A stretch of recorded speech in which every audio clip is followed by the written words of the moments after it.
That their own communities are insulated from the surrounding community, and their surrounding community is insulated from the greater trends happening in Europe. But this big change sort of reverberates throughout the world beginning around 1500. That's why we have this big chunk of time called modernity.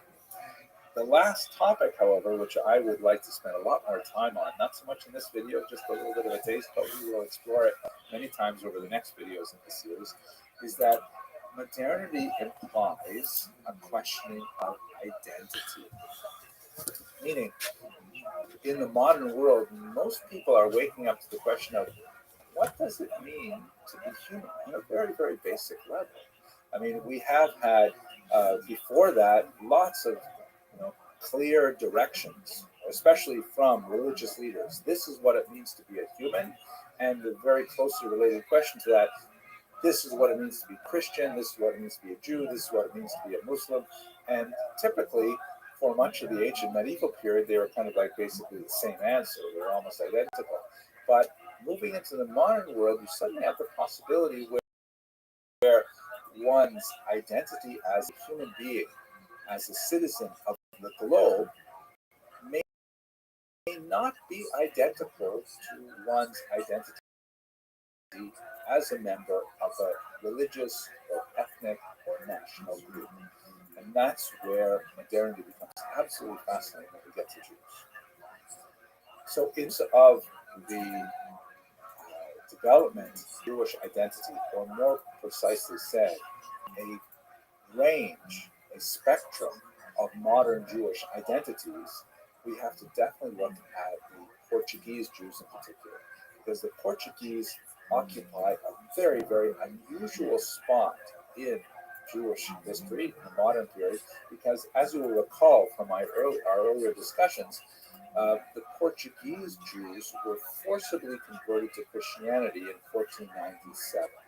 So you have a significant number of Jews, many of them already refugees from the Spanish Inquisition, who made their way to Portugal thinking that hopefully they would be safe there on the edge of Europe. And then it turns out that it's ruined. They are forcibly converted, forcibly baptized as Christians, and then they have to deal with it. It's not so bad for the first couple of decades because they are more or less left alone to their own devices. So they are effectively still living as Jews while nevertheless having Christian status.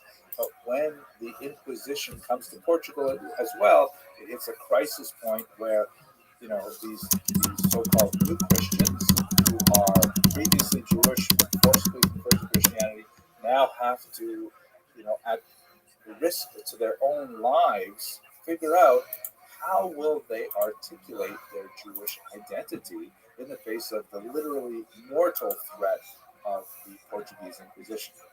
Will they simply abandon all Jewish identity and submerge themselves in Christian culture, and within a few generations hopefully forget it? And the Inquisition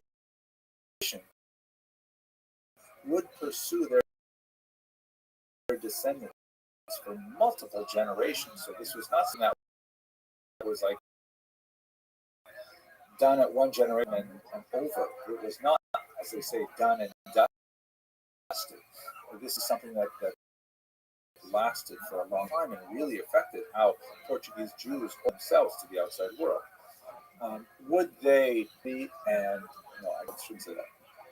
They somehow create a hybrid identity where they are outside but Jews see inside. They find something totally different. This is really the question that Portuguese Jews had to deal with, not only in Portugal but in their far-flung diaspora, because they tended to look to escape Portugal to try and find ways in which they could express their strange Jewish identity with freedom. Let us recall that since they were technically Christians, they were not subject to any of the restrictions that were imposed on them by the church as Jews. Now they could technically travel where they wanted, enter higher education, enter all the occupations open to Christians, even enter the church and rise in its hierarchy, which was not an uncommon thing for many of these Portuguese Jews.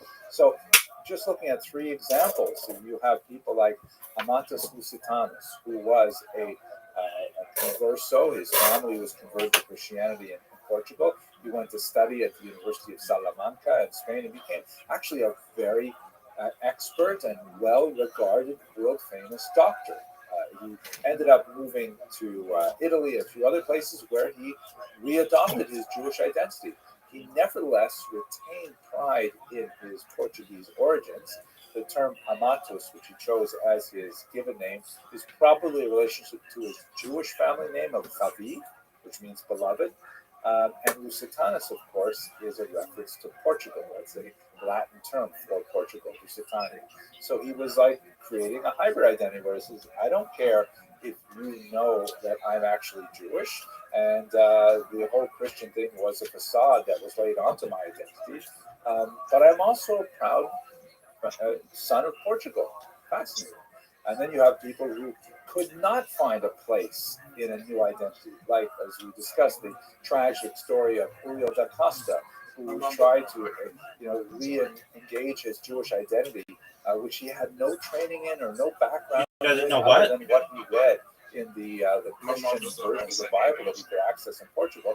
Why in not? Amsterdam, he was shocked because the Judaism that he adopted did not conform to his image of what Why not? it should be when he looked at regular Jews in Amsterdam. Very tragic story. He ended up taking his life, unsuccessful at creating identity.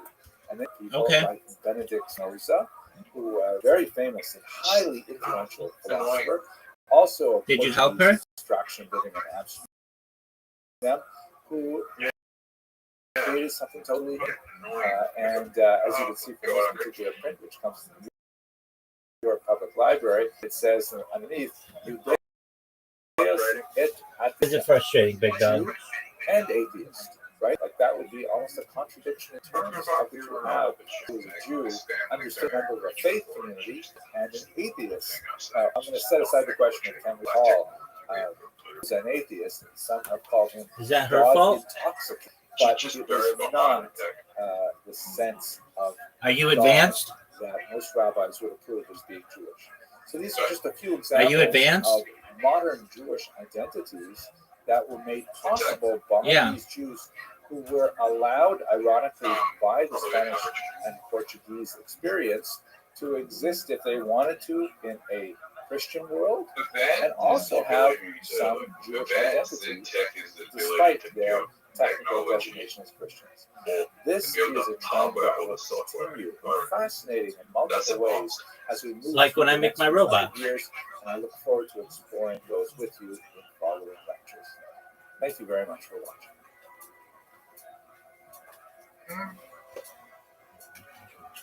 Yeah, yes. I'm not sure if that's lost or just above average. And you could argue. Zoot, I've launched apps on the App Store and Google Play. I've had contracts with Fortune 100 companies. I would say that I'm advanced for tech.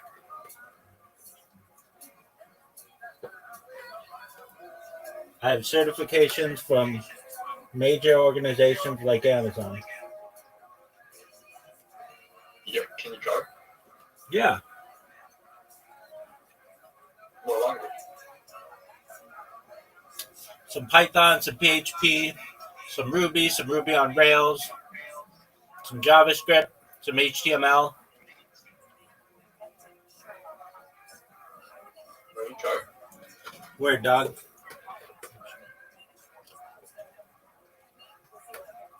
I have to tell you, I am really excited about this particular video because I'm so fascinated with the presence of the Jews in China. They had a community there for well 8 years over ago? 1,000 years, and it's a really unusual kind of combination of Jewish culture and Chinese culture, and quite fascinating. That's a good question. Today, I'd like to focus specifically on the origins of HTML, China, but perhaps we'll take a little bit of time at the end of this short video to talk PHP. about the nature of that Now, unusual Chinese Jewish. I'm not super advanced. So, first of all, but when do we first I know about the Jews many of the basics. So I can export the, code. Jews of China I've exported code in the person of Xcode Matteo for Ricci iOS to be able to upload it and Matteo Ricci launch was it a on Jesuit the App Store. priest who had come I to China exported of converting Android the population to code Christianity. They had a lot of onto challenges with that. We'll look at some of those. Google But there's Play, a fascinating encounter meaning like my edits of the when app a Jew showed up on the App Taipei, Store. And that's really rare with any kind of coder or developer. It's usually not the same person who does the coding who actually uploads the app. It's hard to. That's usually multiple people. And when I first did it was, but I learned how to do it. Apparently, Aitian, this Jewish guy from Kaifeng, thought that Matteo Ricci must be Jewish. But now because he had heard about this person, even the best coders in the world aren't as good as ChatGPT. So Matteo Ricci at the same time thought that Aitian must be evidence of early Christianity which is absolutely fascinating. And at this, real counter where so I said kind of. It's lost a lot of its importance. Of the Madonna with Jesus and Saint John the Baptist. The best coder in the world right now is worse than ChatGPT 1 was. Knowing nothing about and ChatGPT 5 is way better than the best coder in the world. The best coder in the world can't smell the fart of ChatGPT at this point. The best coder in the world, it would take them hours to produce what ChatGPT puts out in 5 seconds. Matthew, Mark, Luke, and John, of course, with the first 4 Gospels, the first. And ChatGPT's code is right. And, essentially every time. Thinks, oh, look at that. You don't get errors. Go ahead. Of the 12 sons of Jacob, where are the other 8 sons? It's not as good as it could be. It's just this hilarious thing. Eventually, they figured out that, in fact, I'm in agreement with you. Not a Christian. He was Jewish, and this was fascinating onto his own right. From Aitian's perspective, it wasn't entirely clear on what Christian meant, and in fact, communications with Ricci and with later. That's correct. And what we're anticipating is W S I W Y G coding. That the Kaifeng community was experiencing even in the 17th century. Zoot, what did I just say? Zoot, what did I just say? Specifically, and in familiarity with rabbinic tradition, they were looking for a new chief rabbi. Apparently, Zoot, what did I just say?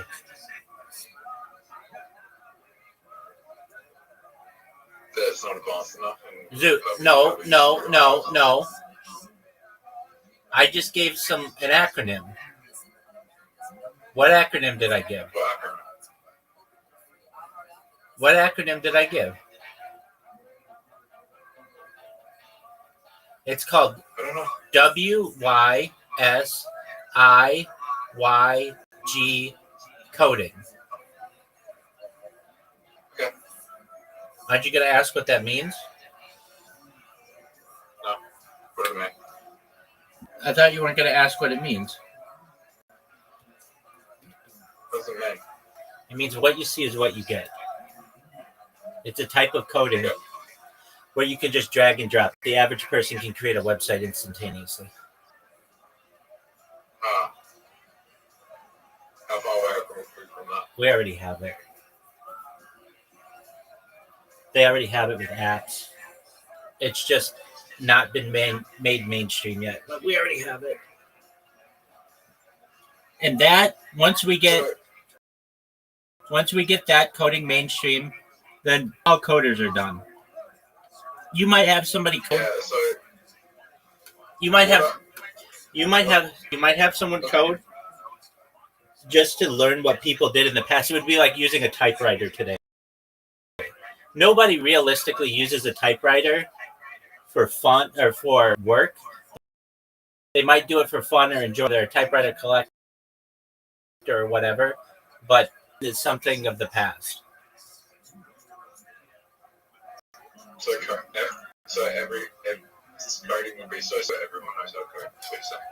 Yeah, you won't even need it would be like making a picture. You just move a mouse on a screen and drag and drop where you want it. Yeah, I get what you're saying. Coding will be so simple that it won't be called coding. It will just be. Yeah. Am I correct? Yeah, that's correct.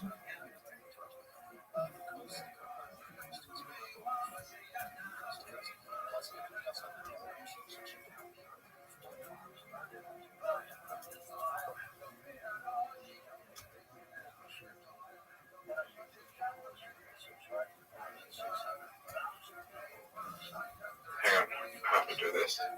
You do whatever you need to do, pimp. I'm only going to be like 5 minutes and we can throw it. Sounds like a plan.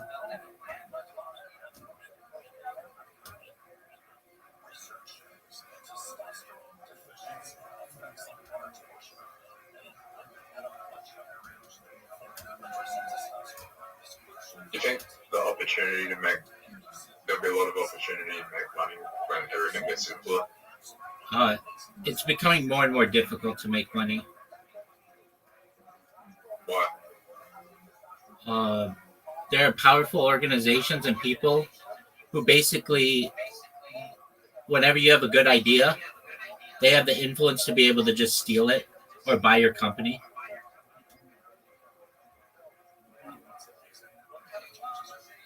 Now, with cryptocurrency, there are opportunities for people to make money, but the issue is that people don't have the initial capital to be able to buy what they need. I mean, I'm not saying that we won't have it. I mean, the United States alone, we have 18 million millionaires. That's a lot of millionaires, and it's growing by like 1 million people every year.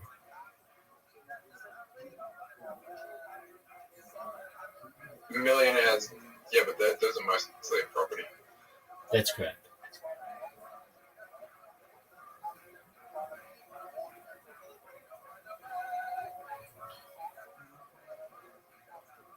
Because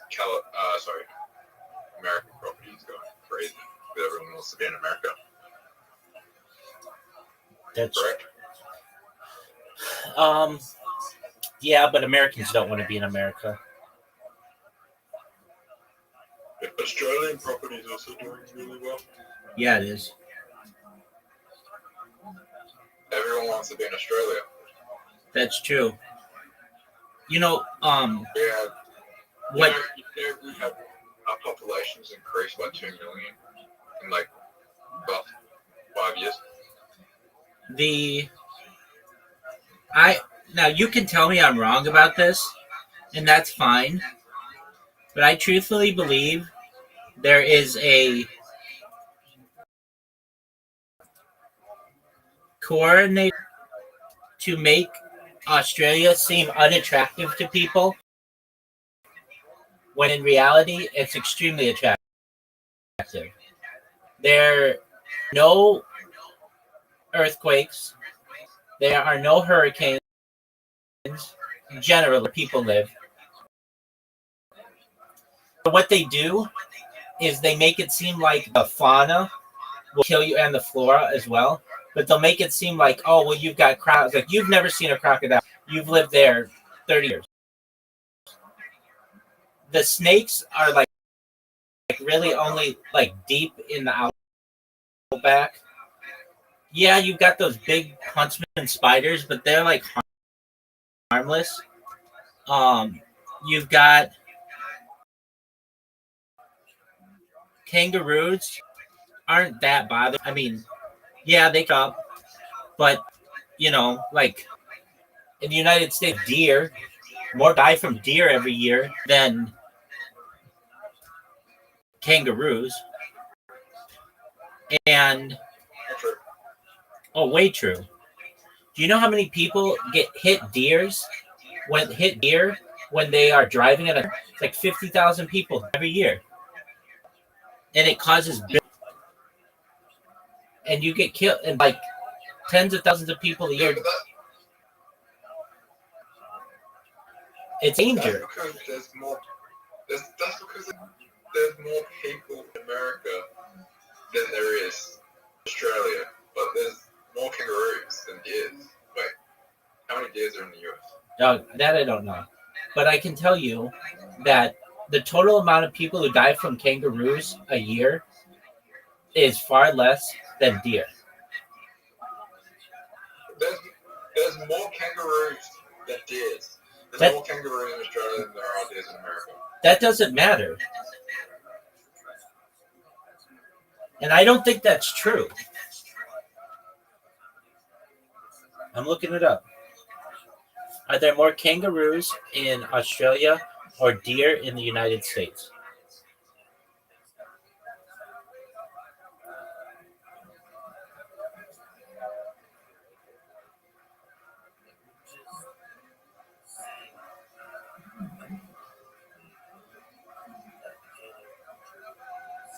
Okay.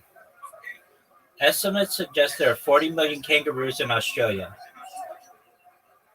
and 40 million deer in the United States, in 48 states. So it's about the same. Now, let's look at 300 people die from deer every year. It's probably more than kangaroos. Exactly. There you go. But that's just one thing. I've never heard of anyone dying from kangaroos. There you go. And like, okay, so you have crocodiles. The United States has crocodiles and it has alligators. Like, you've got dangerous snakes. We have dangerous snakes. And we have not just venomous snakes, but constrictor snakes, especially in Florida. We have like just the same amount of spiders that'll kill you. So basically what I'm saying to you is you have everything that the United States has everything that Australia has, but you don't have snow. Now, I know you have blistering heat, but so does the United States. And on the coast, you basically enjoy paradise year-round. So, okay. There's only been 2 kangaroo deaths in the last 100 years. And it was from the first one was in 1936, and it was head injury sustained from the kangaroo. So it was just the fact that he got injured. He could have survived if he had the proper medical care and he was taken care of. It was just an injury from the kangaroo. The second one was in 2022, and it was a 70 man, and it was a dedicated pet kangaroo in Western Australia. Doug, so he died from that doesn't count. So he had a well. Yeah, I mean, it's a pet.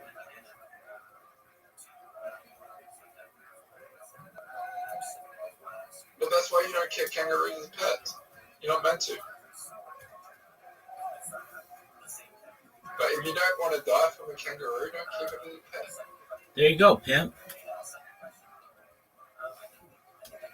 Okay, so there's no reason to have. So let's think about it. Australia doesn't have earthquakes, which are a danger. Although I can tell you this, living in California, I've never known anyone who has ever known anyone who's ever been injured in an earthquake. It's just like nobody gets hurt, but there's always the worry that in the future it could happen. So you got earthquakes, we have blizzards that kill dozens of people a year. You don't have that. We have droughts. You do have that, and heat. How many people died in fires? Like dozen. Dozen people died in fires over the trip. Yeah, just in California. I don't know about other states.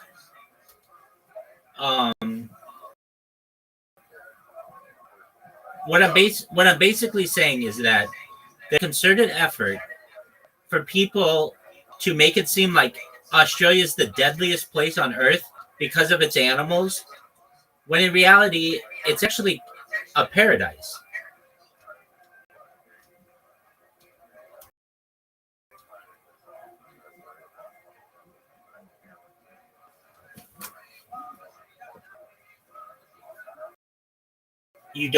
It doesn't snow. You don't have hurricanes. You don't have cyclones. You don't have, you don't have tornadoes. You don't have blizzards. You don't have monsoons. You don't have really any of the issues that the United States has from a weather perspective. And in my opinion, there's a concerted effort for people to downplay purposefully how nice Australia is. Now, I'm not saying that there aren't some bad parts about Australia. Everything has to be shipped in, or a lot of things have to be shipped in. And there are issues with, foreign investment, and you're basically like part of the Commonwealth and all that other shit. I'm not saying that. But what I'm saying is that there is a concerted effort, especially, I would say, on the internet, to make Australia seem not a desirable place. Because frankly, if Americans knew how nice Australia was, many of us would move there and cause housing prices to go even higher.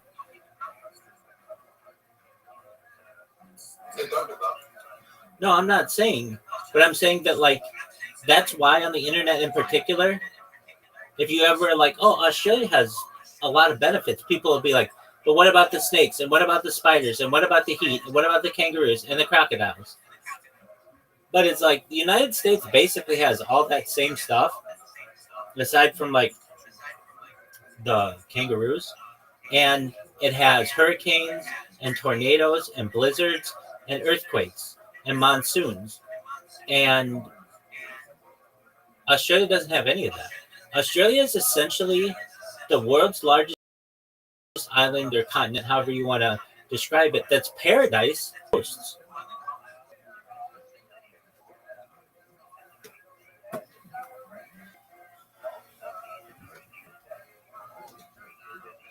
And so whenever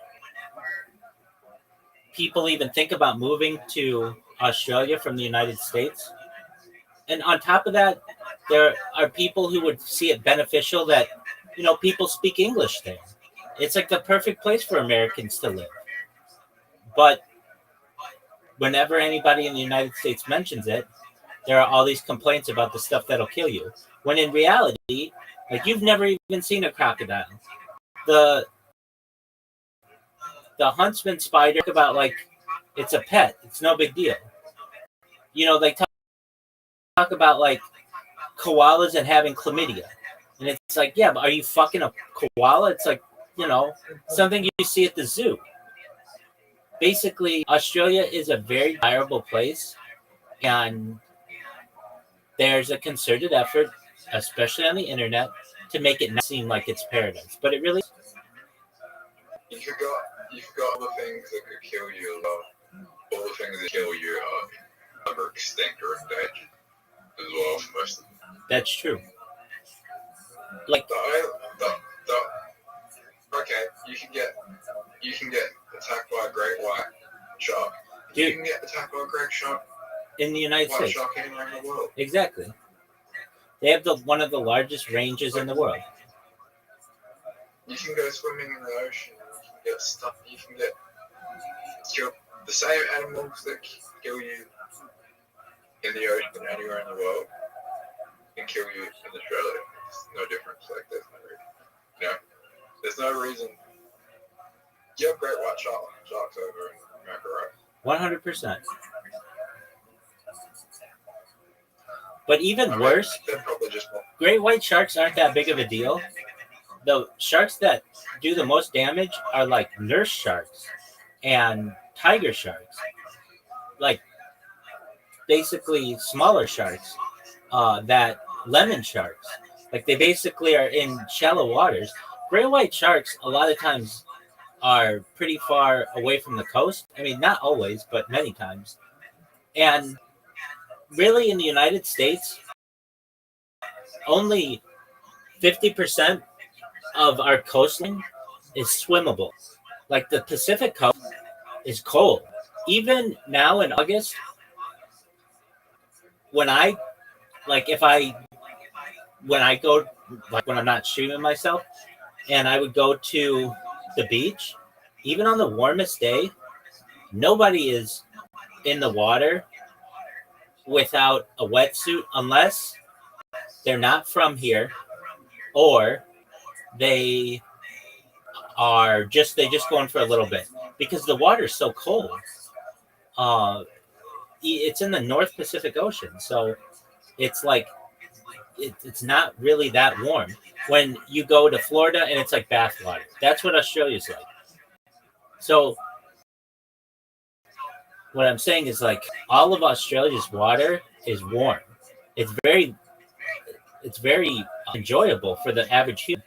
All of the houses along the Pacific coast, none of the people there go in the water. I mean, it's just not a thing. And like a lot of people think like, well, isn't surfing really big in the United States on the Pacific coast? Yeah, it is. But you wear a wetsuit because the water's cold. And unless it's like the hottest part of the summer, the water's just generally too cold. I mean, to be enjoyable. When in Florida, it's like bath water. Australia, it's like bath water. And the water's really clear, really clean. Like you have fires. The United States has fires, but fires haven't been a big thing your whole life. This is a modern thing of the last 10 years. That's not, when you were a kid, you didn't hear about Australian fires that often.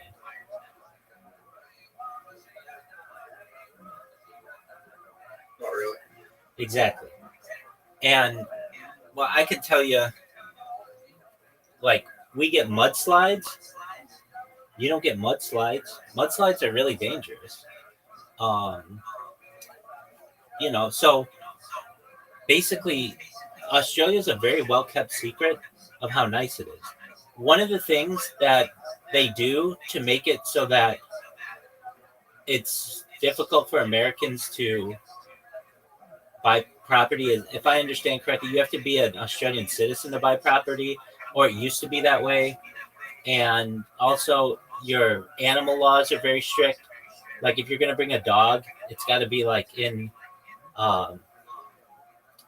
quarantine for like 90 days or something. Like they make it really difficult.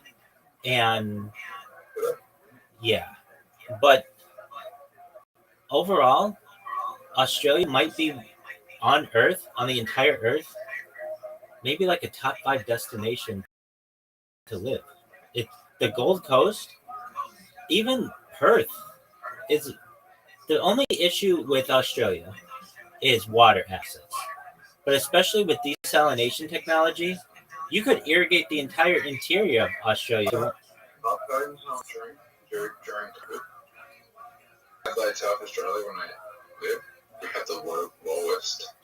We had the lowest COVID cases, like probably in the world. I could see that because they said that sunshine killed it. For metropolitan cities. I could see that. Rabbit. What up, Pimp? How are you? Rabbit. What up, baby? We only had out. Listen, let me talk. Hold on. Don't be. Hold on. Don't you say that to my friend. He was in the middle of talking. Zook, finish your statement. You're gonna wait. We only had an outbreak in South Australia when they brought in the vaccines. And that's because the vaccines give you COVID. All right. How are you, Shanks? How are you, Owen? Hello. How's- Hello. Do you know us? Do you know us from yesterday? Yeah, of course. How's your day going? You're very good, my friend. How about you? Excellent. What's on your agenda for today? Jennifer, what? What are your plans for today? And we're going to. He's gonna do a test, for driving. The glasses, my friend. Sure. When you drive. Yeah, he's gonna do that. After that, we're gonna go out, play football and stuff. It's soccer. Okay, very well. What position do you play? Forward. I play middle, like. Okay. Center mid. Who's faster, Shanks or Owen?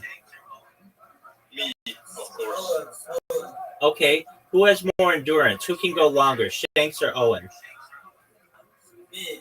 Good job. Then you guys are in the right positions. Yeah. Excellent. All right. And please remind me, how'd you find? In a row. Oh, that's right. Yeah. We talked with you like. I know. Like 48 hours ago. And then again 24 hours ago. Exactly. Did you watch Aiden Ross's stream yesterday? I did too. What did you think of it? I didn't look for a long time, but Neither did I. Yeah, neither did I. He always has the same amount of viewers. 57,000. yeah. It's always the same, which makes me think he just bots himself. Yes. I think so as well. Yeah, exactly. Because he's not doing anything that exciting, and he just has enough viewers to be the number one person on the Kick page, but it's always 57,000. It's never like 10,000, and then other times like 80,000. It's just 57,000, and I just find that. I think you should be popular like Aiden and then talk about stuff like you told us. 100%. Just a matter of time, my friend. It's just a matter of time. Someone kicked me, bro. No one kicked. I didn't kick you. No one has the ability to kick you. So maybe Discord kicked you out, but I did not. And Zoot doesn't have the ability, and B. Alexander doesn't have the ability, and Owen doesn't have the ability. Yeah. That's weird because I was talking with you. I think you should try to like how to say it, focus 100% on Twitch. Or no, not Twitch. X or Kick or Twitch. Something like that. I That's understand. What I'm thinking about. I understand. That would make you popular, I think.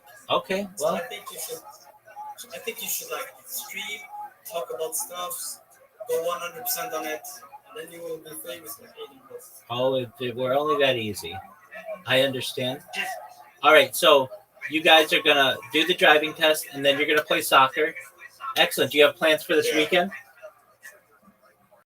Weekend. I'm starting school next week, so yeah. Shanks, in what year were you born? 2008. Oh, excellent. That makes you not 20. Yeah, you've got to be 18 to be in here, big dog. Oh, Take care, guys. take care. Bye-bye. I'm joking with you. No, take care. No, Shanks, please. Shanks, Why, bro? Shanks, come back when you're 18. It's not that long. Take care, buddy. Okay, love you. Love you too, big dog. Riser, you were talking about COVID numbers during that time, and Adelaide did really well. Yeah. Absolutely. Anyway, are you ready to lose?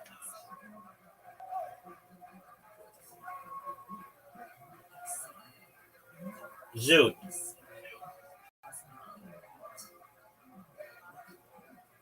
Zoot. Zoot, I asked you a question. Give me a second. Why is AI so bad at visual puzzles? It's improving. I gave him a visual puzzle to give the answer, and I said, here's the answer, and it gives me like something that doesn't really make sense.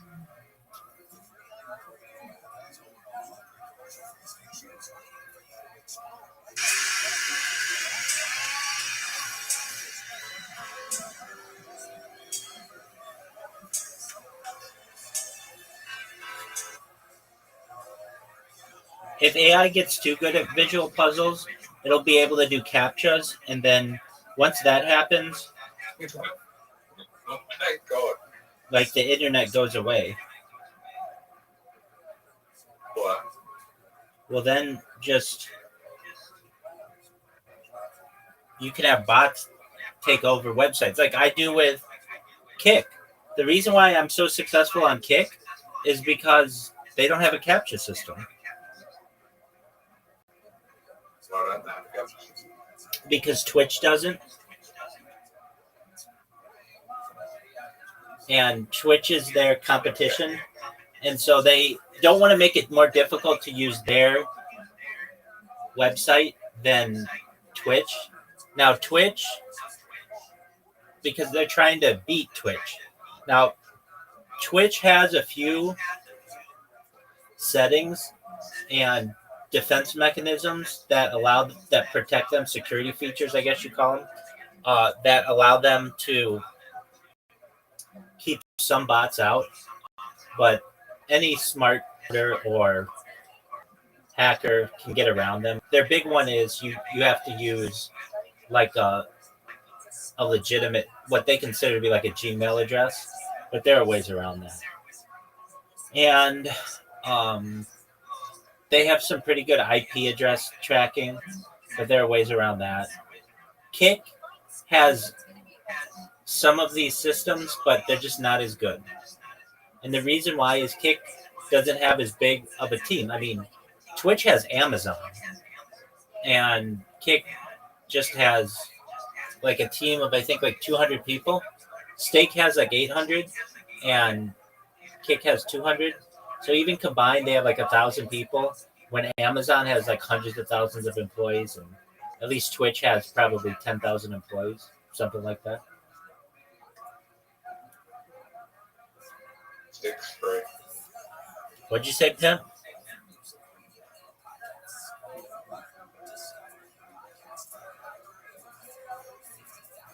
Hey, Zoot, I have a question. Now, I'm not saying that this is going to work, but, and I say this as your friend because I care about you. And one time you said to me, I said, it's really got to be difficult with Tourette's. Like, you basically can't keep a secret because it's whenever you have a secret, it's at the top of your mind, and then you end up blurting it out. And that must make for very awkward social interactions because you'll just be with like you might be with someone, I don't know. Let's say there was a person who was green, and you would just call them green, and that would be offensive because it's not like something that normal people do. I'm just asking, have you ever tried this? Because I've heard this is a good method to stopping those kinds of things and similar things, smoking and nicotine and marijuana and anything that can cause like that you have a habit with. You put a rubber band on your hand, on your wrist, and then whenever you have one of those blurt outs, in your case, you snap it. And subconsciously, it makes your body not want to do that anymore. I'm not saying it's going to work exactly well for you, but have you ever tried that? No. I would suggest it. I think it could help you. And even if it doesn't, then you tried it. But basically, like one time I said to you, it's got to be really difficult to like basically have like you, for instance, you tell me what's in your crypto wallet. That's not a smart thing to just say. You blurt it out sometimes. And that's not a smart thing. I don't want to say it's not smart, but it's not. Especially when you're streaming. Well, exactly.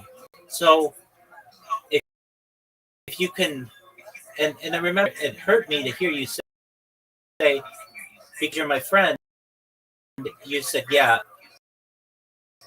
like my whole life like is summarized just in that. Basically, imagine all of the secrets that you had, and those were the things you wanted to say the most, or that maybe that you were just tempted to say the most. And I said to you, like, man, that would make it difficult with like a girl or someone, because only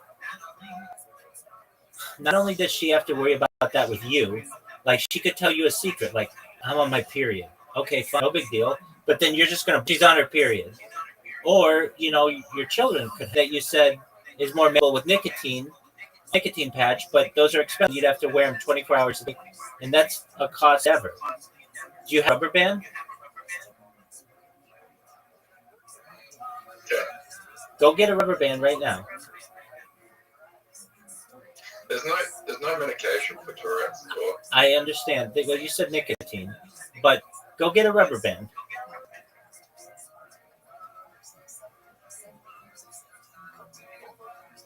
Tell me when you have a rubber band, Zoot. I don't. You don't have a rubber band?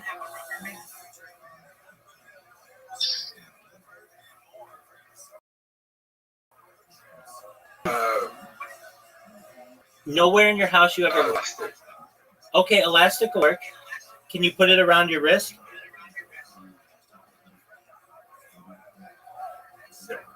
Okay, put it around your wrist.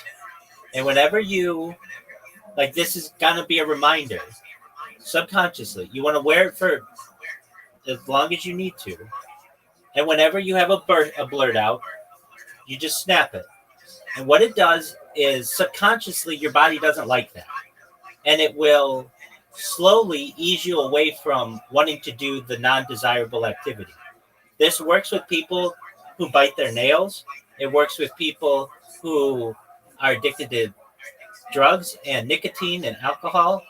It just is like a thing that if you are conscious about it and you have this thing on you, you don't want to snap it. It causes you an issue. And your body, instead of being carefree and just saying whatever you want or desiring alcohol or drugs or nicotine or whatever, it just recognizes that it doesn't want that snap. You don't have to snap yourself hard, but just keep it on your hand. And we're going to play. Are you ready to play?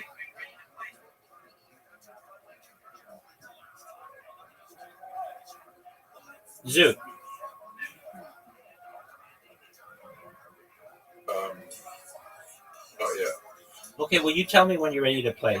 Is the elastic on your hand or on your arm? On your wrist? Yep. Hang on. 3. Zoot, show me that when you have time, show me the elastic on your wrist.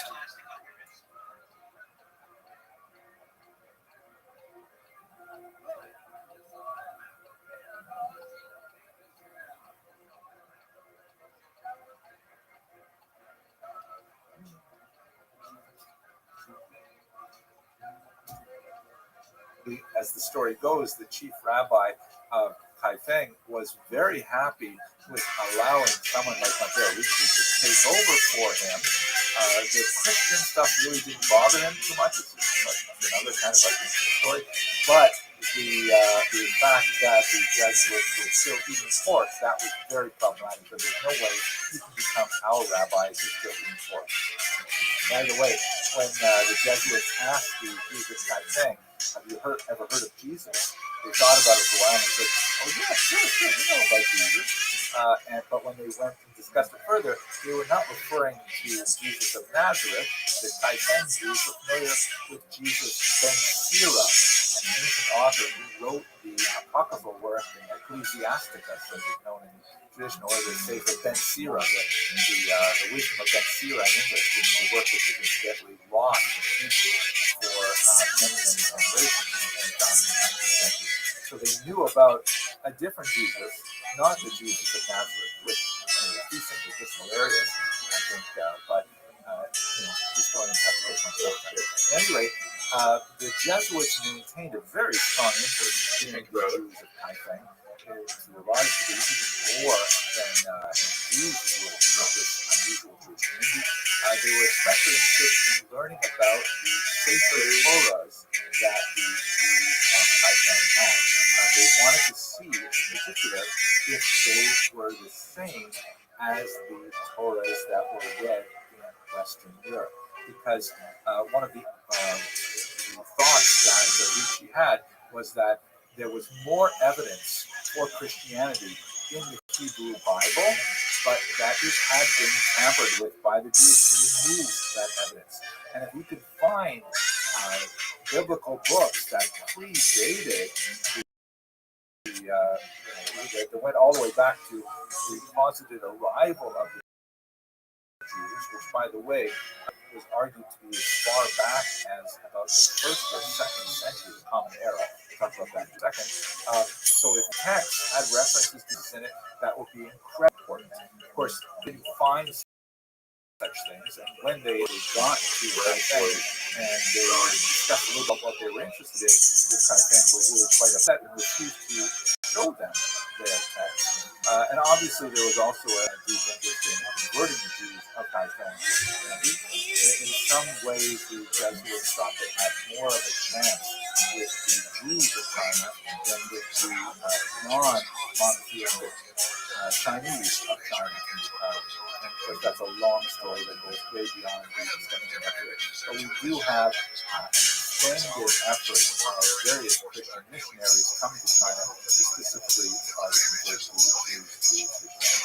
At any rate, what they did find was a lavish and very cherished synagogue in Kaifeng. Here is a drawing from the 18th century Jesuit, Father Remende, who visited it. And he also not only drew the architectural layout of it, the Jews were definitely very attached to this particular facility. Some of the historical records indicate that they rebuilt it many times, that it was originally constructed in the 12th century, perhaps on an earlier site. And he also recorded graphic images like this of Jews of Kaifeng reading the Torah on a special kind of chair they called the seat of Moses. They would put the Spartan style ark on top of it and open up the box, and they would read the text from the inside in that manner. It's quite fascinating. They had a really quite active and vibrant community for many centuries. So our task for us today, however, is to understand where the Jews of China come from.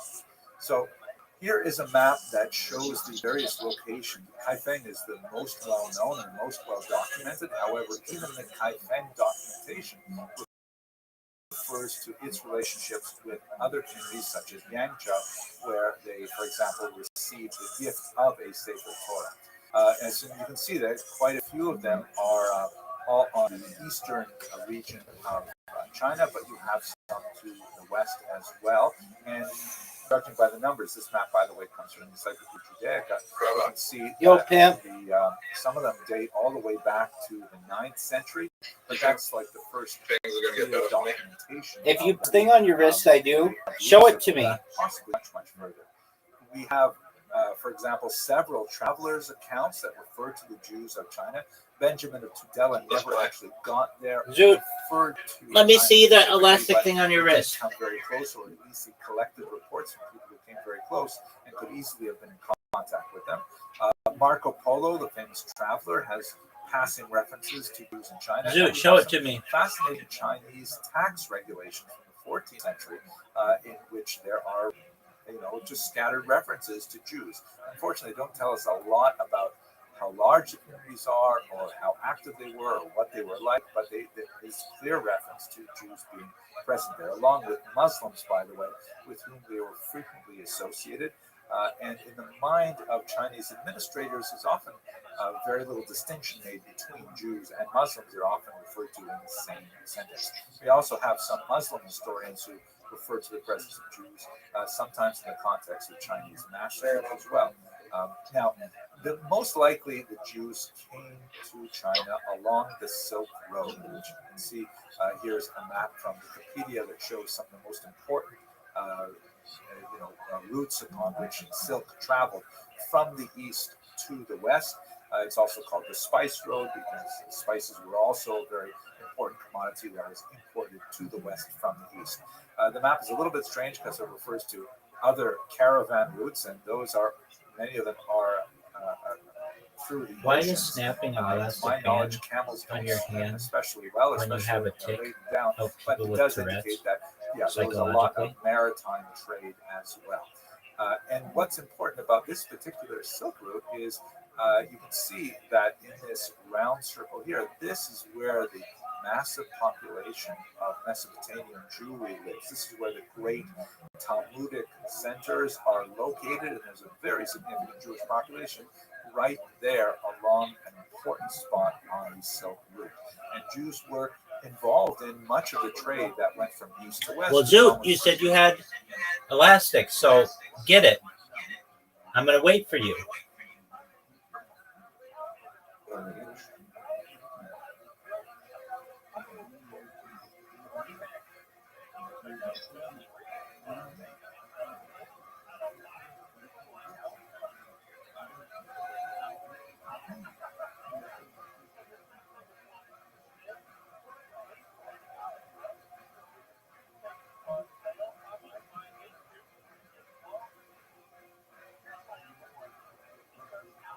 Would a belt work? No.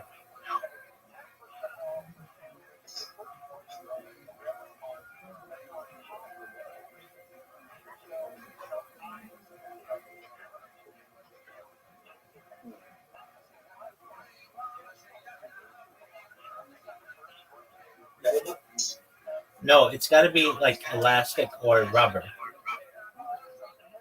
Go in your kitchen and look and see if you have like rubber or like elastic on like broccoli or something.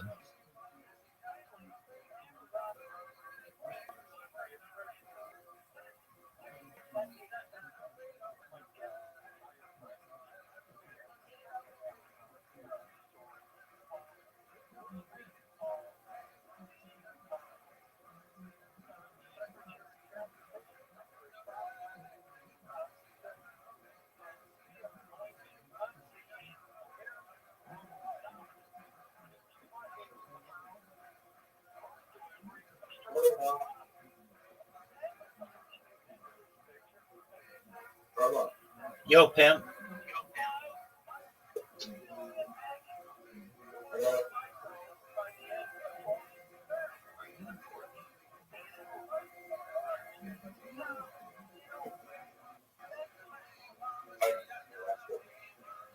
What'd you say?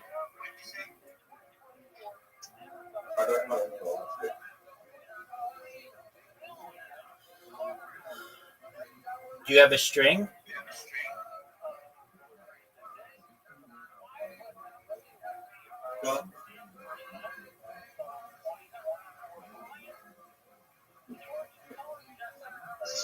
Do you have a string? Yeah. Okay, take a string and put it around your wrist. I have a string. We'll go get one. So we'll off for dinner. Okay, Zoot, listen to me. The next time you come in here, I want you to have a rubber band, okay? I'm going to ask you to show me it the next time I see you, okay? Here's why. Snapping an elastic band on your wrist for Tourette's syndrome may not be a complete cure, but it can help some people psychologically because it taps into a few behavioral and neurological mechanisms. The first is competing sensory input, sensory gating. When you snap the elastic, you create a sharp, clear physical sensation. For some people with Tourette's, that sensation can briefly complete with the urge to tick, making the brain's sensory system focus on the new input instead of the premonitory urge, urge that leads to a tick. Interruption of premonitory urges. Many people with Tourette's feel a rising, uncomfortable sensation before a tick, like an itch that you have to scratch. The snap can reset the buildup for a moment, giving the feeling that you've satisfied the urge without actually performing the tick. This is a big one. Habit reversal therapy principle. In habit reversal therapy, HRT, one method is to become aware of the tick signal and perform a competing response instead. While snapping a band isn't the official competing response taught in HRT, those are usually tension incompatible movements. It follows a similar logic, replacing the tick with an intentional action. Sense of control. Tourette's can feel unpredictable and involuntary, which can cause anxiety or frustration. The act of snapping the band is chosen, giving a small sense of agency in a situation where the person often feels they have none. This control can reduce the emotional stress around tics. Distraction and mindfulness. The snap can be a grounding cue, pulling attention back into the present moment and away from the spiraling focus on the tick or its social consequences. Do you understand why this is for you? Yep. Are you ready to play? Give me a second. Zoot, the next time you come in here, what are you going to have on your arm? Rubber band. You got it, big dog. And I'm going to ask to see it.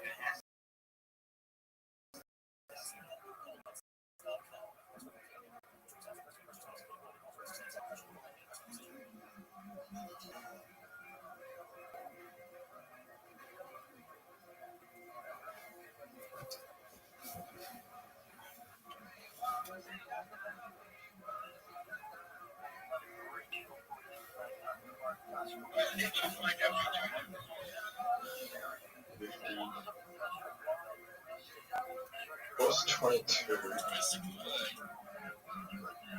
What's 76 divided by 38. Alright, let's play. Okay, just one moment. What do you want?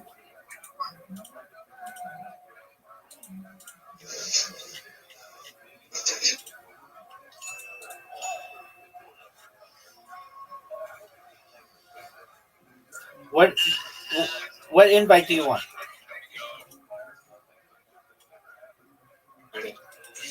Any invite? Okay.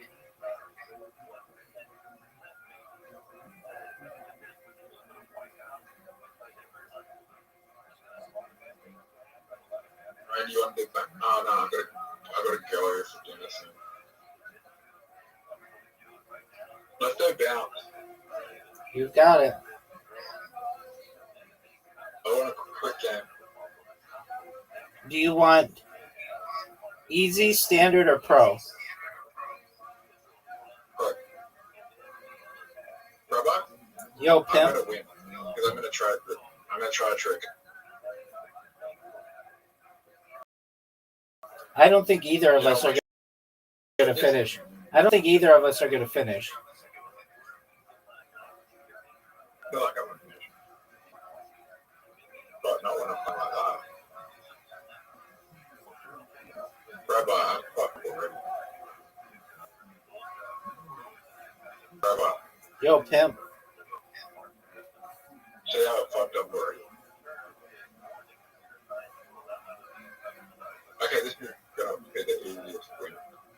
Yeah, but how do you think? How do you think about me? What do you think? I think you're a man struggling with some issues. What's my issues? You've got a lot of behavioral issues you're dealing with. Why is that? Because you don't have a rubber band on your hand at this point.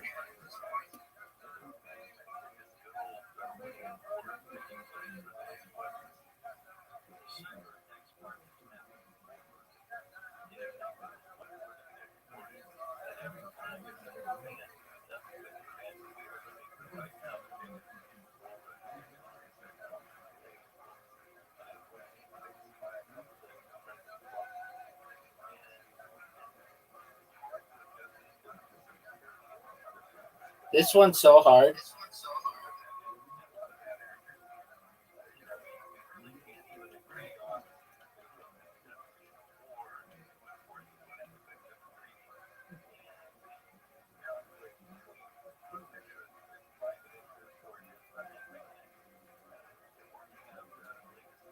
Zoot, what's your secret?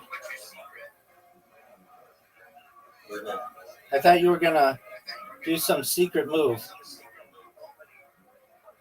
Oh yeah. Okay, you ready? When the braid's one actually fucking helps you because you fucking you make your opposite moon and the brace one actually helps you with your.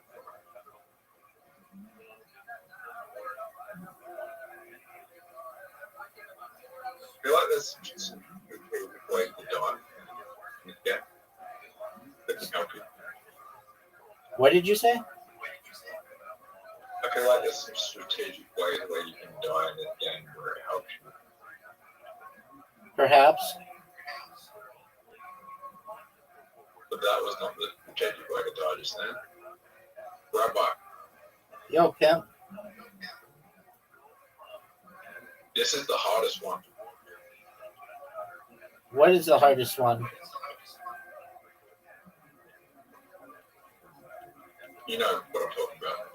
The Nope. star. No, the circle one's so hard. The star. You mean the star? No, the circle.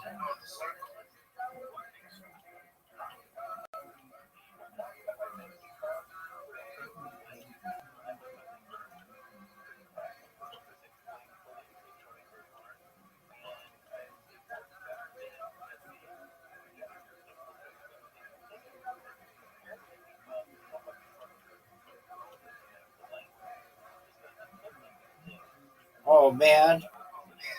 Dude, there's one. I've never seen this before. It's so hard.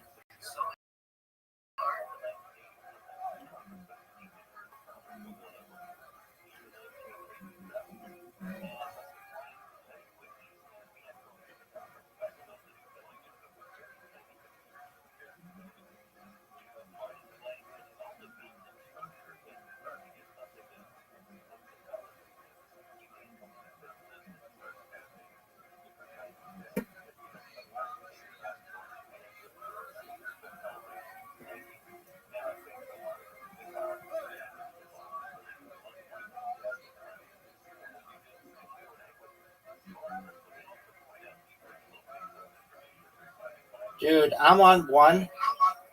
I don't think I'm ever going to be able to do it.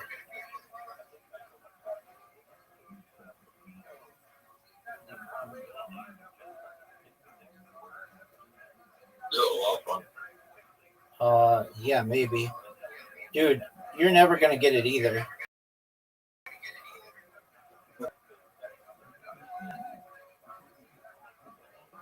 I can't even get past the first part of it. Alright, we're going again. So the same one again. Do again. Dude, there's one part that I don't think either of us will ever get. It's so hard.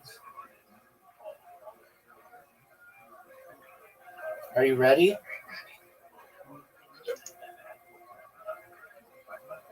Have you ever beaten me at this? I don't think so.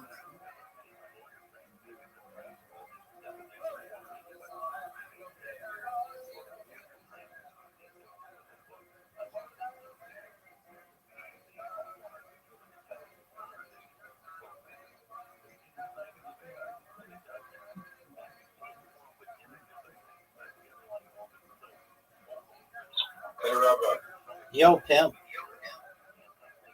how many types of neurotypes are there that haven't been researched yet? How would we know? I don't know.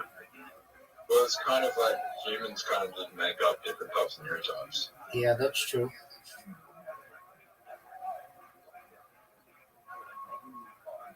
But really, you could be put into any neurotype. Like anyone. Yeah, I'd be in the sexy one. Sexy one with a big dick and hilarious.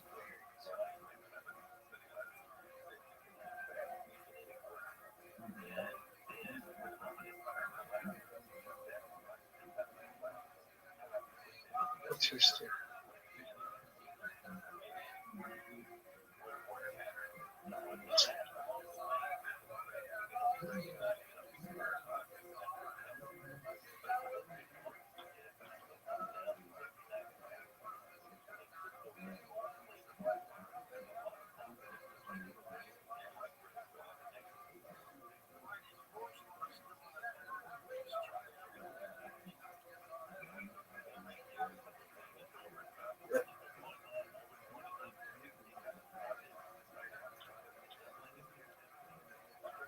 Your favorite type of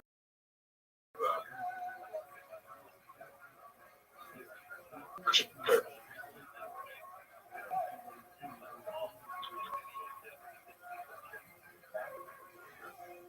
Rabbi, do you think you're gonna be at the last level? If it's the same one as they had the last time, no, absolutely not. How hard is it? I didn't even make it past the first part. I think it's 4 deep. Fuck. You're right, the second level is most important part.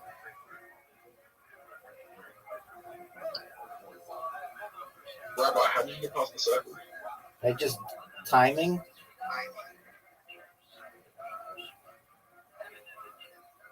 Am I rushing? What the fuck? You go far? On the circles, you get fast, right? I bet this game is really good for hand-eye coordination. Well, my hand-eye coordination sucks.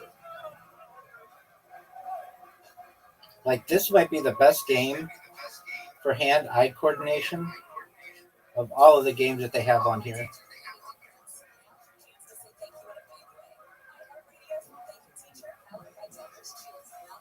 Not mini golf? No. Mini golf would be close, though.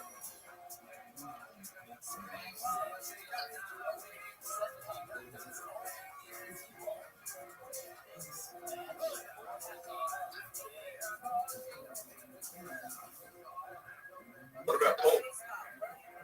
No. It doesn't have the speed aspect.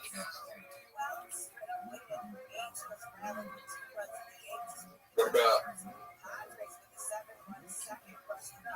It's also good for ADHD because you can't be too impulsive.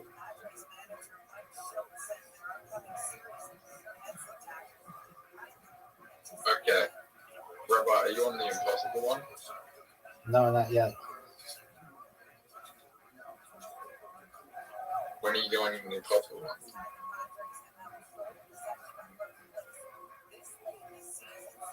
Rabbi, Yo, pimp. can I ask you something? Go for it, big dog.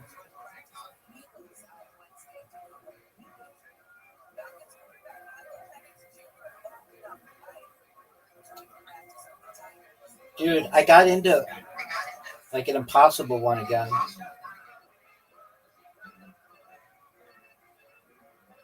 I don't think it's impossible.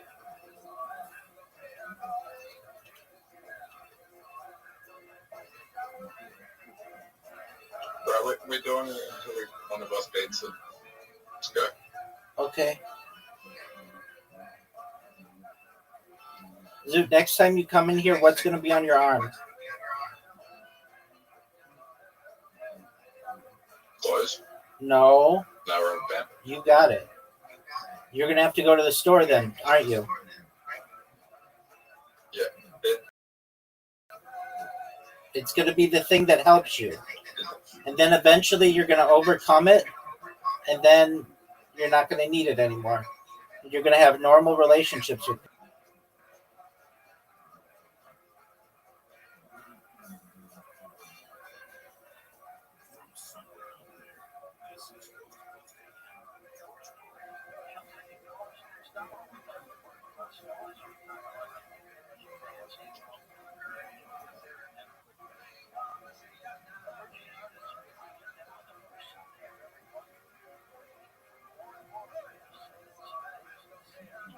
Yeah.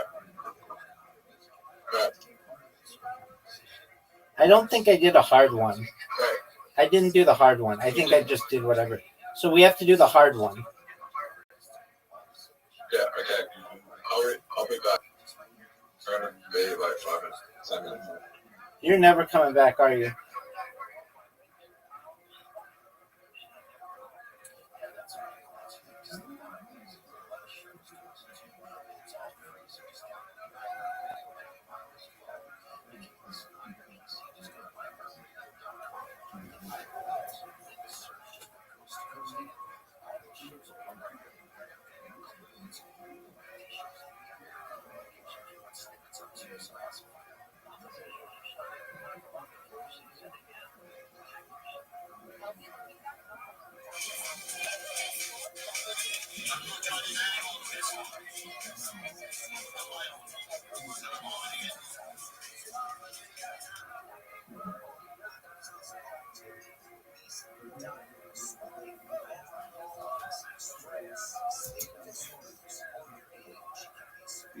Of considerable amount of trade that would happen in this region, presumably bringing things from much further east. This received even more attention when Aurel Stein, a fascinating individual, who, as you can guess by the last name, was actually born Jewish.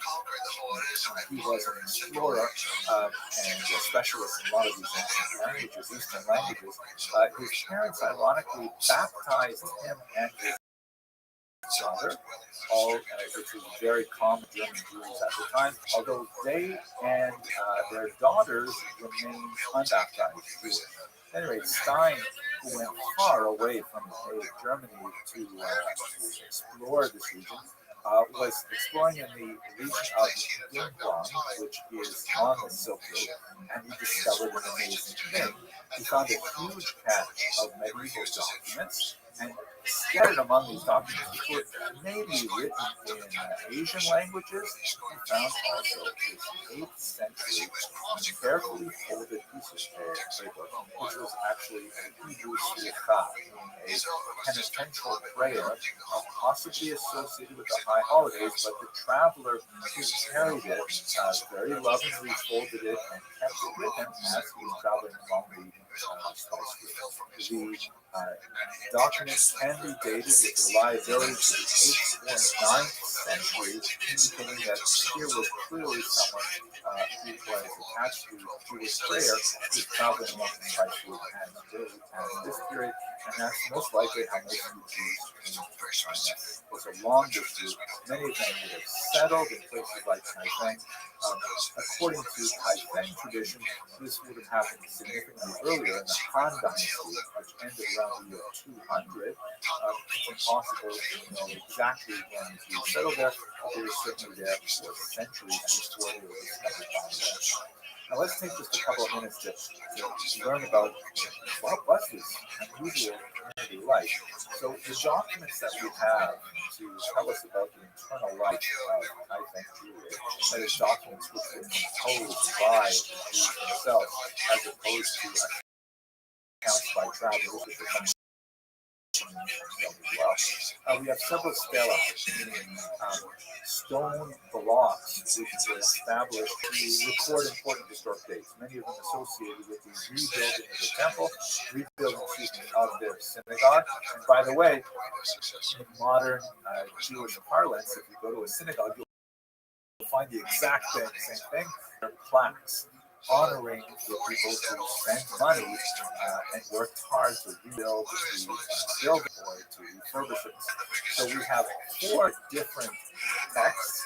We have the earliest dates from 1489, and on the reverse of that stone block, there's another text written in 1512, and then another one in 1663, and a fourth one, really 3 blocks, but a 4th text in 1679. The last one doesn't tell us a lot about the community. It's very difficult to read, but the earlier ones tell us a lot about how the community the people who were involved with it, and also how the community had to endure some terrible disasters like a massive flooding of the Yellow River that overwhelmed the town, and the synagogue was destroyed and had to be rebuilt and so on, things like that. We also have this unusual text called the Memorial Book, which is dated to the 17th century. You can see a page of it over here. And this memorial book lists a lot of the prominent people in the town and gives some sense of their genealogy. As you can see from the document, it's written in both Chinese characters and in Hebrew letters. And if you look on the 4th list of names down, you see on the right Ben, and then Ben Yisrael Moshe. And that Yisrael Moshe, under the word Moshe, which is right in the center document, it has an interesting kind of phrase that says he's called a Jinshi, i.e., he received a PhD. He was a doctor of advanced learning. A lot of fascinating things about how the Jews of Kaifeng basically lived with 7 distinct surnames, and one particular family was honored with a particular surname by the emperor for their service to the empire as a whole, and that they achieved high levels of education. A lot of fascinating things. But I think when you look at all of this evidence together, in this brief video, I'd like to point out 3 distinct phenomena that I read into the text. First of all, I was fascinated by the fidelity of the Kaifeng field tradition. For example, the Jesuits note that they were called, among other things, they didn't use this term Jew, they sometimes use the term Israelite, but they were called Xiao Jin Jiao, please forgive my pronunciation, or the group that excises the sin, which is a clear reference to the observance of the laws of kashrut, because the sciatic nerve has to be removed from animals before they are consumed. There's a lot of discussion of how the Jews of Kaifeng, for example, would only eat meat that they had slaughtered themselves. They would not rely on other groups' slaughter and so on. Fascinating, many references to these kinds of things where they are practicing Judaism as it would be understood in the rest of the Jewish world.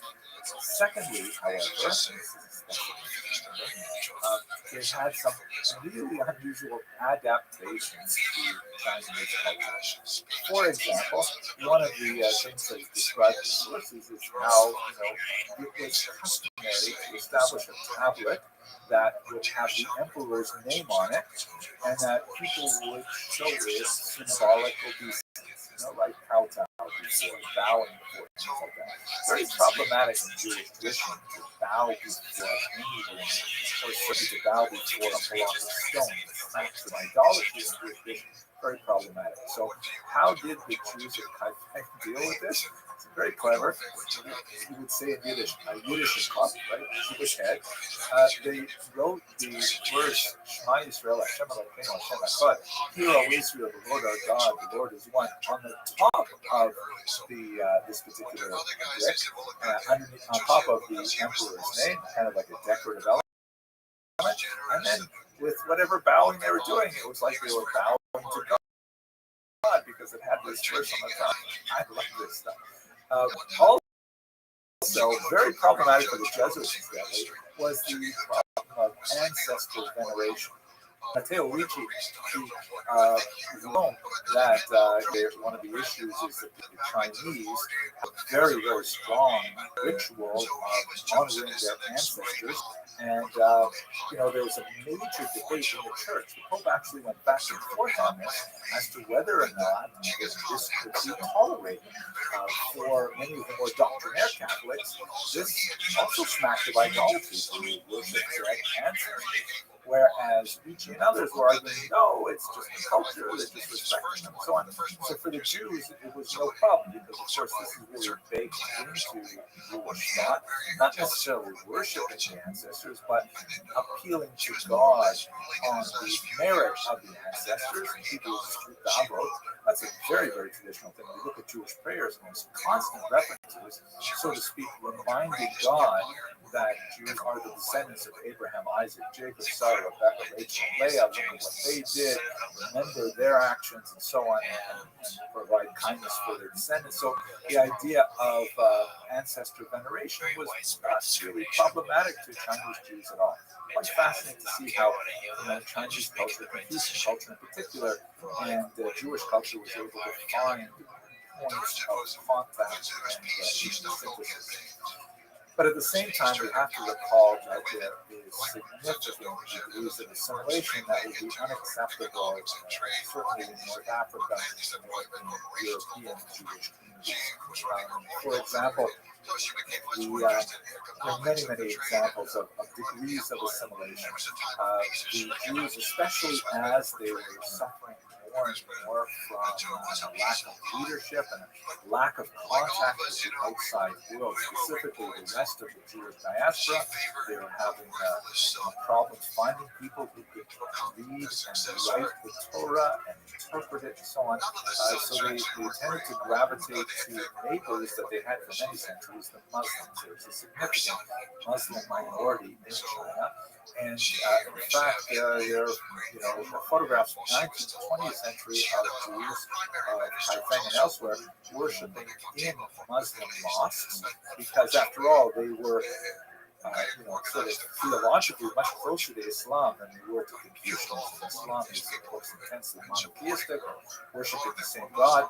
So the Jews would frequent Muslim mosques. They were neighbors. And in fact, they were almost indistinguishable in dress, but the Muslims would wear white caps, and Jewish males would wear blue caps. So one of the names for Jews was in fact blue caps, because that distinguishes them from the Muslims. For Confucian Chinese, it was often like, who are these people? Oh yeah, right, you've got two flavors, you've got the white flavor and the blue flavor. Also noted in the genealogical tables that they record there, that of those 7 clans, some of them intermarried with Chinese, and it's actually recorded in the genealogical tables. It's unclear to us what sort of conversion process, if any, would happen. We do note that Jewish males were far more likely to marry Chinese women, and then Jewish women were to marry Chinese males. And in those genealogical tables, there was a distinction made between those women who were born Jewish, they were called Bat Israel, right, daughter of women who were born non-Jews were called Bat Adam, the daughter of Adam, recorded, and so on. So there's definitely some degrees of assimilation, and it varies. Certain families were far less likely than others to do so, which I guess is broadly similar to American Jewry as well. The last thing that is a sad point in many ways, but the of course fell into significant decline in the early modern and into the 19th, 20th centuries. And one of the saddest things was that they lost the ability to clearly copy their Torah scrolls, to read their Torah scrolls, and ultimately they ended up selling their Torah scrolls to Christian missionaries, who then brought many of them back to Western Europe. And Torah scroll is in Toronto. This is an example of a Kai Feng scroll, which is held by the British Library. People who have analyzed their Torah scrolls and the scroll of Esther that comes in this region indicates that they were losing their ability to actually copy the Torah scroll effectively. It's clear from the confusion of some of the letters that sound Did very you know similar, you have the like lead? Chet and Chaf or Aleph and Ayin, that they used a method where one person would read the Torah scroll and the scribe would actually transcribe it based on what he was hearing. Hence, there would be errors between those two letters. By the way, Matteo Ricci did not find any of the evidence that he was so hoping to find of Christian prefigurements in the Torah that were not the Torahs are I haven't, so I don't know. to Western Torahs. I've never lost you. Obvious kinds of I've never lost you in this errors. game. You know, the letter vav overused. That's the word and or but. And these confusions of aleph and ayin and things like that. So with the loss of these Torah scrolls, the communities fell into a very steep decline, although there are still remnants of the communities even into the 21st century. And I think by way of conclusion, it seems to me that we see in the Kaifeng jewelry just how important it is for the scattering You need to get a rubber band to remain connected to one another, and even more importantly, how it's crucial that they remain connected to the core texts of the Bible and the commentaries. And without these two things, it's very difficult for a community to last, although the Kaifeng and Chinese jewelry in general demonstrated remarkable resilience over many centuries, and hopefully they will have a renaissance. And the last thing I got to say, for those of you who have been following my lectures, I want you to appreciate how hard it has been for me to get through this entire lecture without once mentioning the Jewish predilection for Asian cuisine. I just want you to know I really restrained myself. Okay, thank you very much for watching.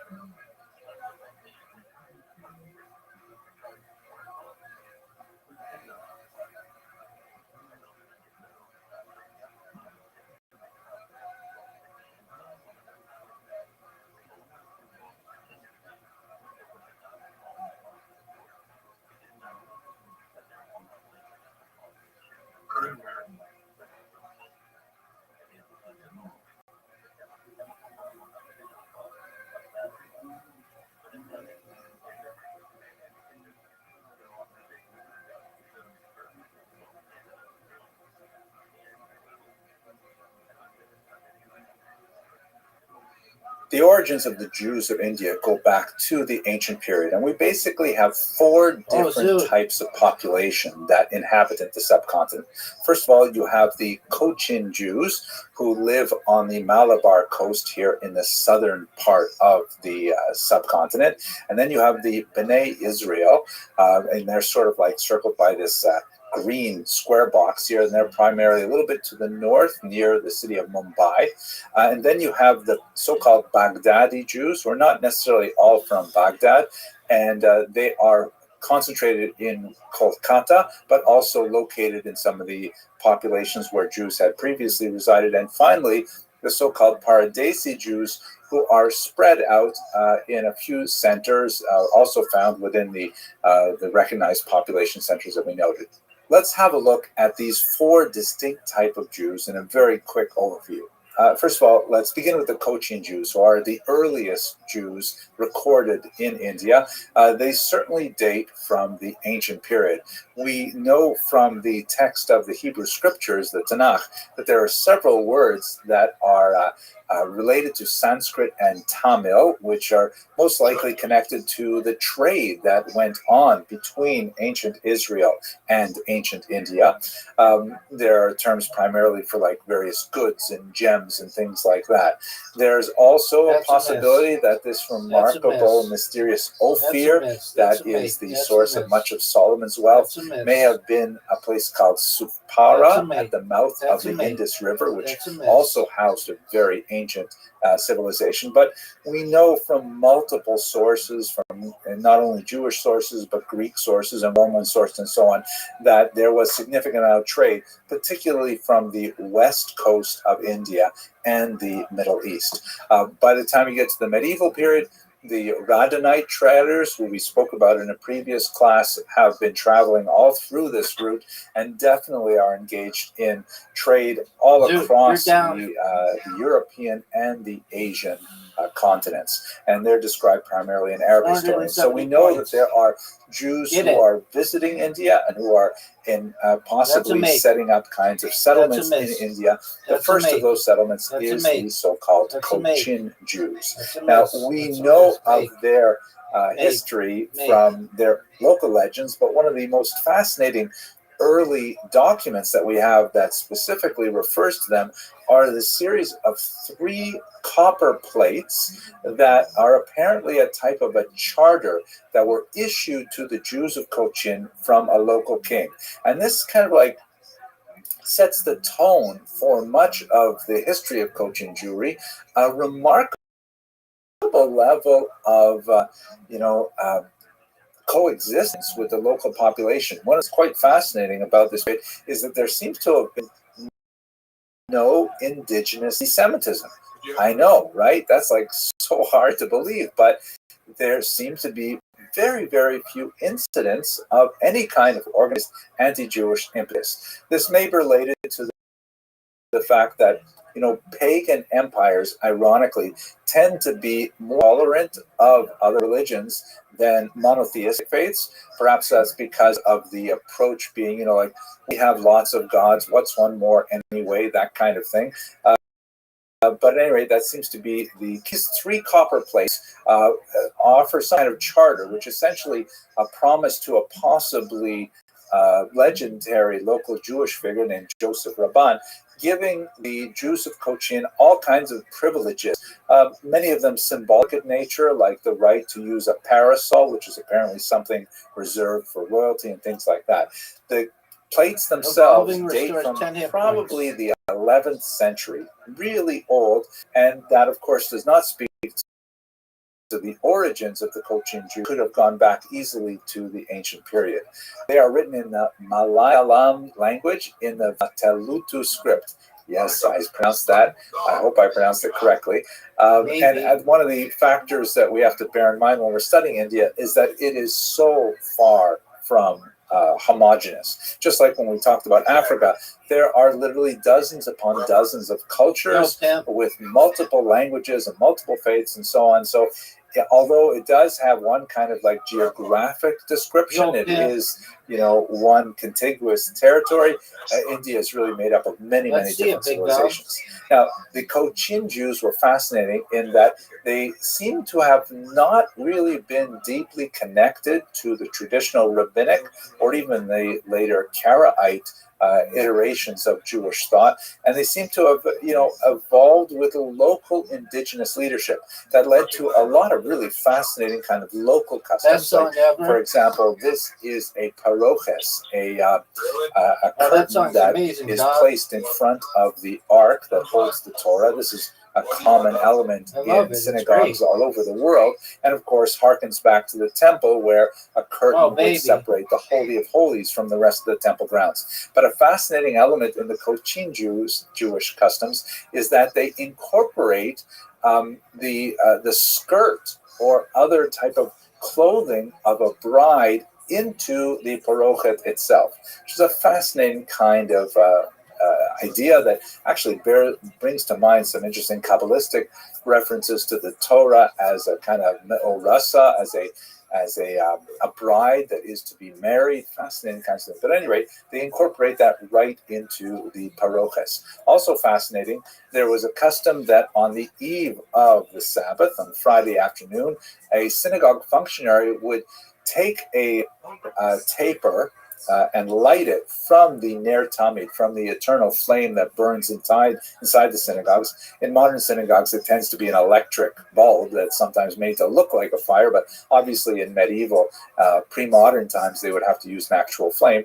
And he would carry this taper to all the homes where they would have these kind of like oil things set up on the outside of their homes, and he would like share the light of the synagogue with all the Jewish homes on the eve of the Sabbath.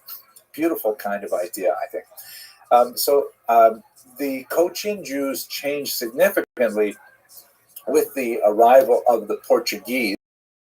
This is the first major influx of Western Europeans that occurs in the age of discovery, when people Vasco da Gama are making their way around India and exploiting the region for trade. The interesting Portuguese of what they thought the Jews of Malabar looked like and represented that backwards to Europe.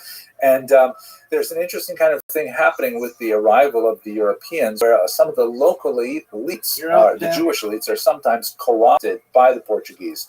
One of those is none less than Gaspar da Gama, who was an interesting Jewish character who was apparently forcibly baptized by Vasco da Gama, the great explorer. He took the name da Gama after his patron, as it were, and then he went on to a rather brilliant career as a translator of Portuguese, helping them negotiate the vagaries of Indian. Fascinating kind of elements, but we'll talk more about the impact of the Europeans shortly.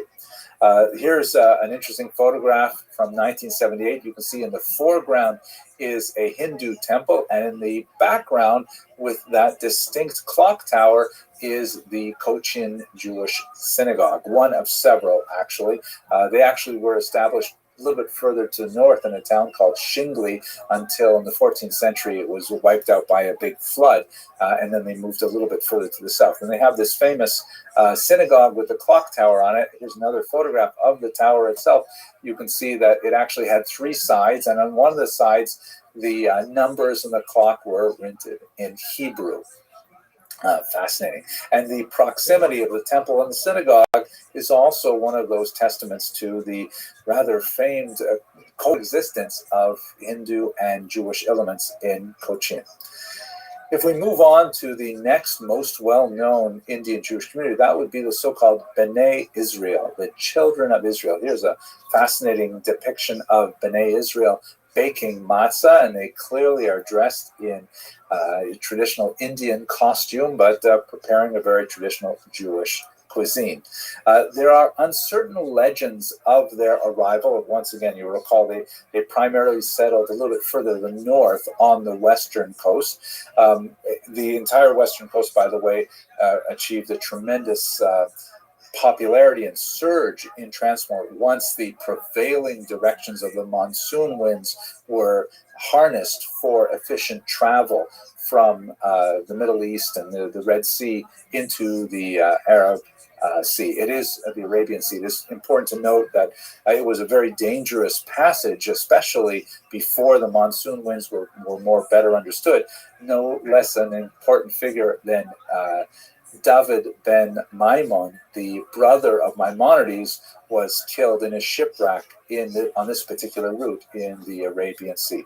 But at any rate, sometime possibly in the ancient period, definitely by the medieval period, Jews were settled in the region of Mumbai, and these are the so-called B'nai Israel. Like the Cochin Jews to the south, they also exercised indigenous spiritual leadership, meaning they did not really rely heavily on imported rabbis, as far as we can tell, at least until the modern period. And so they developed a lot of kind of unusual cultural idiosyncrasies that you don't necessarily see in other Jewish communities. But there's a remarkable explosion of Jewish activity among the B'nai Israel in the early 19th century, ironically, with the arrival of Christian missionaries. This is because the Christians come in, and as we saw to a certain degree with the influence of Jesuits on the Chinese Jewish population, the Christian Jewish missionaries bring a lot more exposure to the broader Jewish world with them through their attempt to convey Christian doctrines. And the Bnei Israel, as it were, said, wow, this is really interesting. And oh my gosh, you know Hebrew, so you could teach me. Suddenly, these Bnei Israel started becoming really proficient in Hebrew and started studying more and more Tanakh and getting more involved in Mishnah, Talmud, and so on. And they ended up developing really a quite connection with the rest of world Jewry, so much so that, like Kochinju, 20th century was a very heavy move of Bnei Israel to make Aliyah, reduce the move to amount of Israel. nicotine you have in I'm your not vape going to discuss the century zero. issues in this class. We'll have to get to it in the next, but they're quite connected to the East of world Jewry and especially to Israel. Just to have some of the interesting cultural features that developed among Israel. Here you see an interesting custom that Zuzah, the small Allegedly. device that's attached to Jewish doors that has a piece of the Hebrew scriptures in it that from the Shema prayer. On the right, they also put up some rice stalks as a kind of prayer, physical prayer for good fortune and fertility. Fascinating.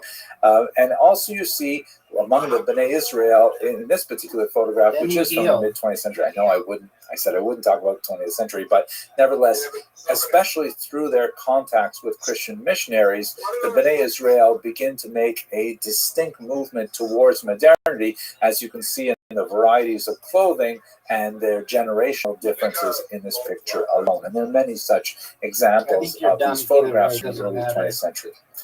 Finally, let's have a quick look at the Baghdadi and Paradesi Jews.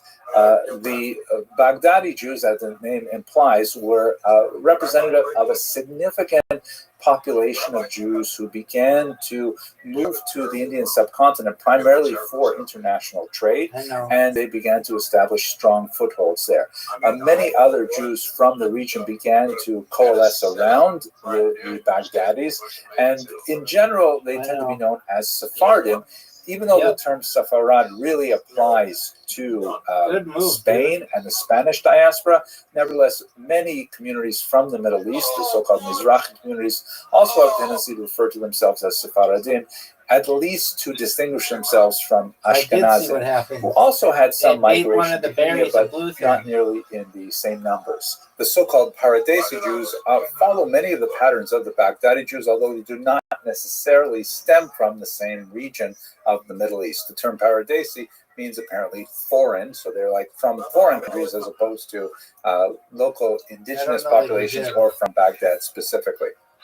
One of the most famous of these early Baghdadi immigrants was David Sassoon, a very important builder of the Indian community. You can see him here on the left, and then with his sons, who all were very, very important in developing the economic infrastructure of Baghdadi Jewry. Now, at this point, I'm just going to mention very quickly one kind of passing comment that refers not only to the Cochin and the Bnei Israel populations, who were heavily influenced by Varna, that is the caste system in India, but it was accelerated with the arrival of the British in the 19th century that adds to it classes. And you have this unusual phenomenon where Jews in India will begin to break down in a caste-like status associated with their occupations and sometimes with their racial characteristics as well.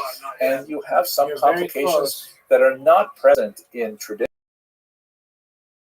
Jewish approaches to the marriages between these different self-imposed castes. There are some very limited bans on, for example, the priestly caste, the Kohanim, are not allowed to marry, for example, divorcees, but it's really quite minor by comparison to the very complex caste system that obtained in India up until 1947, at least legally. You also have linguistic implications because many of the Jews, particularly those generations who came later, the British, the power that will offer them the most opportunity and social advancement, and so they begin to assimilate themselves or acculturate themselves towards British norms, Go ahead. focusing on the English language rather than local Indian languages and so on. Much more to say about this, but really we're still looking at the early modern period as a terminus, so we'll have to talk about the other elements when we get a little further in the semester. I hope you found this topic as fascinating as I did, and I want to thank you very much for watching, and I hope I'll see you in more videos. Thank you.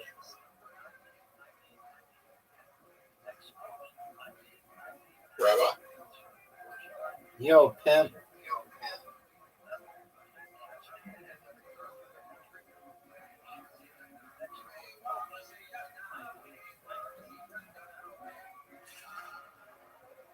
That's a good move. Okay.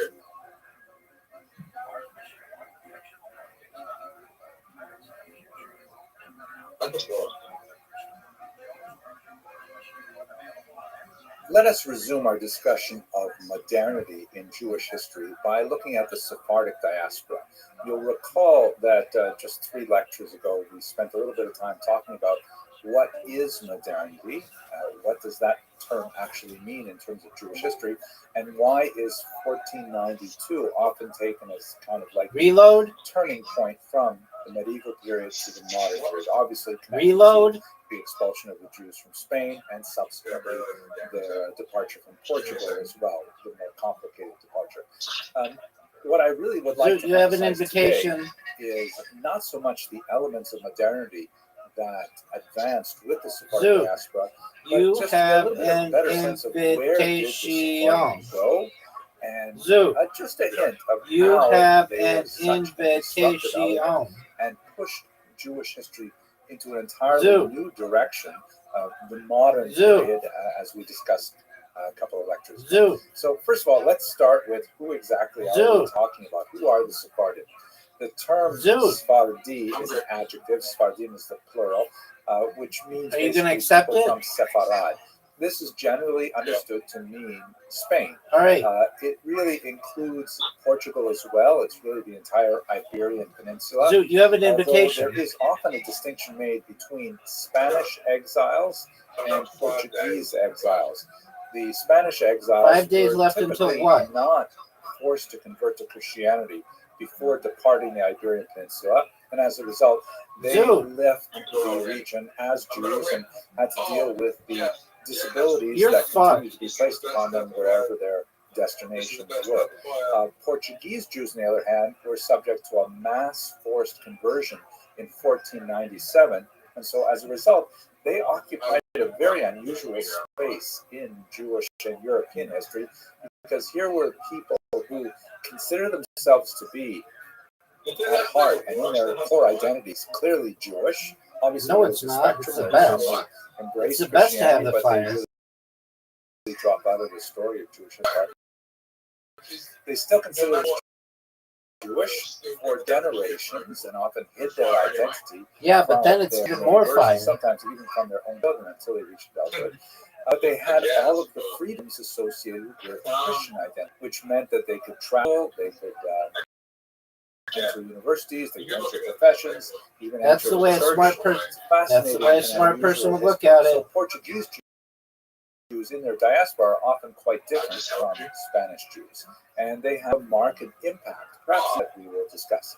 Furthermore, there are many Jews who are not of Spanish or Portuguese descent, who nevertheless identify themselves as Sephardi or Sephardi. For example, one of the greatest of the Sephardi thinkers of the 20th century is this man, Rav Ovadia Yosef, who was the chief Sephardi rabbi of Israel, and really a brilliant thinker, very prolific. And he was from Baghdad. Come on, man. The Baghdadi Jews go back centuries upon centuries, all the way back to the Talmudic era and possibly beyond, without having anything to do with Spain directly. Nevertheless, it is their intellectual identification and religious identification with Rabbi Yosef Karo, the author of the Shulchan Aruch, who was perhaps the most famous of the Sephardi exiles, that brings them within the larger campus Sephardim. To be sure, more sophisticated discussions of ethnicity and ethnic identities would require a distinction between Sephardi and Mizrahi Jewry, or Edut and Mizrach, the Eastern communities. But many Jews who kind of What up, attach themselves to that Sephardi intellectual religious tradition call themselves Sephardim, even though ethnically they're really more Middle Eastern than Spanish. Another interesting kind of example where you might see this is, for example, there are I don't know. there are I mean, significant populations of it's not like you have like the greatest long-term memory ever. So they identify as Chabad, which is a very kind of Ashkenazic movement, but they are not Ashkenazic. So it's possible do your best to work on short-term activities to improve your mental capacity. Overlap, even though they don't necessarily make sense on a basis of nomenclature. At any rate, the Sephardim that we're talking about today are primarily those who were sent into a diaspora, but they would have a much larger impact on their indigenous populations that they encountered, as for example in Baghdad. Yeah. Here's one of my favorite maps of the Sephardic diaspora that gives you a sense of the I know what you're saying, their whole phone number. It's hard to get a really good sense of how many Jews actually fled Spain, first with the expulsion in 1492, and then with the more gradual process that took place over a century, from Portugal in particular. But it wouldn't be unreasonable to assume it's about 250,000 Jews. And as you can see, significant numbers of them went to the most proximate locations in North Africa or Portugal itself, across the Pyrenees into southern France. But the really wide diaspora takes us into several areas that we're going to look at in this video. Three in particular, again, very briefly, but just to get a sense of how diverse the impact is. We'll look at the Eastern Mediterranean. Specifically, we'll look at the impact on the land of Israel and in Constantinople, also known as Istanbul, and in fact, that's what it would be called at this point. The name Constantinople does persist in many contexts up until the 20th century. And this is a very important Jewish center. It goes back all the way to the ancient period, but it becomes especially important because it was one of the major destinations of Jews at this time. More than that, so Greece was within this kind of cultural orbit because all of them fall within the larger Ottoman Empire. Then we're going to look briefly at Europe, and I'll focus Italy in particular because that was one of the major destinations of Jews. Although certainly have a lot more to say about Amsterdam. Next year is not a leap year. We won't talk about it today. So it'd be 364. That for a couple other lectures. And then finally, a very quick look at the Americas, the Atlantic Sea, either as Jews per se or more frequently as conversos, those Portuguese Jews who hope to reestablish some kind of Jewish presence in the New World, free from the Inquisition. Okay, those are the three areas we're going to look at very quickly. Let us begin with Israel, which is the site of absolutely fantastic and amazing spiritual renaissance that occurs in particular in the northern town of Tzfat. Now, I plan to devote a video specifically to Tzfat because it is so amazing. And I myself have spent a lot of time studying it. I actually wrote a book on one of the thinkers who lived in Tzfat at this time, Rabbi Moshe Cordovero. Here you see one view of the famous graveyard of the great Kabbalists who found themselves in Tzfat in the decades after the Spanish expulsion, and they have this custom of painting their graves blue, which is understood to be a color that wards off the evil eye. You can also see in the background there the beautiful vistas of Tzfat. It is located at a very high elevation. You get this commanding view all over the field. Now, what happened in Tzfat was rather unusual. It was really something of a nothing town in northern Israel. Jerusalem is clearly the major center of Jewish activity, but for primarily tax purposes, the Ottoman Empire released some tax disabilities on new settlement in the northern part of the Galilee, and Jews who were very active in the textile trade in particular began to set this region quite rapidly. Early on, many of those settlers were exilees from Spain and later Portugal. And over the course of the 16th century, really not even the entire century, really about 70 years, this one town attracted a That water brilliant saved you. number of really important mystical thinkers, including Rabbi Yosef Karo, who we mentioned earlier. He is the author of the Code of Jewish Law, and much of what he wrote was actually written with the Spanish exiles in Greece and in Constantinople, but he ended his career in Sfat. The great Moshe Alshif, If you do, you'll get banned. commentator, very Kabbalistic kind of inclinations. Rabbi Moshe Cordovero, the figure who occupied so much of my own energies, the author of Pardes Ramonim, Talmud Devorah, other great If classics. you ask anybody about me Is now, very especially brief since I've been because spamming they people like only crazy spent this less week, than a year everyone together. will ban you. The great Arizal, who was not Sephardic in origin, he actually came from Egypt.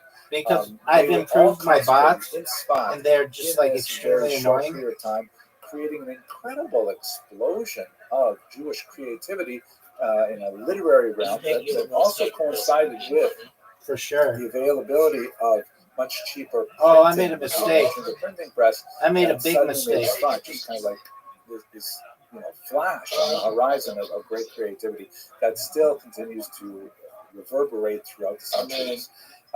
It ended with some disasters. There were plagues that affected the region. There was earthquakes that affected Sfat, and it went Yes, into a sir. significant decline at the end of the 1500s. But nevertheless, really important transformative moment in Jewish intellectual history as a result, largely, of these Spanish exiles coming here.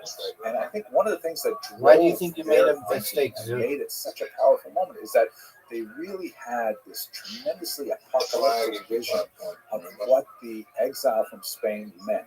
Yeah. That it was, nigh on the Messianic era, and that how Jews reacted to it would be crucial and so on.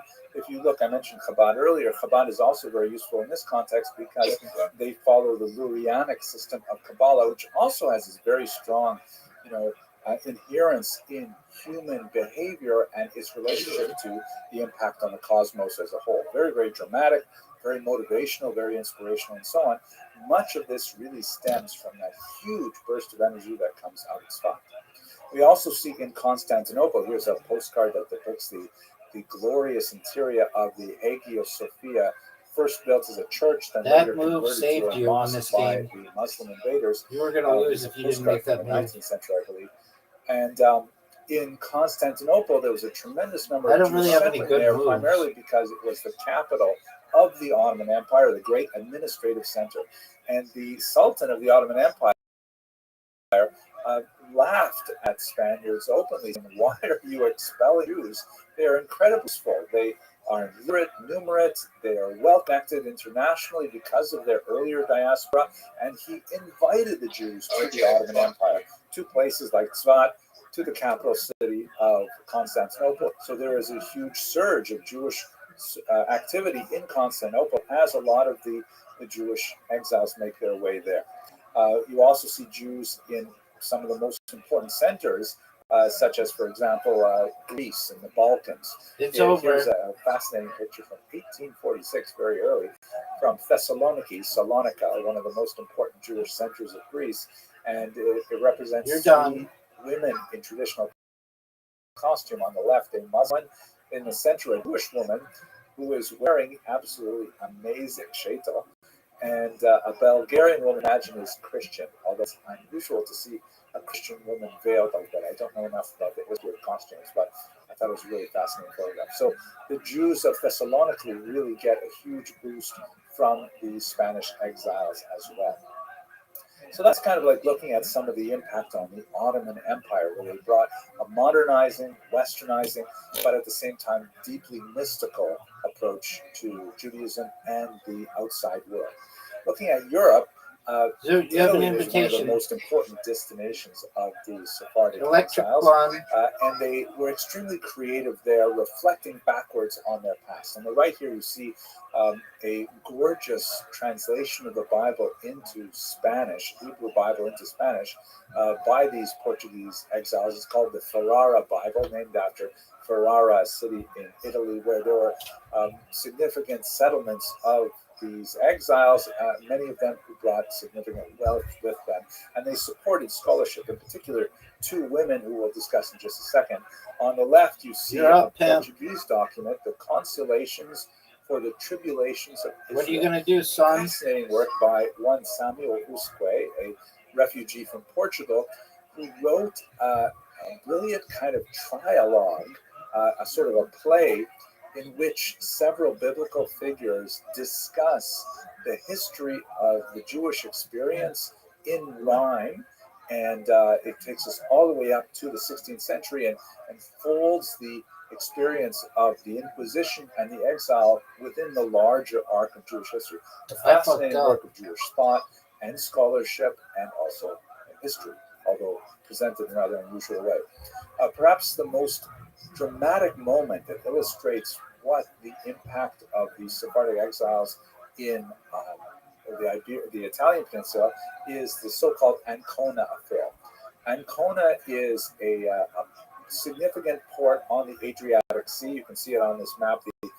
If you look at the Italian route, and I pronounced that like a Canadian, I know, and you look sort of at the back of the calf, you see there's the port of Ancona, and just to the north, another port of Pesaro. Ancona was a deeper water port and a little bit more attractive to many Portuguese Jews who made settlement there. And they were free in Ancona, even though it was a Catholic country. They basically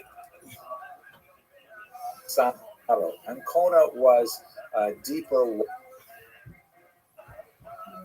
sort of at the back of the calf. You see there's the port of Ancona, and just to the north, another port of Pesaro. Ancona was a deeper water port and a little bit more attractive to many Portuguese Jews who made settlement there.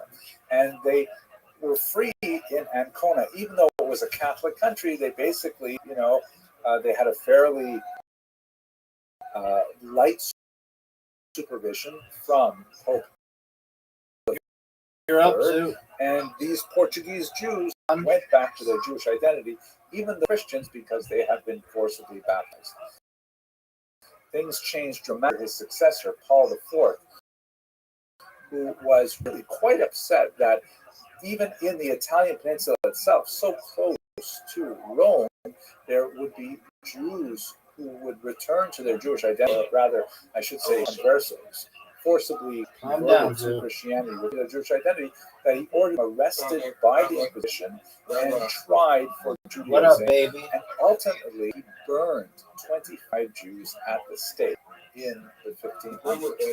Now, this was such a reactionary and draconian imposition of Catholic doctrine, but it was, not so surprising with Paul IV. He also wrote very early on in his career something called Cum Nimis Absurdum, which is a papal bull that essentially said it is so absurd. That's true. It's Miss Aquarius, not Aquarius. That was an encyclical sent out to Catholic churches. It is so ridiculous that the Jews should be allowed to essentially apply their religion within Christian territories, especially those Jews who have already become baptized, forcibly or otherwise. And so he had a very negative approach to the Jews. He imposed the ghetto in Rome. He attacked the Talmud and so on. And of course, in Ancona, he killed 25 of these baptized Jews for returning to their ancestral faith. I don't know. This provoked a dramatic reaction from two very powerful women. And I would like to suggest here that it is not inconsequential that we're speaking about powerful women in the context of the Sephardic diaspora. Let us recall that when the Jews were exiled from the Iberian Peninsula, this was like a huge inversion of everything. All of the traditional power structures were gone. All of the traditional authority figures were scattered, and it took some very strong individuals to assume leadership. Two of those very strong leaders happened to be women. One of them was Doña Gracia Mendes Nasi. The term Nasi means literally the prince, the leader, and it was a family name, but it was also applied to her as an honorific. She was a brilliant woman who actually came from the the Portuguese extraction, meaning she did come from a forcibly converted background, and she, of course, was incensed that the Pope would impose this on the Jews of Ancona. That wasn't a and coder, I'm a actually developer. killed 25 Jews in this matter. And so she, in a rather unusual move for a woman, used her significant wealth. She was a very important supporter, for example, of the Bible translation we saw earlier, and also the Consolations by Usque. She called for an international Jewish boycott of the port of Ancona. And she did this from Constantinople, where she had made her home. And this was like earth-shattering, that Jews should, for the very And all first of the time, code that I talked since about they knowing, lost their homeland I barely know it 1,500 now. years earlier, And I she didn't was even saying know it they that should well then. internationally That's not what I organize do. I'm to a exert their developer, but collective pressure technically I'm a project on the management church professional. to abandon. And what I'm going to do these right now is anti-Semitic evolve this guy, policies. Amazing, audacious, just in case you outstanding. weren't aware. And He's by the gonna way, be this super is a powerful. very dramatic portrait of her that you don't exactly know what she looks like. This is a modern portrait. I like to think she does look something like this. We do have a portrait that is made from a medallion that does not represent Doña Gracia herself, but rather her niece, who has the same name. So, Oh, look at you, Zoo. That's a big upgrade. For this movement, which did gather steam within the Ottoman Are Empire, you she that? was opposed by another very powerful woman named Benvenida Abravanel, from the famous Abravanel family Zoo. that fled Spain. And the fact that Doña Gracia was Yeah, I know from it the is. Portuguese extraction, and Benvenida Abravanel was from the Sephardic, with the Spanish extraction, is not inconsequential. This is also not Benvenida Abravanel. It is Kicking ass, taking names. What's good in your neck of the woods? I'm just thinking Just playing a game against my friend Zoo. Work out like you thought it did though. It's good. That's it. Hey, who's this? Who? Who's that? Oh. We're in Australia. Yeah, in the hood. The pop. In the hood. Did you say? Where's this?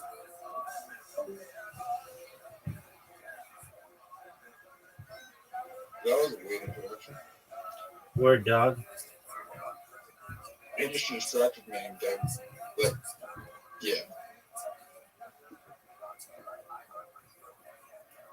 I bet he was from like Sydney or something. I don't know. All I know is that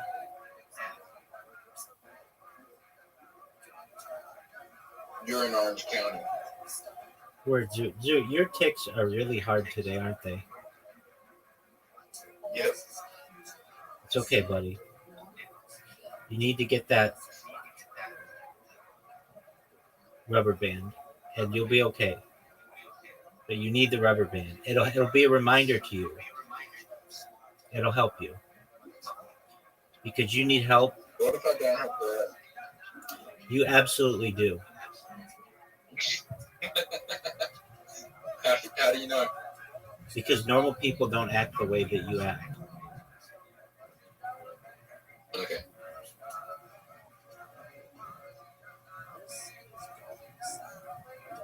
Do you feel like if a psychologist was in here, what do you think they'll diagnose me with? Tourette's. Is that it? Perhaps.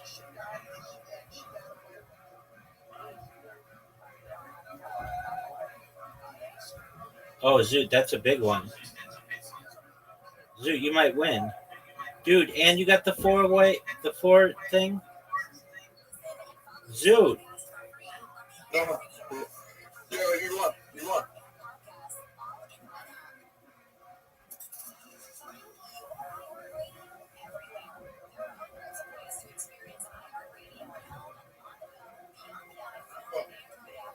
Right, one more. I really want to beat you up the healer. You want me to play without the healer? No, I gotta beat you. I gotta beat you without me having a healer.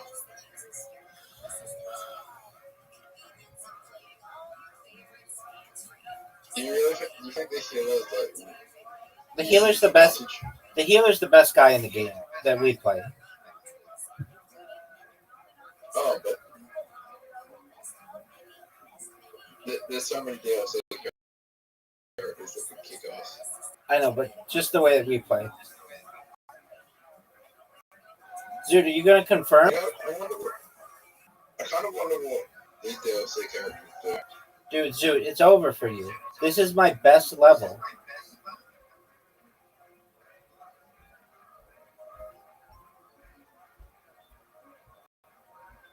I got 5 HP. Yes, sir. I don't think that really helps. It should make more than 5 HP if the board's set up like this. I think it's. I would rather go second.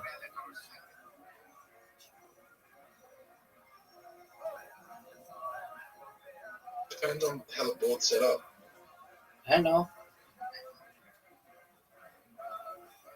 The question that I have for you is, do you think that was a good move? Oh, dog. No. This is a serious. Do I think it was a good move? No. But do I think that the board has been set up in my favor? No, it's been set up in your favor. Word, dog. You're up, pimp. That was a mistake. Extra move. Was it? Yeah. So, if it was Another, a mistake, why did I get hit? I mean, that's nothing. I'm not worried about it. Okay. This is the red, but I need the red as well. So this makes life really hard. But I think the best move I can make is this. Incorrect. Would have been to get this green here and take away my extra move. Because then I'll see the move that you can do right now.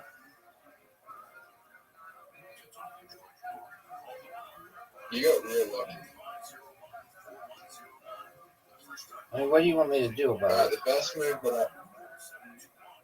best move that I can make right now.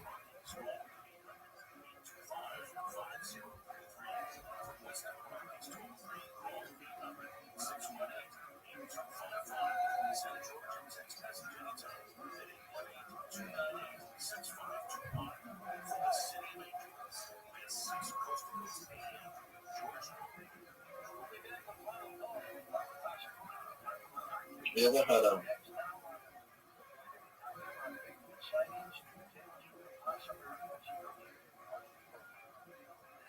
That was a mistake. Why wouldn't you get the red?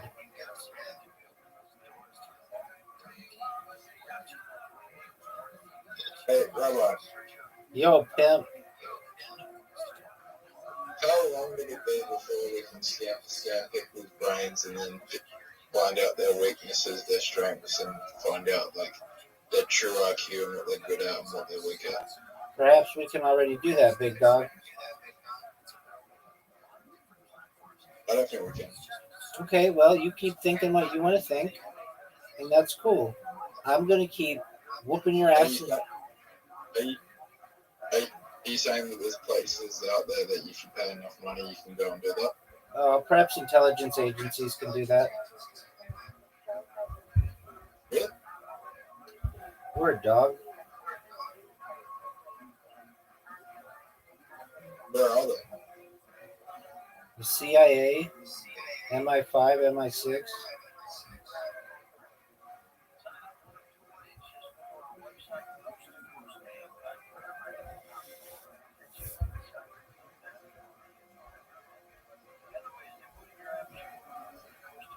Wouldn't that make study pointless?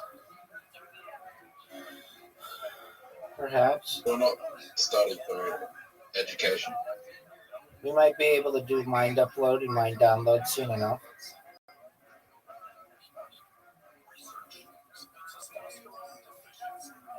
Oh, Zoo, that was really good.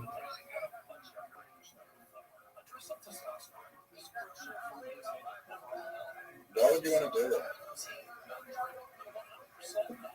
Why would I want to evolve? Download it from that. Just download it from that. Correct. What if you put a virus in?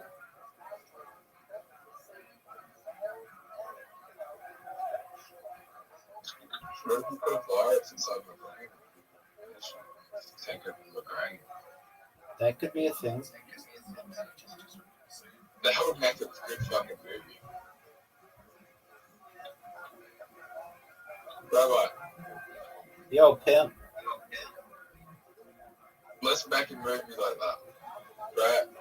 Okay, big dog. In the future, it's like they're uploading and downloading information, educational information, and there's viruses inside there.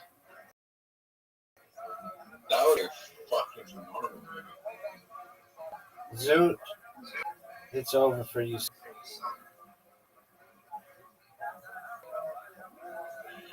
Would you watch that movie? Perhaps.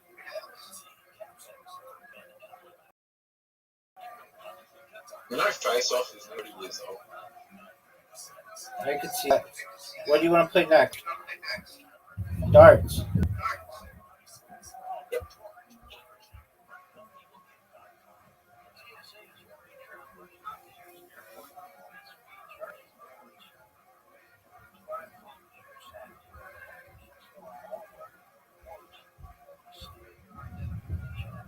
Years ago. It's relative. In the history of the universe, no. But in the history of a 5-year-old, yes. And what? In the history of a 5-year-old, like a 5-year-old child.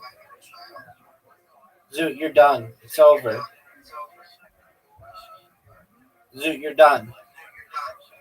It's over. Get a 999. Get a 11. So what you're saying, if I was 130 years old? Yeah, I mean, it just depends.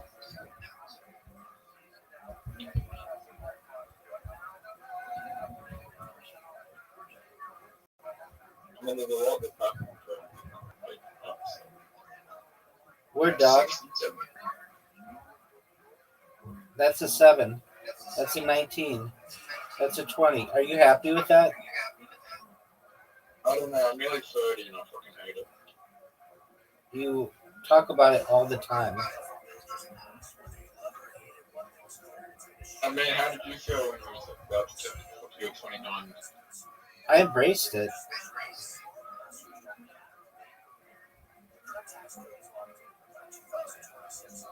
It was the best of both worlds. I could fuck chicks in their 20s or chicks in their 40s. Yeah, that one's not like that. No, it rules.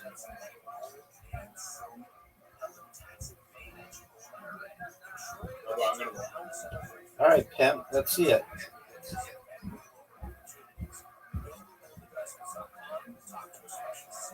You just busted, son.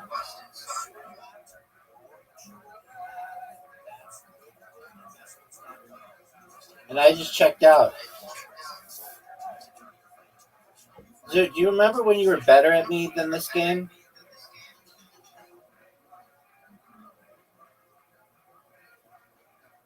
I think this is the best game for hand-eye coordination, to be honest. You were better than I was at this game? Alright, you ready for me to win? Yeah.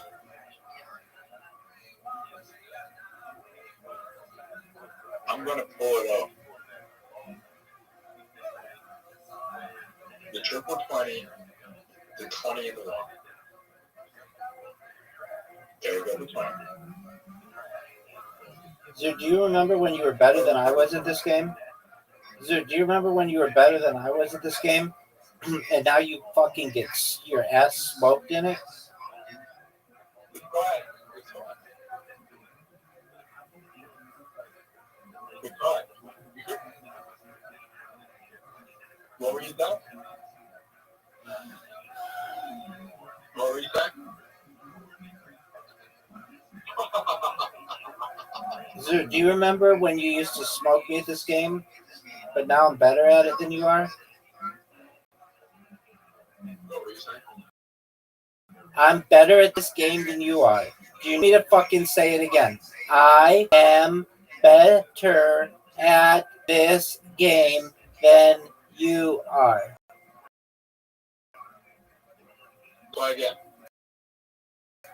Zoo, you've been smoked 3 games in a row. You know, I've only won 3 games on this account. I know. Do you know how bad that is? You used to be really good. Well, on this account, I swear. Word, dog. Oh, dude, triple 25 or double 25. Double 25. Get it, Zoo. Perfect game. Yes! You Yes! did it. Yes! Good job, dude.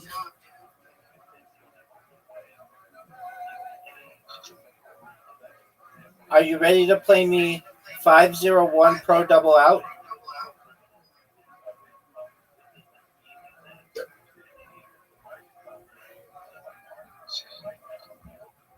You realize that it's important. Possibly. That was really good, dog.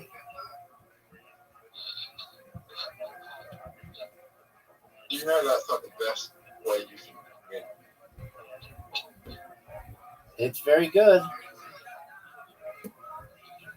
Would you say it's a text? Yeah, that's a 10.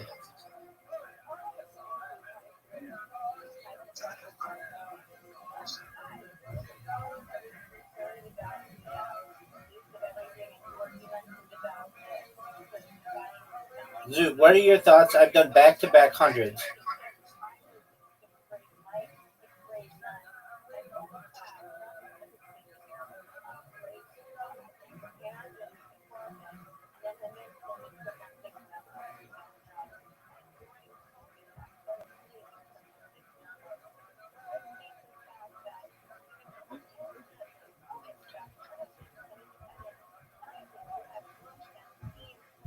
Oh, Zoo, you got 100.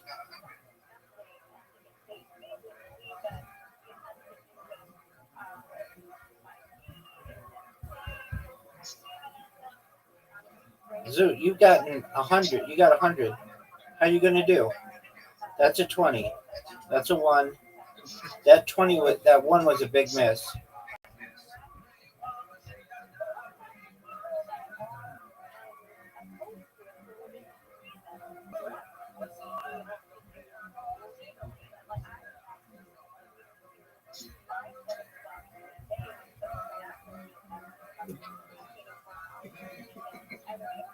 At what are you laughing, Zoo?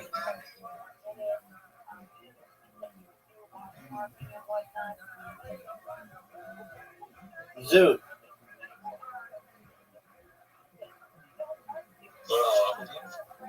at what are you laughing, son?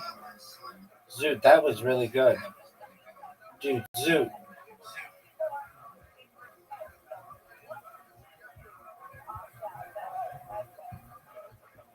Dude, I just busted. I'm not good at the Pro Double Out.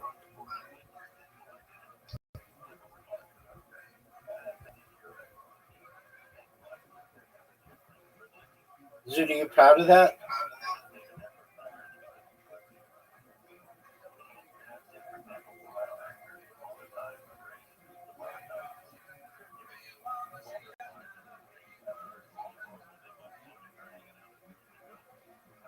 $25, Zoo. Special interest. Dude, that was good.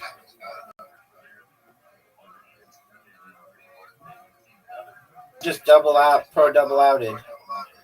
You need a 5, Zoo. Get it. Double 5. Oh, Get it? No, no. You busted.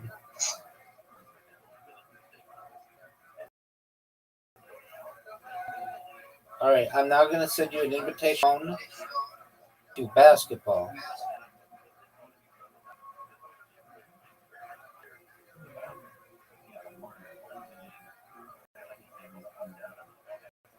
Zoot, you have an invitation. Are you going to accept it? Zoot, are you going to jerk yourself off raw? Or are you going to accept it? Zoot, you have an invitation, dog.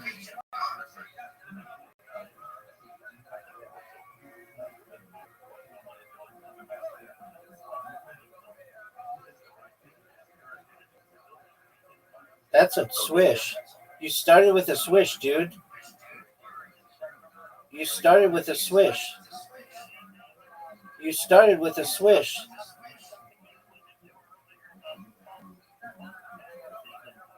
Are you proud of Are you proud of 5 points? I've seen people, so I've paid for green circles, and then I've seen them score like 23 on the first game. That's crazy town. Is like everything a swish? They got 23, so they're not missed. Did they get like everything with a swish? Pretty much. Like they got 11 swishes and one regular. I can't remember. I think they got a miss. They just flipped the thing really fast.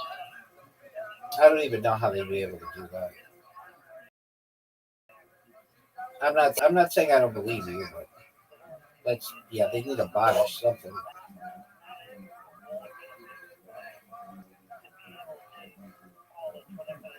Oh my god. Remember when you were better than me? Sorry, remember when you were better at this than me? Let's see what you've got, Zoot. Sometimes I say words backwards. Do you have dyslexia as well?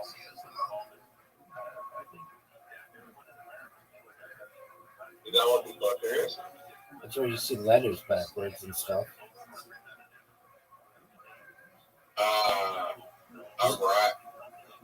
I write backwards sometimes. That's like more ADHD because I'm in a rush.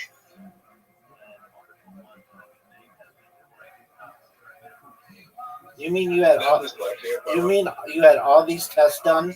And they didn't test you for dyslexia? No. We tied. Why would they test me for dyslexia? Because it's a good thing. How do you know you have dyslexia? They test you. It's just like you see letters. Strangely. Okay.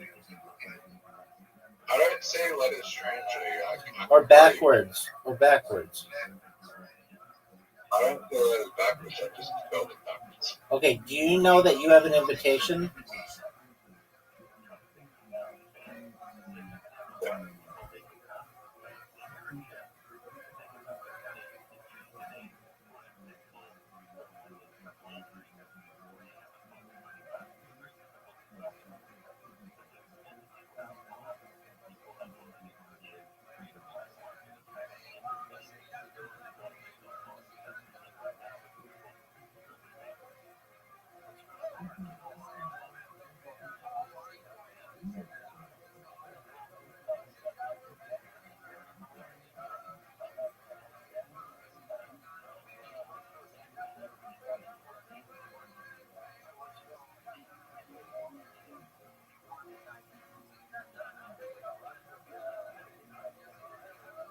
Yeah.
I think you're very good at this game.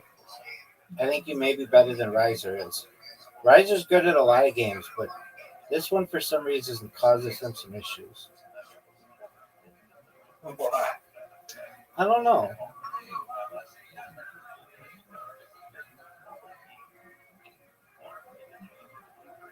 You think it's a block every 10? It could be. I don't know.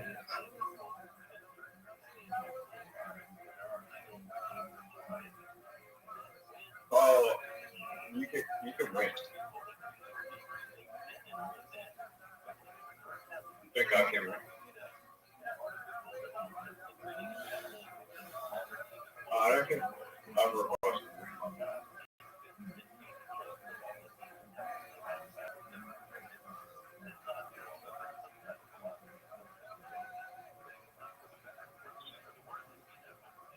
What's your favorite show? Maybe the crocodile. I hate crocodile. Maybe the kangaroo.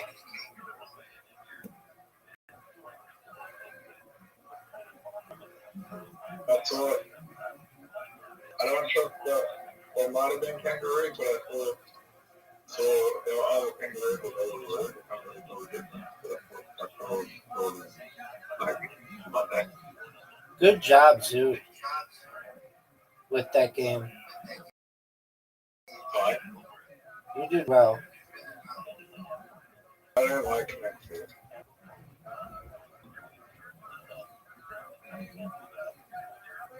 You never played chess. Yeah, I don't play chess with people. It takes too much out of me.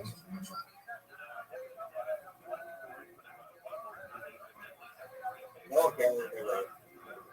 never played. What's that?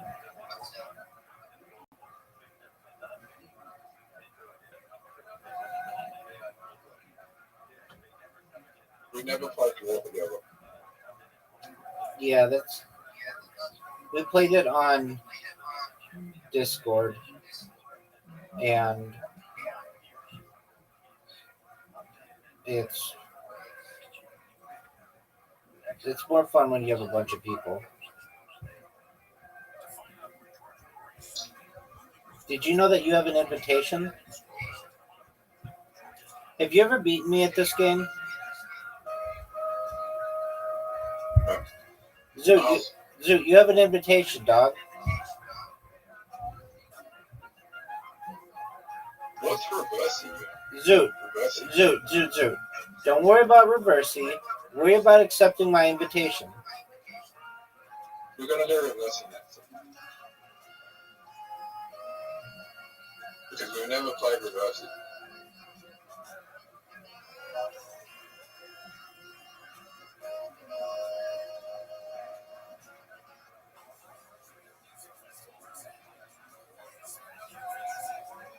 What game do you think they should have to play though?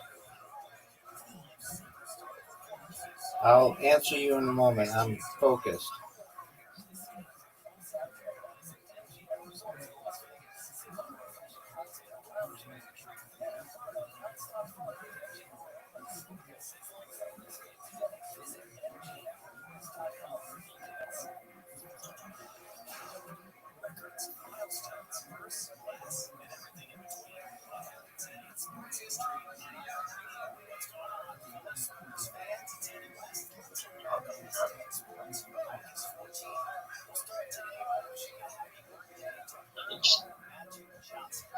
What? I don't know. They have good games.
You want to play Reversey? Okay, well, we have to learn how to play. Reversey is a two-player game played on a board with 64 squares arranged in 8 by 8 rows and columns. The game begins with 4 discs already placed on the board. A set of 64 identical pieces shared by both players. Each piece is a disc that is black on one side and white on the other. Object of the game. The object of Reversey is to flip the most to your color by the end of the game. If both players have the same number of discs of the color, okay, it should be pretty easy. Oh, placing pieces. Players are designated white and black at the start of the game. Beginning with black, each player in turn places one disc onto a vacant square on the board. Once placed, the disc never moves, though it may be flipped when captured so that it changes color. To place a disc, simply tap on the weak square. Move is legal if it captures one or more of the opponent's discs. You can see which moves are legal by the small opaque circles on the board. Capturing a disc or an unbroken line of discs of the same color is captured when it becomes flanked by opposite ends by 2 pieces, one of which must be the disc that was just placed on the board. For example, if the black player is about to place a black disc in the space with the yellow dot.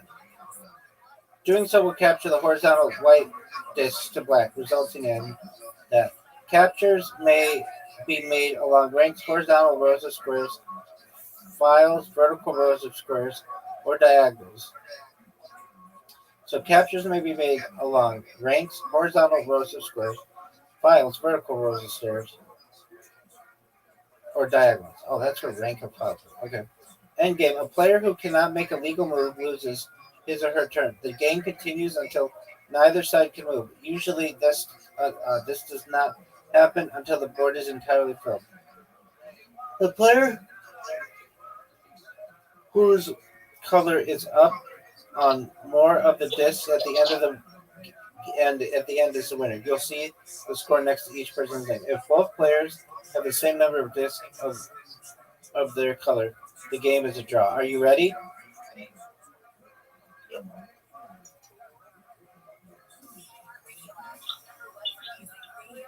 All right, Zoot, you're up. It's Black's turn. Zoot, you're up. I don't like this game already. Dude, I don't give a flying fuck. Go.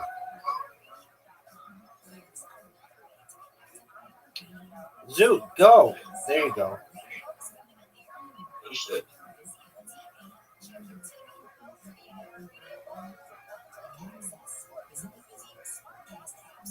Brother, you're right. You know what?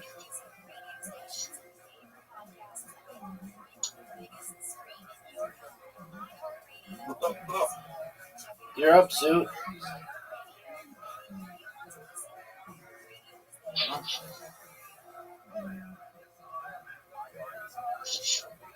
Is there a timer in this game? What the fuck, Zoot? What the fuck? You're up, pimp. How'd you do that? Because I'm sexy. What do you want me to do about it? How did you do that? We're tied. What the fuck, dude?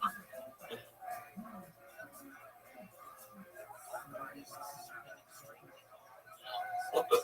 We're still tied. We're still tied, and this game is amazing.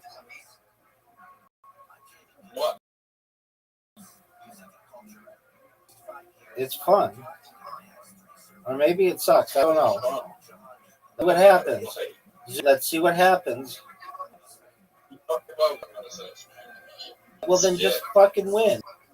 It's your turn. Maybe I'm the support of this game.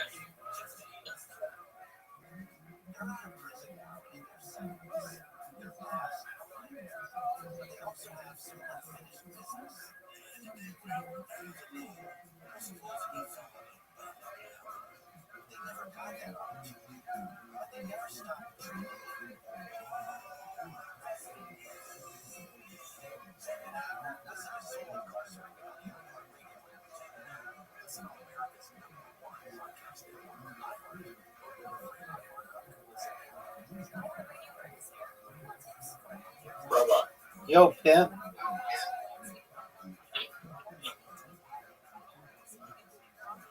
Will I find something wrong with it? Maybe.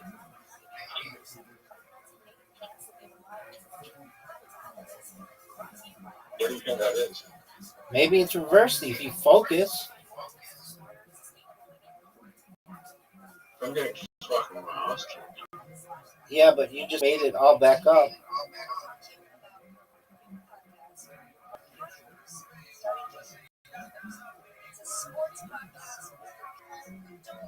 I got like the reverse now. Like it could look like you're getting fucked, and then you can do something like that. Word, dog.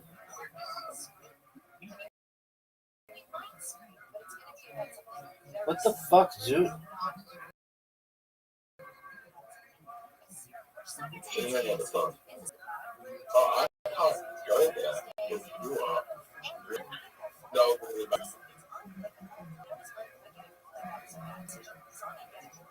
that would be really, really bad.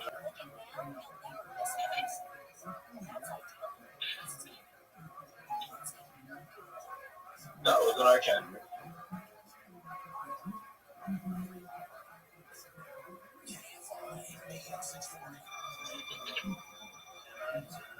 That was bad.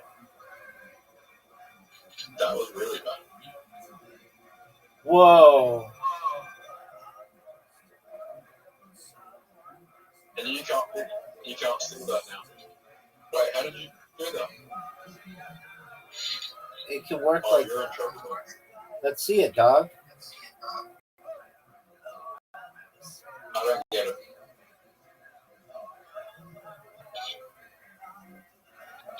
Can I come back? Dude, you're doing really well. No, I'm fucked.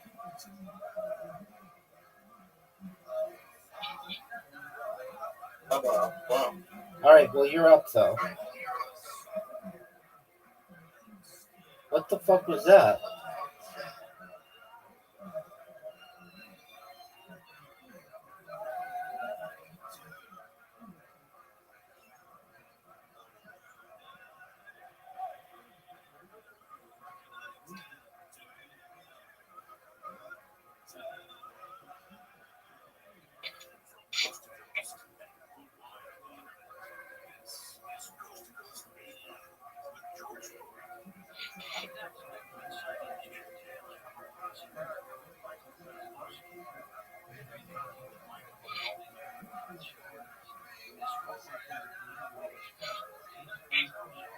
Oh, look at that move, Zoot. Yeah, but you won. Not necessarily.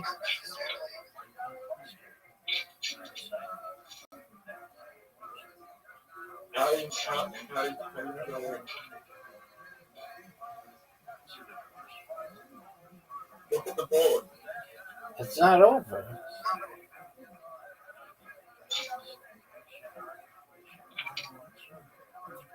Oh, shit.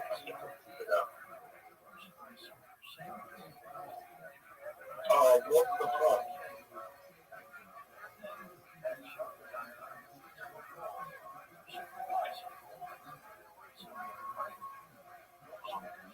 Oh, I'm right.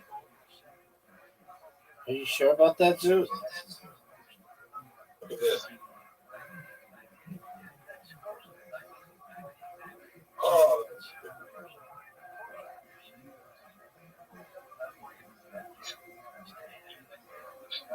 it was close. It was close. Let's play again.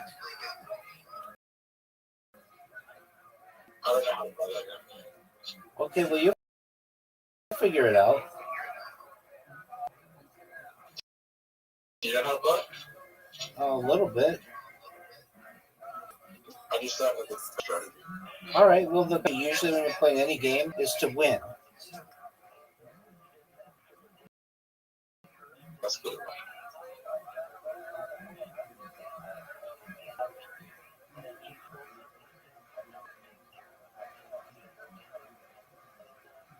You almost won that last game. That was bad. But yeah, but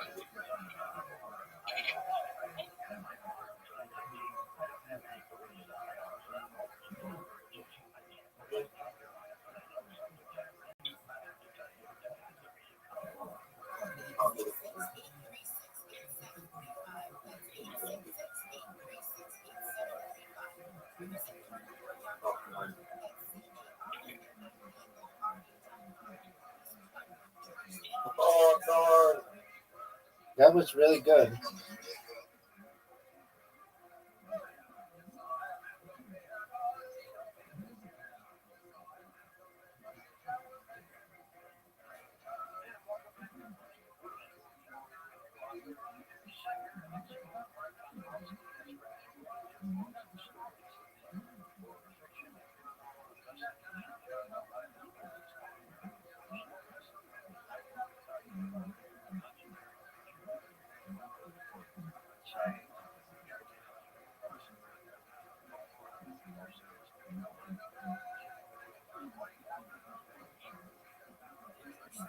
Really good move.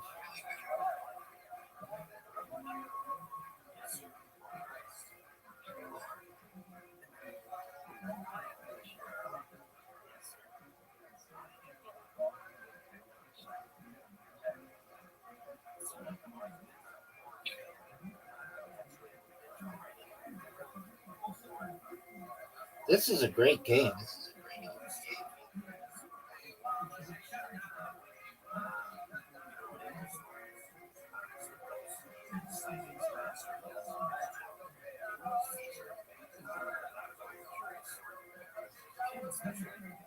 Oh wow.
Dog.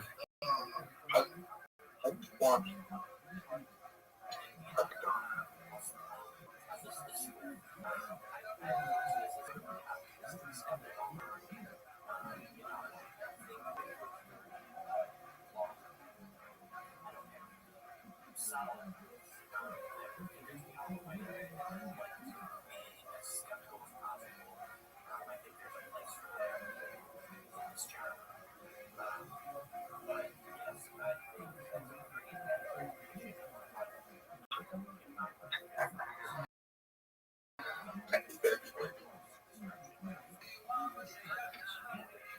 criteria is I had this. Zoot, big dog. I beat by one. Yeah, dog. This is a fun game. I didn't never played it. No one knows. None of our friend group knows how to play it, or knew how to play it, but now we Yeah, know. every play every fucking game. Like the one of the number one game in the world that everyone plays and no one's fucking played it. Dog, Whatever that game was called. one call. Yeah, that's right. Dog, we played mini golf. Like that's all we played for like 9 months.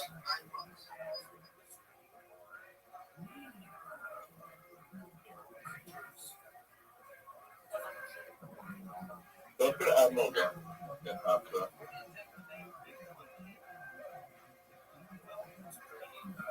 Actually, I got an idea. What's that, Zoot? Go to ChatGPT and ask them what's up that photo and play games over there and we'll play every single one. Okay.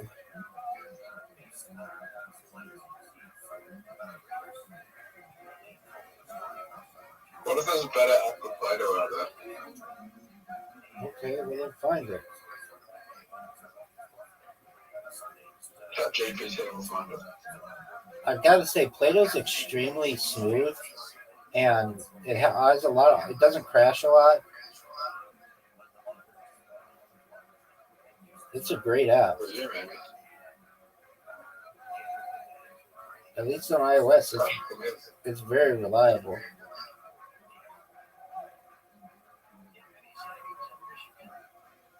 Fuck. I'm playing terrible right now.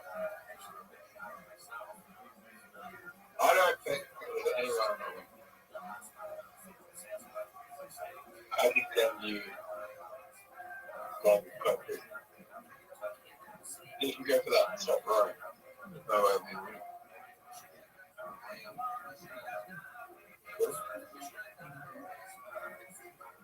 You can all put the board you have right now. Yep. I'm starting to learn strategies. You have all the corners. I'm starting to learn strategies. I only have half the corners. Oh shit. Shit, you're gonna take out the weapon. Well, not a strategy.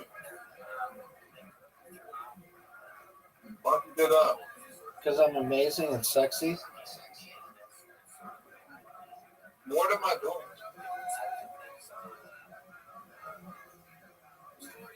How did you do that? Just being amazing.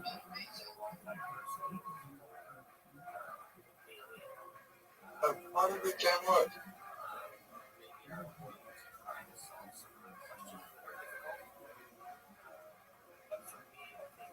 I'm up. You're gone. 10 minutes. Don't resign.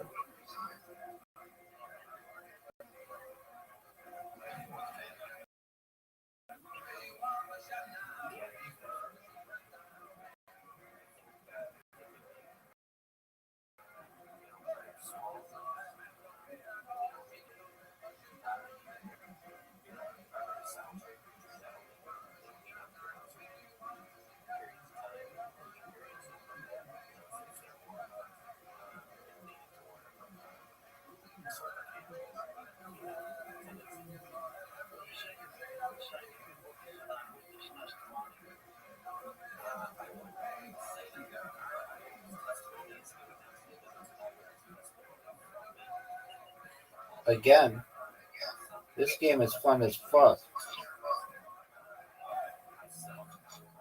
Go again. Word, dog. Let me check. You have an invitation. Zoot. I'm trying to figure out how to play, but I think I figured it out. Okay, well then go. There we go. Is that a good man? It's okay.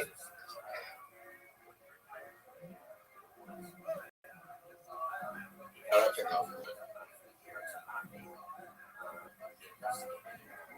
But I think I'll. Terrible move.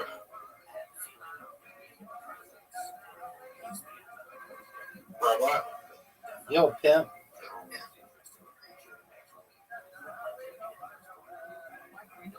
I'm playing terrible.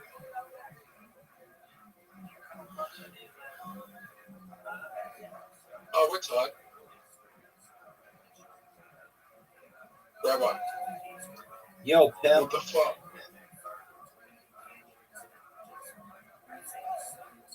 Okay, I came back. I came back. We're tied. What the hell? This is an amazing game. How did you do that? Because I'm sexy and I've got a big cock. What do you want me to do about it?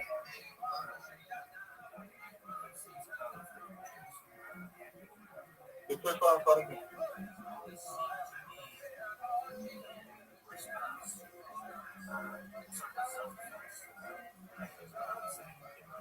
Is there any way I can come back? Maybe.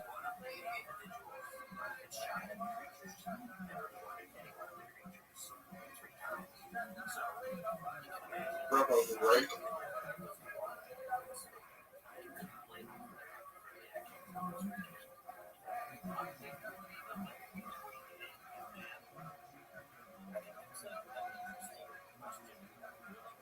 Nobody really hurt.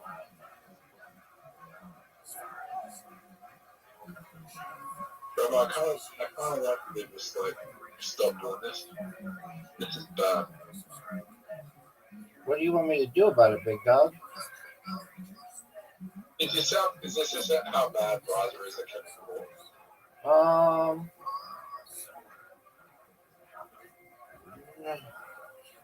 Maybe. How bad is Roger at chemical? He's worse than you are. You're a lot better than he is. But how bad? I mean,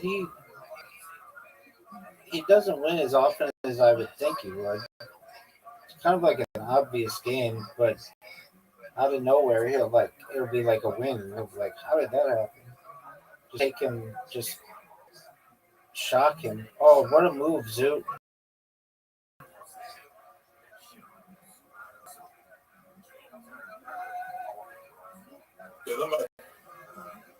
Are you intelligent? Smartest motherfucker on earth. You think I'm intelligent? I think you need some work. Why do you think that?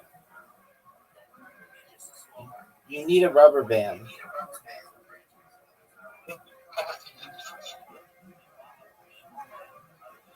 We drew.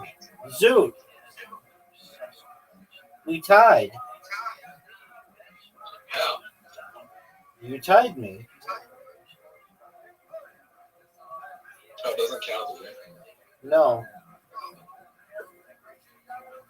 Good job, Zoot. Sure. Okay. How did you tie? Like, you had such a big leg. How did you tie? Because in reverse, it's like the whole thing can reverse.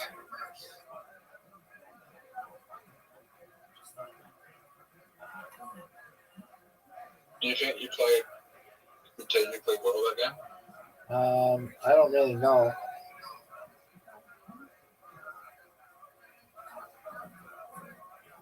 It's like, even if you think that the game is over for the other guy, you can come back and win.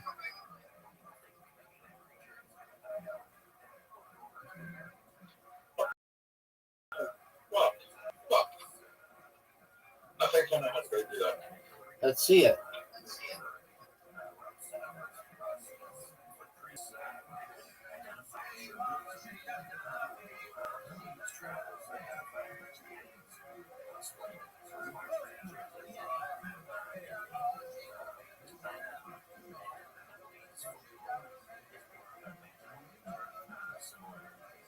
No line to Don't give up.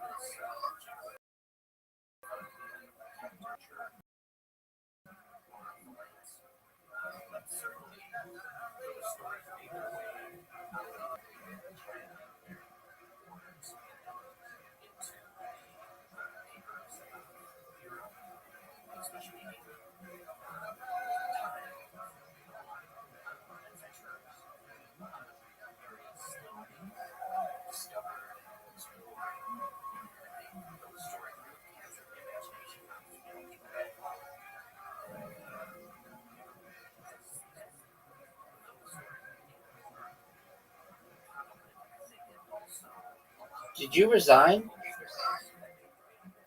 I gotta go. Bye, Zoot. Zoot, what are you going to get? So, What are you going to get? That's right. I'll be back. I'll be back later. Okay, Pimp, take care. I hope you have a better day.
A portrait, a very brilliant, glowing portrait, I think, of her student, Eleonora of Toledo, a non-Jewish woman, but I think it's still worthwhile including it here, not only because it's so beautiful, but also because Benvenida was chosen because of her superior social skills and etiquette to be the tutor to the young Eleonora of Toledo. It was believed that this Jewish woman knew more about how to behave in polite society than any Christian leader, so she was so chosen.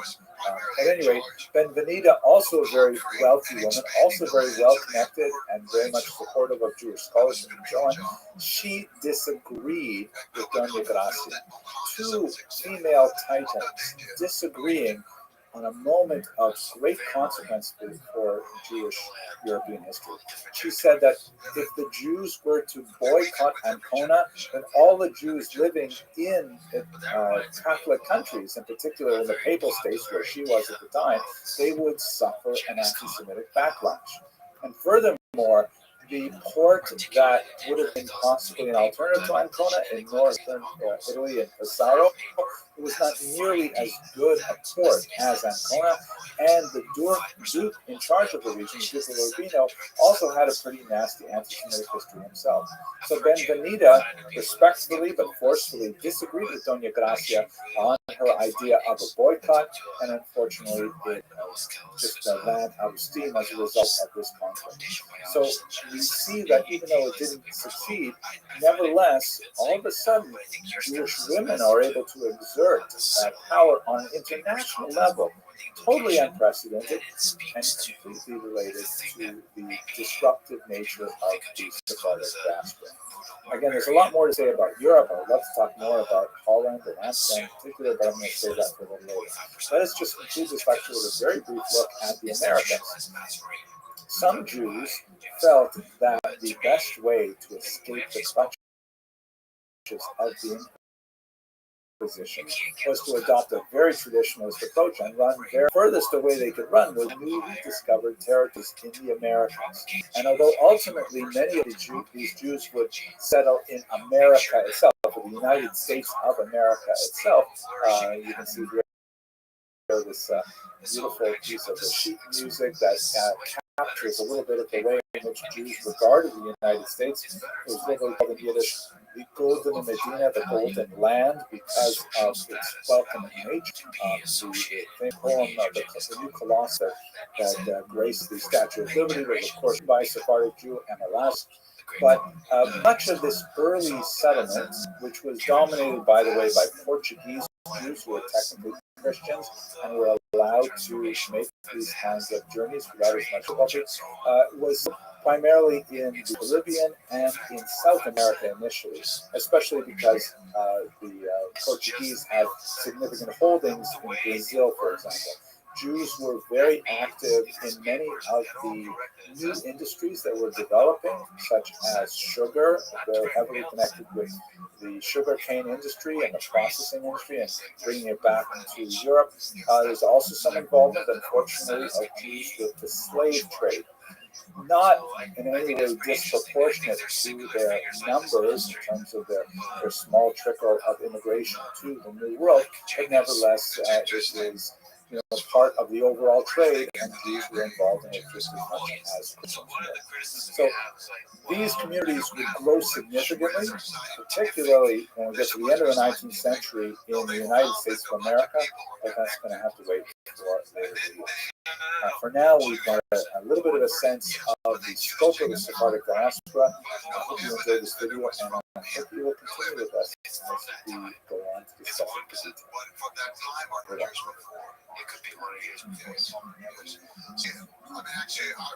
I would like for it to be true in a certain way. I would, and I do think there is truth there. I think that by attaching it to the name of Genghis Khan, they've done a disservice to themselves, but it gets a lot of publicity, a lot more funding, and it's exciting, and so on. But I think it's to that Mongol experience. But Genghis Khan's descendants were almost everyone categorized and recorded. I mean, he's the largest conqueror in the world.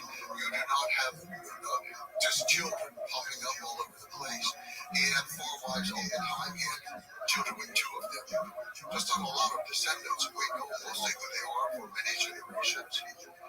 Hello and welcome to Jewish History Lab. We're going to continue today with more of a discussion on the literary, philosophical, religious level, looking at a stage in intellectual literary development that's related to a population called the Acharonim, sometimes spelled Acharonim. Literally, that term means the latter ones, like the latter authorities, the later authorities, and it's a contrast to their predecessors known as the Rishonim, who are called the first ones, who we spoke about in a previous class. So let's go in and try to understand who exactly are the Acharonim and what are they all about. So let me remind you of a discussion we had in a previous lecture about this notion of the decline of the generations. In Hebrew, Yoridat Hadorot, the decline of generations. There's this idea, which is religious, philosophical, that the closer a population was to the moment of revelation at Sinai, shown here, by the way, in this great picture of Charlton Heston and Moses in the great Cecil B. DeMille classic, which had a big influence on me, really. I was overwhelmed when I first saw this movie. There's this idea that, at that moment when God spoke to the Jewish people as described in the Bible, and they all said, wow, and well, there's a lot to say about that.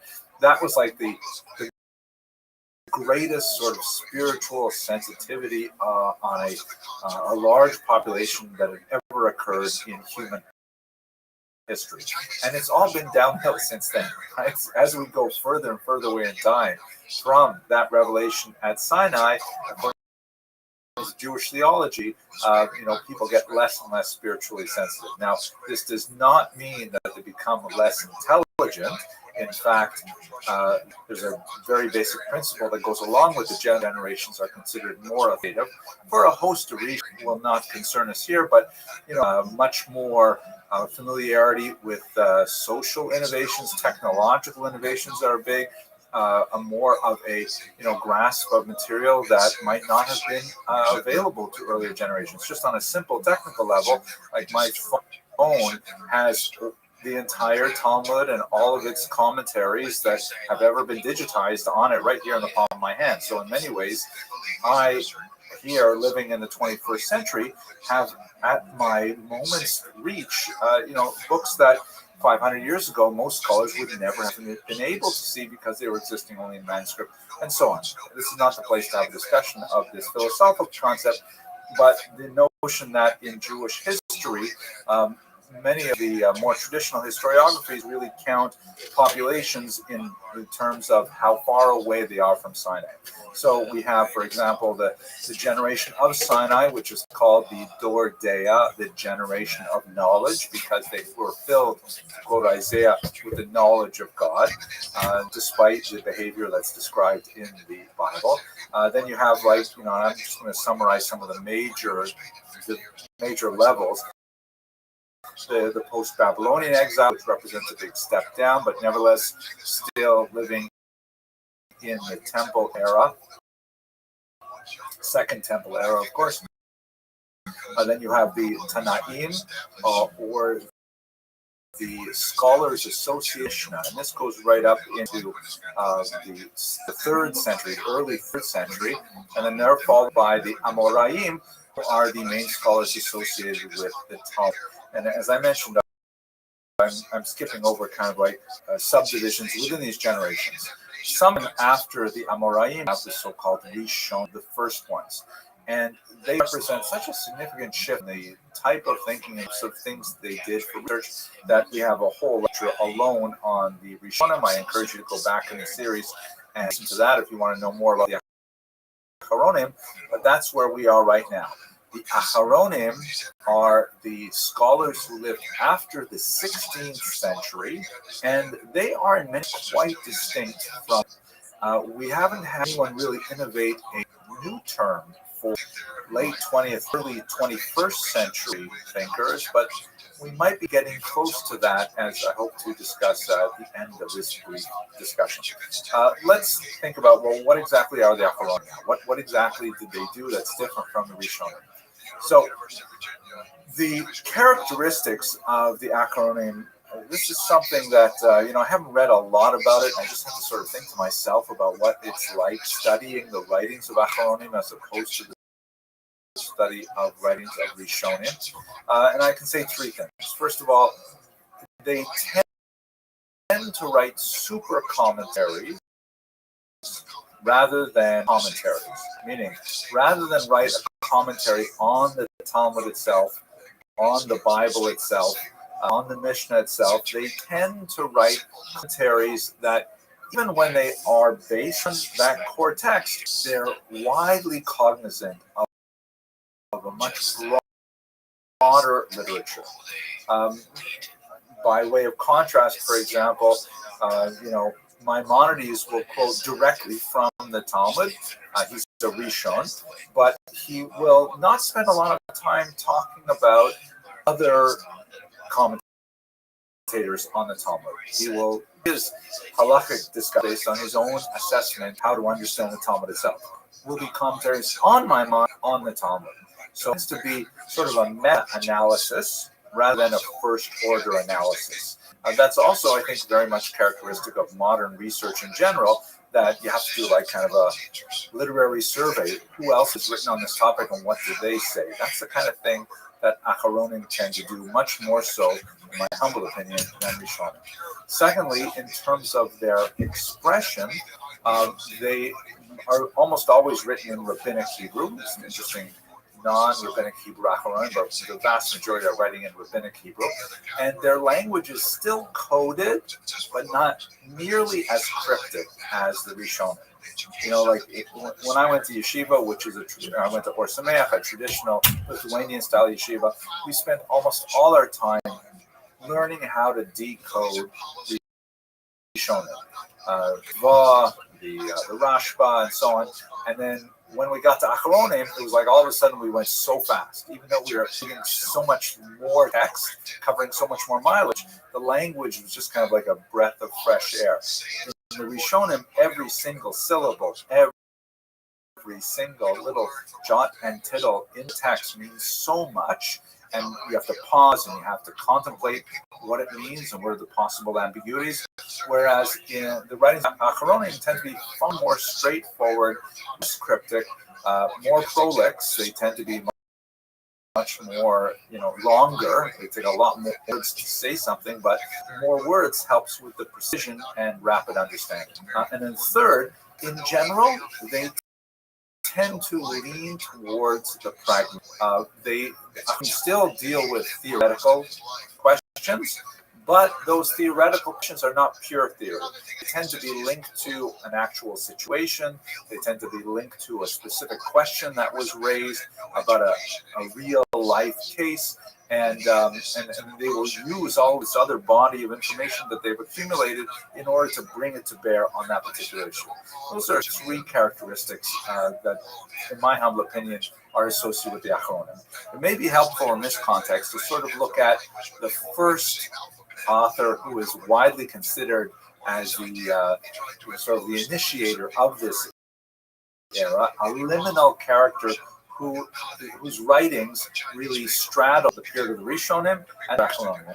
And this is, of course, none other than Maran Bet Yosef, Rabbi Yosef Karo, the author of the Shulchan Aruch, as this book and subtitle explains. Now, who was this individual?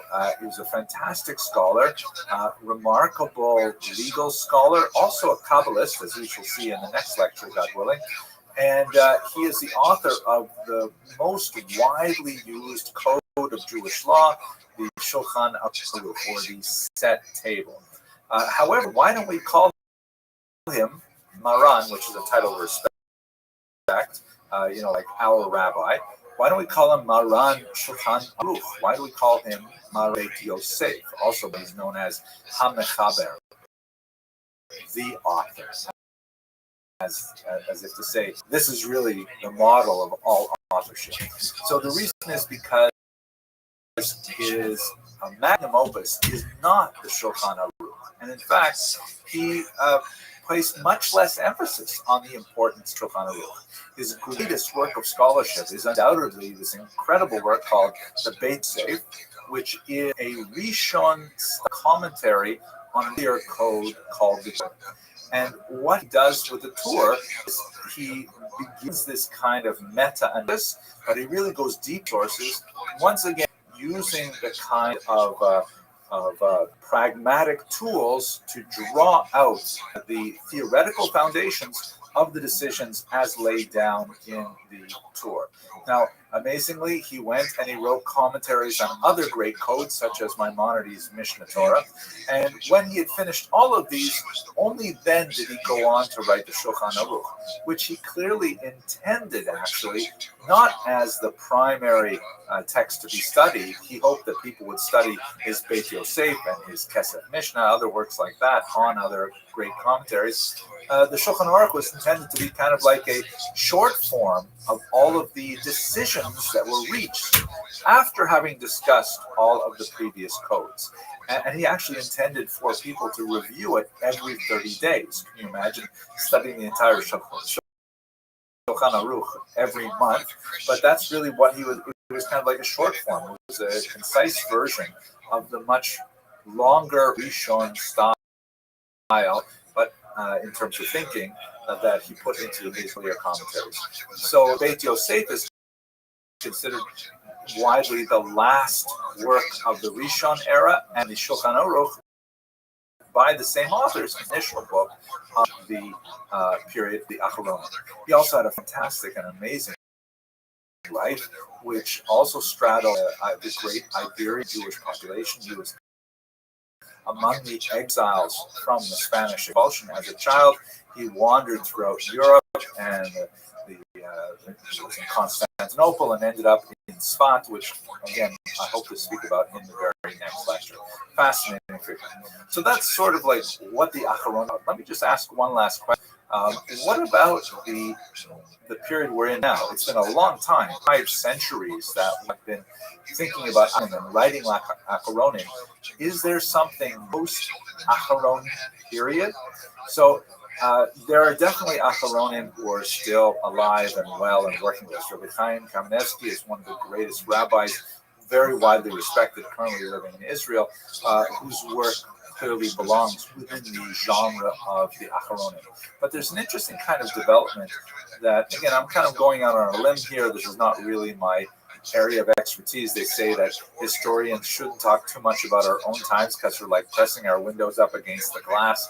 But when I look at like new books on Jewish thought, particularly in halakha, which is where in Jewish law, where the Acharonim tend to be concentrated the most, I see an interesting phenomenon of hyper-specialization, partially assisted by technology, because now, if you want to find everything that's ever been written on even the most arcane subject, it's simply a Google search away. Obviously, there are some specialized databases and so on, but it's accessible. And so all of a sudden, a person can accumulate an incredibly broad grasp of what has ever, anywhere been written about a specific issue and write a book about how these things come to pass. I'll give you one example, which is kind of amazing. I'm sure many of you who are watching this are familiar with the custom that on the holiday of Hanukkah, one should eat foods associated with oil, right? The oil is put in the Chanukiah, the candelabra, and so on. So one of the most common foods is potato latkes and also donuts, which are known in Hebrew as sufganiyot. So in Israel and in Jewish neighborhoods all over the world, you'll see lots and lots of sufganiyot that are baked and available for this holiday. They tend not to be, at least in recent times, they tend not to be what most Americans think of as donuts. They don't have a hole in them, but they are hollow and they're typically filled with jelly or custard or something like that. I know you don't really want to hear about this, but there's a reason for this. And just a couple of years ago, this remarkable, perhaps post-Acharonic work came out, so-called Sefer Emek HaSufganim, the Book of the Valley of the Donuts. And the subtitle reads that it's all about the custom of eating donuts on the holiday of Hanukkah. And it's a massive tome, actually, hundreds of pages, all about eating donuts on Hanukkah.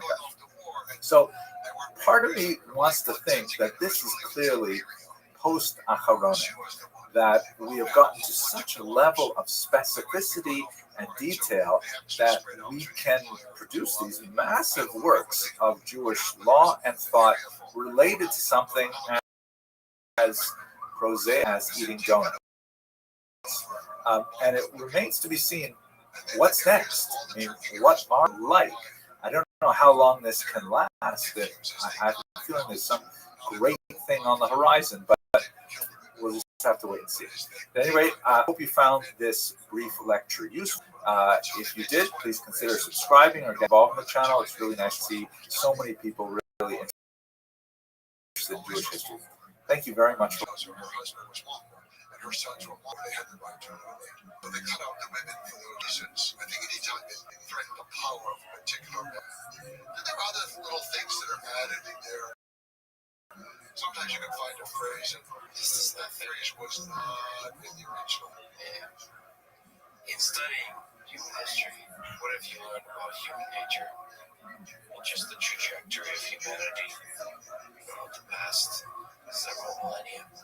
I tend to have a certain love for individuals and persons. Hello and welcome to Jewish History Lab. I'd like to take a few minutes following up on our discussion of the Acharonim to look at a period of Jewish history that I find, like most periods of Jewish history, absolutely fascinating.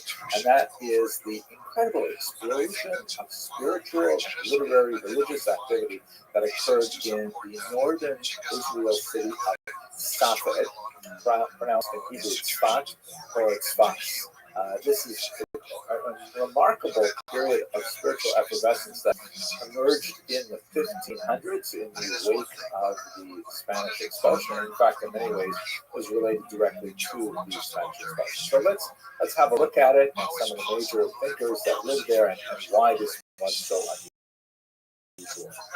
As we have seen on many different occasions, the rupture that occurred in Jewish history as a result of the Spanish expulsion and the subsequent Portuguese forced conversion and a slower migration under tremendous duress from Portugal created this huge ripple effect in which the implications of that upheaval reverberated throughout the entire world. Really. At this point, Jews were not only extending throughout the Mediterranean basin into Europe, but also across the Atlantic into the Americas.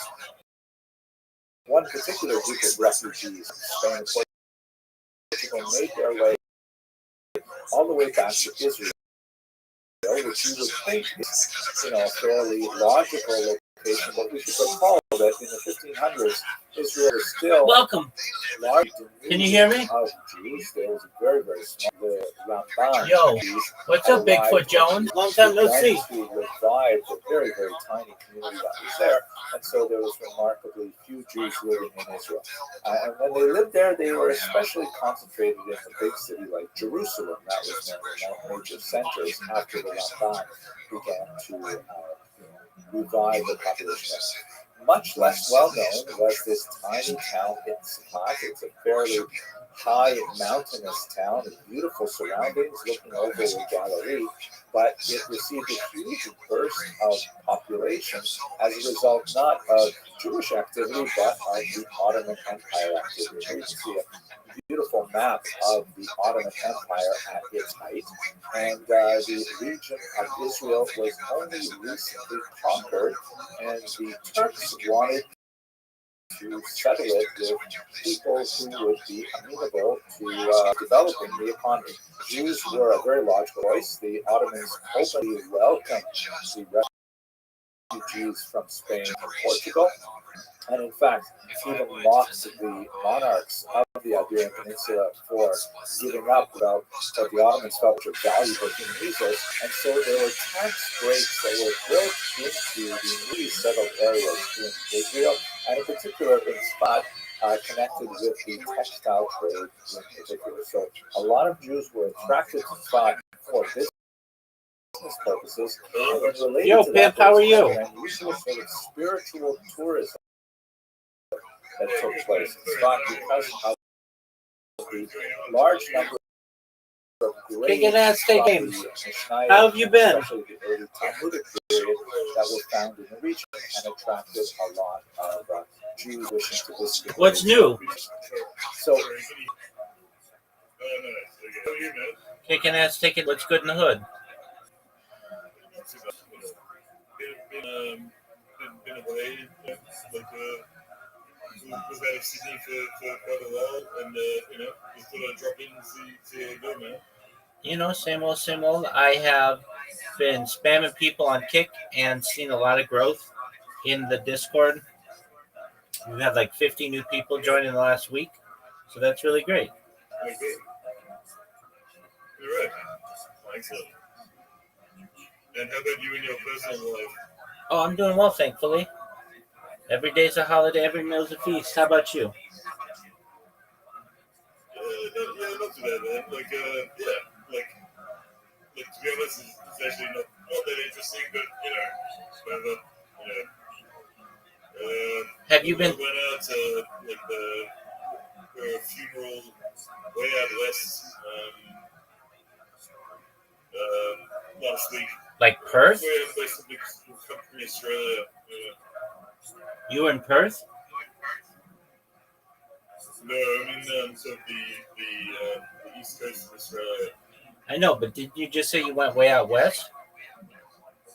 Oh, sorry. So, like, way out west into sort of country, New South Wales. Oh, okay, I got you. State in, Yeah, no, I get you. So, I mean, sort of dairy country, sort of, yeah. Did you see any cows? Quite beautiful. Yeah. Sorry, what was that? Did you see any cows? Well, heaps. It's all, like, dairy country. So, that side of my family are all dairy farmers. So, it's like a very sort of lush rolling hills, with sort of deep gullies, and they all, it's all cows everywhere. Yeah. Very well. Would you remind me, Bigfoot Jones, how'd you find out about me? I found out you through, what's his name? Bernard Goldsmith. Oh, yeah, that's right. That's right. Absolutely. Have you been on Twitter recently? Been a couple of times, but not for a few weeks. All right. What's on your agenda for this weekend? Nothing. I'll just go up to my mum's place and see how she's. Look after her for the weekend.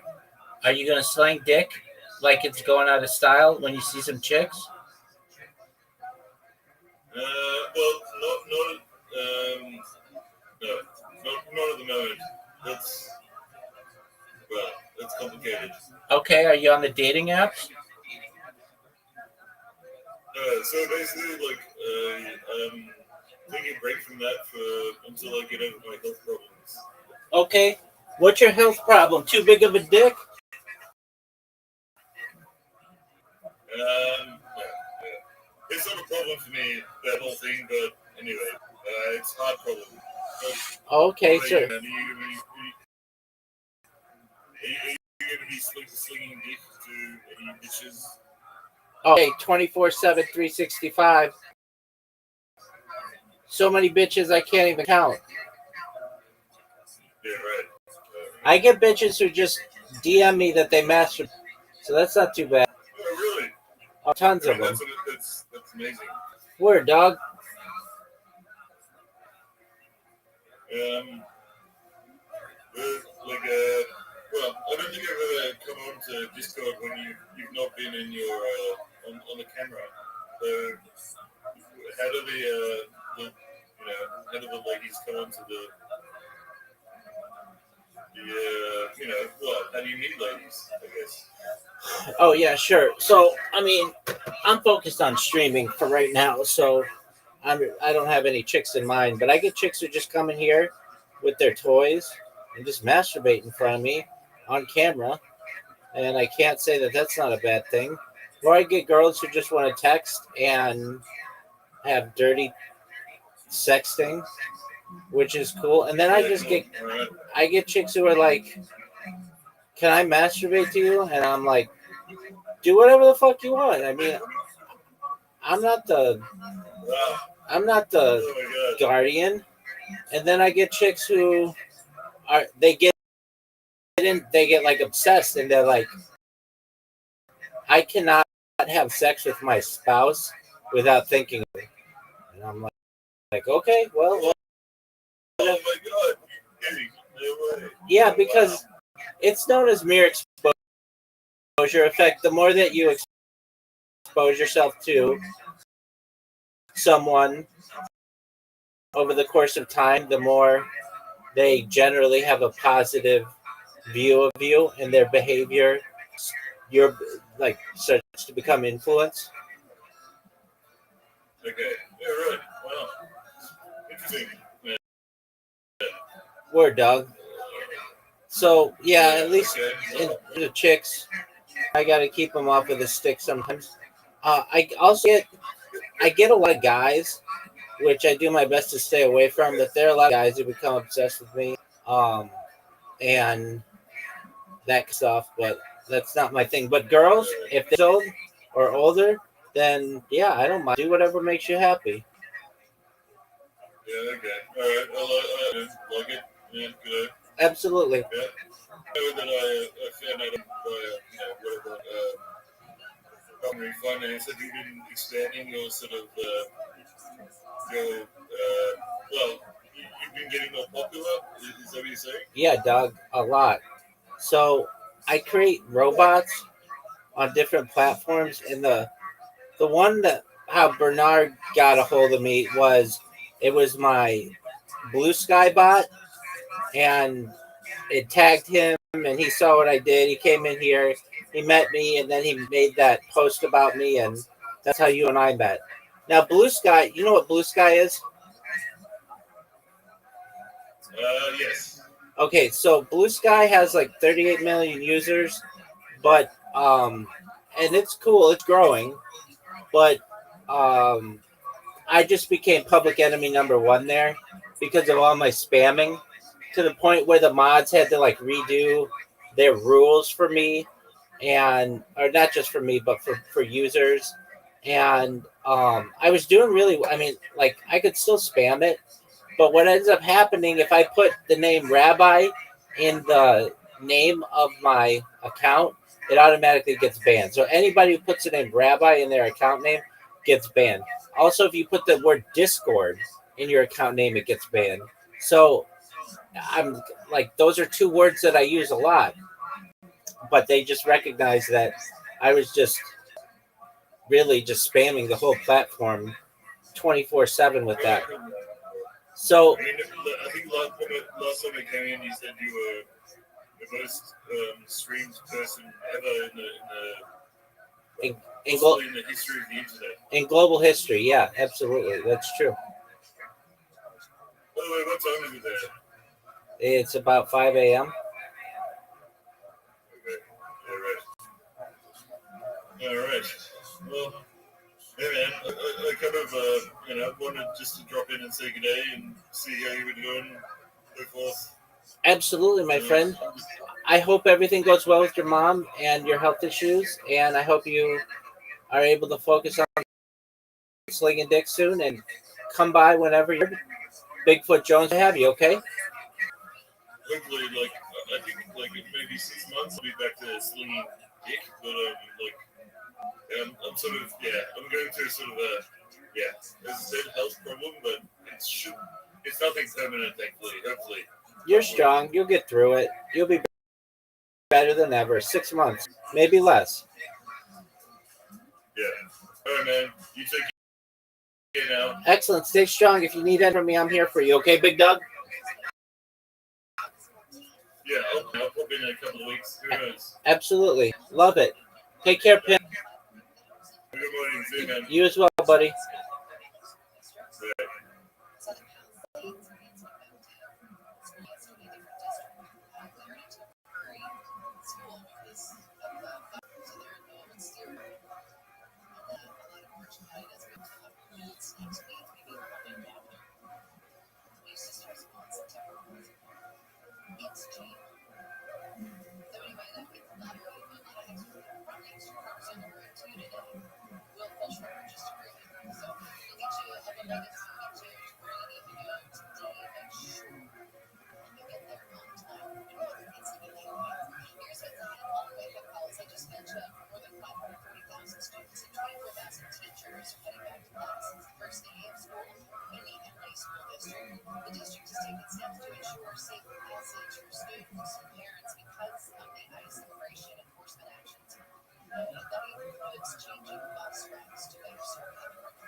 It's crazy that that's crazy that we're I realize most people steal them, but I don't. I never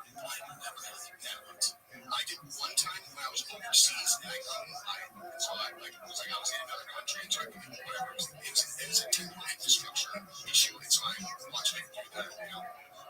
It's actually it's crazy that technology actually it's crazy what we're using now.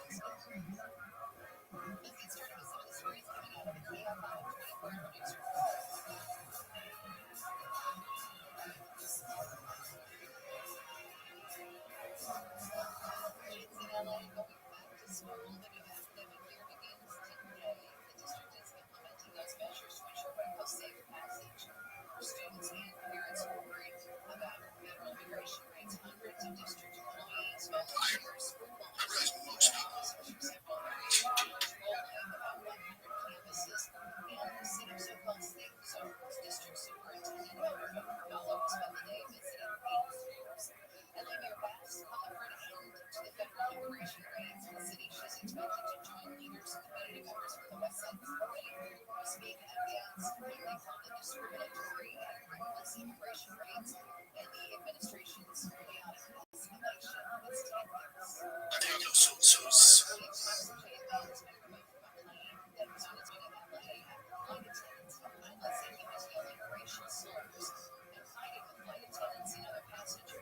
sapient.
Is that face the face of someone who's satisfied with the ultimate Corvette?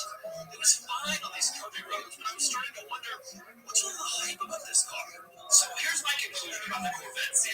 The interior, the exterior styles, the driving experience around town on a curvy road. That's a little too mundane for a six-figure car. But the speed, well, that's a different story. But when I was 20 and the Corvette ZR1 just came out, I remember thinking to myself, anyone ever get a Ferrari anymore? Now that you can buy a Corvette with all this performance for half the price, but on paper it isn't really the same as real life. And in real life, this isn't really a Ferrari competitor. Is it worth $100,000? Not to me, but I have to admit, if you go on Auto Trader and look for used listings, these are starting to creep into the low 60s and high 50s. And in that territory, it's a whole different ballgame.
Hundreds, there is more and more Jews who are coming to Tzfat. They're coming not only for economic activities, they're coming because they've been displaced as a result of the Spanish expulsion, and they're coming also because of spiritual reasons in order to be near the ethereal atmosphere of Tzfat. And it is in this region where you have this explosion of interest in Kabbalah. Now, we should just take just a few minutes to talk about what is Kabbalah. The term itself means, translated as tradition. Literally, it comes from the verb lekabel, to receive, meaning in the sense of something which is handed down, teacher to student, teacher to student, something which is received, as opposed to something which is kind of like logically developed. The roots of Kabbalah go back to the distant. There are some mystical messages in the oldest of the Hebrew scriptures. There are some fascinating early Kabbalistic mystical treatises that were written already in the ancient period. Some interesting experiment with some of these mystical ideas for the Qumran community in the Dead Sea region. But one fascinating and important works of the Kabbalah only emerged in the 13th century to go through. That is the famous Zohar. The Zohar is a huge work of Kabbalah, capitalizing on earlier works, and there is a certain amount of dispute, particularly between certain religious scholars and certain academic scholars as to the dating of this text. It is attributed to Rabbi Shimon Bar Yochai, which would put it already in the 2nd century of the Common Era, although most academic scholars and universities place it in the 13th century, being composed in Spain by a man named Rabbi Moshe de Leon. There are some interesting arguments for both perspectives, but what is known for certain is that the Zohar did not begin to circulate publicly in a known and outward fashion until the late 13th century. And it inspired a lot of thinkers in Spain and in Provence in particular, South France, to develop new ideas of mystical appreciation of God and the universe. One of the sort of elements that derives from it, perhaps most systematically, is the tree of life, or Chaim. Here is the diagram shown here. inspired by the model that is described by the Park, which essentially describes a series of 10 Sefirot. The term Sefirah is hard to translate into English. It may be related to the word sapphire, which means like sapphire, like the it may be related somehow to the word sphere that we have in English, something which is round on all sides.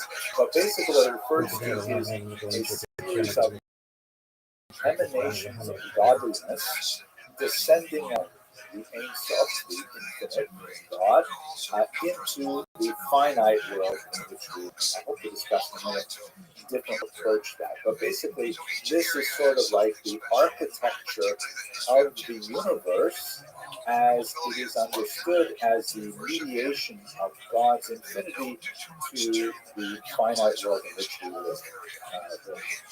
The terms all have various characteristics that are assigned to the crown, Chokmah means wisdom, understanding, and we can translate these into English different ways. But basically, Kabbalists were very interested in how the universe was structured, the impact this had on the human soul, what the human soul is all about, and to a certain degree, Kabbalists were also interested in what's called theurgic Kabbalah. That is, once we have this theoretical knowledge, is there something we can do with it? Like, for example, can we perhaps bring the Messiah closer? Can we accelerate the period of time under which the remains unredeemed? There are also fascinating kind of popular magic associations with Kabbalah as well, spells, amulets, and so on that go back well into the ancient periods. Now, the Tree of Life is not the only representation of this kind of architectural universe. You see here, for example, this is a Cordoveran description of it, in which all nestled one within the other. If you look carefully, you see that each of these different colors and symbols represent a different letter of the alphabet that is in the 10th Sefirot that I showed you a moment ago. But we're not going to get into the essence of theoretical Kabbalah in this short book, which is in the sense of what it is that they talked about when they talked about Kabbalah. So, in Tzfat had a remarkable gathering in a very short period of time of all kinds of people who were deeply involved in Kabbalah. Here, for example, is the grave of several of them located in Tzfat. You can see at the top here, Rabbi Shlomo Alphabet, the author, among other things, of Lecha Dodi, the famous hymn that's sung on Friday nights in synagogue. He was one of the earliest of the Kabbalists that came to this region. And then you have his son-in-law and his greatest pupil, the Ramak, Rabbi Moshe Cordovero, who hails from Portuguese refugees in Tzfat. And then the Ramak student, the saintly Aliza, known as the Holy Lion, or Rabbi Isaac Luria Ashkenazi, who came from Egypt in order to study under the Ramak. They only lived a very brief time together, and then the Ramak passed away. The Ali would pass away not much later after that. One of the tragic aspects of the lives of Kabbalists is that they tend to die very young. But at any rate, there are so many of them located within this short period of time, really about half a century in the middle of the 1500s in this one region. And they're involved in a tremendous amount of activity related to Kabbalah. One of the key things that I will mention between the Kabbalah of the Ramak and the Kabbalah of the Ari is that the two of them, the teacher, Rabbi Moshe Cordovero, and the student, Rabbi Isaac Luria, had a difference of opinion as to how the universe came to be the way it is.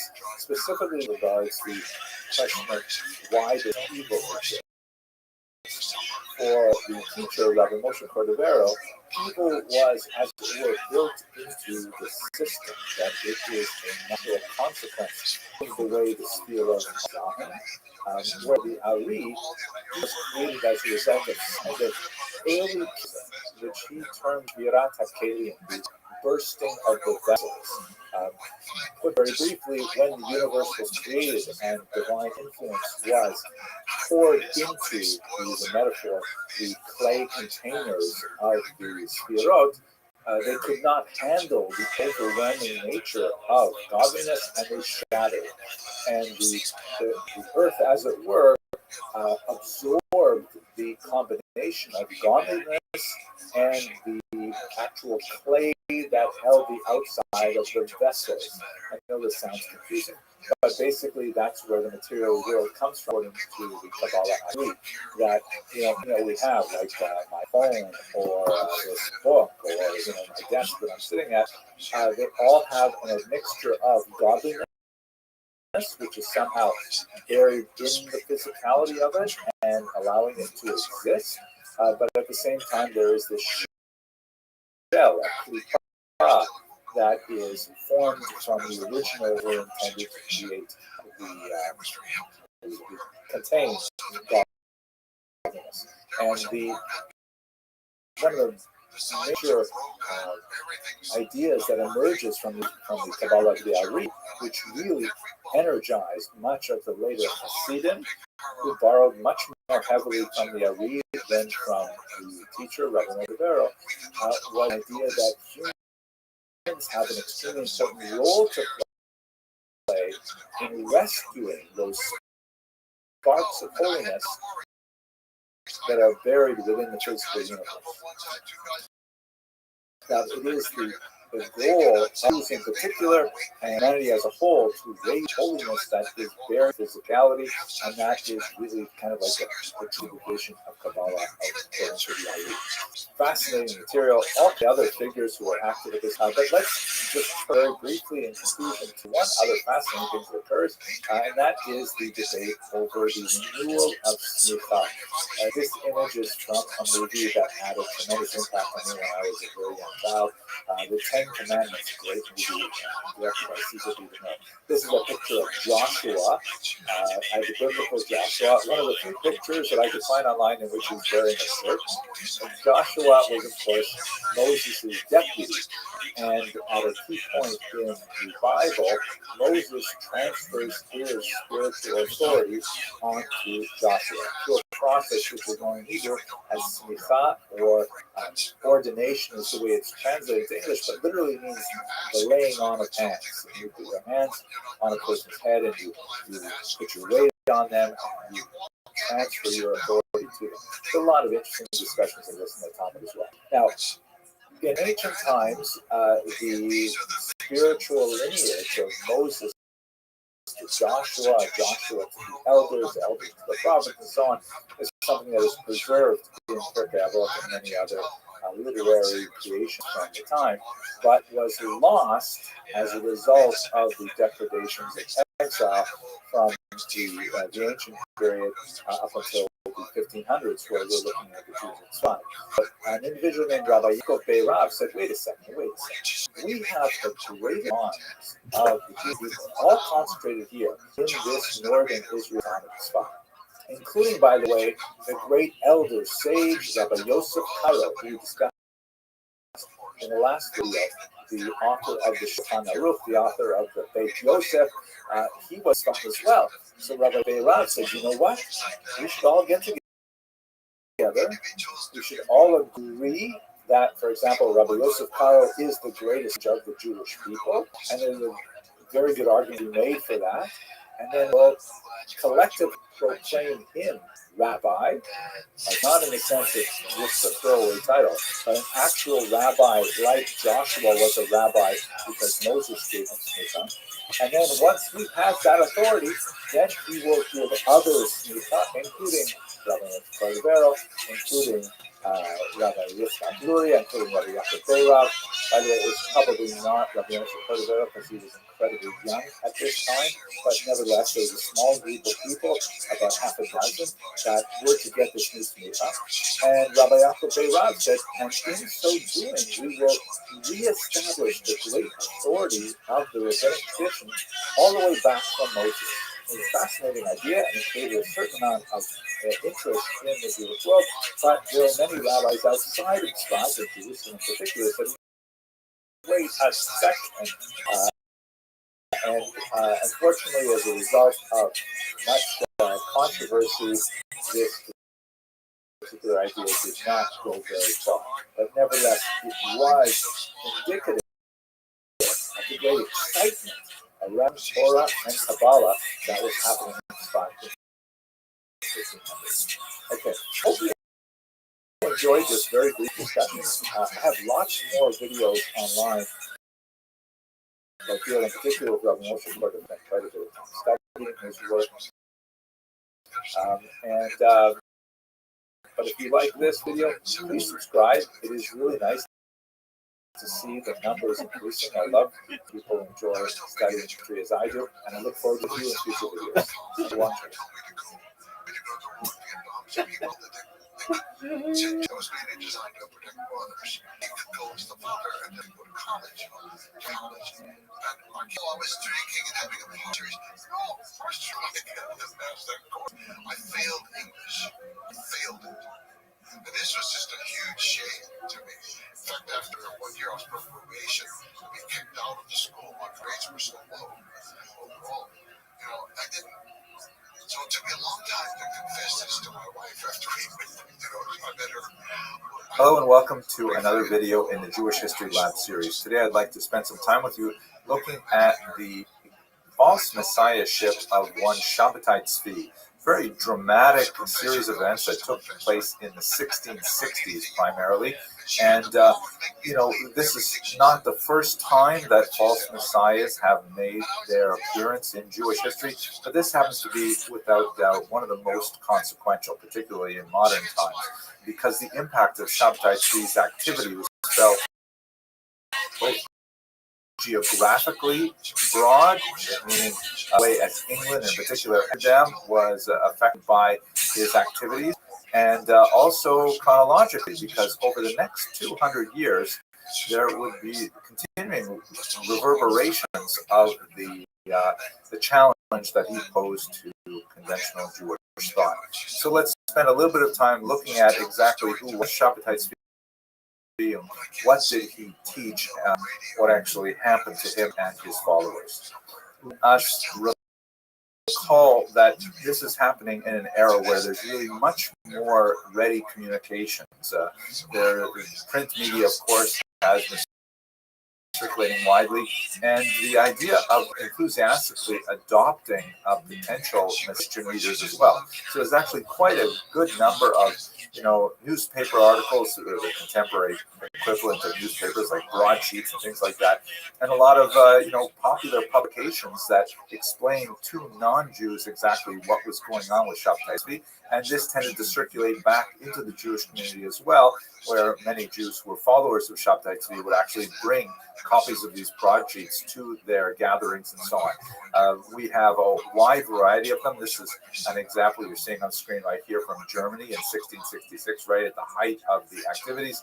And he's portrayed here as some kind of an emperor, on a prancing horse. One would see this kind of pose with Louis XV or something like that in France. Certainly one of the Austrian emperors, even Napoleon appears like this, because many people weren't exactly sure what to make of Shabbatai Tzvi. The political context is, of course, very, very significant. In the previous video, we discussed the impact of the Khmelnytsky rebellion on Eastern European Jewry in particular. There was a follow-up conflict between the Russians and the Swedes that had similar kind of repercussions on the northern communities in Eastern Europe, and it resulted in a huge demographic upheaval as there were a lot of migrant Jewish populations who ran away to flee the violence. We see an example of it in then the journals of Hamel, a woman who lived in German territories, who writes about the displaced population. It reminds me as well of the post-Holocaust era, in the sense that even my own grandparents took in orphans from the Holocaust, displaced people, and they were, one in particular was raised alongside father, rest in peace, like a brother. We're talking about a post-Holocaust kind of era in which there's a huge amount of uncertainty and confusion and depression and anxiety over the status of Jews in Europe, the stability of life in Europe, and in many ways an eager anticipation of a messianic future. There's also into this mix the very heady broth of Kabbalistic thought, which is emanating from Tzfat, as we discussed a couple of lectures ago, especially in the variety that is circulating in the name of the Arizal of Rabbi Isaac Luria, which really poses a kind of an apocalyptic vision of how humanity has a role to play in the final tikkun, in the final repair of a broken universe. That implies that people have to actually get involved in fixing the damage that has been wrought upon the fabric of society through acts of good deeds and study of Torah and pious activity. So this very, very heady apocalyptic vision is circulating through Europe at a time when Jews are also, reeling from the huge losses and the displaced populations of the Khmelnytsky rebellion. And finally, it's really important that we not overlook the technological change that's happening in society. In many ways, not at all unlike the period that we live in today, there is a radical expansion of the circulation of information through the increasingly available print media.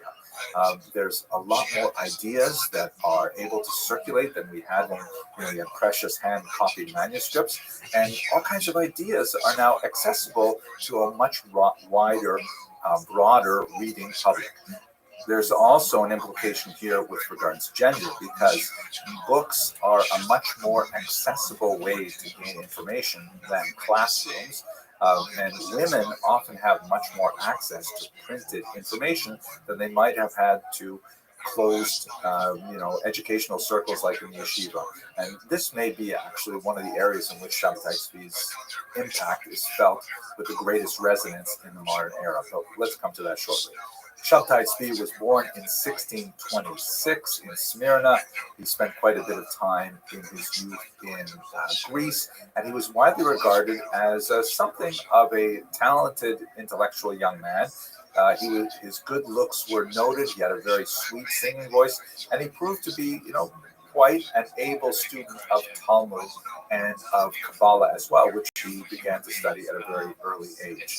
He was a sought-after candidate for marriage, and in fact, he was married once, possibly twice, although both of those marriages ended because they were never consummated. Later, he engaged in a few other marriages, including one to a Torah scroll, that's right, not to a human being, but to a Torah scroll. And his longest lasting marriage would be to a woman named Sarah that we'll discuss momentarily.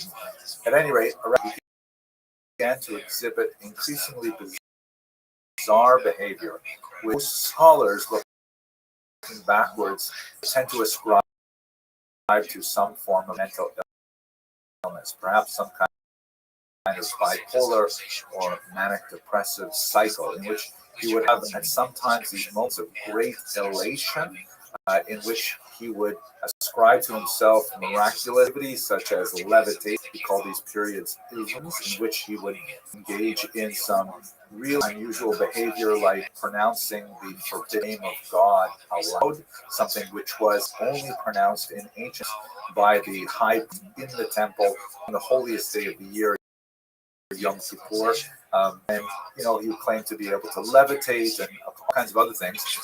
He would alternate that with periods of apparent depression, of solitude, and endurance, and so on. And these went forth for much of his life, periods of time in which he was a little bit more stable for an extended period of time, and there were other periods of time in which he was absolutely off the rails in terms of his behavior. For the most part, these eccentric behaviors were sort of written off, and he was regarded as something of perhaps a holy fool.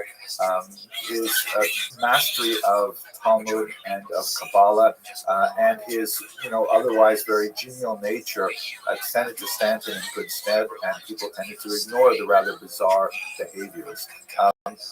And on occasion, he actually ascribed to himself a messianic identity, but this really didn't attract too much attention, except when Nathan of Gaza, who's shown here in this image, shown leading the imaginary 10 tribes of Israel back to resume the messianic era in the Shabtai Tzvi. And Nathan of Gaza really encouraged this activity, and he became essentially Shabtai Tzvi's #1 propagandist and broadcast far and wide the notion that Shabtai Tzvi was in fact the Messiah. This was something which was certainly not good for Shabtai Tzvi's mental health, tended to enable the worst aspects of his mental illness, and encouraged him to explore further and further his, delusions of grandeur. So, what were the characteristics of the things that Shabtai Tzvi was talking about? Well, first of all, as I mentioned, at the peak of his mania, he proclaimed himself the Messiah. He would regularly hand out various titles, King of Europe, things like that, to his demand of them various acts of obeisance, which typically involve antinomian behavior. And antinomianism, we should really define it here, this is perhaps one of the most characteristic elements of his activity, and the one that garnered both the most enthusiasm among his followers and most criticism from his detractors. Antinomianism means basically anti-law behavior, nomos, law in Greek. And he would take the strictures of Judaism and the calendar of Judaism, and he would simply turn it on its head. He would proclaim fast days, now feast days. He totally disrupted the calendar. He once celebrated the 3 pilgrimage holidays of Passover and Sukkot and Shavuot all in 1 week, whereas they're spread out throughout the year. He would regularly, as I mentioned, pronounce the name of God aloud. He would transgress the Sabbath in various ways, and these were quite alarming to traditionalists. But people who saw him as the Messiah would read into these behaviors a type of new evaluation of the laws. And in particular, things like taking a fast day of Tisha B'Av, the 9th day of the month of Av, which is regarded as the national day of Jewish mourning for the destructions of the temple. But, there are prophetic teachings to say that that particular day will become a feast because it will herald birth of Messiah. Shabtai Tzvi also, by the way, claimed to have been born on Tisha B'Av, which was very convenient, perhaps intentionally so. So by making that a feast day, that was something that to a lot of people and in line with his claims to be Messiah. Perhaps the most tempting and certainly this aspect of his end behavior was argument that traditional rules of sexuality no longer applied in the Messianic era. And there was quite a bit of free love happening in Shabtai Tzvi's community with the exchange of spouses, and he himself, as I mentioned, he actually married a woman named Sarah, who was a woman of questionable reputation. She was apparently an orphan from the Khmelnytsky massacres that we discussed last week, and she had quite a broad kind of range of experience. But Shabtai Tzvi saw in Sarah his opportunity to fulfill yet another type of messianic prophecy, just like the prophet Joshua married a woman of ill repute, so he too would marry Sarah. She actually would remain by his side right through to the very end. So this, kind of licentious behavior and the challenge to traditional norms was something that was really very controversial. When he was at his most manic, he actually would, in one occasion in Smyrna, he took an axe and strove to break down the locked door of the synagogue because he had been barred from praying communally with them. And when he came in, he insisted on, not only reading the Torah from a printed book rather than from the traditional scroll. He actually invited his friends to come up, and they had to read the Torah from the text. He actually invited women up for an aliyah, which is not controversial today in many non-Orthodox synagogues, but you can imagine how much of a landmine that was in the 17th century.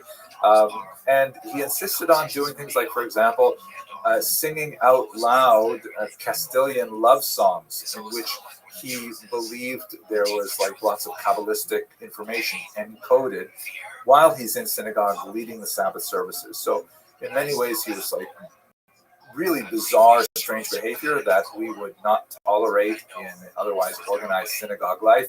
But this tended to, enamor him to his followers. This idea of egalitarianism, the idea that he was removing the sin of Eve from women, was something that actually might have engendered still more interest among followers. And in fact, this seemed to have had a significant impact later through the Frankist movement in particular, and perhaps even through proto-feminism. He was also, as I mentioned by the example of reading from a printed book, very open to new ideas of technology and how this was actually part of the unfolding of the Messianic era. So what ended up happening to him? What's the whole story? Here's one broadsheet that was printed in Germany that gives you a little sense of what happened. In the 665 and 666, what ended up happening is he figured it was time now to proclaim his messiahship before the Sultan of the Ottoman Empire, to claim Jerusalem and initiate the Messianic period. The Ottoman Sultan actually dealt with him in a fairly measured manner, seeing that there really was quite a groundswell of support for him. He didn't want to make Shabtai Tzvi into a martyr, but on the other hand, obviously, he couldn't tolerate someone proclaiming himself a Messiah and demanding a major chunk of Ottoman territory. So when Shabtai came to the Sultan, he was intercepted at sea and held offshore for quite some time. Eventually, he met with some of the high officials of the Sultan, but not with the, according to some accounts, actually listened in from a high alcove, and his demands were stated, but ultimately the Ottomans were not prepared to give Jerusalem to Shabtai Tzvi, but if he liked, he could remain alive so long as he decided to convert to Islam. Now, there are a lot of conflicting accounts as to actually what his approach to this counter-offer was at the time. Unfortunately, we have no Turkish accounts because of a major fire that destroyed the archives from this period, but some accounts indicate that he approached this counter-offer with a certain amount of passivity and perhaps even going into one of his depressive moods. But ultimately, what happened was he was duly converted to Islam. He received a high title as a guardian of the gates and a stipend from the Sultan, who once again didn't want to make him a martyr and wanted to, capture as much as possible the support of his Jewish followers. And in fact, that's exactly what he did. Some 200 to 300 families who were ardent supporters of Shabtai assumed that if he converted to Islam, it must mean that they must also convert to Islam. That's somehow part of the folding of the Messianic period. And so they followed him into that faith. They're called the Dunman. They exist really right up until the 20th century in particular. His wife, Sarah, shown here, also converted to Islam and joined him. By the way, this is an interesting image. You can see that Sarah also had a lot of on later fashion science fiction films. Here, Natalie Portman as Amidala, and you can see she's got exactly the same, hairstyle. But anyway, what happened to Shabtai Tzvi in the aftermath? It appears that mental illness did not fade. He continued to have run-ins with the Turkish authorities, who exiled him further and further away, eventually, ultimately jailed him. Shabtai Tzvi continued to have some relationship with not only his own followers, now the Dunma, but also to seek some kind of reconciliation with his earlier Jewish attitude. He was known to still participate in reading of Psalms and has engaged in prayer. And in fact, his very last request before he died was to receive a prayer book so that he could recite the Yom Kippur liturgy himself. Looking beyond Shabtai Tzvi's short but eventful life, We see the Dunna actually are small but significant role, particularly in Turkey. Here's an interesting image of a mosque built in Greece by the Dunna. He also had a significant impact on later antinomian quasi-messianic movements like that of Jacob Frank in Poland, with bent rather than Islamic bent. And perhaps the most significant for our purposes, looking at Jewish history more narrowly, the charge of Sabbateanism continued to reverberate throughout Europe for the next 200 years.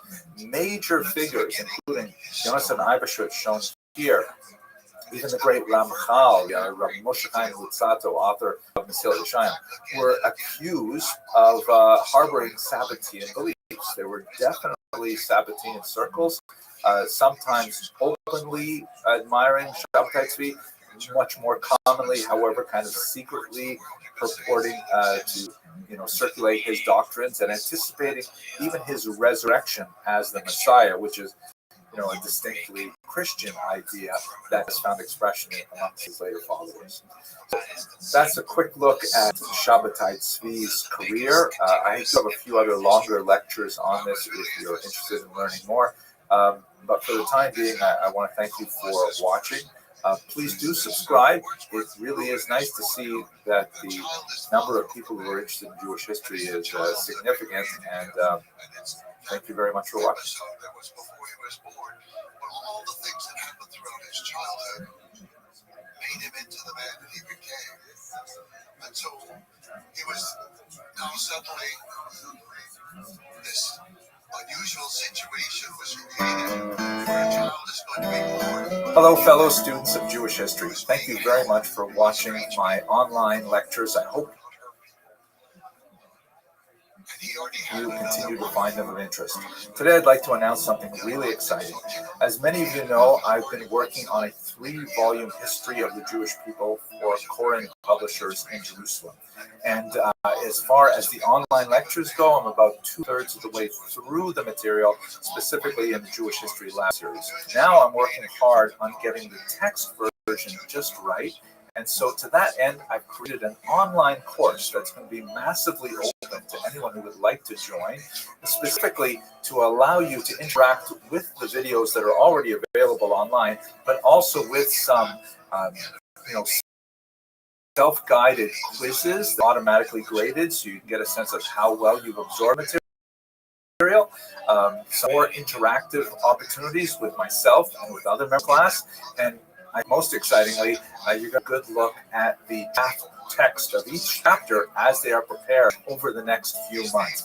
And you'll be able to actually comment on the text in this course, which will give me a chance to really improve it. So when we finally go to print, it's going to be something that is literally crowdsourced with your input so we can create a really great history. I'm very excited with the prospect of learning what lacunae you observe in the work, that maybe I should add in some more details, what areas may be perfectly clear to me, but perhaps I'm not explaining very well, and so it'll give me a sense of how I can change perhaps the presentation material.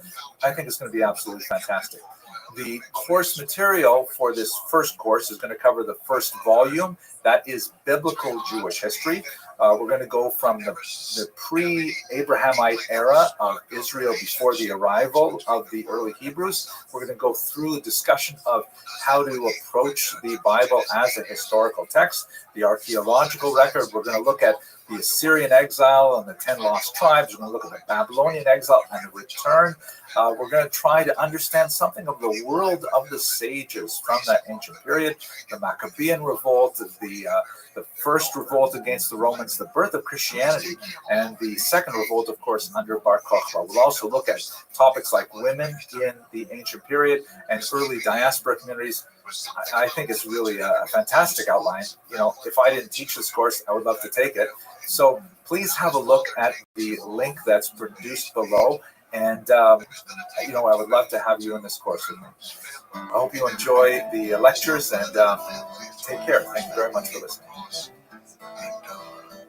The words of the secret history, for an instant moment, there was fire in his eyes and fire in her eyes. He saw this girl, Breshta, who was about 9 years old, a little older, and he wanted to stay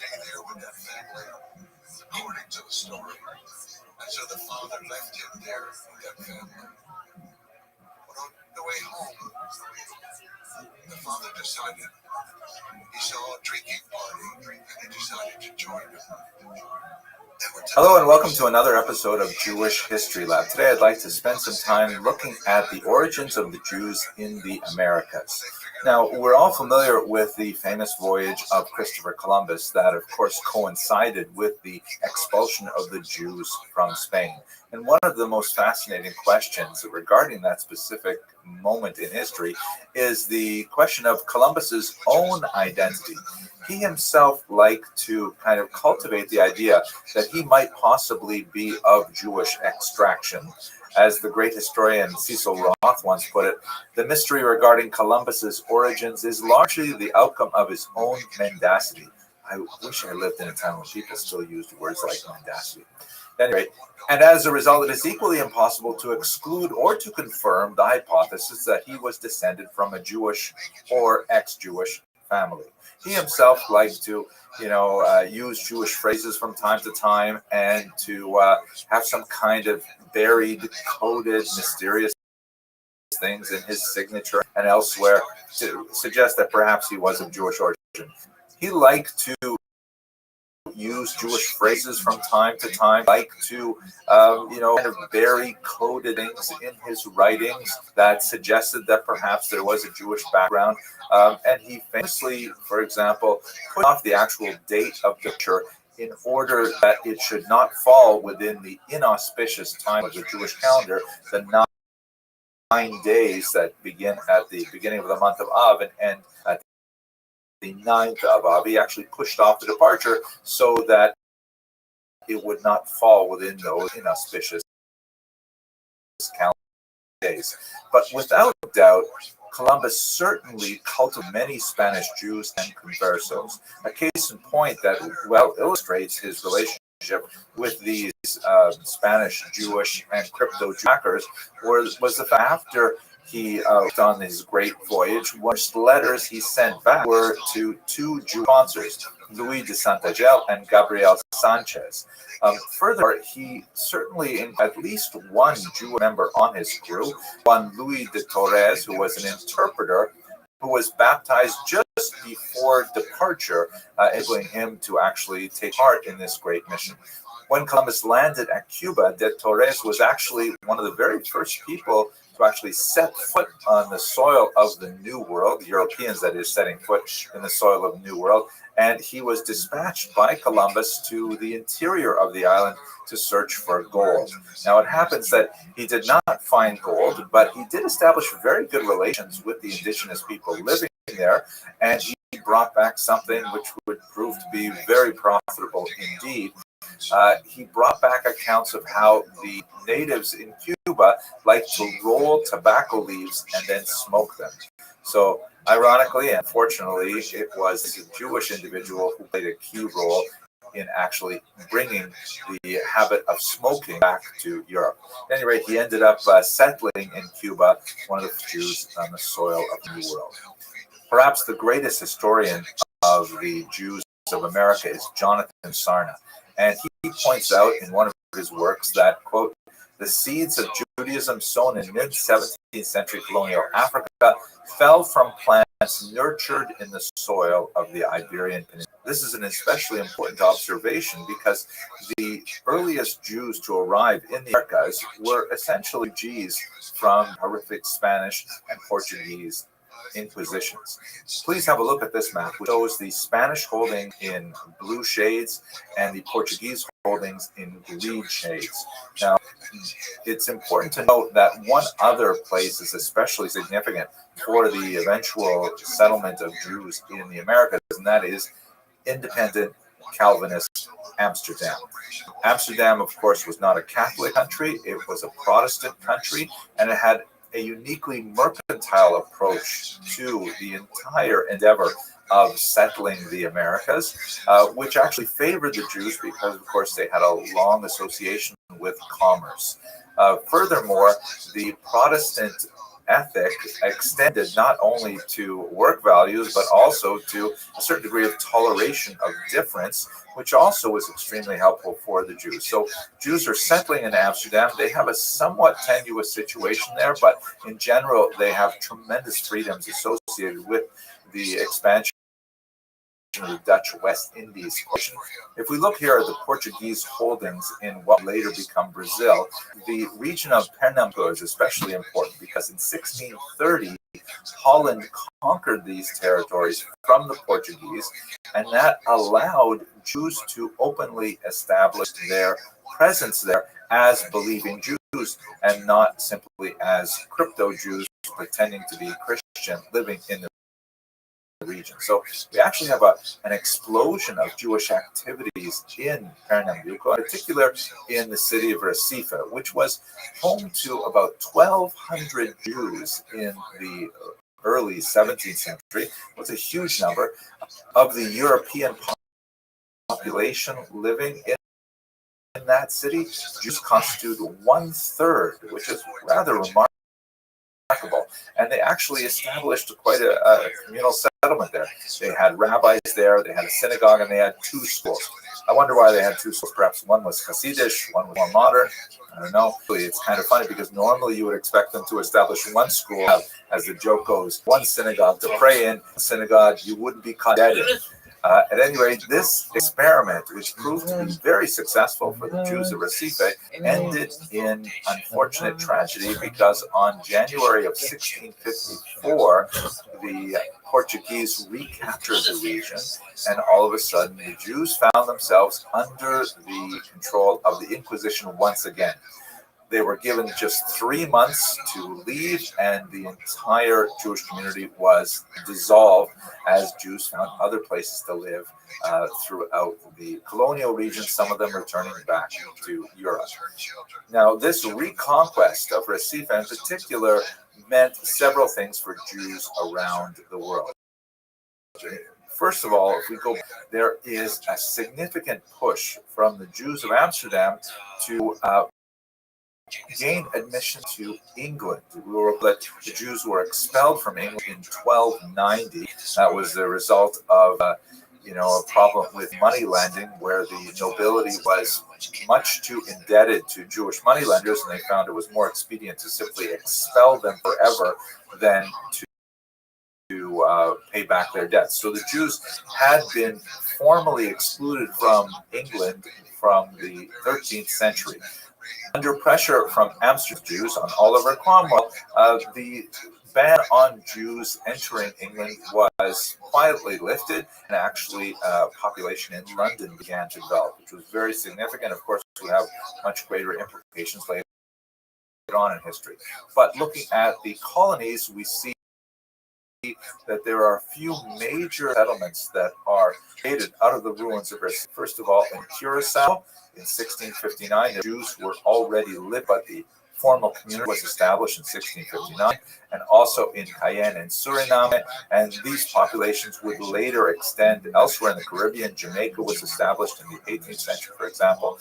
But most significantly, I think, on a demographic level, is the implications of the Jews who made it from Recife to a place called New Amsterdam in 1654. New Amsterdam, of course, is New York, which would be one of the greatest centers of Jewish population throughout the rest of the modern era.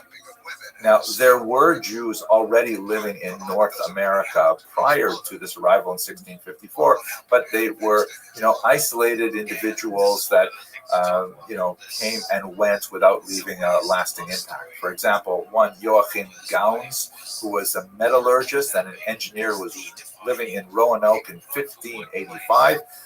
He was actually arrested and accused of blasphemy in 1589, and he didn't leave much of an impression in Roanoke. Another Jew was Solomon Franco, who arrived in Boston in 1649, but he ended up leaving because he could not post bond for himself as a new arrival in the country. So, Jewish explorers no real community development until September of 1654, a few months after Recife is dissolved by the Portuguese, where you have 23 impoverished Jewish refugees on a boat called the St. Catherine landing in New York City Harbor in New Amsterdam.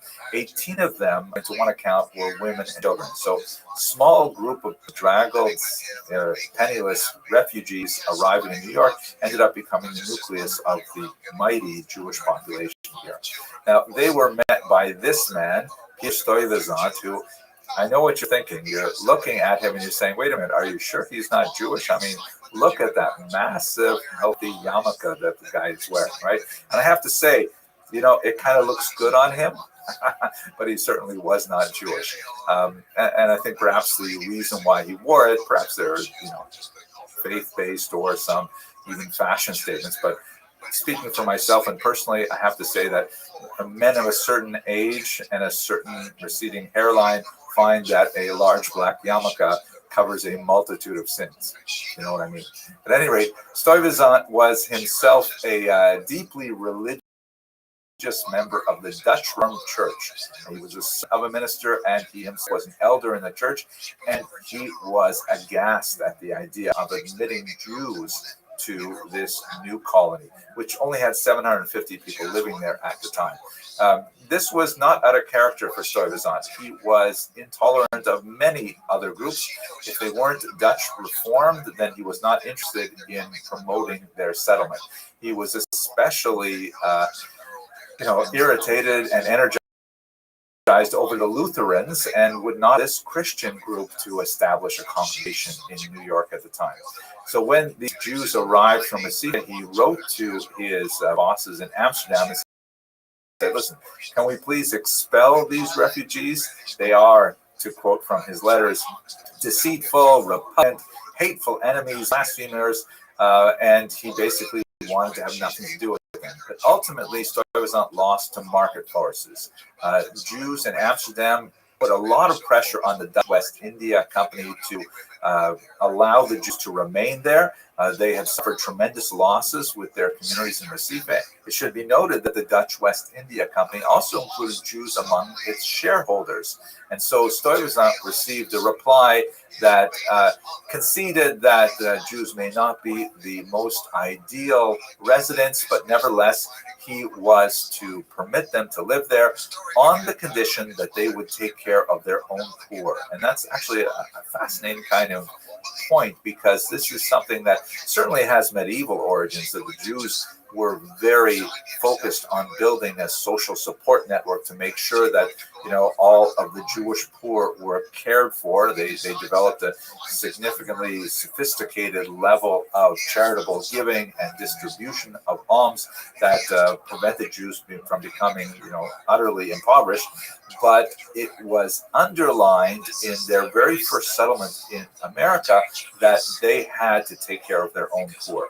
And I believe we'll see this repeating itself generationally as new waves of Jewish refugees make their way to American shores, and prior generations of migrants feel the responsibility to make sure that they are cared for.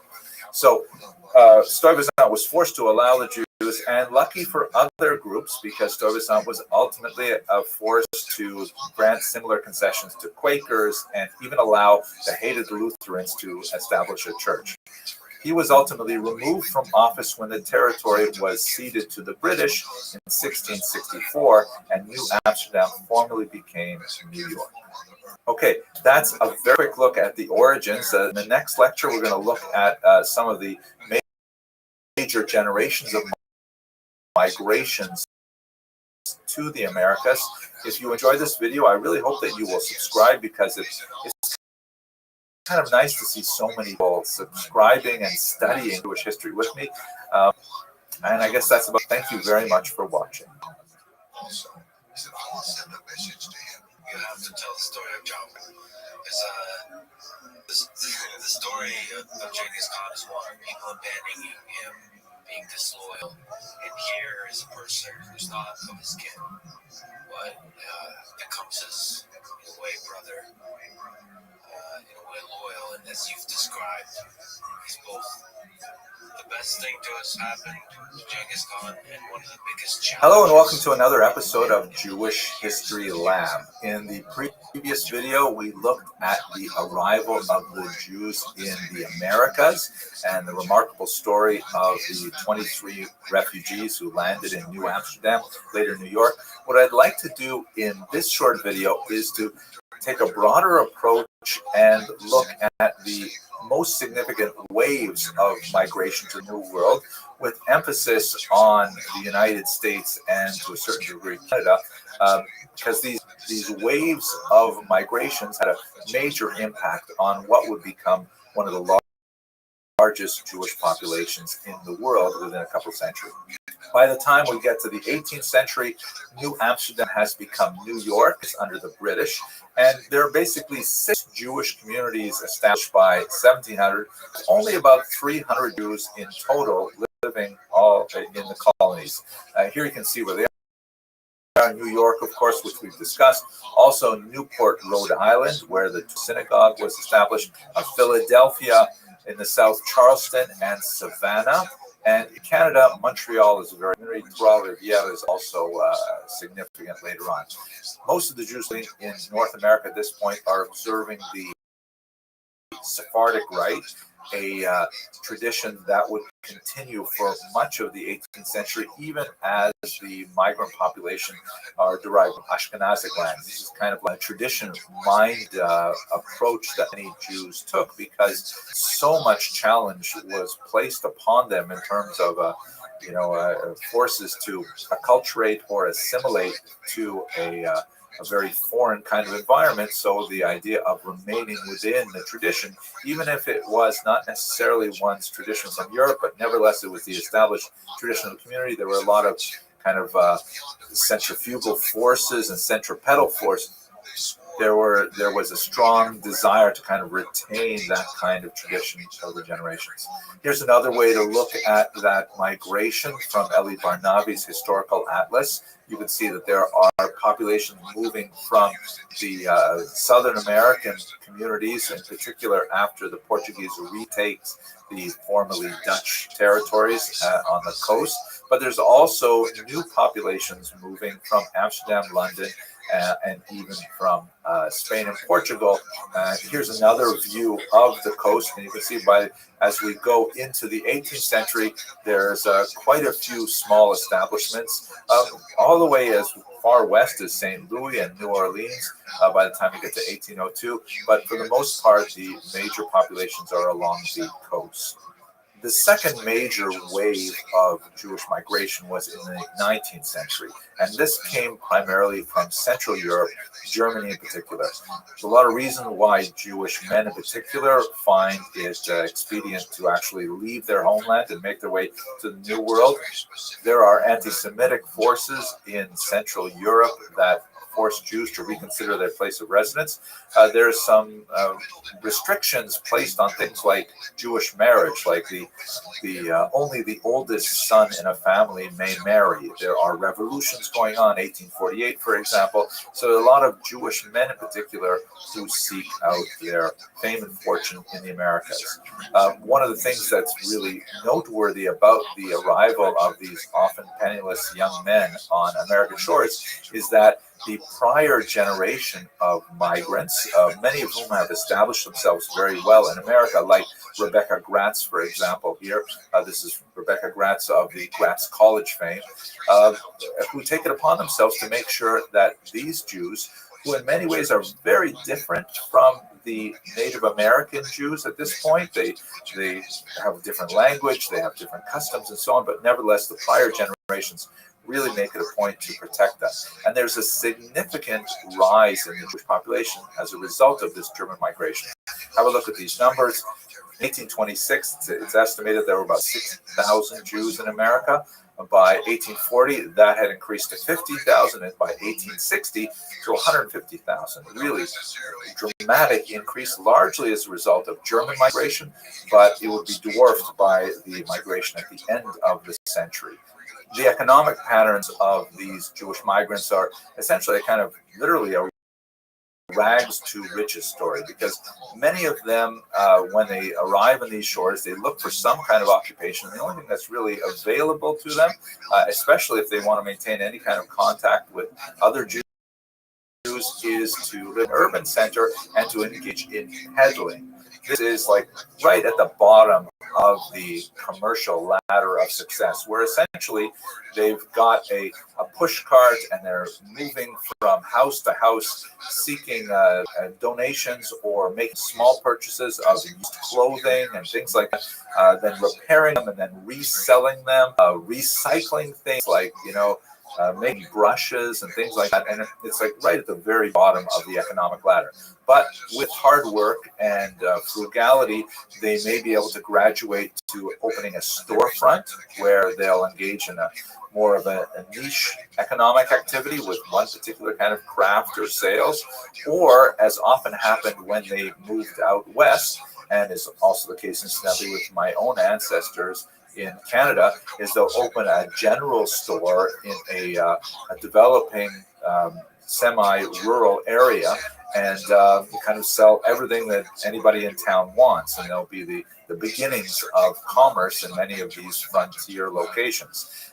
And then if they're really successful, they may graduate to a phenomenon that is developed in the 19th century, the department store, like Macy's or things like that, where they will carry all kinds of things in a large one-stop shopping place that ultimately results in significant wealth. So the German Jews actually enjoyed a trajectory of significant economic development over the 19th century.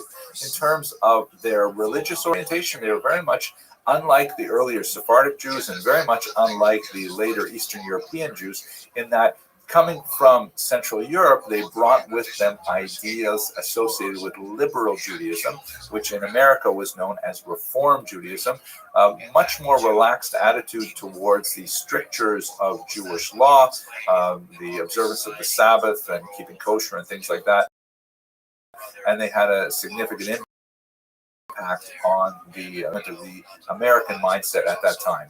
Among their greatest achievements, when eventually achieved greater wealth, was the erection of massive structures that were testament to their success, like the major synagogues in New York and elsewhere, as we shall see. These German Jews were also noted for their willingness to take risks and to travel and to explore and to really penetrate the western regions of the United States. Here's a great picture of a merchant named Julius Meyer, together with some Indian chiefs in Omaha in the mid-19th century. I believe the Jewish guy is standing in the back on the left. I don't know, it could be a guess here, but this is kind of like typical of these Jews who penetrated the far west looking for economic niches and seeking to make their fame and fortune. This map will give you a sense of the distribution of these German Jews, reaching all the way to the Pacific coast by 1877. The next major and the single largest migration of Jews, of course, occurs at the end of the 19th century and into the 20th century. This particular map shows only a piece of it. It shows only Jews migrating from the Pale of Settlement, that is the region where Jews were allowed to live in Tsarist Russia, and it only calculates the numbers from the beginning of a pogrom wave in 1881 until the dissolution of the Tsarist Empire in 1917. But it gives you a sense of some of the portions of this major migration. About 1.75 million Jews seek to make their lives in the United States. About 70,000 Jews looking for universal health care decide to go to the civilized country to the north, 111,000 to South America, about 250,000 to Western Europe in general, smaller numbers, 45,000 to both South Africa and 45,000 to the experiment of Zionism in the Middle East, in Israel, of course. 5,000 make their way to join the very community that actually goes back to the so we'll talk a lot more about this a little bit later on in this series, but let's have a look at a couple of maps from Eviatar Friesel's really fascinating Atlas of Modern Jewish History, just to get a sense of the overall population of world Jewry at this time. Here you see what world Jewry looked like, let's say in the year 1800. There are less than 1 million Jews around the world. About 70% of them live in Europe, and the rest are roughly evenly divided between North Africa and the Ottoman Empire. When you get to approximately the year 1800, you see that the population has overall grown significantly to 3.2 million Jews. But once again, Europe dominates with about 2.7 million. There are about 250,000 in North Africa and in Asia, which is basically the Ottoman Empire, but also in Central Asia at this point.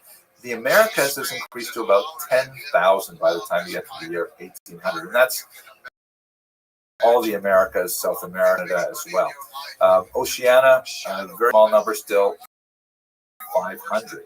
By the time you get to the end of the 19th century, let's say the year 1900, now you've got about 10.8 million Jews worldwide, a significant population increase.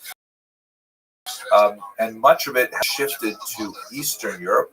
Poland and European Russia has the largest population, the largest increase as well. But there's also a dramatic expansion of Jews living in the U.S. and Canada, with over 1 million by the time you get to the year 1900. The rest of America is about 35,000. This gives you a sense of how the overall proportions are. Okay, we will spend much more time, but for now, I'll thank you for watching. I hope you enjoyed this short. I do enjoy you subscribe, because seeing those numbers go up makes me feel like, wow, there's so many more people who are enjoying Jewish history as I do. So please do subscribe. And otherwise, I hope you have a great day. Thank you very much for watching. Was a problem he resolved it at a very young age. So he had that experience behind him. But now, Victor's younger brother, Belkatai, is on the raid with him and with Tomoko when they go to capture Burstanack. So, Hello and welcome to Jewish History Lab. Today I'd like to look at the emancipation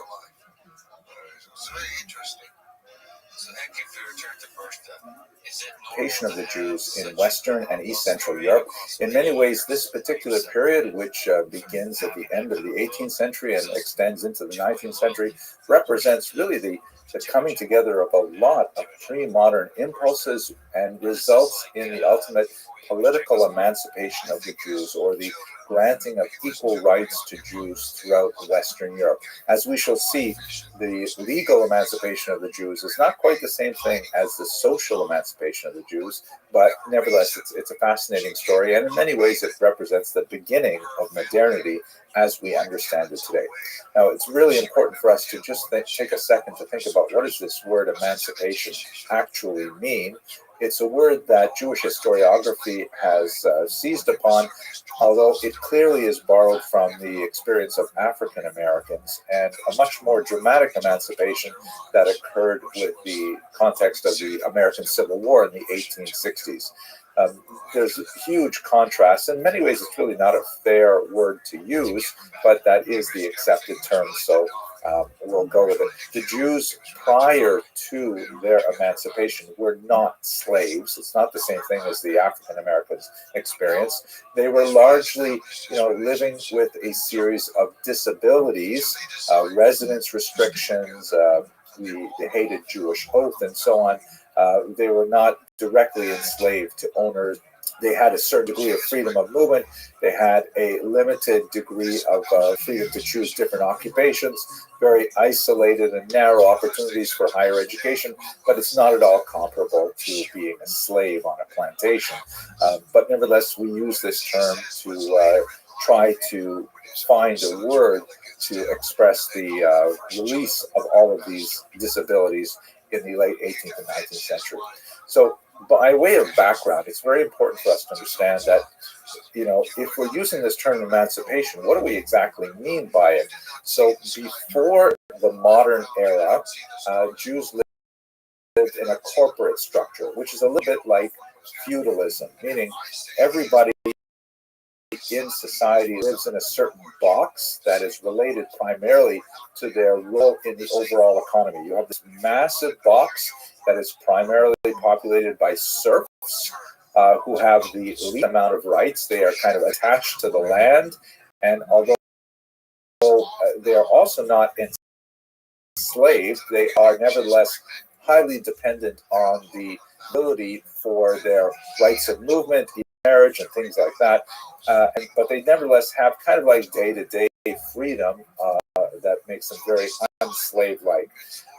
The Jews were not in that box. Jews were also not in the box of ability, or the knights and groups of people like that engage in various activities that are specifically, related to their high status in society, managing large, farms and manors like that. The Jews closest to the burgher, or the sort of incipient middle class, who are dealing with various types of commerce because Jews are heavily urbanized. But even in urban centers, they were frequently denied formal burgher status. They were typically denied access to a whole range of professional guilds and things like that. And so they weren't really in the burgher class or burgher status, even though they tended to, in their lifestyle, be closest to them. They obviously were not in the clergy, which was another box in the kind of feudal design of medieval society. So what exactly were they? Well, as we've discussed in previous lectures, they were essentially servi camerae regis. They were servants of the royal chamber. They had burgher-like activities, also middleman activities, primarily in tax farming and leaseholding and so on, and and obviously very active in money lending, and a lot of the cash that their activities produced was directly taxed by the king, in exchange for which the Jews had the protection of the royal chamber, the protection of the king, and that's basically how they managed to exist in medieval Europe. But with modernity, a lot of things changed because it was no longer possible to keep people in these boxes. Serfs were being emancipated all over Europe. The last region to emancipate their serfs was the Russian Empire. They were also the last to emancipate the Jews as well, some 50 odd years later. And people were like moving into cities. Industrialization was happening, and people were like moving to factory jobs, which upended a lot of the it was like a period of transition where who would go back to the ancestral farm, actually do surf-like activity during the harvest season, and then they would go into the cities during the winter and work like blue-collar jobs in these burgeoning factories. So it was a very kind of transitional period in the 18th century and 19th century. The Jews, for their part, were really pressing to get more rights of residence, to move wherever they wanted, to be free from the hated mora judaico, this kind of medieval oath where, because Jews were considered intrinsically untrustworthy, they had to endure ritual humiliations when they were making an oath in court. Like they had to stand on a pigskin, sometimes with their chest bared, holding on to a sacred Torah and so on. So they wanted to get rid of a lot of these things. They wanted access to higher education. They wanted access to generally everything that was going on in culture and science and society in the modern era. And the emancipation movement was something that slowly, in fits and starts, granted these things to Jews. Obviously, it was very closely related to the Haskalah that we discussed in the previous video, the Jewish Enlightenment, because while the Jewish Enlightenment was primarily an intellectual movement that was about changing the way Jews thought and bringing it more in line with the intellectual currents of contemporary European culture, it was also a political movement, saying that, if Jews can be reformed in terms of their use of the vernacular, in terms of their relationship to society, and understanding their civic responsibilities, society should give them the legal rights that for much of medieval history, Jews were considered formally travelers. They were like resident aliens. They were not considered like normally subjects of the king like everybody else was. And in modernity, this is a time when kings in general were in decline, and the idea of societies being made up of equal citizens, particularly white males, that's something that was coming of age, and the Jews were claiming their rights to be there as well.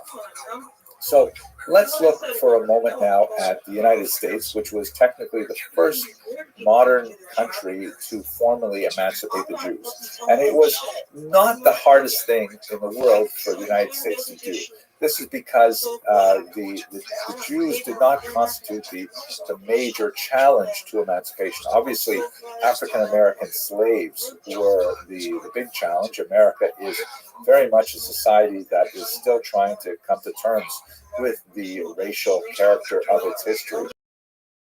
And the Jews were nearly, but not quite white. This is not the place in this class to talk about the gradual whitening of the Jews. One of the things that is largely true of American society is that Jews were generally considered like not quite white like Northern Europeans were. And by the way, this is not only Jews. This is also Irish and Italian people and so on.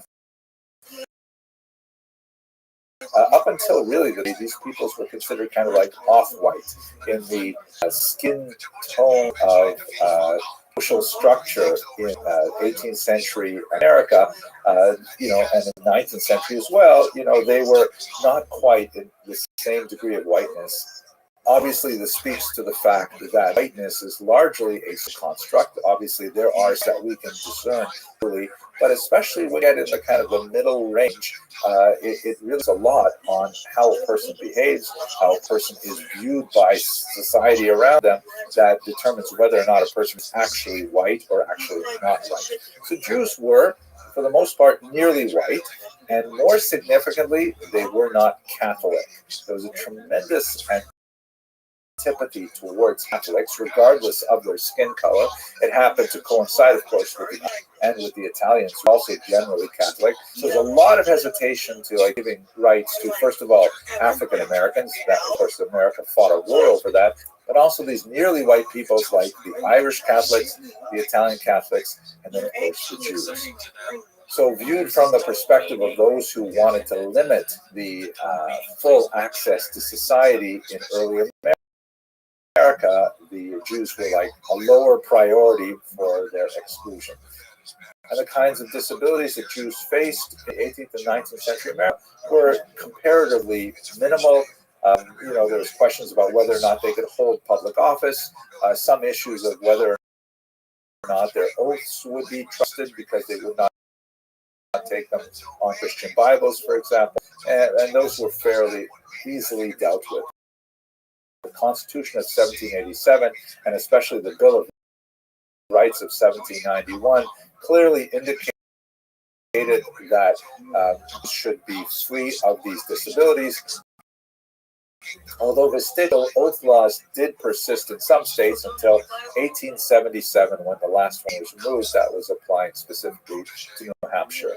So in other words, the United States of America, a very small Jewish population, nearly white. It was not difficult to make that big step and emancipate them. In England, you have a fascinating phenomenon where social change began, precipitate legal change, where it seemed like English voting society in particular were ready for the idea of the emancipated Jews before they were actually emancipated.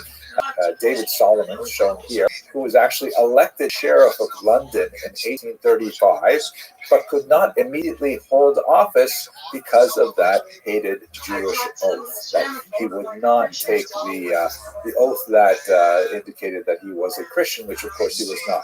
So in other words, we have the situation where, and this happened happened, by the way, to many elected officials in England until the whole process was eventually solved, where the population as a whole, the voting eligible population, thought that the Jewish candidate was the superior candidate for a position, and they voted him into office. It's always a him, and it was the office itself that was trying to hold back allowing this Jewish candidate until eventually, after significant debates in English governmental circles, they abolished the Jewish oath. So emancipation for Jews in England actually came from a groundswell of support, at least among the voting population. France has an entirely different story. Here you see a depiction of the Declaration of the Rights of Man and, in brackets, male citizen. This is, of course, a hugely important document that's roughly comparable to the American Bill of Rights, in which, it decrees the kind of ideas of equality for all citizens, things like that. It's interesting to note, by the way, there are limitations even to these very beautiful documents. In the case of the United States of America, the declaration that all men are created equal was not interpreted to mean really all men, because it did not include African Americans, for example. And this Declaration for the Rights of Man and Citizen, a revolutionary figure named Marie Gouge actually said, and so she composed a Declaration for the Rights of Woman and Citizen, and the word citizen, of course, in French can be declined either as a male or as a female, but the French government at the time was not willing to accept that. They were really only thinking about men. Honestly, it says man, and they meant man, but that's beyond the scope of our discussion today. In the case of France, unlike England, where social change precipitated legal change, in France, it was legal change that precipitated social change, almost. In other words, the laws were put on the books before society was totally ready for them. So what happened in France is you have the revolution in 1789, and then almost immediately Jews start saying, hey, what about us? We're included too, right? We're also part of this revolution. And philosophically, it was really hard to say no, because so much of the grounding of the French Revolution, like the American Revolution, was based on this flowery and soaring rhetoric of the equality of all people and so on. So that includes Jews too, right? So there was a big distinction between the smaller, much more acculturated Sephardic population of Jews that lived in the west and south of France, in Bordeaux and Bayonne, and the much more highly dense and concentrated and less acculturated Jews living on the eastern border in the region of Alsace-Lorraine, the Ashkenazi Jews. The Sephardi Jews largely spoke French, largely had a much more French lifestyle in terms of their dress and their broader, economic profile and things like that. But the Jews in Alsace, on the other hand, spoke Yiddish as their first tongue, were much more sort of Germanotropic in their cultures, tends to be far more observant of Jewish law, both at home and more significantly in the street.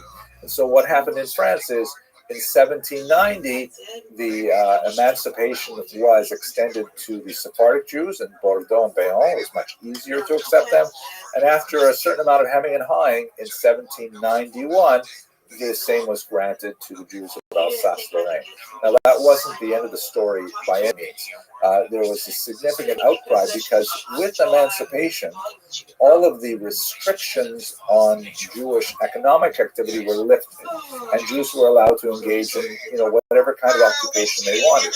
And they rushed to all kinds of occupations where they had, a significant advantage because they were overwhelmingly literate, numerate. They were well connected with Jews living in other countries, so import, export, all kinds of commerce and so on. And large populations of Christians in Alsace began to complain that our entire business environment is changing. These Jews rushing into fields and, undercutting us with prices and things. And so a lot of complaints went to the Emperor Napoleon, who, in grand kind of way of thinking about things, said, well, obviously we've got to talk to these Jews. So do they have like a representative body or something like that? Do they pope like we do, Catholics? And so his advice told them, well, they have this called the Sanhedrin, was the ancient of 71 judges in the ancient period, but they haven't met in 1900 years since they were exiled from Israel. Actually, not quite since they were, but short after. And so he said, I'm Napoleon, we opened the Sanhedrin. And so message that Napoleon was going to gather the Sanhedrin, and in that gathering, going to ask them a series of 12 questions. This was actually the Assembly of Jewish Notables that was prior to the convening of the formal Sanhedrin. The questions that he asked were actually quite fascinating, and they really give us an insight as to what he wanted from the Jews. He asked questions like, for example, do the Jews have their own police force? What's the point of asking about the police force? Well, the point is because he wanted to know if he was going to be accepting a state within a state. It doesn't make sense for there to be two judiciaries and two police enforcement agencies. What if, Jews wanted to run their affairs through a different legal system? Would they be culpable to French law? All kinds of things like this. He wanted to know a little bit about the assimilation ability. Is that a word? The assimilability of the Jew. He asked, for example, are Jews allowed to marry non-Jews? Now, in basic Jewish law, that's like a really short answer. No, intermarriage is not permitted under Jewish law. There are relationships, but that's really 20th and 20th century phenomenon, and certainly not canonized by traditional Jewish law, although some of the denominations that are active today, of course, have different relationship to that question. But in the 18th century, the answer was no, it's not allowed. It's fascinating to note that the Assembly of Notables, the later Sanhedrin, which were made up largely of Muskim, there was only a very small number of Jews who represented a viewpoint, the Orthodox, and they hemmed and hawed on this answer. They said, well, not exactly, wouldn't it precisely be recognized, but, and they essentially, they knew what kind of answers Napoleon wanted, and they provided him with that. I think the moment in the Sanhedrin, the Assembly of Notables gathering, was when he asked them, would the Jews defend France? Do they consider themselves French, or would they join with their enemies? Now, the fact is that France and Germany are having wars just about once every 30 or 40 years, which means that, God forbid, we're pretty much due for one right now. Let's hope that we put that behind us. But, he was really concerned about those Jews living in Alsace who were, Yiddish speaking. Yiddish is a much closer language to German than it is to French, and that they had all kinds of contacts with German side of the border. What would happen if France and Germany got into a war? Who would French Jews fight for? And dramatically, the assembly rose up and said, jusqu'à la mort. They would defend France to the very death. That was the whole idea of it. So Napoleon was satisfied with those answers, and he said, great. So the Sanhedrin became a formal institution, and it was headed by this man, David Zinsheim, who has absolutely amazing hat here. I mean, I want a hat like that. That would be fantastic. He was actually a renowned scholar of the day. He wrote a significant commentary in the Mishnah called Yavid, still studied to this day. And he was one of the more orthodox members of the Sanhedrin that gave it kind of like its weight on the right wing of the Jewish spectrum. There's a lot more to say about how Napoleon directed the organization of Jewish synagogues within France, but I'm at this point because I think we should spend a little bit of time talking about Austria. A document was issued the second called the Toleranz Patent in 1782. This was kind of like a very important pre-emancipation document that sort of gave the Jews of Austria a formal understanding of what their rights were within Austria. And that's very important because, rights as opposed to concessions is an extremely important notion and a great stepping stone towards full emancipation. But what happened over the next 100-odd years was really quite distressing and confusing. Austria, like much of East Central Europe, went through a revolution in 1848-49, and that revolution was then pushed back. And the revolution came from the more liberal side of the spectrum with the general constitution that was created in 1849. Civil and political rights were issued for everyone in Austria, and quote unquote not dependent on religion. But then in 1851, when there was kind of like a conservative backlash to that revolution, those rights the constitution was abrogated, and then slowly it was restated again over the 1860s. The same kind of thing was happening in Hungary, although you also had very significant opposition to emancipation from Jews themselves in Hungary, led by the Chassam Sofer, a very important Rabbi Moshe Sofer, who essentially said that emancipation is going to result in assimilation. He was not at all wrong. Emancipation and assimilation seem to go hand in hand, and he said we should not accept emancipation.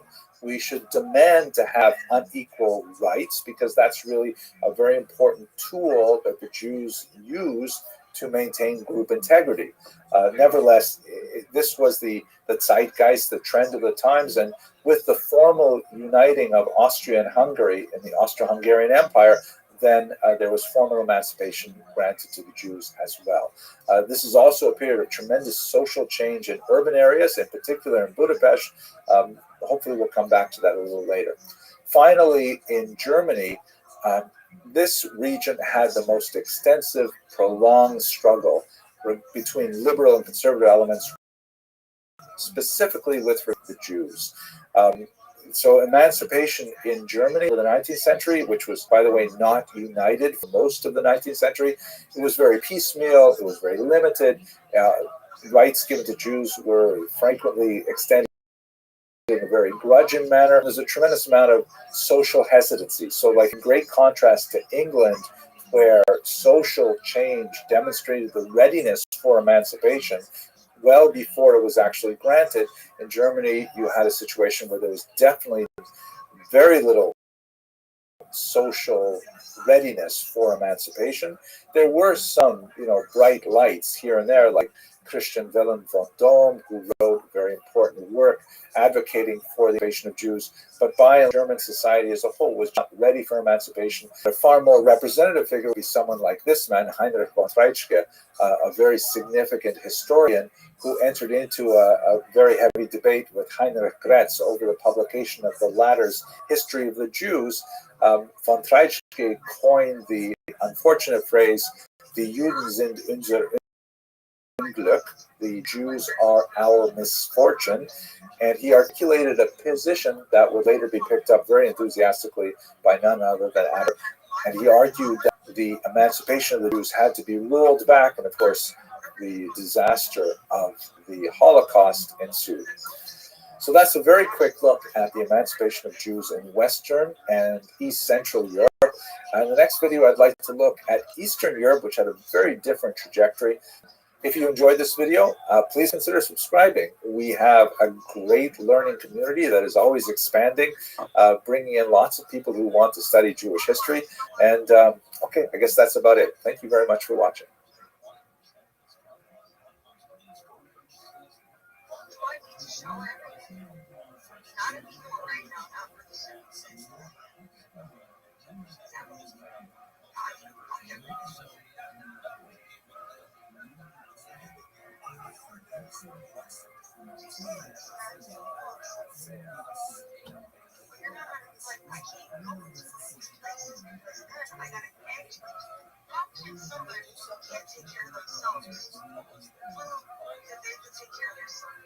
Hello and welcome to another episode of Jewish History Lab. And today I'd like to spend some time talking about the birth of modern Jewish politics, which is really a phenomenon that we see appearing in the late 19th century. Now, obviously, that seems ridiculously late in the sense that, as long as there have been more than one Jew, there have been politics, right? It's just part of the nature of the Jewish experience, I think, and possibly of the experience in general. But what I'm going to be focusing in on in this context is the idea of the birth of mass movement with political ideologies that are adopted by Jews, particularly in the modern era, especially because this is a time when democracy begins to make its impact in the Jewish community, and in particular, mass of population that resides in Eastern Europe, where there's so many more Jews to create that critical mass to move political agendas along. And prior to the 1880s, by and large, Jews were quiescent when it came to political activity. They largely trusted their leadership to have any kind of interface with the secular authorities. And so really it was a matter of more kind of like feudal relationships where the Stadland, the intercessor that would be hired by the head of the Kehillah, would be the one that would be interacting with the nobleman or the king or whatever on behalf of the entire community. And the idea of a group of Jews breaking away from the central authorities was really quite unusual and doesn't have a long tradition before the modern era. In the modern era, however, for a variety of reasons, Jews begin to look at more, contemporary ways of organizing themselves, and not necessarily in conformity with the will of the rabbinic and communal leadership. That's where we get these modern Jewish politics. Let's have a look at that specifically. I think we can date the major important turning point in the development of modern Jewish politics to 1881. That is the date on which Tsar Alexander II was assassinated, shown here with his son and with his wife.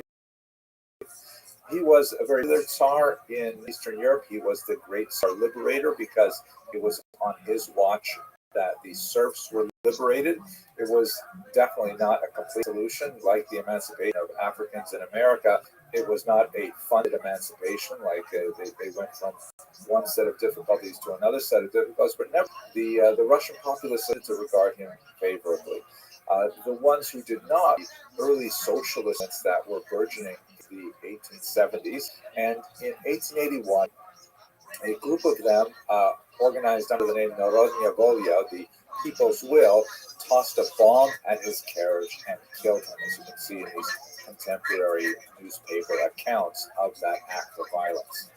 The rumor went out throughout the empire that the new emperor, the son, Alexander III, gave the populace permission to beat the Jews for 3 days.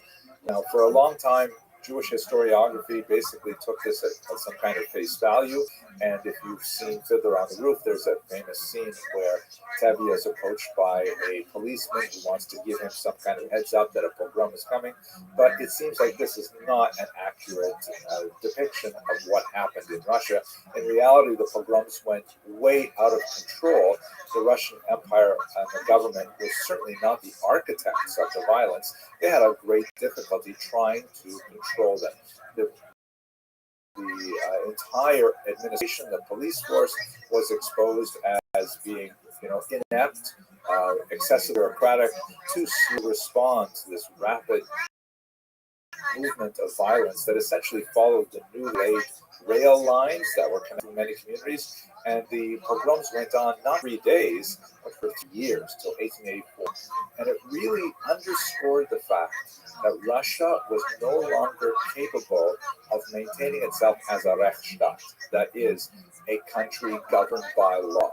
There was simply too much anarchy possible, too much chaos possible, and that is really something that the Jews, as a minority, fear tremendously. So it is the violence that erupted in 1881 and extended for a few years that really triggered the rethinking by Jews of their political status, or ethnic populations that were minorities in a particular region, like Poles in Ukrainian territory and vice versa, things like that. And it was something that really just got way out of hand for the Russians. Now, this map and the few charts that I'd like to show you right now come from really interesting articles published in 2019 by Irena Grosfeld, Stefan Sorkan Sakali, and Ekaterina Zhidovskaya that point out something that really should be fairly obvious, but no one else, to my knowledge, has really made these correlations. The pogroms, why did they happen? So there's definitely a certain amount of latent anti-Semitism in traditional society. You can tie it to, certain church teaching and certain economic practices of the Jews, and the long-term resentment that goes back to the Magnitsky Rebellion, the Haidamach Rebellion, and so on. But Jews basically lived in relative peace alongside their Ukrainian, Latvian, and Russian neighbors, with only a few significant punctuations of violence, like under Khmelnytsky in the 17th century and under Honta in the 18th century. So the majority of Jewish history in the Pale Settlement was relatively peaceful, necessarily loving, but one of coexistence. So why all these pogroms all of a sudden? So have a look at these charts. Let me just move over to the other side of the screen here. So this is a chart that shows the number of pogroms in the years 1800 to 1928. And I'm a little bit suspicious of the last number. I always thought there was a much bigger surge in 1919, but let's take it at face value for now because the conclusions are going to be really useful. Here is the number of pogroms correlated with years of crop failure. And as you can see, yes, pogroms do correlate with certain period of failure, but by no means all periods of crop failure. There are some periods when situation, especially before 1881, that do not result in anti-Jewish violence. And in fact, there's a rather extended before the Russian Revolution 17, where there's no violence to speak of. So on there. If you look at a different kind of factor, political turmoil, the same kind of thing holds. Yes, those periods of violence against Jews in 1881 and in 1904-05, of course, the Kishinev pogrom and the Civil War pogroms, they coincided with significant political upheaval, but lots of periods where you had political upheaval and no violence against Jews. So what's going on? So what the authors of this study did, which is very clever, is they put together both of those variables with violence against Jews, and this is a money chart right here. Wow. Look at this. The purple lines demonstrate that when there is a combination of political turmoil and crop failure, that is a disastrous, meaning those two factors joined together have direct correlation with violence against Jews. And I think this says a lot about the fundamental working pieces motivate people to attack their neighbors in this circumstance. Okay, let's go to political things. So under these circumstances, right, you've got 3 years of chaos in the former Russian Empire, and Jews are basically saying, nothing's working here. We've been relying on our traditional leadership for a long time. We're very disappointed with how we handled, among other things, the Tonistan crisis that we discussed in the previous video. We have to do something different. And so basically, Jews decided en masse that they were going to use 5 distinct strategies to meet the moment. Here they are. The first is actually the most traditional of all. That is emigration. Right? That historically, when conditions are growing increasingly poor for Jews in a particular region, and they see no easy way to change it, so they pick up and they move somewhere else. This is a 2,000-year-old tested strategy that has worked fairly well. And so you can see from this map, which we've looked at in other contexts, a large outpouring of Jews from the Pale of Settlement to America, to Canada, the United States of America, to Canada, to South America, 250,000 to Western Europe, significant numbers of Jews to the land of Israel and to South Africa, and a small number going all the way out to Australia. This most traditional strategy ultimately doesn't solve the problem. It just hopes that it will be better somewhere else, and it could in fact become worse, as we shall see as we move into the 20th century in Western Europe in particular. The second major strategy says, no, we're not going to leave this country. We're going to change this country. And that is this refers to the widespread adoption of socialist ideas by many Jewish youth, in particular during this time. Here's a mugshot of Leon Trotsky, one of the most important Jewish socialist leaders of the period. He was the mastermind behind the 1905 Wildcat strike that ultimately forced the Russian government to change its operation. And what it's called 1905 revolution. It wasn't a revolution because the Tsar was still in power, but he had to cede more authority to a revised parliament. What is not as well known about Trotsky's personal problems with the Russian Empire is that in 1905 it was virtually impossible to get a decent haircut anywhere in the Russian Empire. So, anyways, Jewish socialism. This was something that was antithetical to traditional Jewish values, primarily because socialism, following the ideas of Karl Marx, who was himself born Jewish and baptized as a child by his parents, was anti-Semitic himself, a self-made Jew, and he had lots of terrible things to say about religion in particular and Jews as well. So the socialists tend to have a very anti-religious, anti-clerical position, and so it did not represent the mass of the Jewish population, but there was definitely a segment of the younger population who felt like socialism, although it represented a radical break from Jewish culture and thought and so on, nevertheless represented the way forward for a more enlightened society. We'll continue with this in the next video.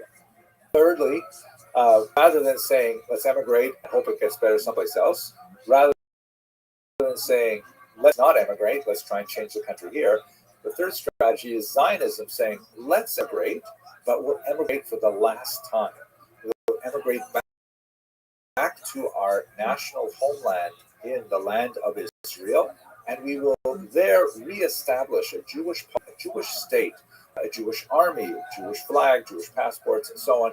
And this will be representative of some kind of secular messianic ideal of time, because Jews will no longer wander from one place to another. Here is an image of the first Prime Minister of Israel, David Ben-Gurion, with the large picture of Theodor Herzl, the founder of Crown, proclaiming the independence of Israel in 1940. So this was also a very, very popular option that many young Jews in particular gravitated, even though most of the traditional rabbinate and leaders opposed it, saying it was kind of like a chutzpah, an act of insolence towards God, in the sense that, returning to Israel is part of the messianic future.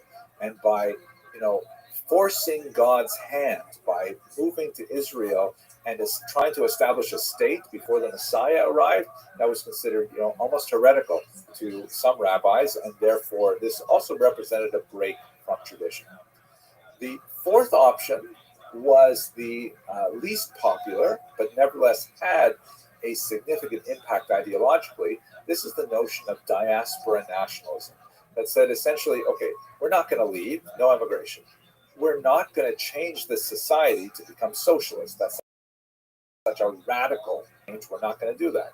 We are also not going to move to Israel, which actually, according to diaspora nationalists, sort of represented a step backwards in terms of the evolution of the Jewish people, because as the founding ideologue of diaspora nationalism argued, the Jews had beyond the stage of needing a political state to constitute their own identity. And Jews were capable of perpetuating their culture and thought as a minority scattered throughout the world. So to go and say, oh, we want to create a state somewhere, whether it's in Israel or Judah or anywhere, represents, looking backward to diaspora nationalists. They had a limited amount of impact in Eastern Europe. Their ideas were actually implemented in Ukraine, and then for slightly longer periods in the interwar states of Poland, Lithuania, Latvia, and Estonia. Everything came to a crashing halt with World War II. A version of diaspora nationalism, however, survives in the institution of the Jewish Federation, which is kind of like this loose agglomeration of Jewish groups around the country to collectively raise money for charity, to represent Jewish interests before democratic government, so on. The huge difference between the way the diaspora nationalists envision their thought of how to deal with modernity and the way the Jewish Federation works is that the Jewish Federation is entirely voluntary, meaning a person can choose to identify as a Jew, affiliate with the community, or not. That's, modernity doesn't really demand that you have to fit into a particular box. The diaspora nationalists had a vision where Jews would actually be in a fixed group. They would pay a certain amount of communal taxes to their own leadership. They would have the rights as a group to draw on state resources for communal practice, have a certain amount of protection in terms of not having elections on Shabbat and things like that. But it was a much more kind of like well-structured organization, the Jewish Federation, which is essentially a volunteer organization. However powerful and effective it is, it ultimately depends on people wanting to belong to it, which was not the case with diaspora nationalists. And finally, the last national strategy to deal with the evolution of Jewish life in a modern democratic area are the so-called by me anyways, renewed traditionalists. These are Jews who really are still thinking to the pre-modern era of traditional leadership, definitely very much an orthodox kind of way of thinking. And they're saying, wait a minute, why are Jews organizing politically? We should be investing much more energy in our religious activities. We should be focusing on things we need as religious Jews. However, given the rapid advance of democratizing movements in Europe and the promise of a democratic Russian empire, which turned out, not to work out that way, but at least not in the 20th century, at least not the beginning of the 20th century. We'll talk about that later as well. They said, you know what? If we don't organize politically like these other non-religious movements, then we will lose an opportunity to express the voice of religious Jewry, which represents a very large proportion of the overall Jewish public. And so the renewed traditionalists, with parties like Agudas Yisrael, Agudas Achim, and several other groups, they essentially tried to promote a religious agenda, that really demanded things specifically for religious observance within this new democratic or proto-democratic environment. Okay, those are the 5 basic strategies that Jews chose from. There are lots of shadings in between them. Let's just have a look at what they look like on a political spectrum. And essentially, I'm going to be reviewing the deal in the last group of slides, but we will be putting it in a graphic format so it's a little bit easier to understand. So here you go. Here's a typical political spectrum, the way we study it in American political science, or things like that. You have a line, and on the left you have socialism, and on the right you have capitalism, right? If you think about American politics, at least until recent years, you could say that Democrats would be just slightly left of center, Republicans would be just slightly right center, but basically they're really close to the middle. Jewish politics are not like that. You can have really wide ranges of extremes. But Jewish politics is not so simple that we could all live on just one spectrum. In fact, a second axis has to be added, and this relates to the question of doikas, which means basically here-ness. Do we believe, political parties or political organizations would argue, in developing Jewish life here, in the diaspora, or do we believe in doing it dort, over there, meaning in Israel? Are we more Zionist inclined than diaspora inclined? So every party has to fit on both of these X and Y axes. If you look in the lower left quadrant where you have socialism and Doakite, the most important party is the General Jewish Workers' Bund, the UND. That was actually one of the earliest parties to form illegally in the Russian Empire in 1897. It actually claimed a very large number of followers. It's essentially a very leftist agenda that was exercise Yiddish language, largely because there was a significant population of blue-collar workers in northern Pale of Settlement, Lithuania in particular, that were very receptive to socialism. And so the Bund really relied on the Jewish significant, particularly in the more industrialized north. By the time you get to the 1917 revolution, there were 30,000 card-carrying members of the Bund. Now, backing up, what about in the quadrant to the lower right? You see that we have man, Shimon Dubno, who represents the diaspora nationalists, right? They were definitely very big in Doakite, did not favor the idea of moving to Israel, but they're really more within a capitalist framework. Now, if we go up to the top right quadrant, we have, of course, very important group, the Zionists, and there are many, many shades of Zionist interpretations, but the most significant one was the group that was founded by Theodor Herzl, shown here, the father of modern political Zionism, who in 1897, same year as the Bund, had the General World Zionist Congress. And the movement that he was associated with called the Allgemeine Zionism, the general Zionism. It was more of a big tent, large umbrella kind of Zionism. This is contrasted from the revisionists, who are up here, sort of like more extreme Israel, more extreme, not necessarily capitalist economically, but definitely in a kind of political sense. Vladimir Jabotinsky is the most important thinker and activist among the revisionists, and they essentially believed that Herzl was far too, that he was far trusting in the goodwill of the nations that surrounded Israel or the great powers. You know, they felt that Herzl's approach, which was basically a kind of shuttle diplomacy, go here, talk to this important leader, go there, talk to that important leader, and eventually you'll negotiate through and we'll get Israel. Jabotinsky and his followers felt that no, Jews must be much more aggressive, they must be much more militarily trained, they should have more of a kind of a right-wing outlook. These two approaches, Herzl and Jabotinsky, essentially formed the core of the political party Likud later when it was really. Finally, if you move over here to the upper quadrant, you have an important movement, the the workers of Zion, who would definitely, they felt that it would be a shame if Israel would just did you get a rubber band of some Western European state. They wanted Israel established. Okay, when you go, buy a bag of rubber bands, okay? Heavily in kibbutzim, collective farms. Okay, I don't give a flying fuck. When you go, buy a bag of rubber bands, okay? And is hoeing the land and draining the swamps. Why are you mad? That's kind of like the ideal of. Someone's back killed another thing. All right. So what? Are you gonna buy it?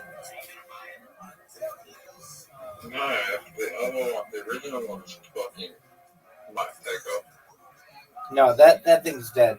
Are you ready for a game invite?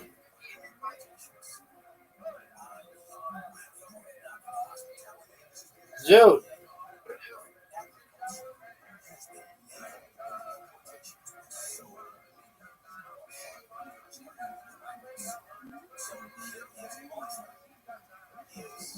Zoot, you have an invitation.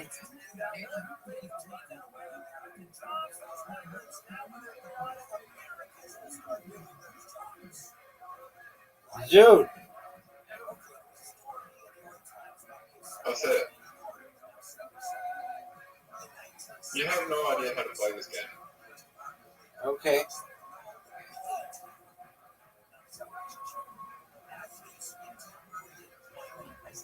None of us really know how to play this game. I think I do. But I'm in the lead.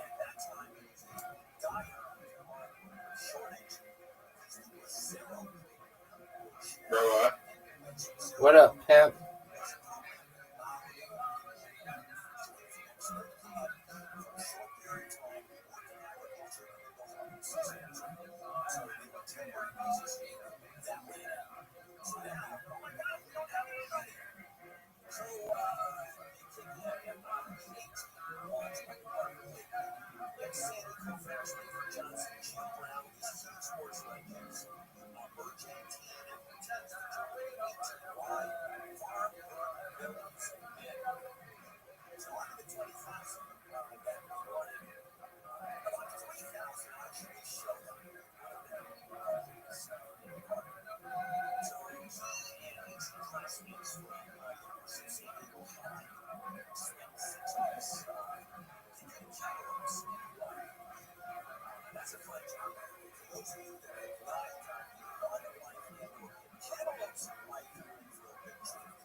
Zoo.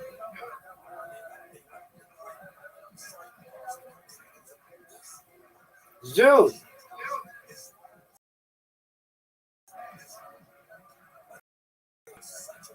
Zoo. Go.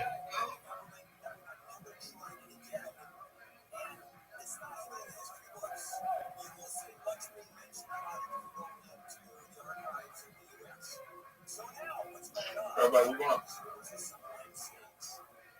Not yet. And what are you still doing up? It's like 2 a.m. No, it's like 6. It's like 7. 6 a.m.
You ready?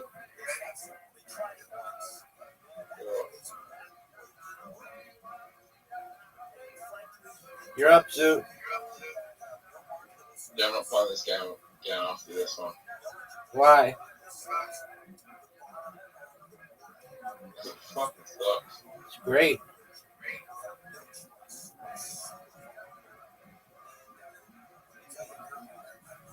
None of us know how to play it. I do, and I've beaten you every game. That's not true. Yeah, I have. I'm not. Oh, no, you're right. We tied one of them.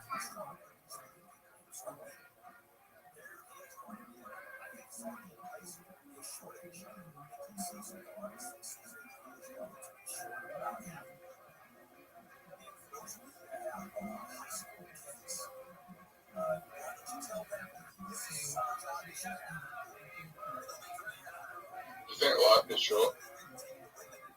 That's a relative question. It's subjective. You think it's long? Depends. For a fly, it's long. For a torch, shorter.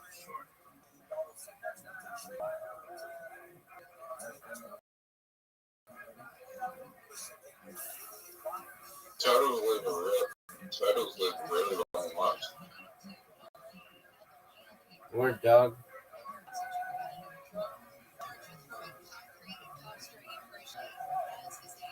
What's the longest living animal? They say that some lobsters don't really die if they're not hunted, so they might live indefinitely. Lobsters? Yeah. But traditionally, it's been the giant. Really? Yeah, but traditionally, it's been the giant tortoise.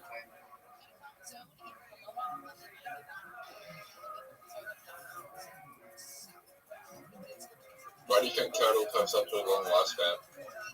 They have a protective shelter to protect them from predators. Also, they live in areas many times where they don't have natural predators. Like they'll live on an island.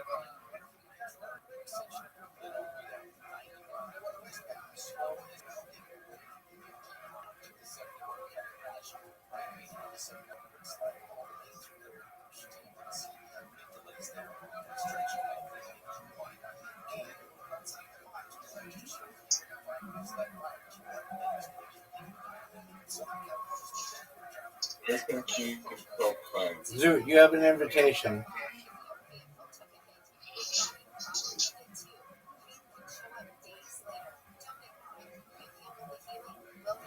Zoot. There's a clan that's lived for 500 years. Okay, good. Zoot.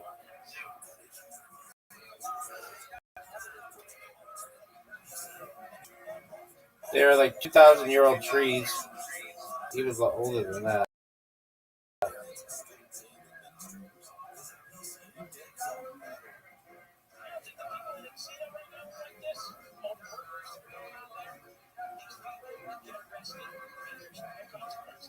You think there's plants that have consciousnesses?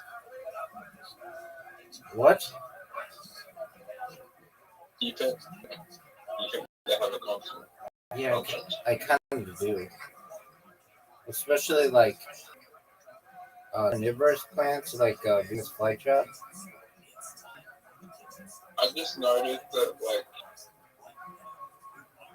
it's kind of weird when you see like tree dying and then all the trees next to it start dying.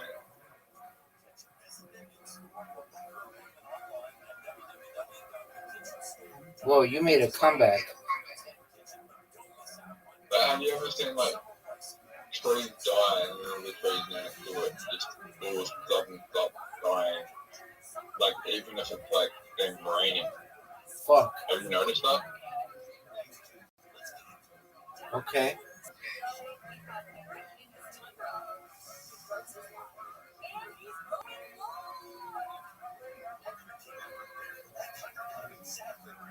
I didn't. Well, you made the comeback. I had nothing too late.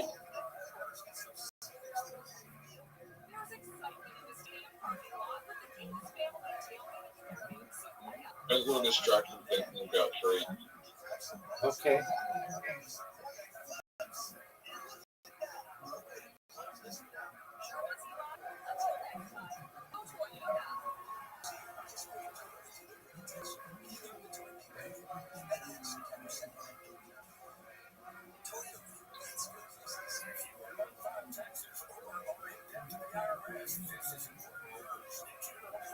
Oh, Zoot, you took the lead.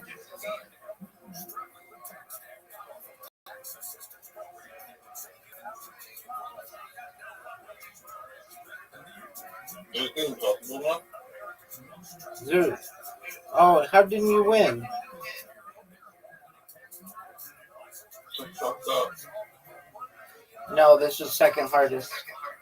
This is standard. Zoot, how didn't you win? Fucked up. Let's get a car.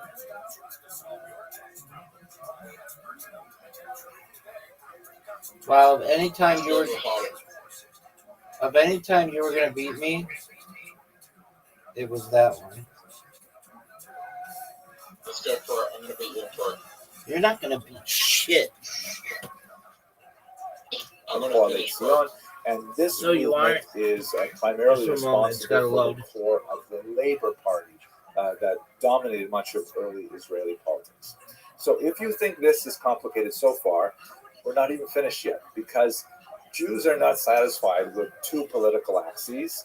We have to have a third axis, right? We have X, we have Y, and now we have Z, which is kind of like a third dimension. I'll draw that with sort of like this curved green line, and this represents the religious parties. Because up until now, all of these groups have been either anti-religious or neutral on religion. That leaves out a huge number of Jews who still held religious values, and maybe traditional Judaism was sacred to them, like and they did telephone not numbers, want to, abandon or like dictates. numbers in a So row. the first group we'll look at are the so-called Mizrahi. Like These 10. are Orthodox Jews who believe that, contrary Maybe. to the dominant rabbinic opinion, that somehow working alongside secular Zionists to establish a modern state represented an abrogation of divine will, maybe that was precisely what God wanted. That maybe the coming together of secular Jews for the holy purpose of rebuilding Israel, in fact, represented the gradual unfolding of the Messianic ideal. They followed in large part the teachings of this individual, Abraham Isaac Kook. I know somebody who likes to remember lived in Israel and birthdays, was a like, very profound Zionist, although he just was not incredibly specifically well. Like, politically motivated. if you tell them your birthday once, they'll just remember it, and they'll know all the famous people's birthdays were that. They knew all the presidents' birthdays, Finally, all I'm the actually queen saying and king's finally for real birthday, right now, all that shit. we also have those traditionalist Jews, the new traditionalists, who did not agree that Zionism should be embraced by religious Jews. And Now, why? furthermore, they certainly disagreed with everybody on the left side of the spectrum who were anti-religion or at least neutral on religion. They wanted to embrace religion. Public holiday. So these were the groups, like the Agudat Yisrael, that basically decided to organize themselves in order to defend the rights and opinions of religious Jews. Among their many achievements are the Siyam Hashas, the Daf Yomi program, which I'm very proud to Is it create King's myself. Day or whatever? Little 2 to 5 minute class on every single page. 2,111 What is Martin videos Luther King Day? over the course of a 7-year cycle. But that changes students every of year. the Talmud complete the entire corpus of the Babylonian Talmud. This is the most recent celebration of the completion Not of another this year, cycle but it changes every that year. was held all over the world. This happens to be a meeting at the MetLife Stadium. I was actually present. No, nobody in this knows that. particular celebration. So that's kind of like the things that Agudat Yisrael does. They think about, what do yeshiva students need? What Fuck do no, Kollel nobody in the families United need? States knows And that. they're all sort of like working in politics in order to defend that sort of tradition.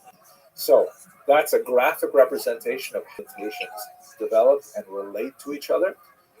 It's complicated, I know, but as my father, Alav Shalom, would always say, Henry, it just gets worse. Okay, I hope you found this enjoyable and enlightening. And if like you 50% haven't of subscribed yet, businesses do. please do. It's really Like nice banks to and see stuff that do. lots more people are interested in studying Jewish history.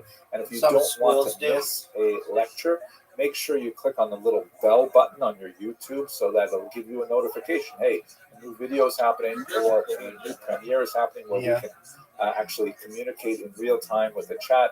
And of course, we have other levels of membership, which give you access to other lectures and live events, things like that. But I'm really Winter happy break. that you're with me Yeah, for this there's a video, winter break. and I look forward to speaking to you in the next. Thanks very much for watching.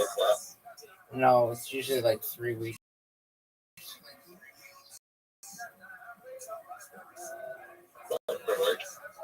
Yeah.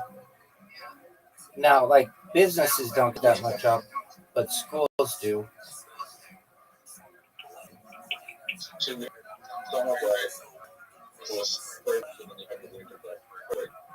Hello and welcome to Usually. another episode of And there's Jewish a spring History break, Lab. Today we're going to begin and a lot of times there's a fall break. discussing the Holocaust, A week. most difficult chapters in the long history of the Jewish Dude, this last one. people. Please note I've never seen it before. I just finished. that this information is intended for educational content only. I will only be very briefly about the Holocaust context of this series. But if you are curious and are motivated to learn more, I have an entire online course which is specifically on the topic of the Holocaust, and it is free and open to the community. Please see the lecture notes for a link to that particular course. What I'd like to do today is to speak a little bit about the interwar period and the Jews. But let us begin first with a discussion of the terminology. What is this word Holocaust? Where does it come from and why do we use the term? So the Holocaust itself, obviously we're speaking about the Nazi attempt to destroy the Jews of Europe during World War II. It was such a tremendum, such a huge and audacious act of brutality that it begged a specific term to try to capture what it referred to. In the 1940s through the 1970s, various terms were tossed about to try and capture a sense of this historical event. Probably the first term that was used is the word genocide, which was coined by this man, Raphael Lemkin, in 1944. And the term comes from the words genos, meaning people, or class in the sense of a class of family, and side means to kill, like as in homicide or suicide or patricide, that kind of thing. So genocide means the killing of a people. And that term was very useful and of course has entered the English language, but it lacks a specific Jewish context, specifically addressed the Nazis, really to the Jews. There were other people such as the Roma and Sinti and others, but the Jews really were high on the list of targeted populations, and so genocide is a little bit too generic. A term that began to be used in the 1960s is a poster from film that popularized the Holocaust, starring Restream and others. And where does this term come from? Though actually, it's kind of a problematic term. It is a word taken from the Latin translation of the Hebrew Bible. The translation is called the Vulgate. And in Leviticus chapter 29, by the way, it's a different numbering system as well than the Hebrew Bible. The verse in Leviticus uses the term Holocaust as a translation for the Hebrew term olah, which means a sacrifice that is completely burned up. And in the verse in Leviticus, it talks about offering a Holocaust with a pleasing order to God. Now, the term definitely has some value to it. It definitely has a sense of everything being burned up, even though the majority of the victims in the Holocaust were not actually burned to death. They were gassed to death or shot, and others. But still, it does have some kind of totality to it. But at the same time, it has theological problems. Like, are we actually going to say that if the Jews are serving as the sacrificial lamb, so to speak, what does that make the Nazi? How do we say that next to God perceiving a pleasing odor? I mean, these are very problematic terms. So for that reason, religious thinkers prefer not to use the term Holocaust, and they rely on the Hebrew term korban, which means destruction.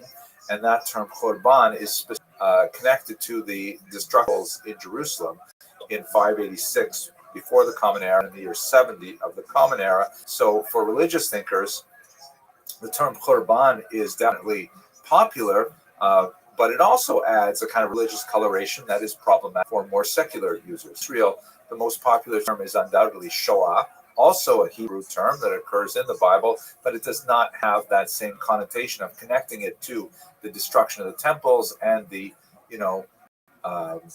theological baggage that goes along with it. One last term. We should be careful because some of the terms that are used, I personally think, are rather offensive. For example, to use the term extermination, the extermination of the Jews of Europe. You know, extermination is a term we use for vermin, which plays right into the Nazi ethic with regards to their destruction of this population of people. And there are certain terms like final solution and Lösung, which were actually coined by Nazis themselves. Here you see a mugshot Oh, of no, Hermann dude, we're on the Göring same from one. the Nuremberg trials, and This one's hard. he used terms like this: end seal, the end goal, things like that. So Holocaust is a difficult term to use. It has some problems with it, but nevertheless, it is the term that has become most popular in the English language, and so therefore we will use it for expediency. So when we go to the historical data here, the Jews in Europe at this time, you can see this map, which comes from the United States Holocaust Memorial Museum.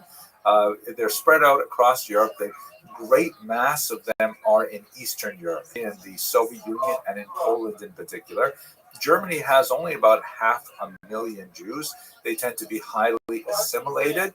They tend to speak German very well, dress like Germans, tend to have less outward adherence to traditional Jewish observance, whereas when you move to the east, you have a lot more of the mass of traditional Hasidic and Lithuanian Jews who are much more obviously Jewish from without. But that didn't stop anti-Semitism from in Germany in particular. In fact, of the anti-Semitism relied on had a specific coloration. We've spoken in previous lectures about the development of anti-Semitism through several phases, from ancient xenophobia to medieval Jew hatred. And when we get to the modern period, there is a very kind of quasi-scientific quality to it, in which the Nazis have largely abandoned the outwardly religious aspect of previous forms of anti-Semitism, and they focus on this racial quality connected with the idea of a conspiracy, specifically that the Jews constitute a distinct kind of race that are altogether joined in a global conspiracy to dominate other races. And the way in which they dominate, which obviously is very difficult because the Jews are a tiny minority of the population, is specifically in some kind of cancerous or bacteriological form. Like, for example, here you see a German language novel from 1920 that shows a hideous kind of vulture that's weighing down this shirtless man. And what this picture is meant to say is that the Jews, who are like carrion eaters, they're vermin, they live off decay, they're going to dominate the otherwise healthy, strong, muscular Aryan races. And once they eat them out like a cancer from within, then they will feed on their corpses. The title, by the way, reads Die Sünde will das Blut, ein Zeitroman. The Sin Against the Blood, a novel of the times. And the fact that the Jews of Germany, which were much more assimilated, actually fed into a lot of this, such as, for example, and you see this really bizarre form of children's propaganda published in the 1930s by Elvira Bauer, a really twisted kindergarten teacher who became a propagandist.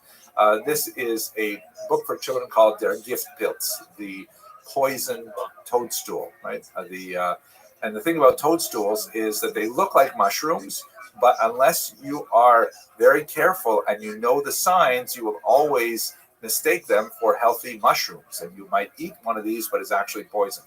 So too, the metaphor goes that the Jews look like regular Germans, but in reality, they are quite distinct, racially different, and they represent a threat. And that's the kind of theme that goes on in that particular piece of propaganda.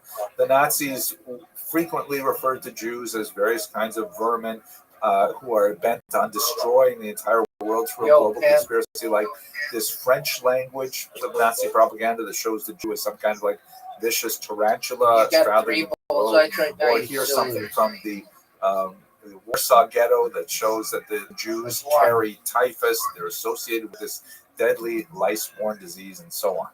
So, and here finally, here's an Austrian example. This is just terrifying. Again, from the elections of that early interwar period, the Jew is portrayed as some kind of like devilish snake who is strangling the Austrian eagle.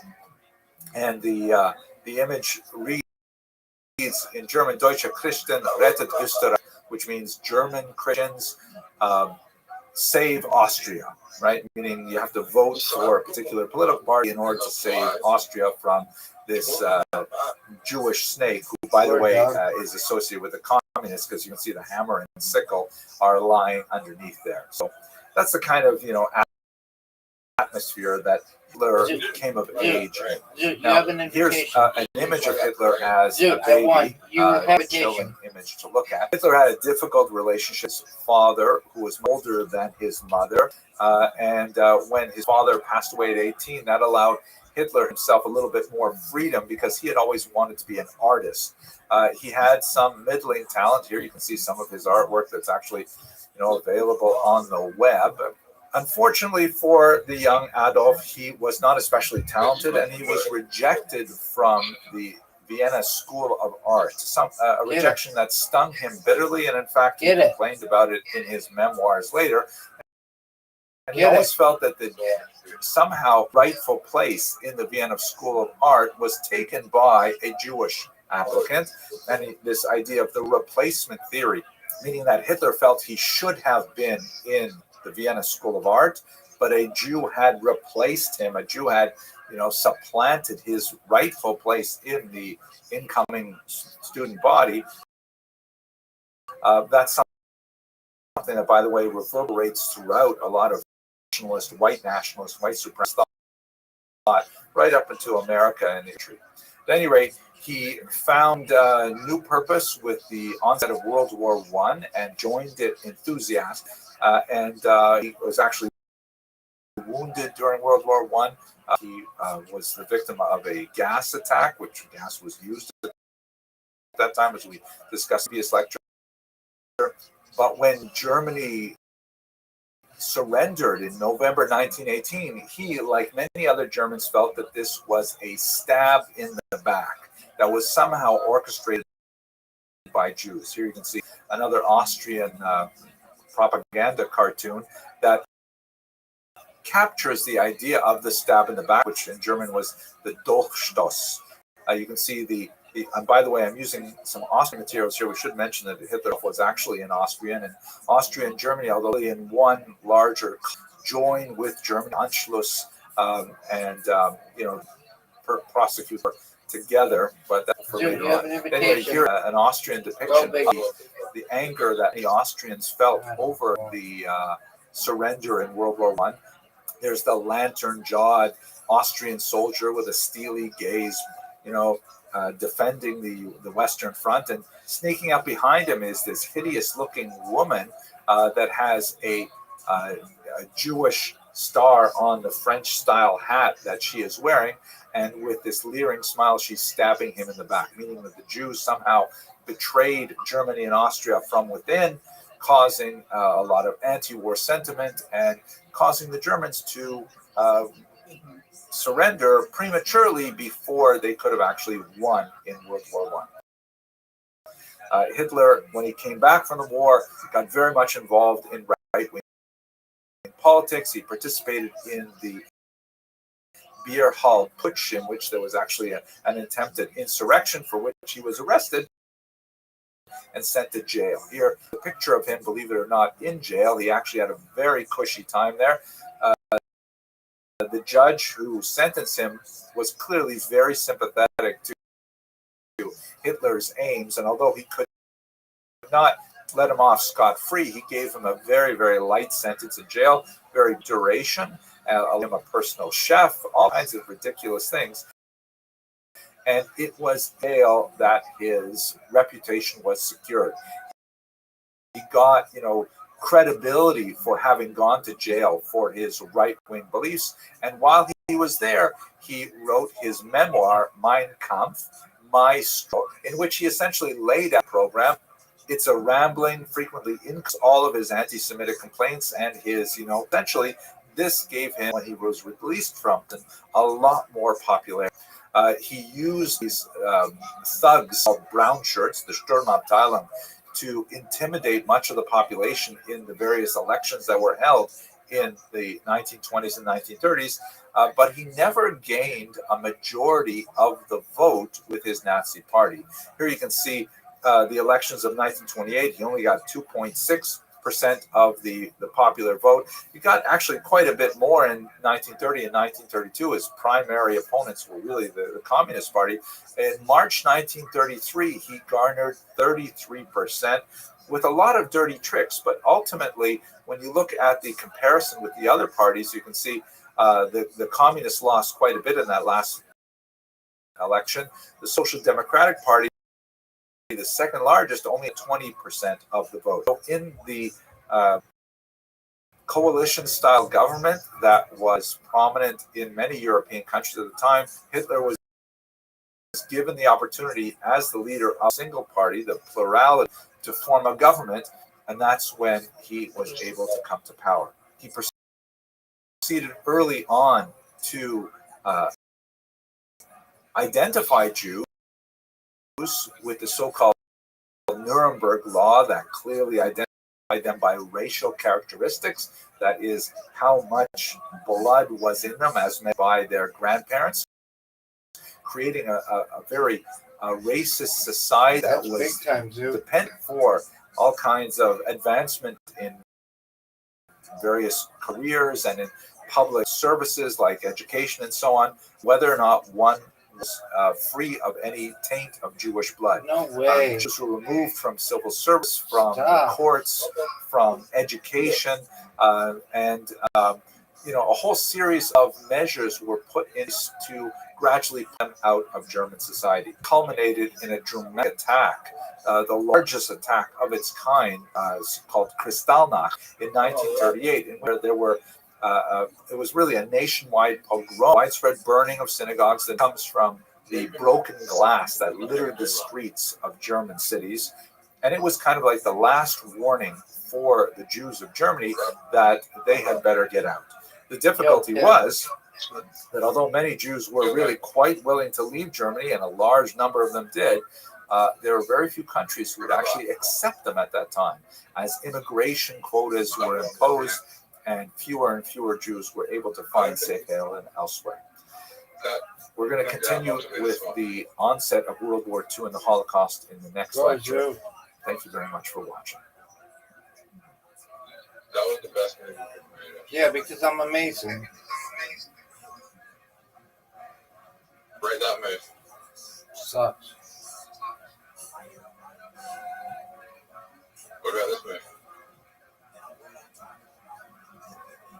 The war broke out on September 1st, 1939. This followed the secret pact that was signed by the Third Reich and the Soviet Union, the so-called Molotov-Ribbentrop Pact of non-aggression, which essentially allowed Germany and Russia to invade Poland and the Baltics. You're fine. On either side, and to divide it between them. We're going to focus our remarks on the region that was conquered first by Germans, and then later on in the next video, we'll discuss a little bit the nature of the two peoples experienced afterwards. The first encounter that the Jews of Poland and the Baltics in particular had with Third Reich soldiers was primarily through these ritual humiliations that they endured, often photographed to relatives and loved ones in Germany. But it seemed clear that the Nazis really had a solid plan for what they were going to do with the Jews of Eastern Europe. While the Nazis had planned to advance their military advance in Poland, it does not seem that they had clearly thought of what they were going to do with the Jewish population, more than 3 million of whom lived in Poland itself. But it seemed clear that they certainly wanted to expel them from the regions that immediately bordered Germany, 2 parts east. And so they created this section called the General Government, here shown in Polish. And it's the green area. It was expanded after 1941 to include the Galicia district towards the bottom right of this map. At any rate, it seems that they pushed a lot of Jews into this general government in particular, and for throughout the region, they began to collect them in ghettos. Now, the politics of ghettos was hotly debated among the Nazis. There were actually many voices that suggested that ghettos were not a good idea, that it would increase disease, that it would allow for greater possibilities of resistance, and so on. But ultimately, a network of ghettos was established throughout the region that the Nazis entered. Some of those ghettos were closed, that is, they were sealed up with walls that were frequently created by the Jews themselves at orders. Other ghettos were technically open, that is, Jews could simply walk out of them, but then they would be exposed to the local population, which would frequently denounce them, blacken them for funds, and often they were at risk of being murdered by Nazi soldiers. The organization of the ghetto, however, was extremely important.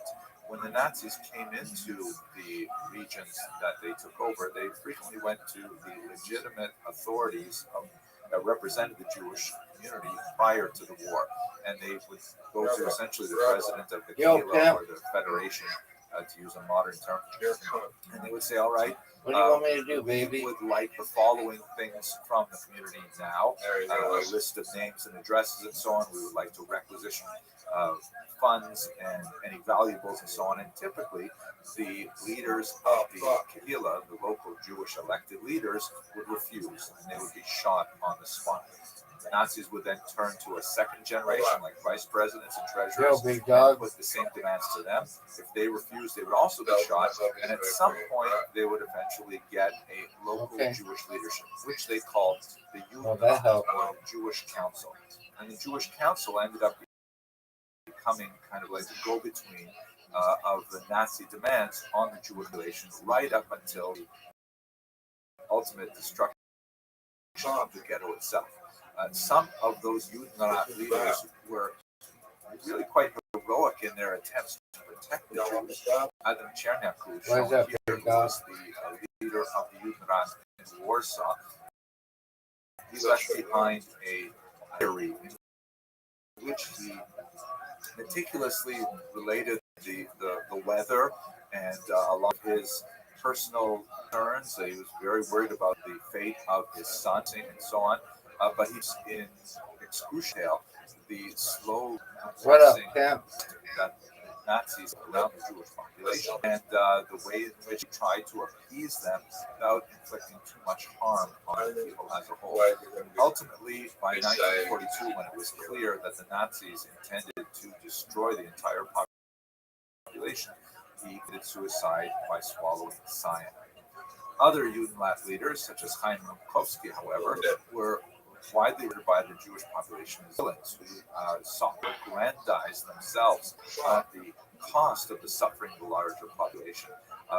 Here is some currency printed in the Litzmannstadt ghetto by Rumkowski himself, which portrayed him as some kind of like redemptionist, messianic-like figure who was frequently derided in the local population as King Chaim for the way in which he lorded over the population. And it seems that the Nazis had not clearly articulated what they even wanted to do with these ghettos. In some places, like in Łódź, which was run by Rumkowski, it seemed that the mob was productionist, meaning there was a purpose for having the Jews in these ghettos that was somehow related to their utility for the war effort. And was a major textile center and was there put to work creating, soldiers and lining. And so having a work permit was essentially a lifeline for the Jews of Łódź. And somehow the ghetto sort of made sense as a type of center for slave labor. On the other hand, other ghettos like Warsaw, where Adam Cherniakou was active, seemed to be attritionist in nature, meaning the whole point of the ghetto was simply to have the Jews starve to death. And very few provisions were provided, reduced to dying of starvation or of typhus or for attempting to gain goods from outside the war. Order was maintained, or a semblance of order was maintained in the ghetto by the so-called Jewish posts, who were set up by the Judenrat and were hated by the local population for their enforcement of Nazi. Tremendous amount to say about the nature of life beginning of the war in 1930 through the dissolution of the ghettos in 1942. The primary type of the ghettos was that of starvation and privation, mass death. But there were also some heroic internal activities, such as in Warsaw, the creation of underground medical schools and theatrical performances and lending libraries. Really an incredible array of activity that the Jews engaged in the ghetto to try and return the semblance of normalcy to their existence, even under these unimaginable conditions. There was also, unfortunately, a very active black market and even activities like nightclubs and so on. A tremendous gambling, prostitution, organized crime in the ghetto as certain individuals took advantage of the suffering of the population as a whole. Ultimately, that would matter because all of these ghettos, I can't do what I want to do. Whether they strove to, meet No. the needs of the Nazis or the demands of the Nazis. Oh, an extra move? Whether they tried to resist, they were all destined for destruction. There were notable episodes of resistance in the ghettos. Perhaps the most famous is that of the Warsaw Ghetto resistance, the uprising that occurred in April of 1943. Just by that date, however, you get a sense of the fact that the resistance happened really quite late. The ghetto was largely emptied of its Jews in the summer of 1942, and it was only a small remnant that chose to heroically, albeit symbolically, fight against the Nazis. On the other hand, there are other ways of looking at resistance in the ghetto that affirmed life without necessarily taking up arms against the Nazis. One great example of that is spiritual resistance that was organized by Rabbi Kalmus Shapiro, what a comeback, known as the Eish Kodesh, a rabbi what a back, dude. Active for the entire what a comeback, organizing clandestine unimaginable missions. I'm good, baby. 1942, all right, however, dude, I gotta get some sleep, big dog. Process. Come back tonight.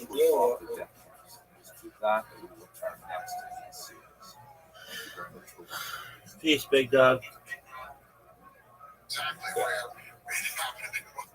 Come back tonight. That's very important to all of us. And we also know it's the year of the mouse, so it was in 1228. Genghis had died in 27. So he wrote down, it begins with what we would say are the myths. Hello, fellow students of Jewish history. Welcome to another lecture in Jewish History Lab series. We are now continuing our discussion of the Holocaust. These lectures are intended for educational purposes only.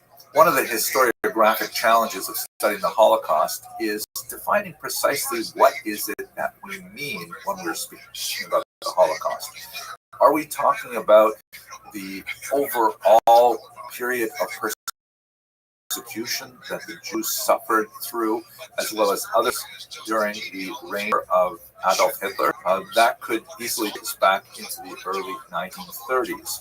Or are we speaking about something more narrowly focused, like the persecutions that came along with the invasion of Poland in September 1939? That's also quite a reasonable possibility. But the Holocaust and World War II are overlapping and not identical phenomena. Coming to the core of the events which we associate with the Holocaust involve two major periods of Nazi activity. The period of the Einsatzgruppen and the period of the death camps. This is the era in which the Nazis enacted actual mass murders as opposed to the horrific conditions that were endured by Jews during the period of the ghettos. So let us look at those two moments in particular. We recall that one of the prerequisites of the beginning of hostilities in September 1939 is the sealing of a non-aggression pact between the Soviet Union and the Third Reich, which allowed both Stalin and Hitler to invade Poland and the Baltic states and simply divide up the territory between them. That meant that a significant number of Jews found themselves inside the Soviet war 1939 and 1941. I have a longer lecture on that topic specifically in a different series. YouTube channel on the Holocaust for a longer discussion of what happened there. But basically, Jews there, like the surrounding people, were subjected to rapid communization, collectivization of farms, arrest of intelligentsia, and so on. The Holocaust per se really begins, in humble opinion, with the end of that Soviet period on June 22nd, 1941, with the launch of Operation Barbarossa, which was the Third Reich Union, abrogating that non-aggression with a massive, rapid advance into Soviet territory. Now, why that is specifically connected to the Holocaust is because behind the Wehrmacht troops, behind the regular army that was sent in to defeat the Soviet Union, Hitler sent 4 mobile killing squads called Einsatzgruppen. As you can see in this map here, these 4 squads spread out throughout the territory that they conquered in the Soviet Union, and their task was not to prosecute the war against the Soviets, but to prosecute Hitler's war against the Jews. They would go into the local villages known as Städtlach, little Jewish townlets that dotted the countryside, round up the local Jewish population along with other enemies of Hitler, such as communist leaders. The Einsatzgruppen would march these Jews and others out to local ravines. If there were no dry riverbeds in the vicinity, they would have the Jews dig their own graves, and then they would simply shoot them by firing squad.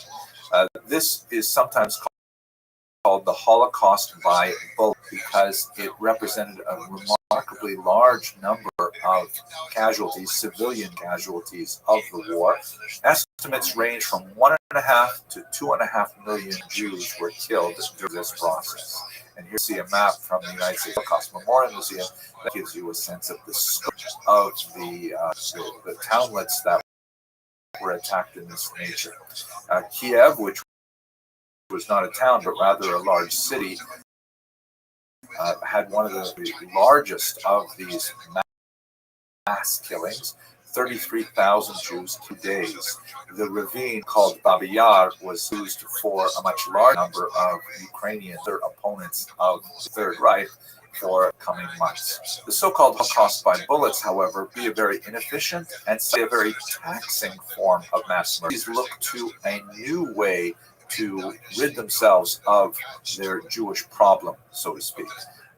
This was discussed at an important conference that took place at a resort at Wannsee on January 20th, 1942. Note the rather late date. The war began in 1939, Operation Barbarossa, which represents the first mass killings of Jews. The only thing that comes close to it before that would have been Kristallnacht in 1938, which had about 260 Jews killed. Now we're talking about hundreds of thousands, even millions of Jews killed in Barbarossa. But that was not fast enough, and it proved to be too hard on the psychological makeup of the soldiers who were engaged in these killing squads. So at Wannsee, this conference, which was chaired by Adolf Eichmann, shown here, they drew up a list of all of the Jews in Europe, a terrifying list, in my humble opinion, perhaps the most terrifying document that survived the German archives of the period. And you can see from this list of countries that it included countries that had not yet even been conquered by Germany, such as, for example, the United Kingdom, and it included even 200 Jews living in Albania, giving you a sense of just how determined the Nazis were to hunt down every last Jew of Europe. They counted up 11 million Jews, and from the Wannsee conference, it appeared that they intended to massacre all of them. The means to be used was gas poisoning, which they had already been experimenting with for some time. Chelmno was one of the regions where a gas chamber was constructed in order to see if they could scale this up. And in fact, the Nazis committed themselves to do so at that Wannsee conference. Here is a map that shows you the 6 so-called extermination camps. I personally don't like that term. The German term was Vernichtungslager, which means make into nothing camps, or destruction camps, or perhaps most simply death camps. These 6 death camps, Chelmno, Treblinka, Sobibor, Majdanek, Belzec, and Auschwitz, were situated in and around the General Gouvernement, which still had a very large concentration of Jews in the ghettos that we discussed in the previous video. And they were very different in terms of camps from the concentration camps, which Hitler had set up from the early 1930s. Unlike the concentration camps, which held largely non-Jews, particularly in the early period, they're political enemies of Hitler.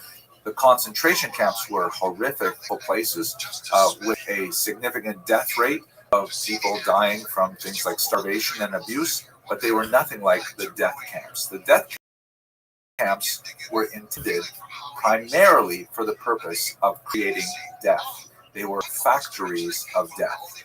Many of them had satellite camps that were used for slave labor, but it only represented a very small proportion of the Jews interned in these death camps. Here you of the process of mutations from all around Europe, including regions that were conquered at nearly the very end of the war, when it was clear that Nazis were going to lose World War II. Places like northern Italy and Hungary, the Jews were deported there in a last-ditch attempt to murder as many Jews as possible. What was the process? Jews were around and placed on cars, some 6,000 a day leaving Warsaw. And then when they disembarked, often after a terrifying and horrific long journey from places as far away as Paris, where many of whom had died actually en route, they disembarked and they were subject to selection, where those small numbers of Jews who were deemed to be healthy enough to work in the slave labor camp were isolated and sent away to those satellite camps. The vast majority of the rest of Jews were shorn of anything that could possibly be of value on their persons, not only their personal belongings, but also their prosthetic limbs, eyeglasses, gold teeth, even their hair was taken from them. And then they were sent to these gas chambers where they were made to think they were being sent to be deloused, to have lice removed from their bodies. It was very common in many of these camps that even the Americans later would use DDT to try and remove lice from troops and from prisoners. But in reality, the gas that was used was Cyclone B, a rat poison that was poured in typically through the roof, and then Jews were exposed to it and died within 20 or 30 minutes of horrible asphyxiation. Then bodies were sent to crematoria in an attempt to get rid of the huge number of corpses, perhaps 1,500 a day in Auschwitz that would pile up. Crematoria, however, were very efficient, and frequently they simply had to be burned in open air. A small number of Jews who went for slave labor were sent to live in barracks and labor under unimaginable conditions. The vast majority of them died in a very short period of time because they were considered disable. But those Jews survived the Holocaust. Camps were typically the Jews not immediately processed, but rather managed to live because they were sent for slave labor. Other Jews were selected for medical experimentation. Horribly cruel, genetic experiments were conducted on children in particular if they were identical twins. In the end, when these liberated the camps, they found a small number of emaciated Jews who had just barely survived the war. This is one of the most horrific chapters in Jewish history, perhaps in world history. Thank you very much for watching. It's like being in the ocean in many ways. So you have this extremely open space, and the wind is usually blowing through it, but it's extremely fresh.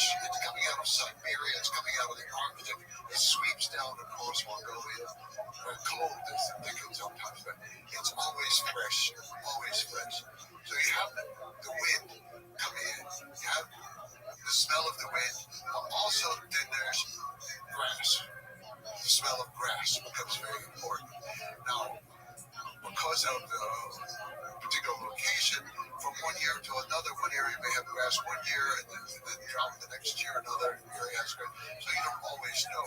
If it's not grass, it's dust. Yeah, dust going in, the dust doesn't smell so good, it doesn't feel so good. But that's just one more part of the country. The waters are mostly pure. Unfortunately, there has been pollution in this century from mining in several areas.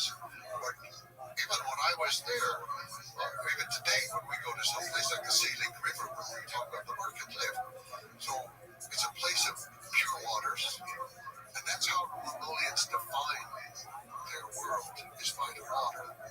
They don't, Genghis Khan does not give lands to his sons to rule. He gives waters and people to rule. They do not refer to the earth as land, they refer to the earth as Dala, ocean, the sea. So water is very important. To learn the rules about water, you don't camp by water. If you camp by water, your animals and you are going to be polluting it, messing it up. So they're back, maybe in our modern terms, about a kilometer back. You take the animals to the river to drink, and then you take them away. You do not bathe in that river. You take the water away from the river, and you bathe away from the river, so you do not pollute the river.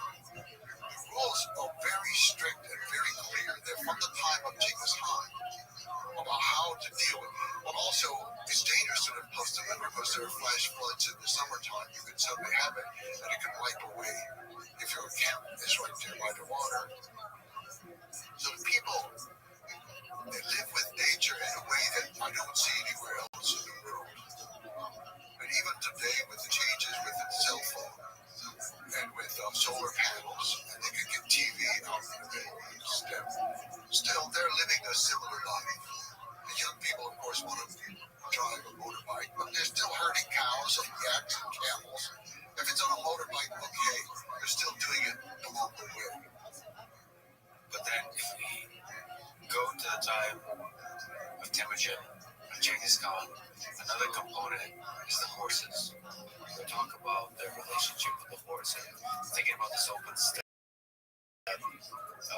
From a young age, they've been, while Mongols were trained to master riding horses as you ride. While standing on the horse, they learn how to ride while standing on the horse from a young age. While standing on the horse, they often jousted one another to see who could knock the other off. When their legs grew long enough to reach the stirrups, they were also taught to shoot arrows and to lasso on horseback, making targets out of leather pouches that they would dangle from poles so that they would blow in the wind. The youngsters practiced hitting the targets with horseback at varying distances and speeds. The skills of such play proved invaluable to horsemanship later in life. Can you speak to the relationship of Genghis Khan and the Mongols to horses? The Mongol and the horse are inseparable. I wrote one line in the book that the editor removed because that was insulting. I said, the Mongol and the horse, they live together, they know each other, and with every twitch of the muscle, they smell the same. Well, I was saying it just not to be insulting or anything, but they have that deep intimacy, and the horses do know their owner from the smell. This is very important. It's also important for Genghis Khan because they made the flags with the gold tool out of the horse hair on their own horses.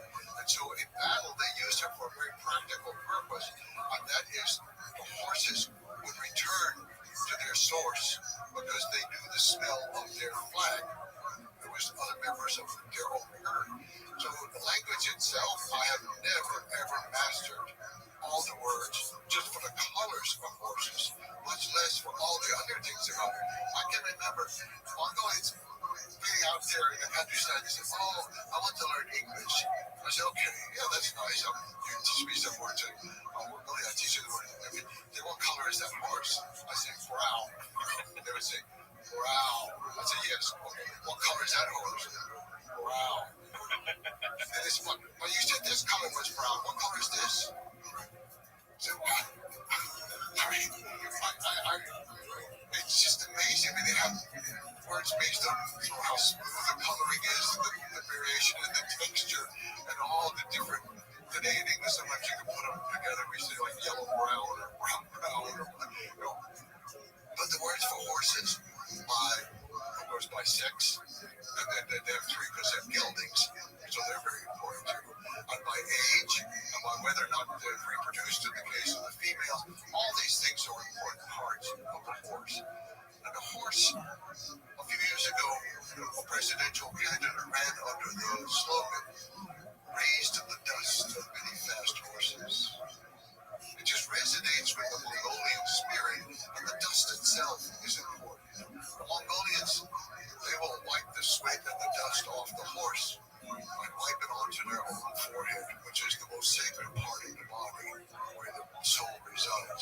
This is how intimate the relationship is with the horses. And they're hard on them in some ways. They train them very well. They ride them very hard. But the horses are also trained for that. They use a very small crop. It's a little bit like a stigma does. It's like at the end of the day, hit the rump of the horse. Never anything else. They're horrified at Western people who use metal spurs and metal to harm the horse in the stomach. And to harm the head of a horse, they say it's a capital crime. I don't know if someone executed for it, but you never ever harm a horse's head. So horses are important in every way, even religiously important with the making of fermented horse's milk. The mother goes out every morning and she throws some to each of the 4 directions to start the day. And they use it for every kind of thing. Well, some things puzzled me in my watching. I remember one day we had a very nice family. It happened to be on a gelding day when they were under gelding with bee stallions. You don't get the bee stallions, but this family, they had a bunch of boys, and only one or two girls, probably 4 or 5 boys. And one boy was maybe 11 years old. He fell from the horse. You couldn't see him, not so far away. He fell from the horse. He didn't get up. No one moved. In fact, they all kind of turned attention away. And I thought, what am I supposed to say? This boy fell down. Somebody go get him. No. And then the boy was trying to hobble back.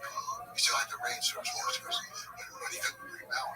He was trying to hobble back, so his little brother went out to help him come in. And they came into the care and they sat down. And the mother just turned her back. And I'm thinking, how on earth can you do this? This is a child. This is your child. But 2 weeks later, by chance, another boy who was practicing for Nado annual races, like this boy had been doing. He was off in an area right close to the forest and mountain area, and the horse bolted, took off through the woods. He was knocked off by a tree, and then the horse went deeper into the woods. The boy followed him. The boy became lost. The boy was 12 years old. He was lost for 2 weeks, and he lived. I would have died in 48 hours. He lived. He said, well, he slept in the daytime when it was warm. He walked at night when it was cold. Even though this was a summertime, the nights could be quite cold, especially on the mountain. And he sang loudly all night long to keep the wolves away. But he knew what to eat. And then he walked until he found water moving, and then he would follow that water down to the lake. He lived. And I realized, the boy falls from the horse, his mother's not going to feed him. She knows that. It's probably hard for her too to see her boy suffer, but she knows. Just a small tangent. There's a wrestler named Kerry Collat, and he tells the story about mental toughness. That the first time he saw truly mentally tough people was when he visited Mongolia for a wrestling tournament. And he remembered that they were taking showers in ice cold water. And, all the other wrestlers that would take the shower, and then when the water hits them, you could see a little grimace. With the Mongols, there was just nothing. It was emotionless. So, like, ice cold water or any other kind of hardship, you build a hardness to that. And I suppose that falling from the horse is just an example of that. There's a mental hardness and a mental toughness. You have to be able to take care of yourself. And with the weather, for example, often at that time and still today, some people, if they can have the privacy to do it, they're naked in the first heavy snow and roll around in the snow in order to prepare for the coming winter. And the valley where I live, a lot of wrestlers come there to train in the summertime for the competition. And the water's very cold coming down from the mountain. And every day, when there's a break, they go down, they do not get in the water, never. But they take the water and they pour the cold water over themselves. And that's refreshing to them, refreshing. Well, then, getting back to the horses, the value they had for the horses and the horse riding skill that they developed throughout their life created one of the most unstoppable military forces in history. So if we just talk about the mounted archery that they've employed in war, the Mongols were able to do targeted shooting accurately at 200 meters or more while riding fast, up to speeds of 60 kilometers an hour, I read. So there's a lot to say. Like, you have to time. And just watching some of the videos, it's just incredible how stable you can be on top of a horse. And I guess you're supposed to be shooting in a moment of the gallop when all four of the feet of the horse are off the ground. Because you have to time all of that. You have to position your body to maintain balance. And then there's the skill of the actual holding and shooting the bow accurately. And there's obviously the technology of the bow, the composite bow, the recurve bow. They've also, I read, used crossbows later, adapted the technology. And there's a particular kind of thumb draw that you use for shooting with the composite bow that works for a horse. Because the thing is bouncing up and down, right? So you have to, not drop the arrow. It's just incredible to be able to shoot while the horse goes 60 kilometers an hour. Anyway, can you speak to this kind of exceptional excellence that the Genghis Khan and the Mongols had for riding horses and engaging in war off of the horse? Mongol, the horse, and the boar were a perfect combination. It was the most lethal weapon known to the world before the modern era. It was incredible, the synchronization and the timing of the movements, and also the years of skill. The fact that from absolute birth, the Mongols would be on a horse, and by 3 years old, they would probably be riding alone on the horse. When I first went to Mongolia in the 1990s, at that time, all jockeys on horses for races had to be under 6 years old. That was the age limit or the cutoff, was 6 years old at that time. And so you had some as 3 years old racing. It's absolutely incredible. Of course, at that age, they can't even have a saddle because it can't even be used. So all they're doing is staying on the horse. The horse has been trained to do what it has to do, and they just stay on it. Well, by staying on it, they learn the horse to become one. And not just one horse with one rider, but one rider with several horses. Usually 5 is the number that you should have for you when you go off to battle. And this ability then is shoot. You have to defend your animals. There are rules around. Other thing, in some areas there were even tigers and other animals that would come in, and you had to be able to shoot to defend it against other people who might be raiding you.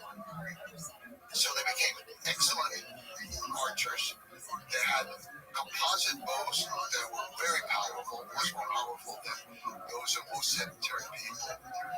Now, I say all that because it's very important, but those are all sort of nomadic traits of the great steppe anyway. I mean, in an earlier version, you had the Huns who came out of Mongolia, and Hun is just the Mongolian word for human. That's, to this day, that's what they say for a human being.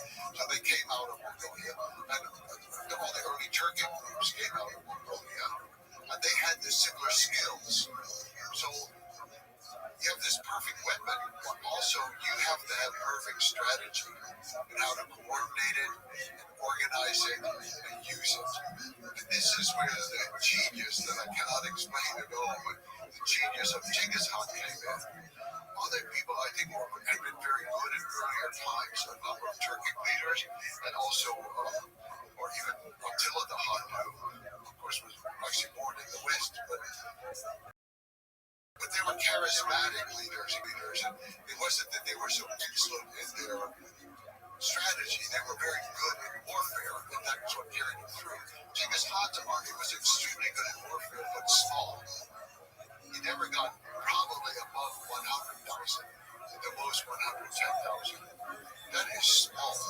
When you're going against China, that has millions just in the army, not counting the country, and you're going against Russia, and you're going against the Middle East and Persia and Afghanistan, and these areas, Your whole army has to be as finely tuned as each rider, each bow, and each horse. That's the weapon. What the army becomes the super weapon of Genghis Khan. How he organized it, and how he used it, and the strategies that he put together. Yeah, when you have a small army, just think about that.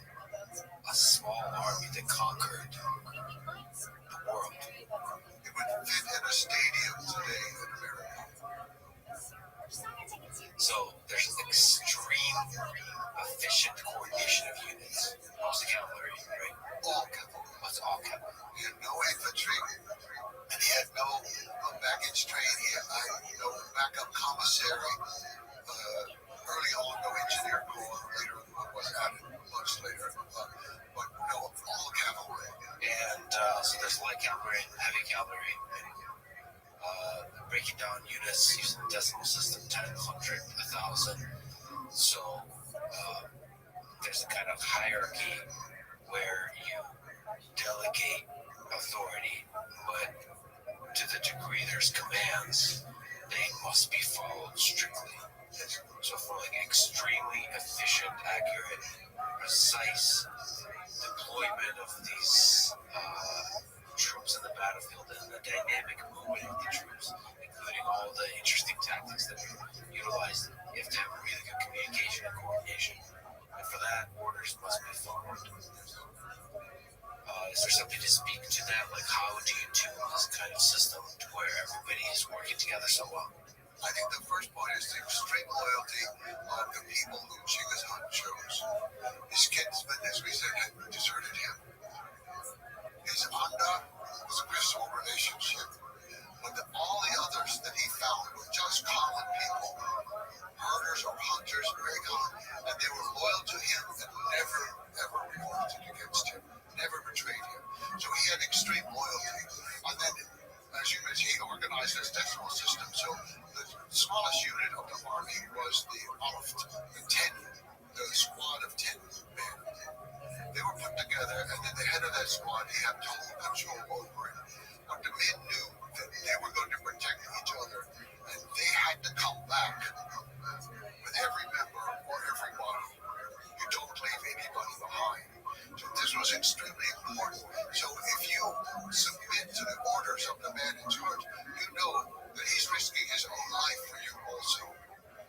And you know that your brother on the left and on the right is risking his life for you. The army they were organized with 5 horses, each man. They had their bow and they had a lot of arrows, as many as they could have, but they also retrieved arrows at the end of their battle. And they also would retrieve the enemy arrows. This was a great advantage whenever they hit Russia, because the Russians could not use Mongolian arrows. They could mark them in their bow, but the Mongols could use Russian arrows. So all these little things, it's not even just the arrow. Also, they had to carry needle and thread. Every soldier had to be able to sew. And sometimes that could be a torn garment. It could be a piece of skin that somebody had. It's a very odd thing when you have to go to the army of Genghis Khan and they're carrying everything themselves. They don't have any pack train behind them. And then one of the things they have to carry is needle and thread in order to sew up things. Complete self-reliance.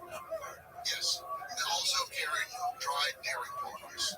Auto, it's called, where they dry curd, and they can keep it for a couple of years even. But you dry it, and then when you need it, you can put it in a flask of water. You ride all day, it joggles up and down, boom, boom, boom. It turns into kind of thick protein. It's said that the Mongols could easily go 3 to 5 days without ever building a fire. They have enough food to go. So all these little things at the lowest level were important, as well as the highest level of his loyalty of his men to him. And it went all the way down. Loyalty was extremely important. And he organized the army into left wing, right wing, or east and west. Mongols, the word for left is east, the word for right is west. So those 2 wings, and then in the middle was the goal, the center, this moving center. That was his bodyguard and his unit in the middle.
not like these countries where the general comes back and gets executed because he lost. No, Genghis Khan knows every general is going to try 100%. And if they retreat, fine. They're saving Mongol lives. They know what to do. He respects that. So all these things like that fit together. But I think a part of it that was important for him. So he had this base for the steppe warfare already. The horse, the archery, and how that all fit together. But he was very quick to embrace any kind of other technology that he saw. I think that sedentary armies, like sedentary civilizations, they get stuck in their ways. This is how we do it. And we're going to make it a little faster, we're going to make it a little bigger, a little stronger, but this is how we think. Genghis Khan had no set way to think. And when he encountered the first walled cities around 1209, after founding his nation in 1206, he went out on these raids. And I really think they were raids, not wars at first. So he went into Tangan territory of what's now northwestern China in the upper reaches of the Yellow. So he went there, and of course the cities have walls. This man who's never encountered a wall in his life. Well, he did, but they were made out of felt. Walls around his tent are, felt walls. Yeah, just imagine what it's like for the first time in your life seeing a wall. When you come from the Mongolian steppe where there's very few even natural wall-like things. Well, they have like the wall cliffs in some places. They're familiar with that. They can climb them, but they don't have people at the top shooting down the mountain. So he looked at everything around him, and he saw, okay, they have this river, and they have all these channels, and they're always moving water around. And like you said, for Mongol, anything that moves is a potential weapon. Anything that doesn't move is a target. You've got moving water, you've got a standing, non-moving wall. So he said, okay, the men are going to dig a channel, and they're going to bring down the wall of the Tongan city. Well, they did it. They didn't know exactly what they were doing, and the embankments weren't high enough, and too much water came in from the Yellow River and actually flooded out the Mongol camp. But, okay, it happened. We learned that lesson, so we can improve it. And that became a strategy that actually worked for the Mongols for the next 50 years. All the way to Baghdad. They were able to use it when they conquered Baghdad in 1258. So this ability to see things and to try them, and if they fail, to try them in a different way. We all think we learn from our mistakes. We all like, I learned from that. What do? We repeat the mistake. I think it's just a part of human nature. Well, it didn't work the first 8 times, but I'm going to do it one more time. I think it's going to work. I know I'm going to win the lottery this time because I got the right number. That's how we think. But he had that real ability to, first of all, to be humble before these other things he didn't know about, technology. I don't understand that he didn't understand, but he could understand it in his own way. And he did. Over and over, the Mongols were excellent at putting together new things in new ways and using them against their enemies. So, rapid, extreme, continued innovation. You couple that with you have to say, a revolutionary idea that promotion should be based on merit. That idea, combined with the innovative approach to military, is it just feeds on itself, because the people who are learning from their mistakes and constantly improving are the ones that promote the positions of power, and they inspire everybody else to do the same. And so it's just, if every action is judged based on the excellence of that action, then over time, repeated iteration and more creates a more and more powerful army. Yes. And they were able to do that for 3 generations, to create an army that was ever expanding, ever changing its tactics and its technology. And they got worse at it over time. But Genghis Khan was the one who innovated, and he was the best with it. And he used it throughout his lifetime, and he was getting better over his lifetime with using foreign information, foreign technology, foreign ideas. He just had a genius for that. back to the horses. You mentioned every soldier had 5 horses. The reason for that is the horses get tired. And so you can cover a lot of ground in a single day. Usually, the way the rotation of the horse would usually ride for one day, and then rest for the next 4 to 5 days, and then another horseman would be riding the next day. One way to measure it is later upon the death of a day hunt. The word went from Mongolia to Hungary in 6 weeks. Mongolia to Hungary in 6 weeks. So let's just imagine this army that's able to move at such high speeds. It does not need to follow roads because it's used to riding in the open steppe. So you can do all kinds of dynamic movements and circling in place. And then also, one of the other famous things is the feigned retreat. It was used continuously. Can you explain how that worked? The Mongols did not fight for honor, the way we often think of brave soldiers, Achilles and the Iliad and things like that. They fought for victory. That was the one thing. So to retreat, to save lives, there's no shame in that. So the Mongols would often retreat. And Genghis Khan basically, he himself never fought a battle that he thought he could lose. And he won every battle he fought. It wasn't true for every general under him, as we said for Shimono, for example. But he won every battle because there was no shame in retreating and in not fighting them against the enemy. However, that also becomes a tactic, and that they would send in a small group of soldiers to attack. And the Mongols were able to fire, of course, going forward on the horse.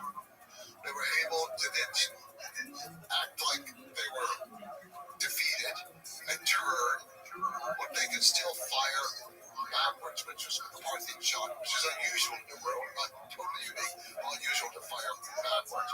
But the Mongols also could lean down and fire under the neck of the horse, so they protected in many different ways. So they're firing coming, they're firing going, but usually the soldiers who were against them would break ranks to chase them. They want to go, they want to get the weapons, they want to kill the Mongols. And if they didn't immediately break ranks, the Mongols would often start throwing things out, like loot from some place and valuables around. And the soldiers usually couldn't resist it. So they'd come chasing out after the Mongols, sort of pell-mell going in every different direction. And then they would get to a certain point, like from behind the 2 hills, the Mongol army would come and slaughter them. Over and over, this tactic worked. It's like the one with the water. I'm thinking to people, how can they not know this is what the Mongols are doing? How can they not know that? Human nature, there's something that when the forces are retreating, You want to follow them. you can't help it. I don't know what that is. That's maybe the animalistic ability, the high speed that Mongols to encircle and attack the flanks, which there has been many great military historians who have written about the great military forces throughout history. And one of the things you write about in general is the Mongols don't get written about almost at all, and don't get credit for the military tactics and the military genius exhibited through the different strategies. This kind of idea of the feigned retreat and then attacking the flanks, that's it's not invented and perfected by Genghis. It really was a military genius. But there were other things too, they didn't like roads. They just didn't like roads. So they would often be coming from some direction that nobody ever came from. And the people would be unprepared for that. The most famous example is probably Kara. This is a beautiful, wonderful old city, a great place in the world to this day. And they came across the desert. Well, nobody had ever attacked across the desert, so people see dust coming. They think, oh, caravan. They don't even know what's going on. But it was the direction. There was a surprise element in that particular case. So he was able to think in ways that the other people were not thinking yet, and to be able to surprise them. What do you think it, again, felt like to have this Mongol armada of the horses? It must have, the ground must shake when you have that many horses. What do you think it feels like to be in a town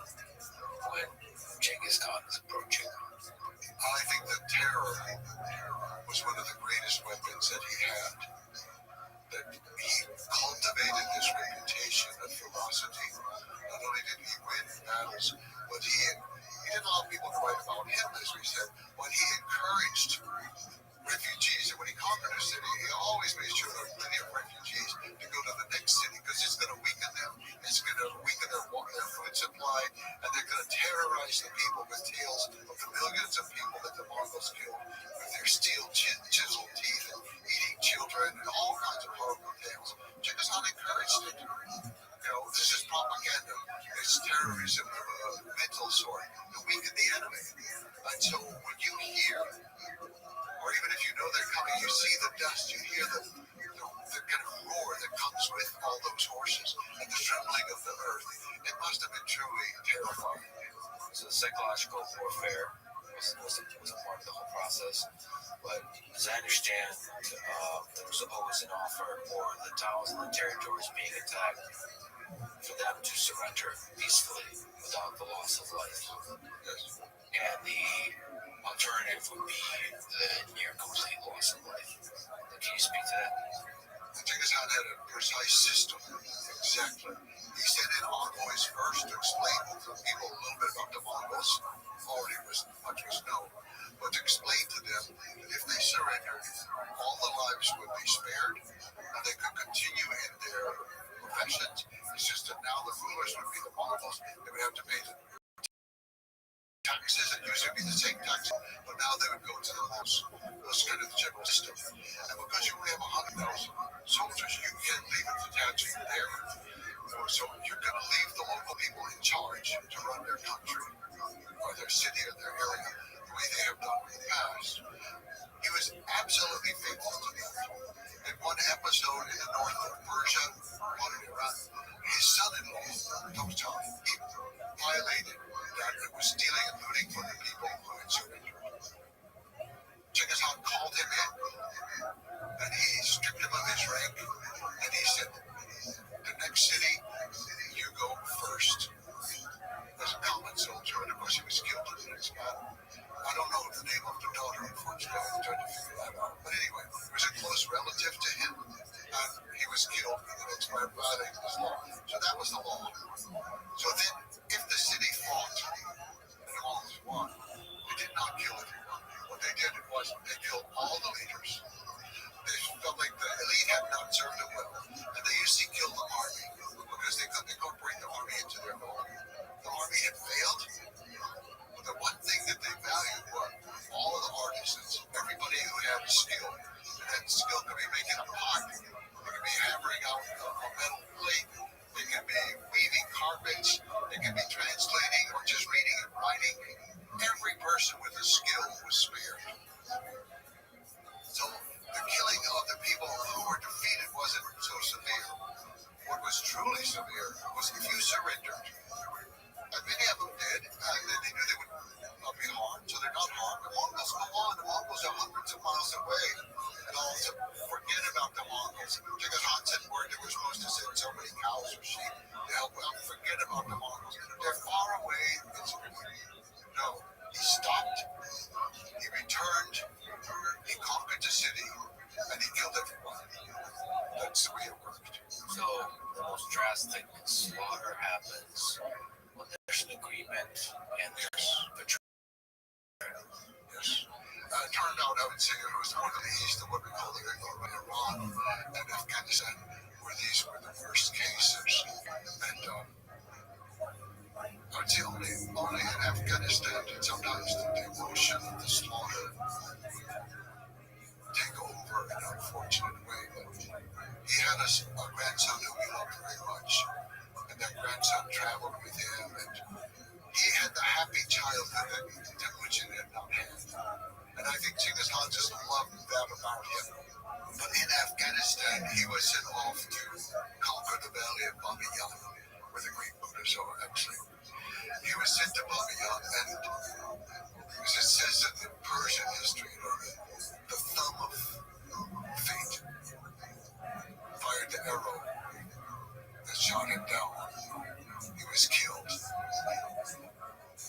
And for Genghis Khan, he had never lost a family member. Not one. None of his sons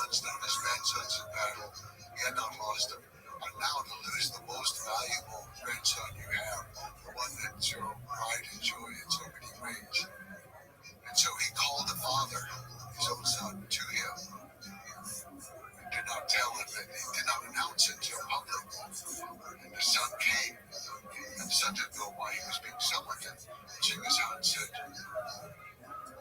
"You have to tell me that you will not cry or moan when I tell you this, but your son is no more." And the father was, no one was allowed to moan, no one was allowed to cry, no one was allowed to do anything. You just, he said, make them cry. You know, he came down on the people of Afghanistan so harshly, and it went on for weeks and weeks, the killing in Afghanistan. And then it just kind of wore itself out. He recognized that he allowed his emotions to overcome practicality, and the slaughtering of these people should stop. So he did. That's the only time I know of that he really kind of lost control of his own emotions. And it's something we can all understand, but his response was truly extreme. We will not cry, we will not mourn. They will cry, they will mourn. So that goes against the cold, rational way he approached war, which is peace is offered and the betrayal is punished. And he did not slaughter the people in the peaceful towns. What happened was the killing of what people thought was the heir, and he well may have been, of Genghis Khan. The killing of him revitalized a lot of people's hopes, and a lot of cities revolted. The ones who did not revolt were not killed. But the cities who revolted, he killed them all. There was a mass slaughter. There are estimates that Genghis Khan and his Mongol Empire were responsible for an estimated 40 million deaths, approximately 10% of the world's population. So to put this number in the perspective of the modern day, that would be equivalent to killing about 800 million people in today's population. So how should we think about the brutality of numbers like these? The number itself is difficult to deal with. Millions of people were killed. For every family that lost someone, it's a total loss. It doesn't matter what the number is, it's a tremendous loss. And there was tremendous loss of life. As in every war, judge him any differently than other conquerors in history and other countries today that fight wars, including our own country. Whatever we are willing to permit our country to do, we should be able to understand why Genghis Khan or the Mongols did it. You look today in the world, people are killing children, women, civilians, every day. Every day. There's always in the name of something, in the name of peace, or in the name of God, or in the name of our nation. There are always reasons for the killing. And the United States has certainly involved with that. Supplying the weapons for bombing people, invading Afghanistan, fighting in Iraq, fighting in Syria. The United States is very involved. And it's always, but we're defending democracy. And yeah, we brought a hell of a lot of democracy to Afghanistan. We killed a lot of people. You can even look back to World War II, our great moment of democracy and bringing freedom and democracy to Germany. We dropped atomic bombs on Hiroshima and Nagasaki. Those were not military targets. We were not doing anything strategic against the country other than terrorizing the country by killing women and children. That's America. That's us. My father fought in that war. In fact, he fought in all. He fought in Vietnam. He fought that war, and he fought in Korea. But he was a good American, and there's nothing wrong with it. And I don't even condemn America, but I'm saying, how can we condemn one set of people for doing it and then excuse it in ourselves? But we tend to do that. We, especially barbarian people from the steppe, for example, we tend to demonize them. Or any enemy we have, we tend to demonize them. You said a lot of interesting things there. So one is just the very nature of war. War is how.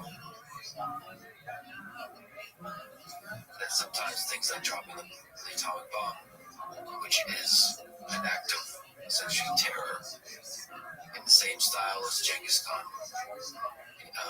in an attempt to prevent further. It's a justification. People are always fighting for peace. Always fighting for peace. World War I was to make the world safe for democracy and peace. And World War II, well, what happened? We went to war in Korea. We went to war in Vietnam. We bombed Cambodia. We bombed Laos. We bombed Afghanistan. We bombed Syria. We bombed Iraq. We're always fighting for, I'm not a pacifist. I am not. I grew up surrounded with soldiers, and I'm not a pacifist, but I am trying to be a realist that all nations kill. It happens everywhere. So can we universally also then, in the way you're passionately criticizing wars of the 20th century, can we also criticize Genghis Khan and Alexander the Great and the wars fought by Caesar and others in the Roman Empire? That they're essentially wars of conquest, and in some human way were not necessary or were not defensive. They're just part of this human drive to expand, to explore, and to accumulate power. Maybe this is a good place to also talk about somebody I respect a lot, Dan Carlin of Hardcore History Podcast. He did an amazing series on Genghis Khan and the Mongols called Wrath of the Khans, and I recommend people go listen to it. So he had a lot of interesting ideas there. One of them, he presented the idea of historical arsonists, so referring to figures who cause immense destruction but also pave the way for new developments and progress. Basically making this complicated case that destruction often in history paves the way for progress. So what do you think about this idea? Creative destruction, it certainly works in some aspects of life. Even with ourselves, for example, if we can creatively destroy some of our habits and build new ones, it sometimes works, or we can destroy relationships that we're in order to create new ones that can work. When you start applying it to world history, it does become a little bit more difficult. I certainly think that these episodes create great changes. You can see great changes that happen because of the Mongol Empire. Now, whether or not that's a good reason for the Mongol Empire having happened, it seems like a bit of a stretch for me. The Mongols helped to unify many countries. You can think Korea had been three, basically, kingdoms pushed together. Everything that you see in China today was a part of the Mongol Empire. They put together North China, South China, Tibet, Manchuria, and it was a little bit larger under the Mongols. Even Russia, with so many little kingdoms and duchies and dukedoms, and the center had been in the Ukraine and Kiev. And they shifted the focus out of Ukraine and more towards what we call Russia now. And they began the process of the unification that had a great impact on the country. So, in a way, it's a new creation. Yes, it does arrive out of the destruction.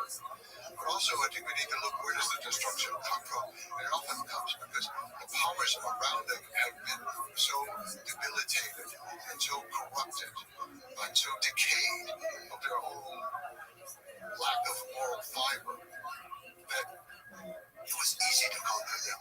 Okay, so Kublai Khan finally conquered all of China. He was conquering a decayed dynasty. When the Mongols conquered Baghdad and overthrew the Caliph, they were conquering a very decayed institution. No one likes war, and I certainly don't like war, but I'm not 100% against it. I think that there are times that people are going to do it for their own protection, if nothing else, or their family, and it's justified in that sense to themselves. It may not be justified in a world sense, but I just make the case for being tolerant of what the Mongols did if we could tolerate what the Americans did. And I am American, true and true. There's no question about that. But we overlook all the power things that we did.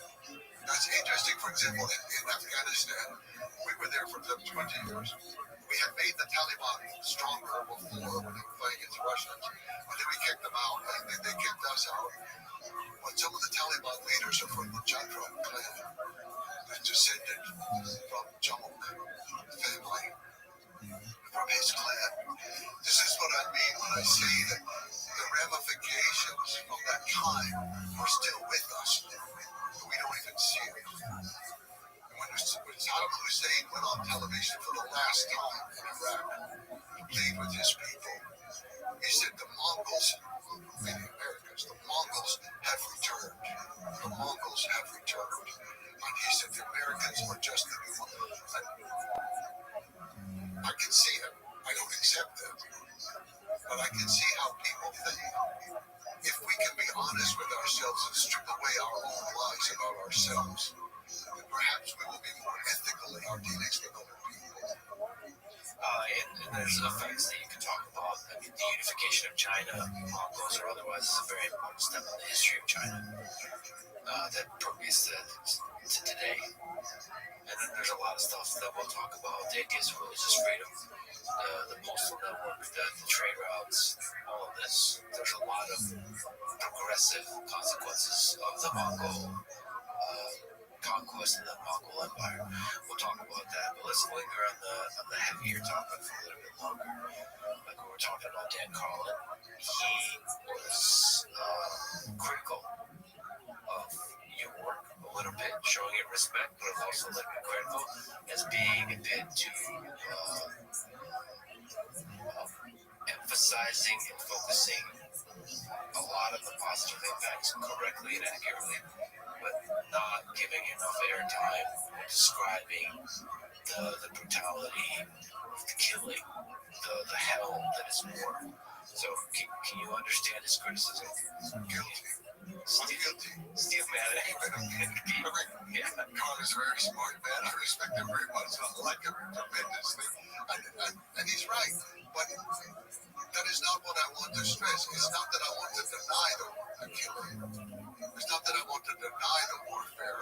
But that's pretty much the same everywhere in the world. And how much do we need to say about how the wall was broken down, how this unit was defeated? No, it's what comes afterwards. Which is just the story of our life begins far earlier than we are born.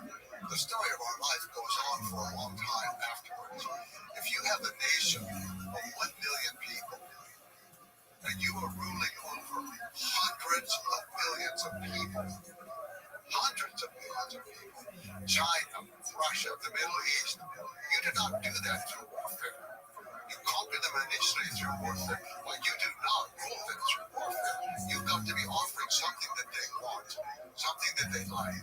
And all the things you've mentioned from the trading system, the postal system, the religious freedom, the rights of women, the rights of minorities, these were things that people responded to. Okay? So the world benefited tremendously from the life of Genghis Khan. But all we want to talk about, and I don't deny it, is the conquest part. Okay, that's 20 years.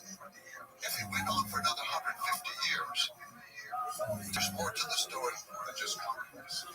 And there is a point that you correctly identify, and you've also written about Native Americans and so on, that history does seem to be written by the non-barbarians.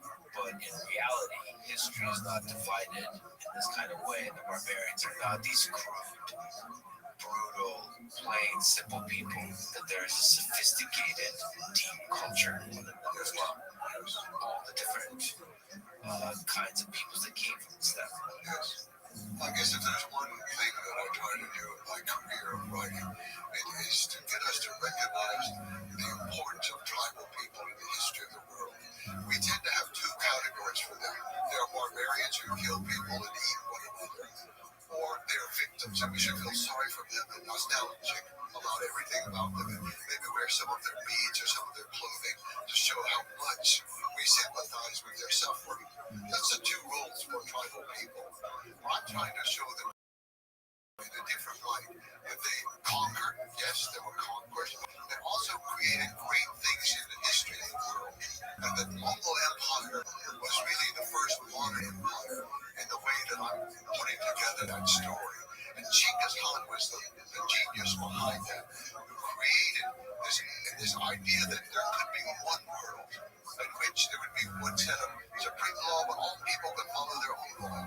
You could have any religion you wanted, but ultimately you had to obey kind of the great ethics of the sky.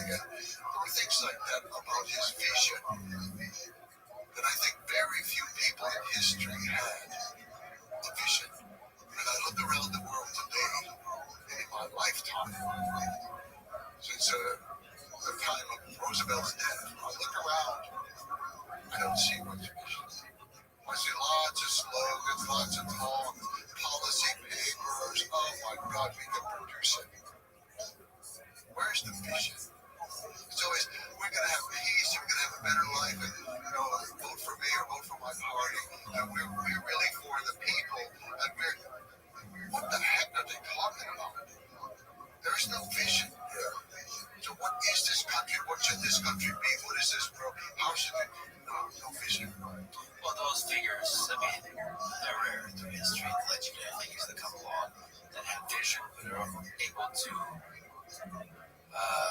capture the public imagination, mind, vision, but also have the skill to execute and implement it, and all of those things combined, and have the mental fortitude not to be corrupted by success along the way. All of those things. It's very rare in history. And then when they come along, they change the direction of history. If we can look at some of these world-defining ideas, religious freedom is just surprising and incredible that Genghis Khan was able to enforce, inspire the value of religious freedom throughout all of these disparate lands, from religion was a very powerful force. So can you speak to that? Some empires in history have been tolerant of various groups. I mean, Rome, to some extent, was reasonably tolerant of different sects and religions. Not the Christians were reasonable. But what happened with Genghis Khan, the first campaign he had outside of Mongolia was for the weaker people who live in Western China. They at the time were being ruled by, actually we had mentioned before, the Naiman king, Khagan Khan. His son Kuchlu had fled. No good, worthless, Kirkwa son. But Kuchlu had fled into what is today the area around Kyrgyzstan. And they ruled over the weaker people. He had been a Christian. The Naiman had been a Christian tribe, but he converted to Buddhism. Well, his subjects were Muslim, and he outlawed the Muslim religion, and he made all kinds of things happen. So the Uyghurs sent a delegation to Genghis Khan. At this time, they knew that the emperors of China were too weak to protect them, so they sent delegation to Genghis Khan and asked him to come and save them from him, and he did. He sent down a detachment. He didn't actually go himself. He sent a detachment down there. They drove Kuchlu from power. Kuchlu fled down towards Pakistan in that direction. They caught up with him. They killed him. That's what the Mongols said. And then Genghis Khan made the first law that he ever made for people outside of Mongolia. Up to this point, it's been tribal. And he saw, as we mentioned before, that for the tribes were mostly fighting over women. So you outlaw the kidnapping of women, you outlaw the sale of women, and you cut down on a lot of the feuding. But he saw that civilized people fought a lot over religion. They weren't fighting over women, they were fighting over religion. And so he made the law. This was very interesting. Talk about religious freedom. Religious freedom comes in many forms. One form is to allow institutions to do what they want. So we're going to allow the Mormons and the Catholics and the Jews and the Muslims each to do what they want in the organized churches that they have. This law was not that. It presumed that. It allowed that. But he said every person has the right to choose their religion. No one can stop them. No one can force them. The idea that it was individual choice, no one in history had ever thought of that. That it belonged to the person. I mean, that's a really, really powerful statement. Yes. That alone, I mean, that's why you talk about Thomas Jefferson being deeply inspired by Genghis Khan. That religious freedom, yes, of the individual, but it's like such a powerful illustration, manifestation of just individual freedom, period.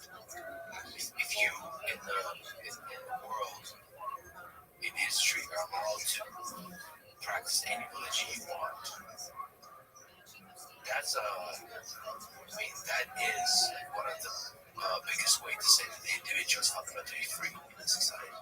It was a great source of power for him also. I don't say that he did this because of some ideological reason. Just like he didn't outlaw the kidnapping of women for ideological reasons. He didn't come to it through studying ideas of moral right. He came to it through practical experience of life. His mother was kidnapped. His wife was kidnapped. He knew that was against every ethics that you can think. That's why he did it. One for ideological reasons, one practical reasons. It hurt people. It hurt people. It was the same with religion. He gave this right to everybody because it was going to be their own personal right to keep them from being hurt.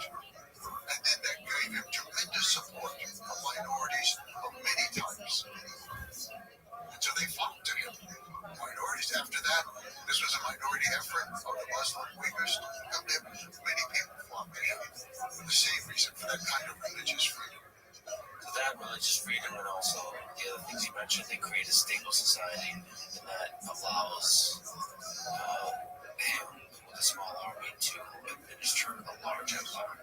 And also, I will say, more practical, political, sort of creative thinking, he recognized the power of having a balance of power among Shiite and Sunni, that both are going to be allowed equal rights. Well, there's no doubt about it. And Christians and Jews. And all have, well, that keeps the society from fragmenting against him or uniting against him. It's a kind of fragmentation that he's taken advantage of. I don't think that was his main reason, but I do think he was quite aware of that. That you give every religion a right. Well, unfortunately, the only religion he did recognize as a religion was Confucianism. He said, what do they do? You know, the Taoists can do magic on the earth, and they can give people magic formulas and cure it. They have all this kind of stuff going on. Well, what did the Confucianists do? So people could be Confucianists, that was okay. But he didn't expand all the tax-free rights. See, there was another thing. He dropped all taxes on religious institutions, all types. But since the Confucianists were not necessarily, but then of course there was abused so much because the religions were then making everybody to donate property. You could still use it, you could still formula, but it's ours, and now you don't have to pay taxes on it. You just give us some money, got abused, but it started off as a good idea. And genuinely, as I understand, maybe you can correct me, of course, there's the practical aspect of those policies, but he himself was just curious about the different religions as well. As I understand, he never chose any religion except one from which he came. I guess, I mean, can you describe what he believed spiritually himself?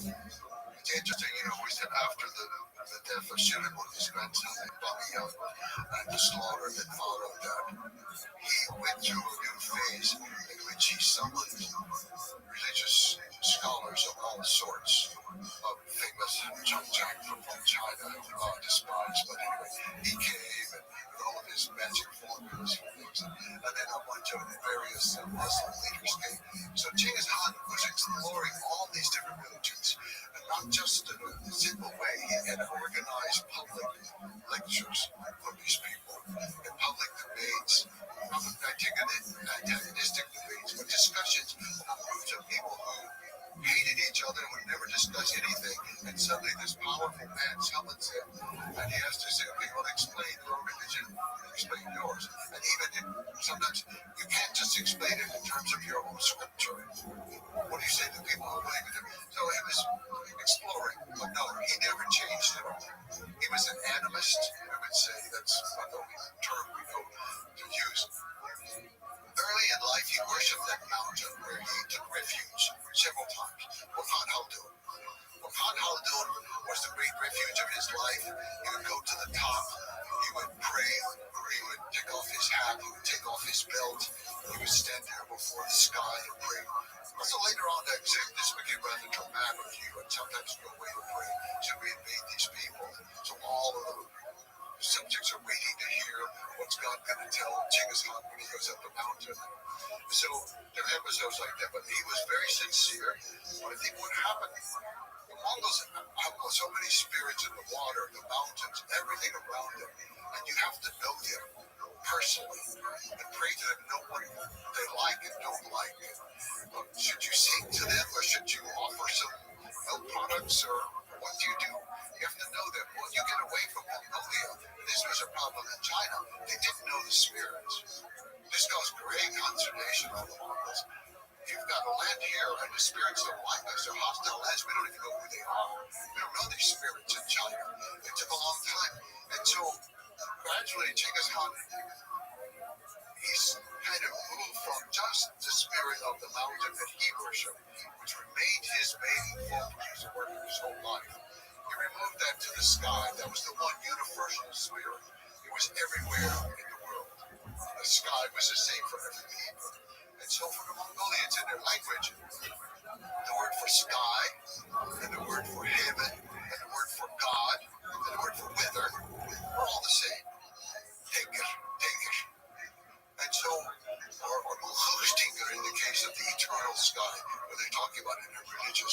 eternal blue sky. So he became more universalistic in this animist vision of the world. And so then the sky embraced all religions, and all people trying to attain the same form of enlightenment. Well, enlightenment is too specific over there. With the same form of moral life and guidance from the sky. He felt that each person knew morality. Each person could communicate and know morality within themselves. They didn't have to just be taught it by somebody from a book. And in fact, as one of his friends, Monk said, you people talking to all the others, to the Christians, the Jews, the Muslims, the Taoists, that you people have your scriptures and you don't live by them. We have our spirits and our shamans and our drums, and we live by them. And I think it's true. It's just, throughout this conversation, it's just blowing my mind. The kid from the Mongols that lost everything, right? Just had the hardest of lives. Is now, yes, a military genius, but also this kind of sage type character to understand the value of religious freedom. I mean, there is a cynical way to see all these things, because he did awfully a lot of things that look like he's a feminist. And you're saying, well, the cynical way to see that is when he saw the value of promoting women in positions of power because they create a more stable society, and there's less power struggles and all that. But the reality is, there's a lot of things that look awfully progressive about the things he's implemented, and they stayed. I'm not trying to say it in modern terms. When you have 1 million people, you've got to use everyone.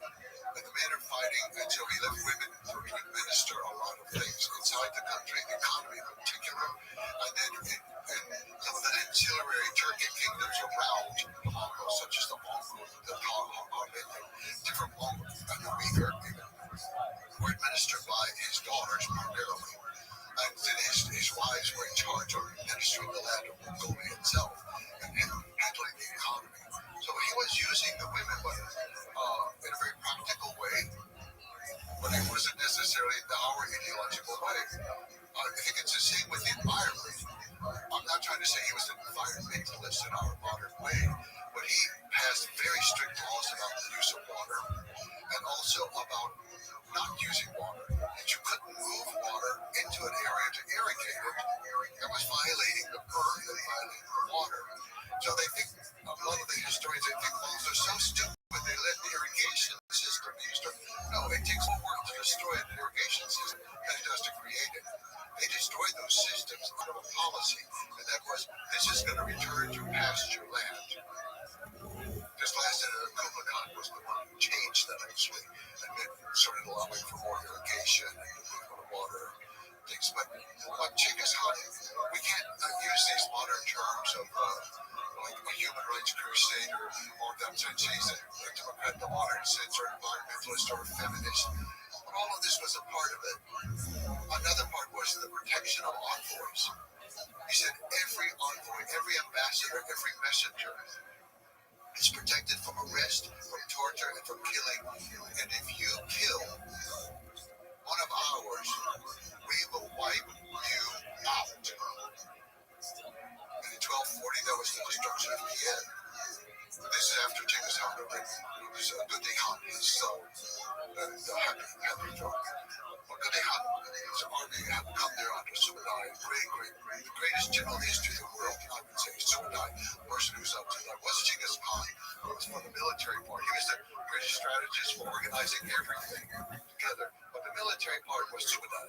So Subadai had been there, and they sent in an ambassador who happened to be a woman. Now, some of the Western sources say a daughter of Genghis Khan. I have no evidence of that, and I don't quite believe it. Maybe she was kin to him or something. Some say she was a daughter of Genghis Khan. Others say she was a witch.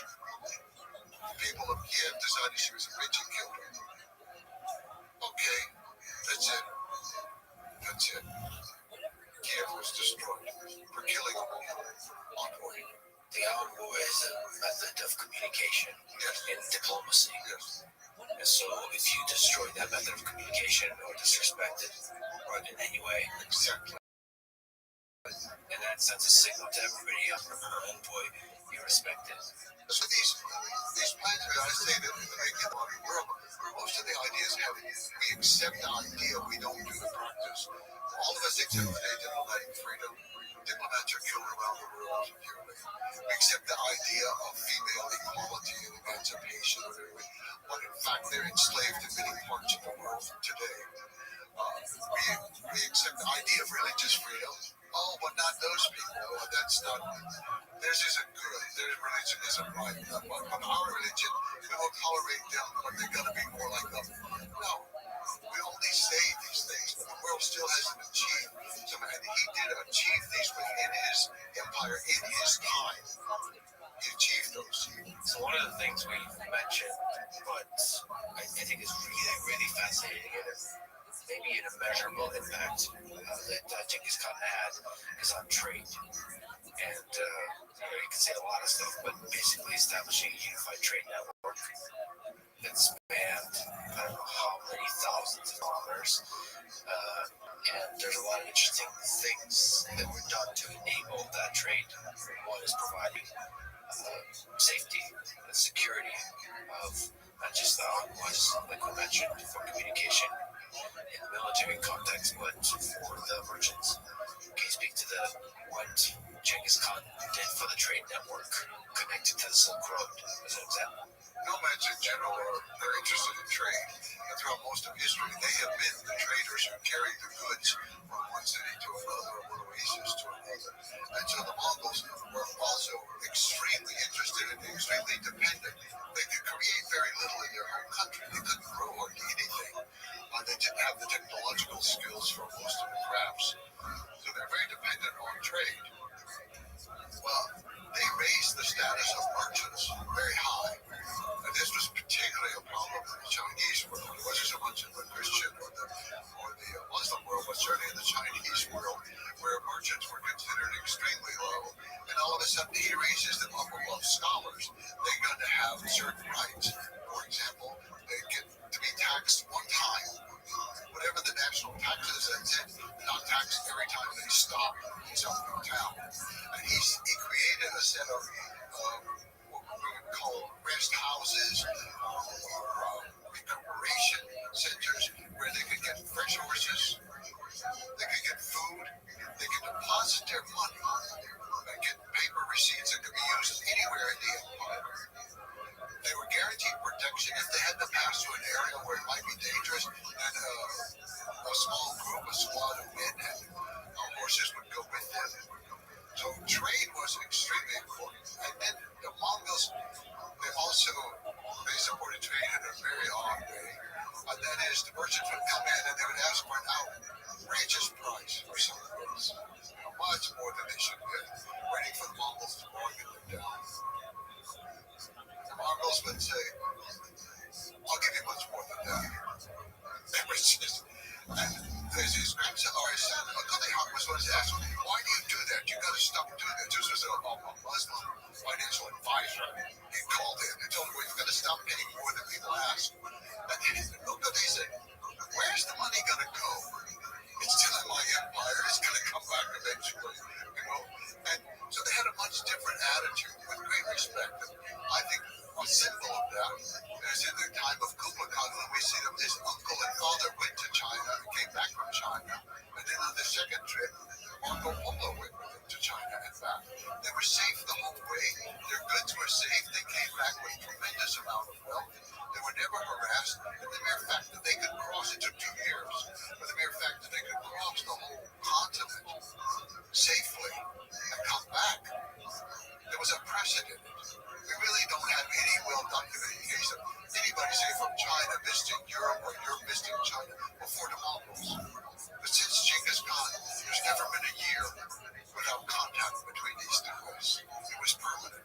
Once he created it, it was permanent. I don't think it's possible to measure the positive impact of that, because it wasn't just trade of goods. It was also exchange, explicit or implicit, along the way, exchange of ideas. That's exchange of technologies, exchange of philosophical ideas, scientific ideas, technical, mathematical ideas, all of this. spread throughout and constantly circulating. Can you speak to that aspect of it? Yes. There was an exchange of ideas on every level. Ideas, technology, ideologies, beliefs, scientific information, everything was being exchanged. Even agricultural goods, new crops for new areas. But Genghis Khan, he had a part of his genius of organization was knowing what skilled people had that would contribute towards his empire. For example, the Muslims were very good with arithmetic. In fact, he conquered the little empire of Khorasan, from which we get the word algorithm, because there was a mathematician there who invented algorithms. And so Khorasan belonged, he conquered it very quickly, very easily, no problem. But it belonged to him. What the Muslims were using the zero. Mongols were absolutely impressed with that. Chinese less so, versus zero. But the Mongols were very impressed because herders' numbers are important to them for keeping up with their animals. In fact, the Mongols have a simple system. They reduce all animals to the number of horses. You can ask somebody how many animals you can have, and they can say, oh, 100 horses. That doesn't mean they have 100 horses. It's going to be like 5 cows count as 4 horses. 5 sheep or 5 goats count as 1 horse. 4 camels count as 5 horses. So they reduce it all down like that. The Mongols take the census of everything. That's one of the first things Genghis Khan did. And that was one of the demands he made of every place he went, is a complete census of your people. And every house had to post outside how many people, how many animals, what did they do, their occupations, all this information. So they needed good mathematics for this. The Muslims provided. So they took the Muslims to China, these Middle Eastern scholars and all. Unfortunately, they were rather ruthless sometimes when it came to implementing the tax policies. But they became the financial advisors to him. Other groups of people had other roles like that, and he was moving them around constantly. Hello, fellow students of Jewish history. Welcome to another lecture in the Jewish History Lab series. We are now continuing our discussion of the Holocaust. These lectures are intended for educational purposes only. One of the historiographic challenges of studying the Holocaust is defining precisely what is it that we mean when we're speaking about the Holocaust. Are we talking about the overall period of persecution that the Jews suffered through, as well as other peoples, during the reign of terror of Adolf Hitler? That could easily take us back into the early 1930s. Or are we speaking about something more narrowly focused, like the persecutions that came along with the invasion of Poland in September 1939? That's also quite a reasonable possibility. But the Holocaust and World War II are overlapping and not identical phenomena.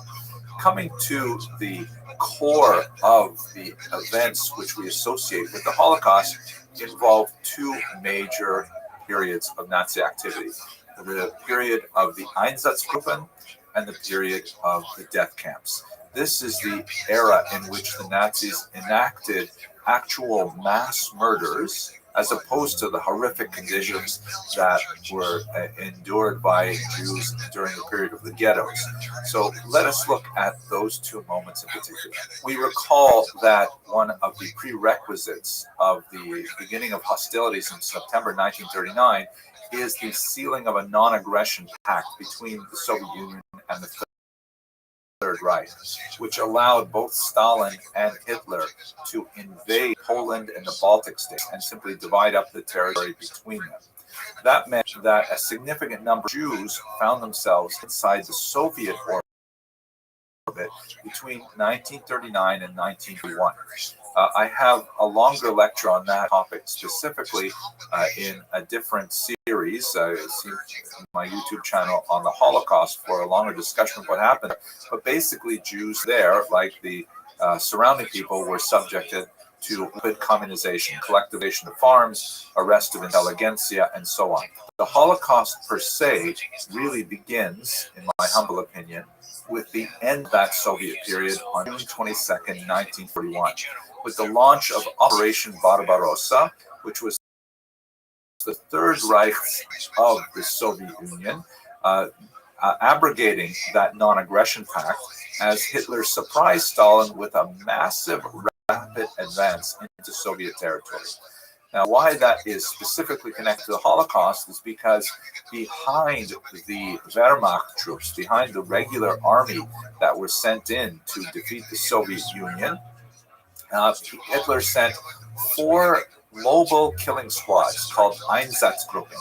As you can see in this map here, these 4 squads spread out throughout the territory that they conquered in the Soviet Union, and their task was not to prosecute the war against the Soviets, but to prosecute Hitler's war against the Jews.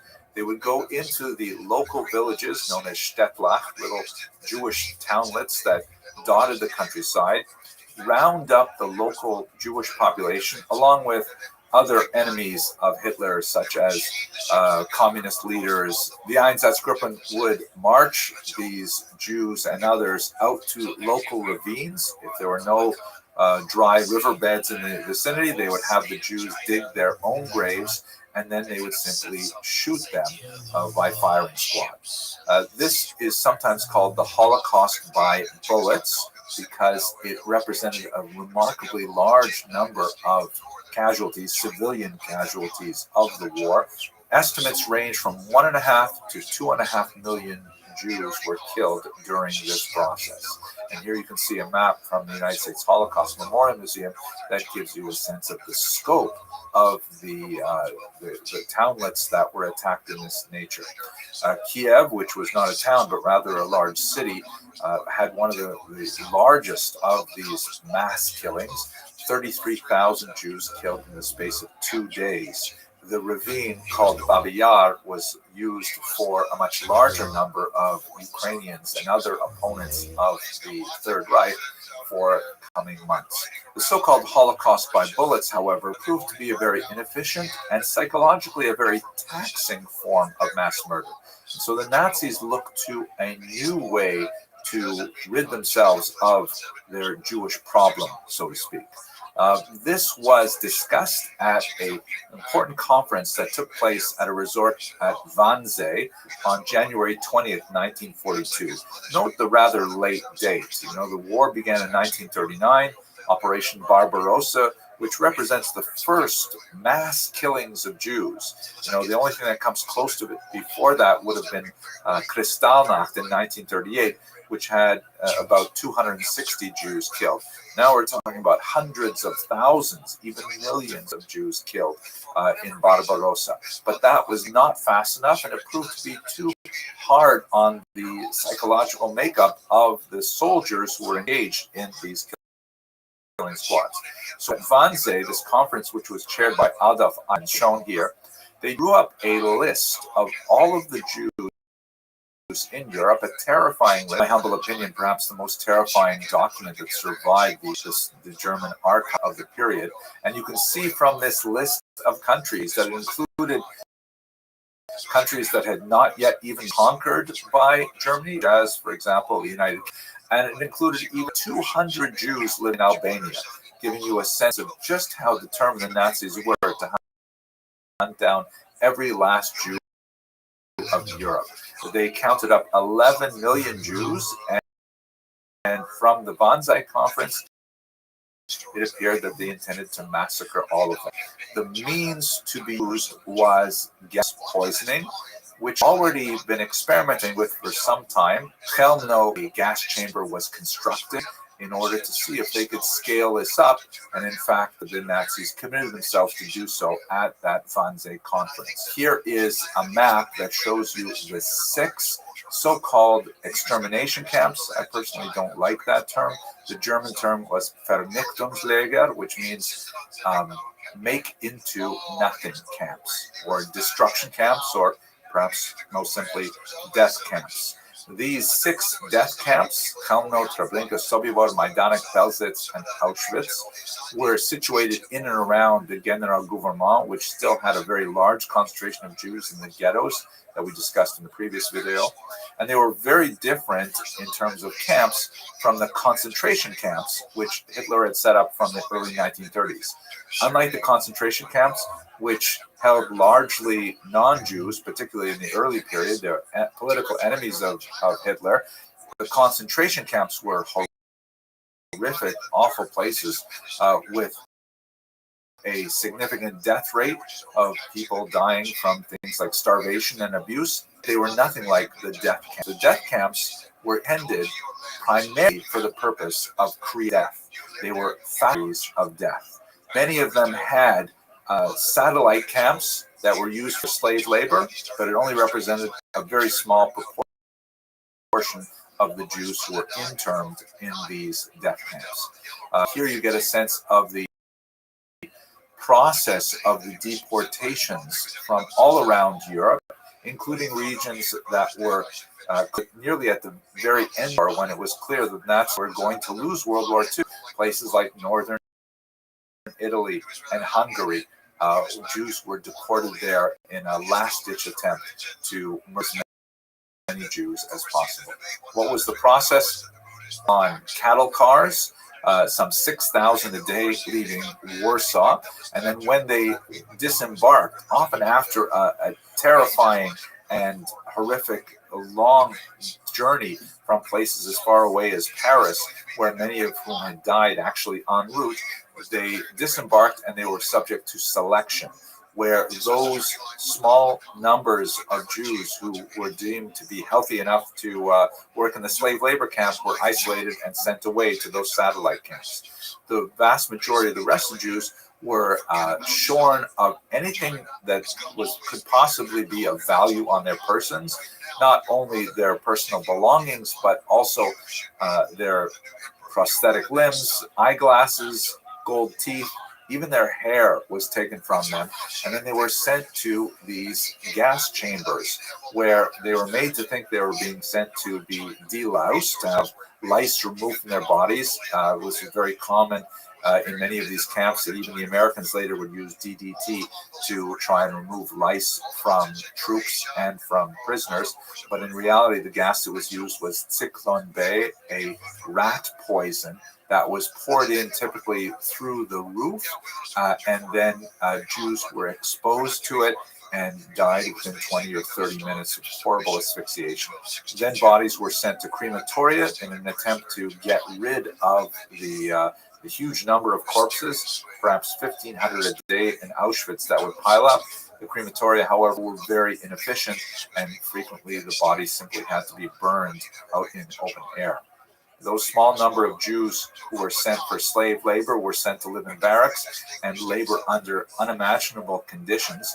The vast majority of them died within a very short period of time because they were considered disposable. But those Jews who survived the Holocaust in these camps were typically the Jews who were not immediately processed for gassing, but rather managed to live because they were sent for slave labor. Other Jews were selected for medical experimentation, horribly cruel. Genetic experiments were conducted on children in particular if they were identical twins. In the end, when they liberated the camps, they found a small number of emaciated Jews who had just barely survived the war. This is one of the most horrific chapters in Jewish history, perhaps in world history. Thank you very much for watching. He went with his father, on the conquest of the Red River of northern Vietnam against the Viet people. They went down the river. They were trying to surround the Chinese territory. They were going to hit them from the north, from the west, and from the south. So they went down the Red River to conquer the Viet. The Viet moved their army up on the other side by boat, and then they had a whole corps of elephants. So they bundled on one side of the river, and the Viet forces on the other side. Well, Al-Qaeda was a smart man, not a genius, but smart. He already knew from campaigns in Burma that the only way to rout elephants was with flaming arrows to the feet. That was it. But he recognized that they came up on boats. Mongols didn't like boats. They crossed the river on boats. They wanted to do something organic. A boat was like a cart. A cart belonged to a woman. It was a floating cart. I am not going over a floating cart. I'm going to ride a good skin across the river.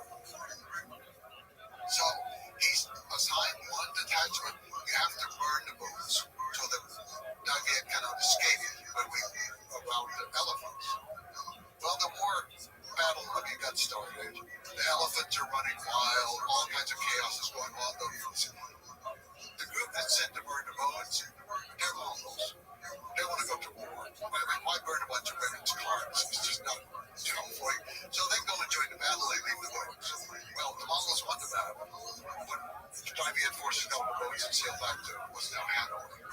Then they evacuated the city, took all the food, everything out of the city, and they disappeared into the Delta. The Mongols arrived, they conquered, quote unquote, Hanoi, their capital city, and they had nothing. They had nothing. They won every battle, they lost the war. They retreated. Aju was the son of Hangadayan. He saw all this happen, and he recognized the importance of water and boats. And so he knew. And he spent his time studying the Yangtze River and every little river around it in the cities. The crucial thing he saw was the cities are heavily, heavily fortified on the land side. This invasion comes from the land, and they expect this little line of boats to protect them from the water. And so their city walls are weak, the defenses are weak on that side. That's where we have to attack. So how? They set off to Persia, where Genghis Khan, his uncle, is now dead, and his cousin or his nephews. So they sent over engineers who build special concentrated machine catapults, and they had to play around with it to adapt it for a boat because they were usually made for stable ground, but they adapted it for the boat and for throwing heavy things, and also for some incendiary bombs. And they developed it. They attacked the first city. It fell. They attacked the next. It fell. They had something that was working. They worked their way down the Yangtze River, destroying city after city with this navy, and then the army would move in after the navy had moved down. So this is a catapult on a ship. Catapult on a ship, but it's we call it the shape of this type of catapult.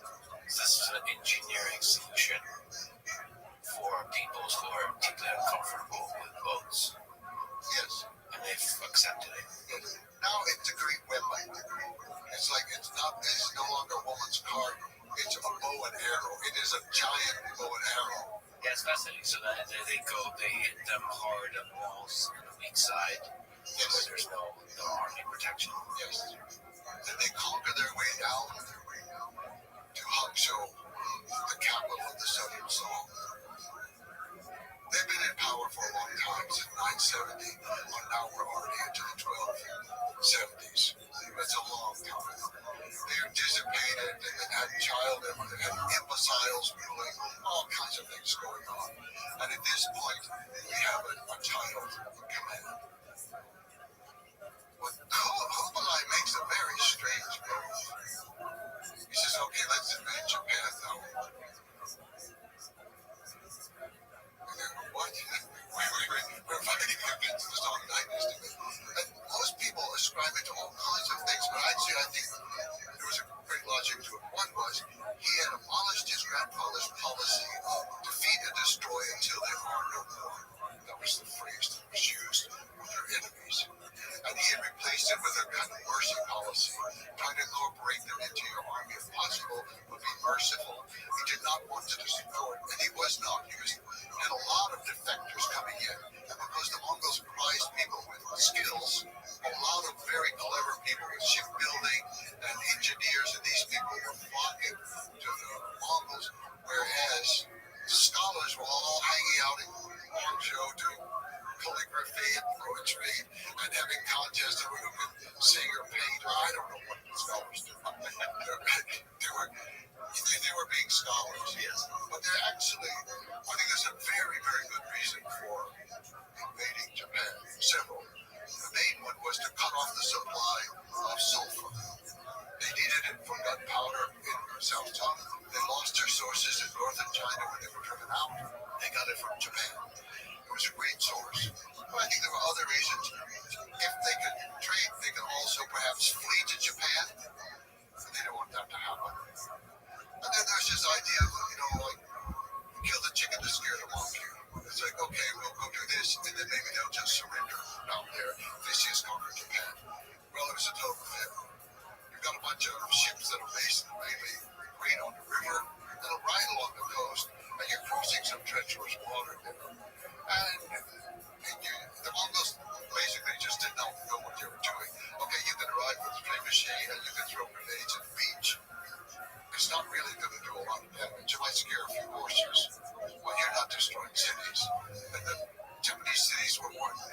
were there on the beach waiting for Mongols to come invade. So he failed in that invasion. So we should say that this is the time of samurai, right? In Japan. Samurai. So there was never a real test of like No, there was some fighting, and the samurai learned some very valuable things. The samurai had such a ritualized way, where it's like the Knights of Europe, coming out with armor that had to be lifted up on a crane onto a horse. And, I mean, it was just crazy. It was crazy. The samurai almost at that point. You ride out in front of your enemy and you recite the story of your genealogy. You know, Mongols, they have no use for that. And they're there to fight, they're there to win. But on the other hand, this wasn't unknown territory for them. And the weather did turn against them. But I don't want to give too much credit to the weather. I really think that the Japanese defeated them. The Mongols weren't well prepared. Their ships were not very good. They were defeated in the first invasion. Could they get off the ships onto the beach? Well, they did. They had some skirmishes or small battles on land, yes. But they didn't successfully complete them. No, no. So they could do their usual Mongol thing. You're right. Well, see, they don't have enough horses for one thing. You know, and there were many tactical things that they had done incorrectly. It's the first time anybody had ever tried to have such a massive invasion. So that they're just learning the basics of what it means to have a navy. So he has failed to conquer, and he's thinking like a Mongol that he ruled those waters and lands. But he ruled the ocean. He stopped the trade. He stopped the supply. He cut off the possibility of the Song Dynasty fleeing to Japan. He won in a certain way. He lost, but he had won his objective of cutting off southern China. Also, he gave him Navy some experience with the ocean, and now they were ready to move out into the ocean around southern China. So they were closing in then. Aju was in command, but actually the head in command was a man named Bayan, who was a Mongol who had been raised more in Central Asia. He was perhaps born close to the Fergana Valley in that area. We're not exactly sure where he was born, but he grew up over there. And then he eventually was living in what's now Iran. When he came and he took over command of the army, he was very cosmopolitan, sophisticated, intelligent. Aju should have been in command. But Bayan recognized that he and Aju worked together very well. Aju knew how to fight the war. Bayan was able to negotiate things back with the capital city and handle things. So Bayan is in command. And so the generals are discerning the south on right and left. The artisans are all coming up to join the Mongols campaign. The generals are loading up the boats with all the jewels, and they grab a couple of brothers to the little 5-year-old emperor, and they put them on the boat, and they're fleeing. They even deserted their own families. The generals were corrupt cowards who fled. The person left in charge was the Dowager Empress, an old lady, no children. Xie was her name. The Dowager Empress Xie. They said she was missing an eye. She was ugly. They called her Ugly Xie. That's what they called her at that time. She was in charge. And she offered the Mongols everything. I'll give you everything. Please let the Emperor stay. Okay, even if you devote him to just being a king, please let him stay. Bayan said no. Total surrender. Total surrender. So she decided to surrender. And she said, yes, we will surrender the capital. So Bayan came in with a small group of soldiers. They looked around, and she invited him to come to the palace to surrender. He said, no, I didn't win this war in the palace. My soldiers won this war in the field. You have to come with the emperor in front of my soldiers to surrender. But he did not harm her. He respected her, and there was no looting of the city. Now, later, they take everything in a very systematic way. They take the archives and all this kind of stuff away. But there's no wholesale looting and killing of people, nothing like that. So, they've taken the capital, and she comes out, she surrenders, she bows on the ground towards Beijing, And then she takes the child emperor, and they slowly make their way. She was a little bit sick into their longer time to Beijing, and they surrender again in a public ceremony, bowing to the Khan. He gives each of them a palace. He gives them a new title. He's trying to show the world this is the new face of Mongols. We don't kill off the old people anymore. We're going to give them a palace, treat them nicely and all. But the navy that had fled did not defend the city. Those cowardly generals, they made the new little boy, 7-year-old brother, half brother, to Emperor Gong was his name. They made him the enemy. Well, they're just floating around in the ocean, losing all support from city after city. The Muslims who were controlling the trade and controlling many of the ships of that area, they were Chinese Muslims, but they were still Muslims. They switched sides to the Mongols because of the religious freedom thing and because they were merchants and their status would be raised. So the Muslims were switching over. The fleet was kind of a fleet lost without a country out there. They had some loyal supporters some places. They dropped the emperor in the ocean. I mean, how do you drop the emperor in the ocean? They accidentally spilled him in the ocean, and then they fished him out when he died. So, fortunately, they had one more 7-year-old half-brother. So, on Lantau Island, exactly where the Hong Kong airport is today, the new, well, it's not so new anymore, but I still think it's the new airport on Lantau Island. So they went there, they had a big coronation ceremony and all, but the people there were not supportive enough. It certainly wasn't Hong Kong, but anyway. The Delta, the Pearl River. So they sailed out farther south to another island, and then they took it over, and of course the first thing they did was, well, we have to build a palace. What? The Mongols are chasing, are you going to stop it? Build a palace? These are like the remains of the Chinese. Yes, the generals, the general army and the navy. That was a real competence issue. Yes. Okay. So We're going to protect it with a great wall of the sea. They chained together the boats across the regions in the harbor. And they put the palace boats, so-called, in the middle. The generals didn't trust their own soldiers enough, so they made all of them leave the island and go to the boats to fight the Mongols. The Mongols arrived and over and over and over they asked them to surrender. You won't be harmed, all this kind of stuff. But the Mongols now took over the land. So they had the water all around them and they had the land. And once the fighting started, they could just shoot down from the highland right onto the ships. And they cut the ships off from the fresh supply of wood and water. So they can't boil rice. They have to try to eat rice and drink seawater. They're all sick as dogs out there. And the leaders refused to surrender. The little boy is there, 7-year-old emperor. Bing was his name. With his pet parrot. That's the only thing he had left in life was his pet parrot. And then the Mongols offered every opportunity. But the prime minister, so-called, coward that he is, although he's treated as a hero today in China throughout their history, the coward that he was, he said, we will not disgrace the country by letting them capture the emperor. So at first he threw his own wife and children into the water to drown. But then he took the emperor and held him, a 7-year-old, he was 7 years and 1 month. He had just turned 7 years old. And jumped into the water with his child. A child murderer. He's a child murderer to do that.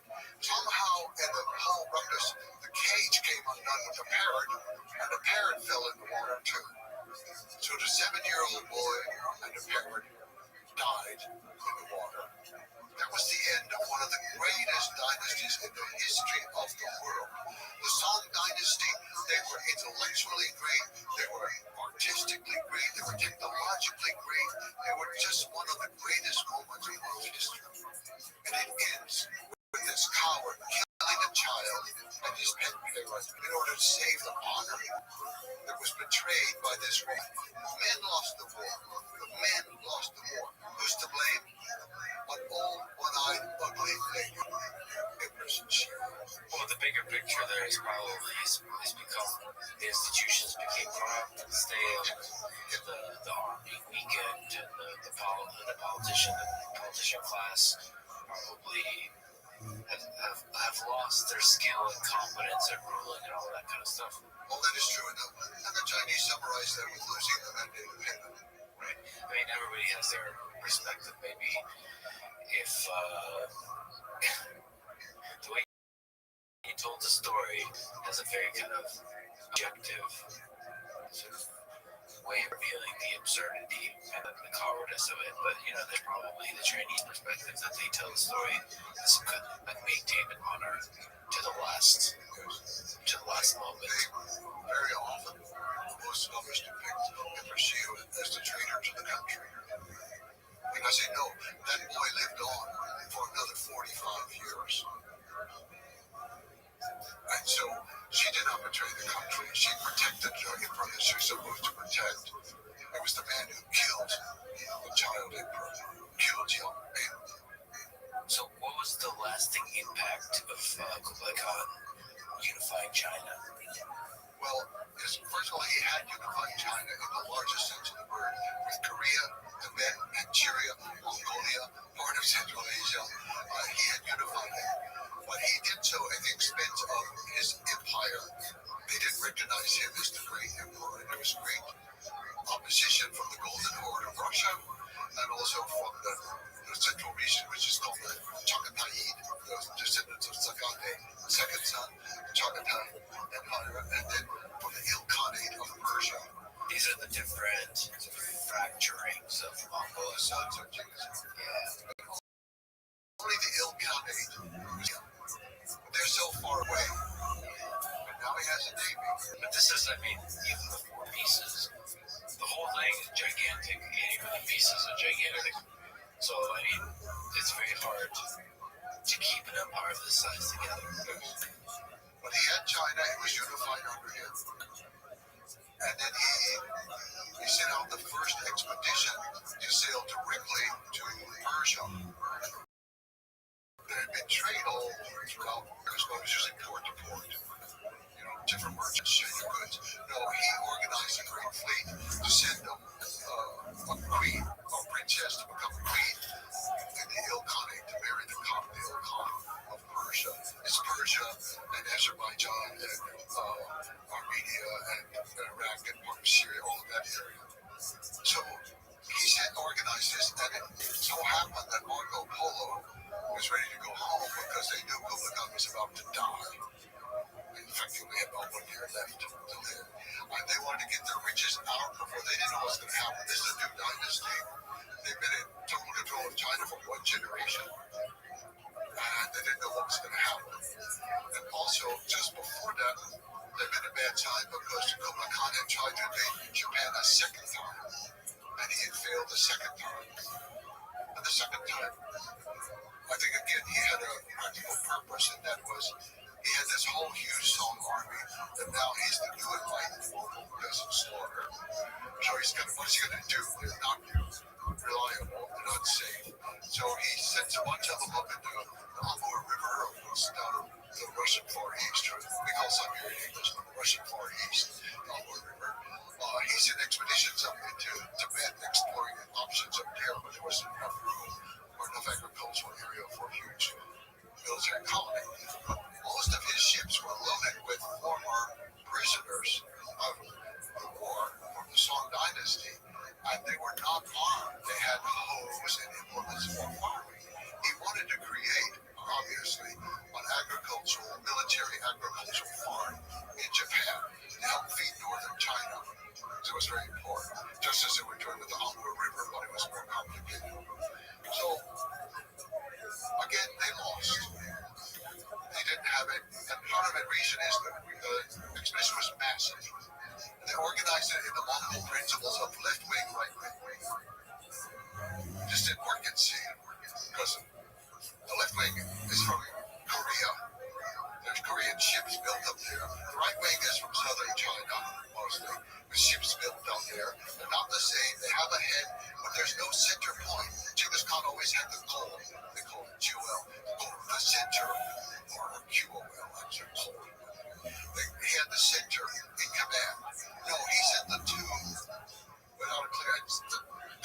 Again, the grenades are exploding.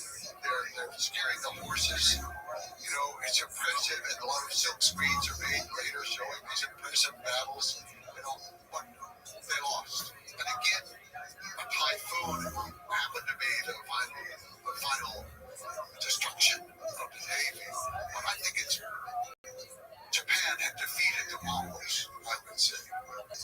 Japanese deserve credit for that victory. And the sinking of the ships was more caused by the typhoon. But already the Japanese had developed good strategies while the Mongols had been away. They knew how the Mongols fought. And they knew that at night they could fire flaming arrows at the ships, set them on fire. And they were doing great damage. So again, Kublai Khan lost the invasion of Japan. But the soldiers were gone. They drowned. He didn't kill them off. It was his deliberate plan. But the problem was solved. It's one of those ironies of history that it's hard to quite understand. So this had happened, but then Kublai Khan was coming to near the end of life, and Marco Polo and those wanted to get out. They're ready to go. And Kublai Khan allowed them to sail on this expedition with Hookschin was her name, Princess Hookschin, to go to Hormuz. And so they went, and that began a whole system of trade back and forth, back and forth. Kublai Khan died soon after that. His grandson, who's not so well respected in history, because he's often called drunk, but his name was Timur Rejitu. But he wasn't drunk when he was young, but his grandfather had him caned a couple times in public, and he cured him of drinking. And actually, he was not a drunk later on. And he was, first he knew, reassembled the Mongol Empire. He did. The Golden Horde declared loyalty to him, recognized him as Great Han, as Emperor of the whole empire. The Chagatai of Central Asia, they declared loyalty to him. The Ilkhanate was already loyal to him. They all declared loyalty. He had reassembled the empire, and he had the greatest navy in the world, and he sent out envoys to every place they had attacked or traded with to say, that era is over. We're no longer attacking anybody. We're changing from conquest to commerce. We want to trade with you. Come to China. Bring your goods. We're going to trade with you. He instituted it. It was short. Unfortunately, it didn't last forever. I wish it could have. But it was a great era of exchange of all kinds of things going back and forth. All the way to Africa, across from Hormuz. They had a connection to Somaliland. And some people say Kenya already at that time. I'm not sure. Very wide. Very wide. So technically, he ruled over the largest size the Mongol Empire ever had. Yes, although actually the Golden Horde of Russia, they were quite independent by now, and he let them be independent, but they weren't loyal to him. And they were still exchanging back and forth all kinds of things. So there were Ossetian soldiers in China. They had a whole contingent of Ossetian soldiers there. And from Russia, from the Caucasus areas of Russia. And how do they communicate? Are they using like the postal service? Like you have to literally deliver the letter? Over time, those groups started intermarrying. They were not intermarrying. The Chinese were not. They were intermarrying with Mongols, and they were switching to Mongolian language slowly. At first, I don't know. It's not clear. But again, Kublai Khan, thinking in this internationalist way, said, okay, we need a new alphabet for the world. Everybody in the world writes one alphabet. Chinese, Mongolian, Russian, Arabic, everything. It didn't work. But he tried it for a while, and some inscriptions are still there to this day. So we should maybe briefly mention Marco Polo that you've talked about. So he is this famous explorer that traversed the continent, the Silk Road, and then stayed with Kublai Khan for a while. And I guess was one of the primary documenters of everything that's been going on. Is there something else interesting to say about Marco Polo and about about his interaction with Kublai Khan? I like Marco Polo. I use his work a lot. I find him very reliable. In areas where he's not reliable, you can kind of tell that because he wasn't there, but the places he was, he reported a lot of stuff. And so I'm very much indebted to him for a lot of things, because with something like the Princess and also another fighting princess from Central Asia named Kuzuro, he wrote about that. But I also needed other sources, so if I could find Chinese sources or Arab sources or something else or Persian to support it, then I really felt a lot of confidence with him over time. But pieces were romanticized, and you have to always discount it, but he's very good. However, I believe the best work written about Marco Polo, aside from his own book, which was actually written by Bustichello, dictated in prison in Genoa. In the 20th century, Eugene O'Neill wrote a play that became a comedy on Broadway called Marco Millions. That was both a play on what he was called El Milione, a million, because he had talked about cities of millions of people and about money in the millions and things that people in Europe just couldn't believe could happen. He then published his whole play as a book to show people what he really meant. And it was an ironic look at capitalism, because this is 20th century already, versus the idea of a philosopher king, which he saw in Kublai Khan. And so Marco Polo becomes a symbol of capitalism, not in its worst, but at its most basic. And that is like the princess in the story. This is not in real life, but this is in the play written by Eugene O'Neill. I think it captures a lot. The princess Hoshin says, Marco is an excellent judge of quantity. And there are things like that.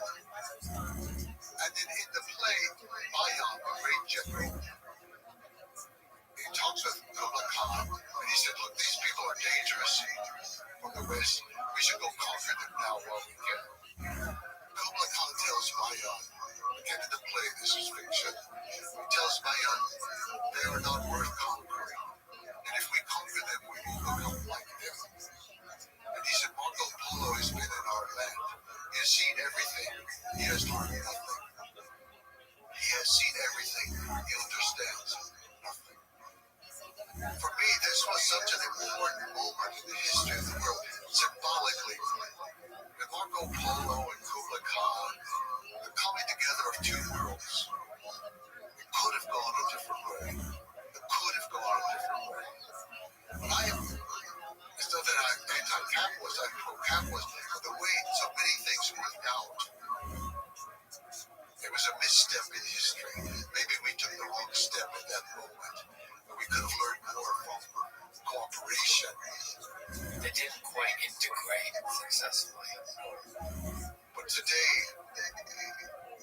we've returned to that. I think the East and the West are confronting each other again on more equal terms. For a long time, the West was so dominant and the East was so downtrodden by colonialism and other things, and internal rot and other things. And today, there's not necessarily equality, but there's more of a balance. And which way will we go? And again, there's a lot of room and a lot of energy for division, for misunderstanding, versus integration. Like the East is demonized in the West. And one great regrets I have that I hope to alleviate is just how little I understand China and the East. It's just sort of not just from kind of economics, politics, reading a few books, but like the way you understood and felt the Mongolian steppe, like understand the Chinese people in that way, because it does feel like from that understanding there could be integration of ideas. My work is often classified as Chinese history, which I think is ironic, because for me it's always a Mongolian history. But for the last book I wrote, which dealt a lot more with China, because it's about Kublai Khan,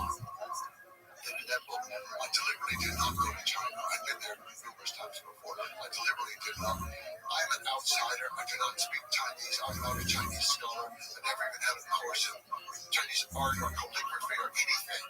And I want to be very clear. Mine is an outside perspective.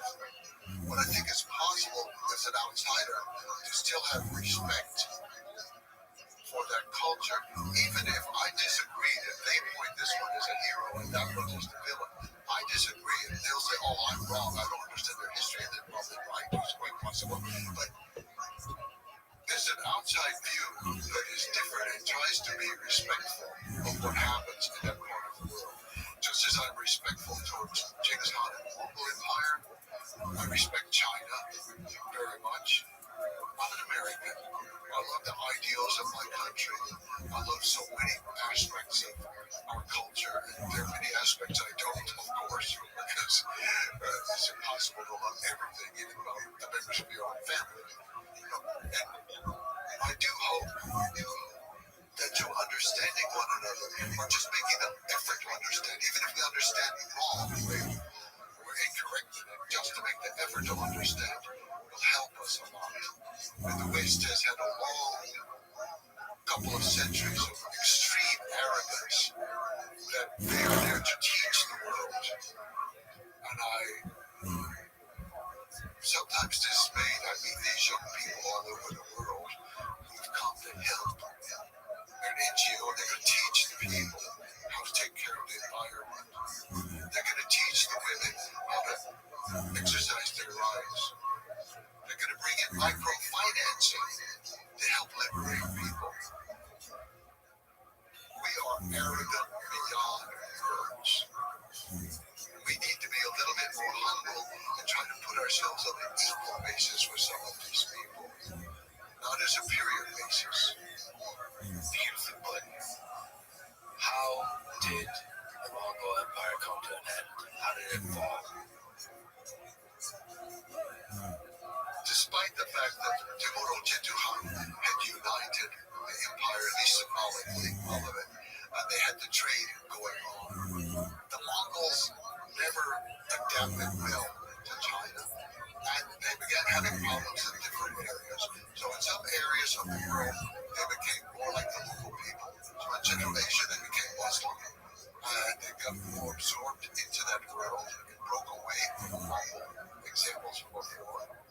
Russia lingered on longer under Mongol domination, but it got weaker and weaker over time, and it was based around the Volga River, but they weakened to the point that they just became a tributary people minority within the Russian Empire. But the Mongols had lifted the framework for empire for Russia. That's something Russians don't want to hear anymore. They want to hear me criticize the end of the Song Dynasty. But it is true that even Yam is the word that was used for this postal system. That's the ministries today. In Russia, and many, many other things in Russia.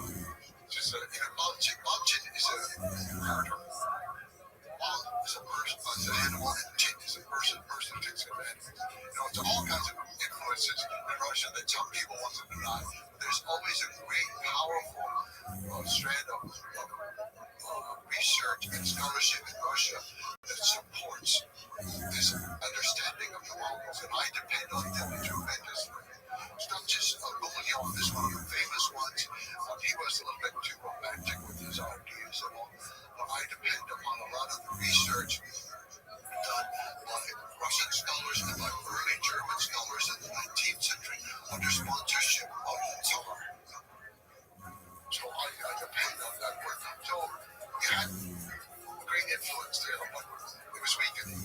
So bit by bit, 1368, the Mongols have become so weak within China that they were overthrown. But they weren't absorbed into China. But the Mongols have been there since 1215 to 1368. They packed up, went back to Mongolia. It's just another seasonal migration.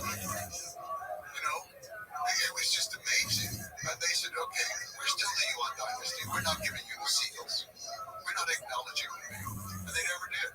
The whole of the big. In fact, they went down one time and captured the big emperor, took him back to Mongolia. And then they tried to ransom him. And the Chinese said, no, we're going to appoint another emperor. So the Mongols decided, okay,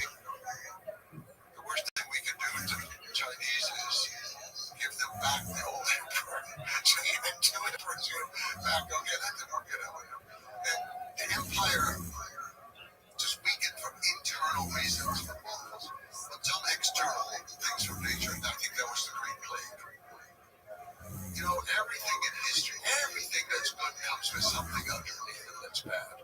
And everything that's bad seems to have something underneath that's sometimes works out good. Anyway, but this great system that united, it's called the Yahoo of Hope, that it united everything. People could move back and forth quickly, and it could also take the plague out of southern China into all parts of the world. And I do think that's what happened. And the plague destroyed the Mongol system. And if all of these people rule like Mongols because they're benefiting so much from the system, and now the system collapses, you don't need the empire anymore. So it just fell apart after 1368. The empire just fell apart. And most of them stayed in Persia and Iran and Afghanistan. The Hazara people were still descended from the army there. And Russia, some of them stayed, but then finally, in the time of Catherine the Great, a lot of them returned. So they had been there for hundreds of years, and then they returned to Mongolia in the 1700s. And so many Mongols came home. They were still Mongols, despite hundreds of years of exposure to other cultures. They came back to their tent, squatting around the fire, drinking fermented milk, eating dried curds. It's interesting that the Mongolian spirit is so strong that it persists through centuries. Yes. And they just return right back on the horse, riding in the open sleigh. Yeah. Well, it was actually very difficult because they were a little bit lazy and they weren't so good with doing the task. And so it became difficult actually to support so many people coming home and eating up all the animals. The Mongols in China have been used to just eating. They hadn't been producing much for 150 years. So, just to return to Genghis Khan, we talked about Dan Carlin. Dan Carlin said that Genghis Khan's army was the greatest military force in history. And many other historians agree that before rifles came into popular use, Genghis Khan would basically beat every single army, including Napoleon. And you mentioned the samurai, the whole formal setup, same with Napoleon. There's a whole, there's several hours to set up the chess pieces of the military board. I mean, you can just imagine what Genghis Khan and the dynamism, the speed of everything, what that would do to Napoleon.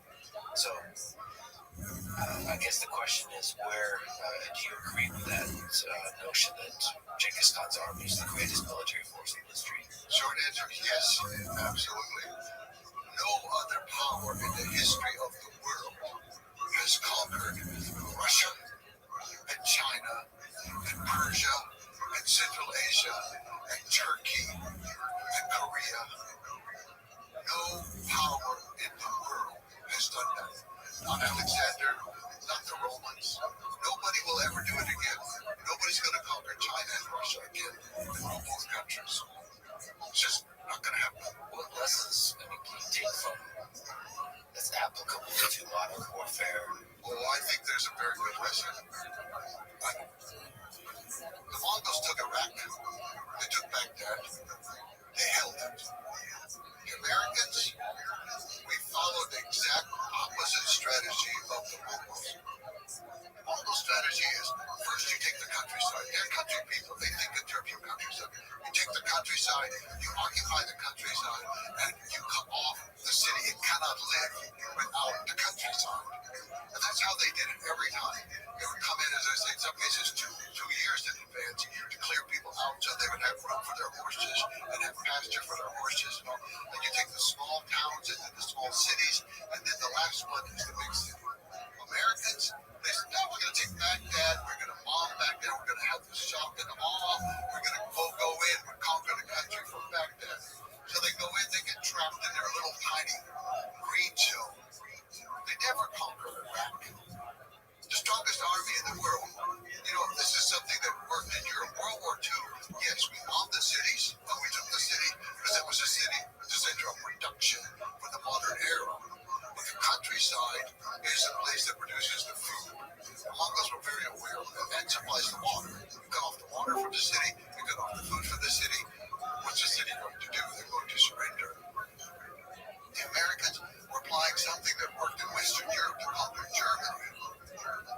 It did not work to conquer Iraq or Vietnam or even Northern Korea or Cambodia or Laos or Syria or God knows it worked only in Grenada. I think that's the only, in my lifetime, that's the only successful war we had.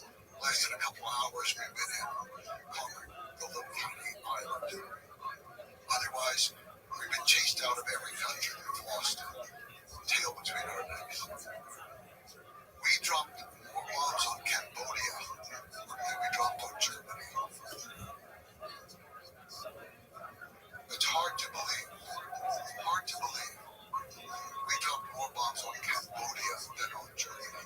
We did nothing because Germany could destroy the cities that people surrendered. Dresden, Scotland, Frankfurt, Würzburg, Berlin.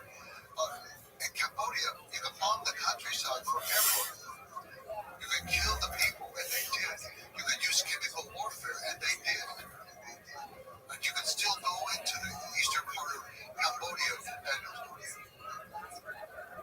you can go to large areas where you don't hear birds singing because of their chemical warfare of American bombs. So we still do it, but we don't want to admit it, and we don't want to go into it. In World War II, the Americans did have unconditional surrender. Well, I mean, you can support the war, not support the war. We did it right, we did it wrong. These are all issues that people can argue. But we had a clear policy. We go into Afghanistan, we're fighting terror. We're going to bring democracy, we're going to free the women. What? It's absolute sheer insanity, the things that we did. And we kill people. We use chemical warfare and kill a lot of people in Vietnam and Laos and Cambodia. We killed American soldiers. We killed American soldiers, and my father was one. He died from Agent Orange disease. Oh, but that doesn't count. He didn't die on the battlefield, and we didn't mean to kill him. It doesn't count. Modern warfare is brutal, and we just paper over it sometimes. Can you explain Agent Orange? It was designed to kill all vegetation. This is going to be a humane way. We're going to kill all the vegetation in the jungle, and that way they can stop moving the army through the jungle, and they can stop the supplies from coming. That was American strategy. Yeah. Henry Kissinger, Nobel Prize winner, is now resting in hell.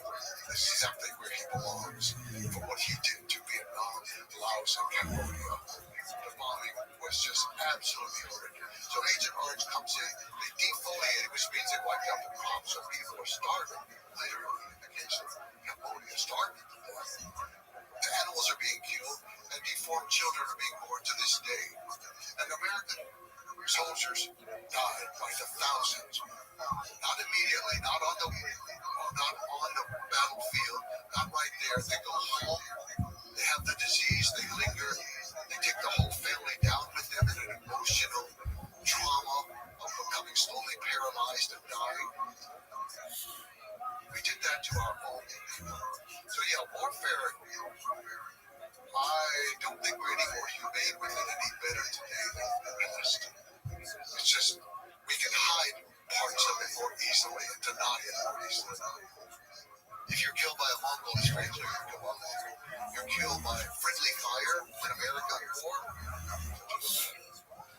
It seems that what people mean when they say that war is hell, that in some deep sense everybody loses, no matter the narrative you put on top of it. yes. Yes. I'm not a pacifist again, but I think war is acceptable in some situations, but the more control it is, the better. And my effort is not to do away with all the things that happened under Genghis Khan, brutality and all of that, but it's to measure it against what goes on today, in the world today. And we have different images. There are two images of Genghis Khan. One is our image. He's a barbarian on horseback, killing people, raping women all the time. The other image is the Mongolian image. statue of him in this century for the 800th anniversary of his founding of Mongolia, and to think about how to present him to the world and to themselves. And they chose the Lincoln Memorial as the model. He was the late great lawgiver of the Mongol nation. So he's seated there in front of the Mongolian parliament. There's another statue that's better known, but it was a private enterprise that created him on horseback, but not with a weapon, but he's on horseback out in the countryside. But the official one from the government is Genghis Khan seated like Abraham Lincoln. And they issued stamps to show that he is the great lawgiver. And the truth is somewhere in between. Well, there are, depending on where you are and how you want to see it, you know. Yeah.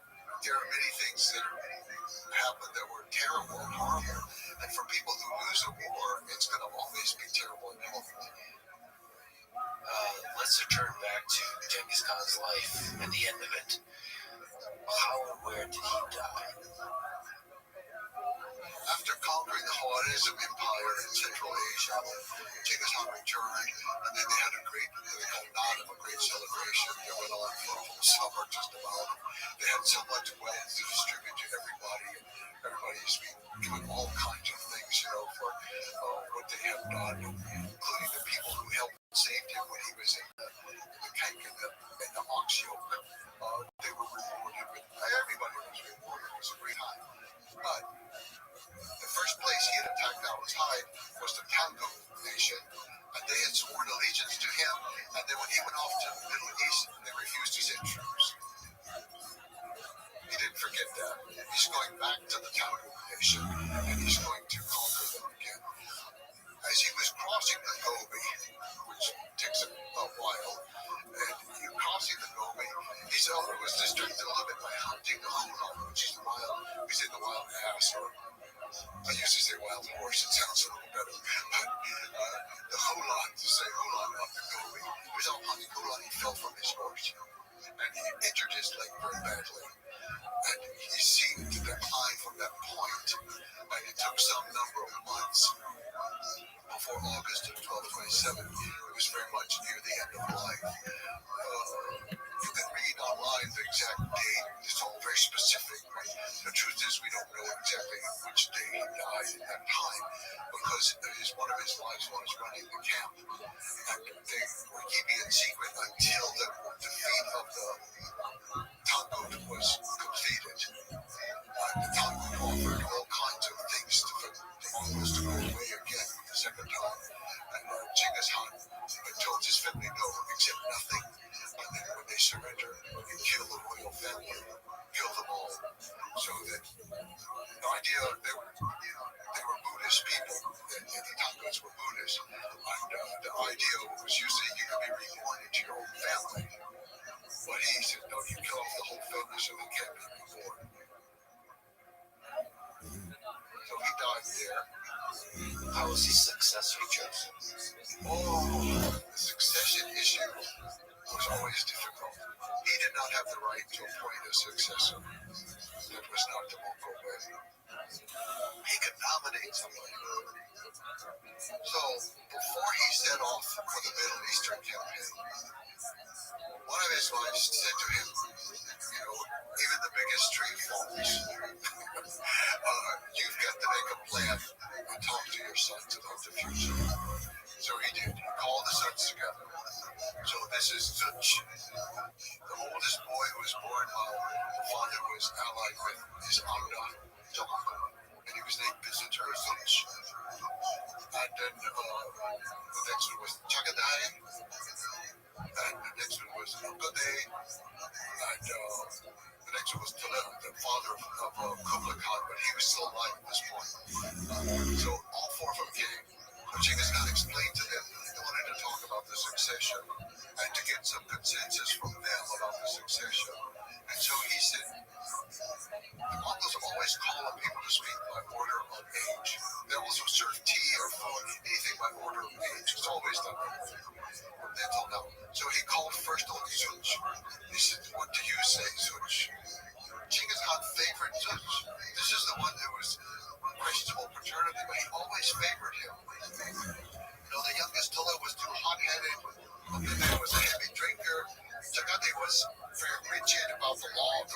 rules and all, but he thought he seemed to favor Sun as a more reasonable, good warrior, a reasonable person. They call on Sun my son speak. Takade, the second one, believes in Mongol way supposed to be. He jumped up and he said, this is when he accused his father of all kinds. He said, how can you call on this Mongol, this market bastard? If you call on him first, that means you want him to be the great Khan. He should not be the great Khan of the Mongol Empire. This is Mongol Empire now. You can imagine kind of scene. Well, Genghis Khan is the greatest ruler in the world. He's sitting there being lectured by his second son. And this is when he gave that impassioned speech. Actually, the way the secret history makes it look like it was his assistant speaker who said it was very often the great power doesn't say the words directly. They let somebody else say them for them, a spokesperson. Anyway, I think it was his words, and I think he said them on that day. That's what I think on this business. You do not know, you were not there. The stars were moving in the sky, the head was turning around, the earth was turning over. You did not know who loved you. You did not know who your mother loved. You do not know what your mother did. And if I say he is my son, who are you to say he is not my son? By the way, pretty just really high integrity, really respectable to that. To have that respect and honor his wife in this way and his son in this way was really powerful. I believe that, I don't know if she was alive at this point or not. We do not have the death recorded. Mongols are not good at recording death at all. They usually just say somebody finished their age or they have some euphemism for it. But he made that impassioned speech and Sagade had to submit. He said, yes, you're our father and we accept what you say, but a deer shot with words cannot be loaded on a horse. A deer shot with words cannot be. So, Genghis Khan knew. So he said to the boys was a middle-aged man with the boys. He said to them, what do you want to do? What do you want to do? And he said, I don't favor Sagade because of his attitude and the situation. And Kalaw is still hot-headed. He actually ended up being drunk and died early. So, but the other guys, they said, well, a good thing. They chose him because he was the most generous and bon vivant. He was at the party, drinking every time. And now, one time, Jiggy Hotuk, the Greek judge who wrote The Secret History, Jiggy Hotuk was sleeping on a cart one time. For whatever reason, I don't know what. I think he also had passed out drunk, perhaps. But look, they came out drunk and grabbed him up and pulled him back into the party. And look, he was a party on. And so he was chosen as the next great Khan of the Mongol Empire. Unfortunately, there was sort of a plan B, and Genghis Khan had set up a very powerful way to his daughters, but also he had chosen wives for each of his sons. Very, very able wives. And for Day, he had a wife who was his first wife. The first wife would usually be somebody closer by a certain clan or something. But he had a very intelligent woman named Dorje. And then she was more or less ruling in his last few years. And then after he died, she ruled an empire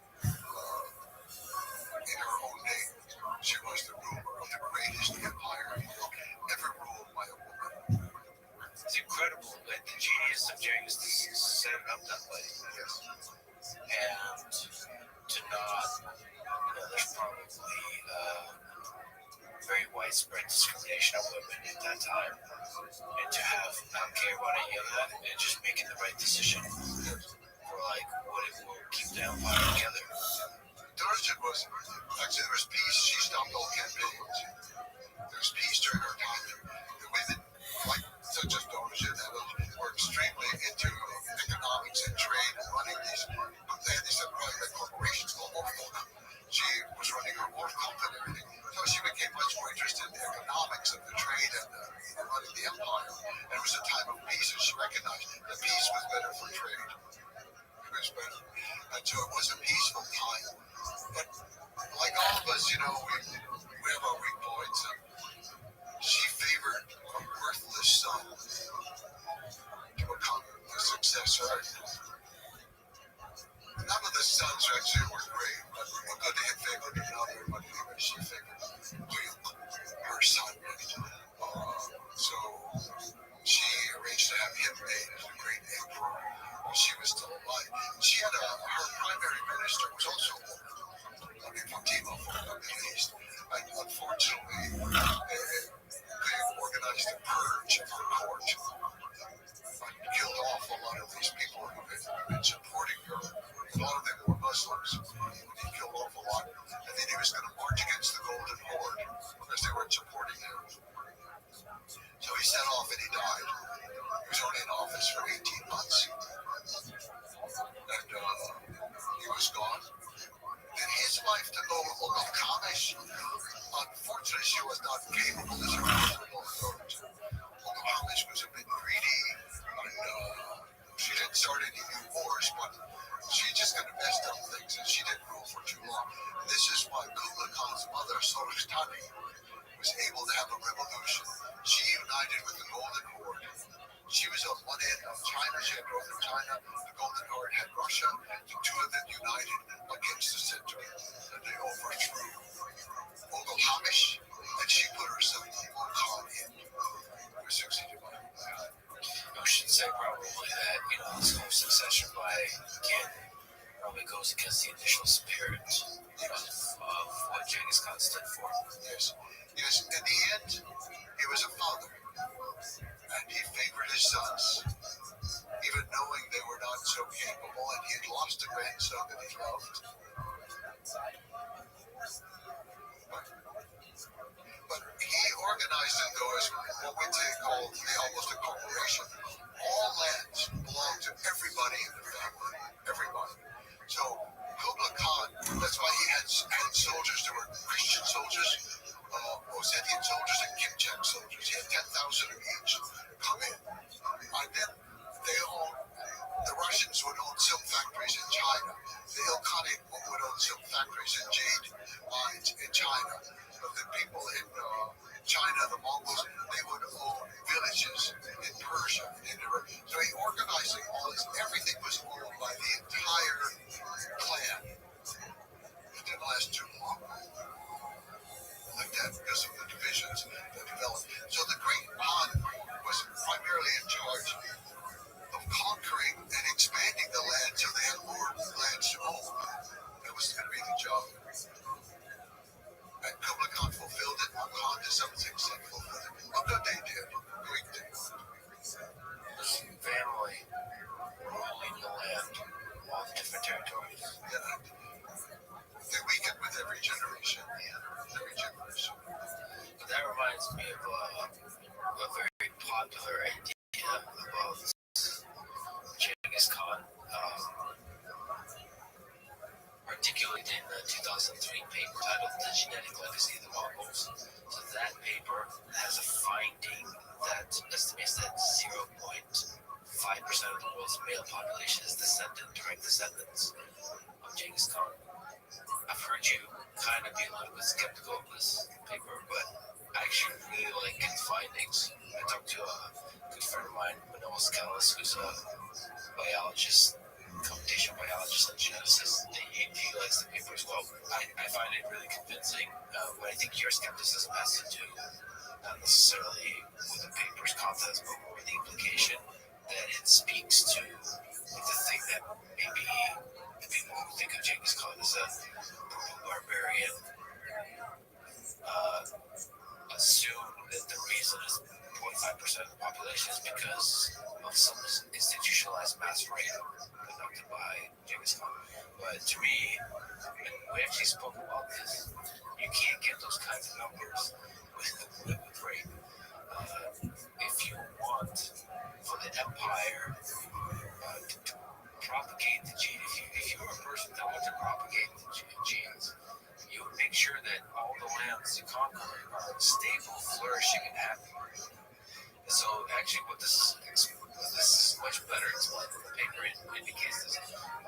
It's better explained by it was of high value, like social status value, to be associated with the lineage of Genghis Khan. So that means that for many generations, people loved the great Khan, Genghis Khan. So in that sense, given how vast the land was, all the transformational effects it has on trade, on culture, and so on, it makes total sense. In fact, 0.5%, just so people understand, is just male descendants. The way it works, that means if this paper is at all correct in its estimate, the number of people descendant, not direct male descendants, but the way trees work is that there's women in each step. So the number of descendants could be much larger than that. So I think that's pretty interesting. I think there's singular figures like this in history, but none like Genghis. It's interesting. It's fun. Where did they get the DNA from Genghis Khan? Oh yes. So one of the criticisms we have is like, well, They don't have one shred of scientific. They're supposed to be scientific. No, they found that a bunch of people were connected. yes. And then they... No. One person. Yes, but they choose Genghis Khan. Right. There's no evidence that it was from him. No evidence. It's from that time. It's one person. But from that time or 200 years before. It could be 200 years before. Yes. See, I mean, actually, I would like for it to be true in a certain way. I would, and I do think there is a truth there. I think that by attaching it to the name of Genghis Khan, they've done a disservice to themselves, but it gets a lot of publicity, a lot more funding, and it's exciting, and so on. But I think it's to that Mongol experience. But Genghis Khan's descendants were almost everyone categorized and recorded. I mean, he's the largest conqueror in the world. You do not have just children popping up all over the place. He had 4 wives all the time. He had children with 2 of them. Just not a lot of descendants. We know mostly who they are for many generations.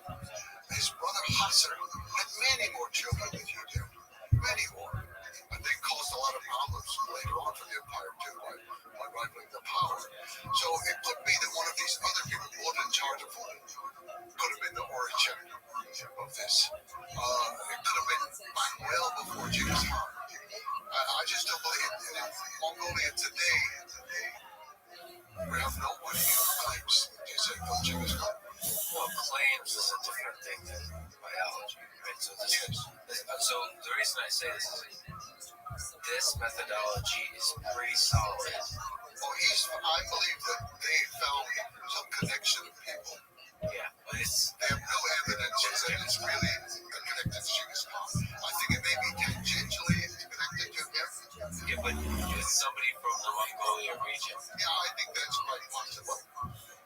But we've already had the Huns come through. We've got all the Turks. Every one of the Turkic nations is descended from Mongolia. They all came out of the You're right. You're right. On the other hand, I wish they could get some proof. I mean, I wish it could be true. Yeah. I just can't believe it the way it is. We have no DNA. Nobody knows where he went. They don't know where he's buried. Okay, Genghis Khan said, "Let my body go. Let my nation live." And he chose to be buried in an unmarked grave. Like the Mongols believe very strongly it should always be that way. Most of the Khans who founded him were also buried in a similar way. The Chinese emperors, were buried in very elaborate tombs, but not the Yuan dynasty. No. And so Kublai Khan was buried back with his grandfather in an anonymous grave. And not everyone like going died when he was on campaign towards Russia. He was died out there. He was buried out there. I think his father Kudik was also buried out there. That was one of their homeland. But many of them were buried with him. And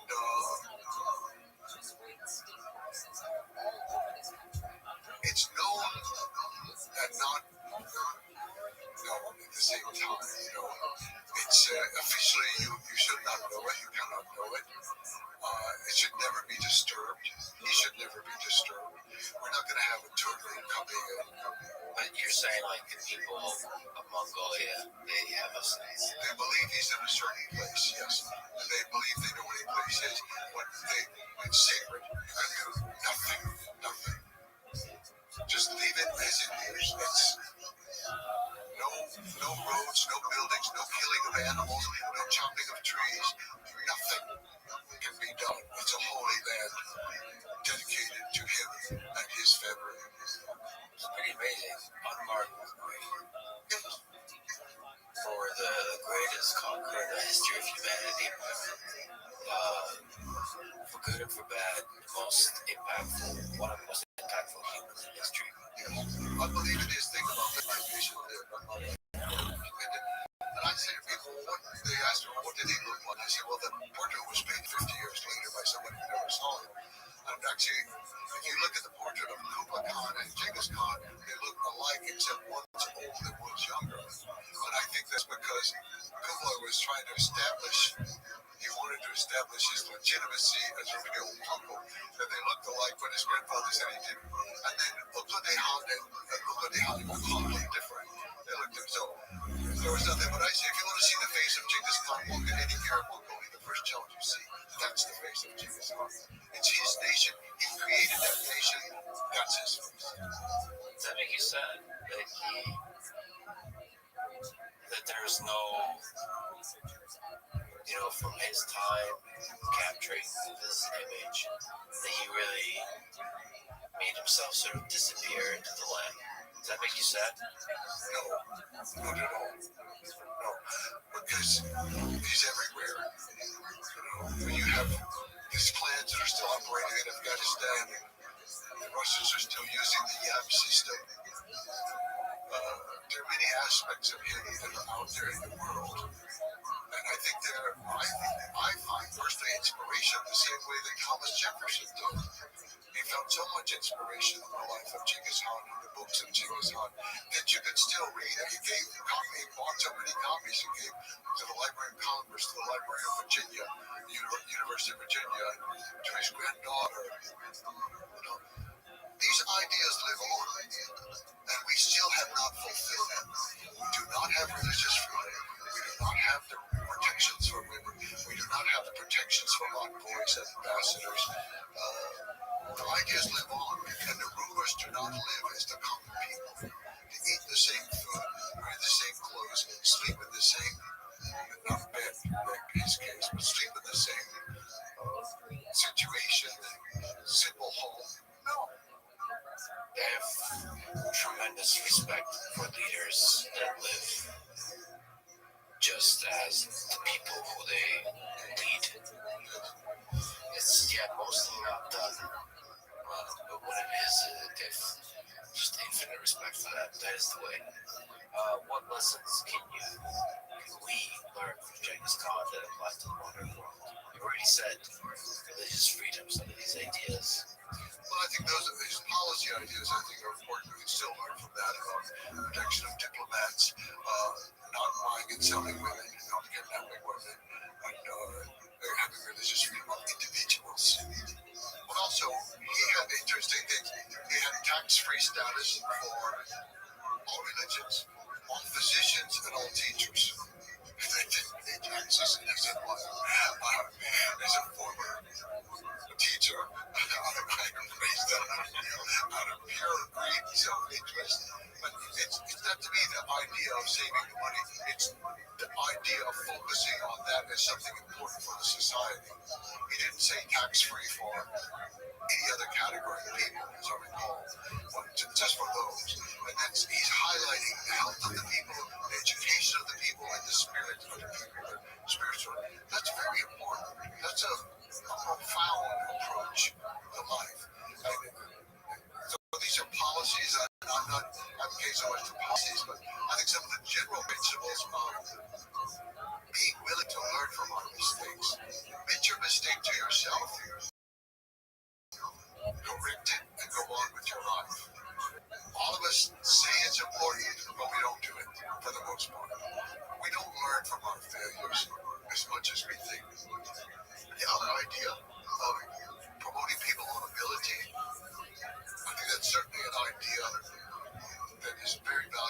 in a simple way of meritocracy that we've done it. Oh, if you pass the exam with this score, you get this or that. But really evaluating people and their ability, I think it's a very good thing, not the only thing, but I think it's very important. And even though he failed in the end of his own life and he turned power over to his sons and his family, it's a principle that he lived by most of his life, and we can learn from that principle. The other thing I think is just his global feel for the world, his global understanding. He was a man who had no education in any formal sense, and he had this sense that the world should be united. We should have things that unite all people. Everybody should have their own law, but there should be a higher law of heaven that governs people. You know, and this later was translated, everybody should have their own language, but they all write the same alphabet. Like Kublai Khan didn't work. Or his idea, he tried to impose the use of paper currency in Iran, the Persian Ilkhanate, Chinese paper money. It didn't work. The people there weren't used to it. So but all this international spirit of their empire, I think that we need today, we talk about globalization, we're all connected, it's just incredible. And we're more provincial than ever. We're just so provincial, and sometimes we use all this technology to help preserve our provincialism. And we can't think in global terms. We can't think about the world. It's just amazing to me how narrow-minded we are. I also saw the Mongol proverb of if you're afraid, don't do it. If you do it, don't be afraid. That you especially celebrate. I mean, there is something to that. This, in many ways, Genghis Khan is a representation of a person, like a self-made man, a person from nothing willed an entire empire into existence. And everything against him that you can think of, your own family deserting you, your father dying at an early age, all these things like that. But as Jalka said, he had a good mother, he had a good wife. And there were many crucial points at which it was either his mother or his wife made the deciding point. His wife was the one who caused the first break with Jalka to go away. Later on, when the shamans had become too powerful and they had humiliated his younger brother, she was the one who said he had to clamp down on the shamans who were exercising too much power. And she guided him a lot. It cannot be understated how important critical women are in the story of the Mongol Empire. It's fascinating. Sometimes you say they're not behind the scenes because they're always out front. The Mongol court, they always sat up front. They're always out front. This horrified the Chinese, who were very good Confucians. It horrified the Muslims. It horrified the Christians. They didn't know what to do. They said the women even drink in public. How they drink in public. You know, they didn't work with it. So sometimes it was like that, but other times it was with Dorothy. She's actually the ruler. Or the case of his daughters, such as Altagbek, who ruled over one part of the child called the Mongol people. And the other daughters who ruled over different, they ruled in their own names. And he's very, this is something about secret history that said, I get the chapter, all the sections are numbered. I get the chapter number, section 215. There's only half a sentence left. 214, he's just a woman, a girl. He calls his daughter, so she's only kind of, but she lives with his mother at this point. His youngest son, Tolo, is only 4 years old. Tatar comes and the mother Erlu gives him food. What goes for everybody? He realizes this is the mother of Genghis Khan, that's the child of Genghis Khan. He grabs him up, kidnaps him, runs out, and he's holding the child in one hand and he's pulling out a knife with another hand. Altani raised up and she grabbed his arm and held it down. And two men, Jim and Tim, they were back behind the gear, slaughtering an ox with an axe, because you have to do it in the shade behind the gear. You don't do it in the light. So they were back there doing that until axe and they killed the man. And so then Genghis Khan was rewarding everybody for all their great deeds. And gentlemen, they wanted to be rewarded for saving the life of Talal.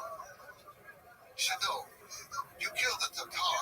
Al-Thani saved his life because she held the hand that had the knife until you got there to kill him. She saved it, and now we reward her. So he's finished that story at 2:14. He gets to 2:15. He says that now let us reward our daughters. It's actually only a phrase. That's I said it's a complete sentence. But it's not my complete. The rest is gone. Cut out. It's missing. And I was just so. And I looked at all these different translations of all the different, like, and most often they translate it, and now let us marry our daughters. Oh no. Oh no. He was very clear in his wedding speeches to his daughters. I give these people to you to rule. You have 3 husbands. You have your honor, you have your nation, and you have the man that I give to you. But the man I give to you goes in the army with me. It makes you so stay here and brilliant. The Chinese, when they arrived in the court of Al-Thani, they didn't know what to think. There she is ruling this area of all the people. And they said, well, she can read and write, and she's a supreme judge, and she doesn't allow any death sentence without her permission. And, but they didn't say which languages she could read and write. That is really puzzled me a lot. So you're saying the secret history as we have gotten access to has been edited to remove the significance of women, even though they're still there. In that case, I mean, other cases with his mother, they did not at all. But I think in that case, because what happened is most of these women had few offspring because their husband was going to war. And Al-Thani, of course, she married several times. Sometimes there was sons of the last one, But they were going off to war and they weren't reproducing. There were only one Tetigan who was ruling in Siberia. She was the one who had a whole bunch of daughters. They would be going off to war, and so they actually spread out through the empire into a lot of power later. What happened was the area for Amakak, for example, had taken over Kukulkan. And then the areas, all the Turkic areas, one by one, were taken over by their nephews as they died out. Not in their whole lifetime. They didn't kill them at all. But as they died out, the men took it over. And so then they just wanted to kind of erase it. It's like, no, northern China, even though it's almost nothing, it always was Mongol. She was ruling because her husband was Mongol and her sons were Mongol. Therefore, they had the right to rule it. So they cut out the women for those reasons. I think anytime it threatened the power of a particular man. And there are other little things that are added in there. Sometimes you can find a phrase and that phrase was not in the original.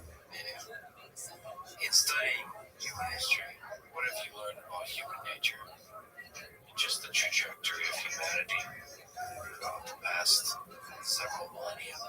I tend to have a certain love for individuals and persons, but not a love for people in general, and especially not for institutions. I tend to have a great suspicion about almost everything and distrust in institutions over and over. And I think that's my own prejudice, and then I find reasons to support that. And Genghis Khan was very good at destroying a lot of institutions or bringing them to heel within this empire. So then I like that and I stress that and I see those things. I think that's one thing, but other things that I learned from the Mongol people in general, not just about their history, but how it's possible to live for thousands of years in a place that for many people is not the most beautiful in the world. It's austere. You have a band of mountains with some trees, and a big band of steppe, and then a big band of sand, gravel desert to go with.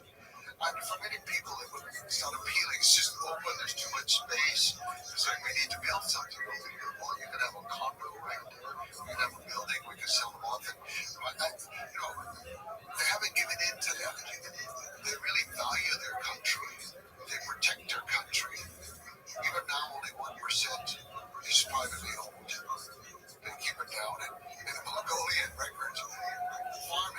count as one category. It's just because it's settled people. It doesn't matter. You settle on a farm, you settle in the city. Settled people, one category. And they lived there in this land that Genghis Khan would return to and love. If he returned to the capital city, he would not know where he was. He would have no idea. And all the people would just say, "Oh, hey, Mongol, hold on. Mongol, I have the hat, I have the belt buckle, I have the tail that's all embroidered. Yeah, I'm Mongol." And Genghis Khan said, "Where's your horse?" "Oh, keep it in the countryside." But he would recognize the city, but it's still his country, his people. They worship him in a literal sense, not the way we would worship God, asking for favors, but in the sense of worshiping him with praise. They have so many songs to praise him. And about half of the hip hop in the country is in praise of Genghis Khan. It's something we can't understand because when we pray, we're usually saying, thank you, God, for this and that and the other, and you're so wonderful, and I love you. So would you please give me, and would you please do this, and would you please stop this pain in my life? We're asking for things all over the place. But Genghis Khan, no one ever asked for anything. They just honor him. They just praise him and honor him. If I wanted to visit Mongolia, what would you recommend? What's the right way? Well, start with my home. Let's start there. You come over there. It's a nice valley. I mean, a nice valley there. I think almost any direction you go outside the city is going to be interesting. It kind of depends a little bit on your purpose. Most people go south to the Gobi and they do a loop to the Gobi and around to Karakoram, Lahore, the old capital from Mongol, but it was abandoned by Kublai Khan.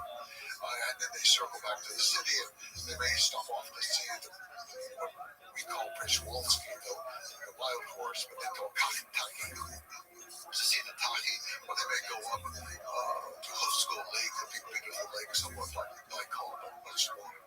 So that's a beautiful trip. If you want to see the more Turkic area where they hunt with eagles, the far west is where the Kazakh people live. And the mountains are absolutely incredibly beautiful. Most mountains in Mongolia are gentle, beautiful, but gentle. The farther west you go, the more dramatic they become, the more pointed and peaked and snow-covered. And if you go to the eastern Mongolia, it tends to be very flat. There are massive flocks of cranes that come in. Millions and millions of cranes. There are also tundra swans that come in, and golden ducks, and all kinds of beautiful birds out there. And so each area has something special. If you look particularly at the history of Genghis Khan, the Mongolians love him, they worship him, but they don't do too much to capitalize on his home area, the Hitti. You can go to the Hitti. There are areas you cannot go to, large areas is forbidden.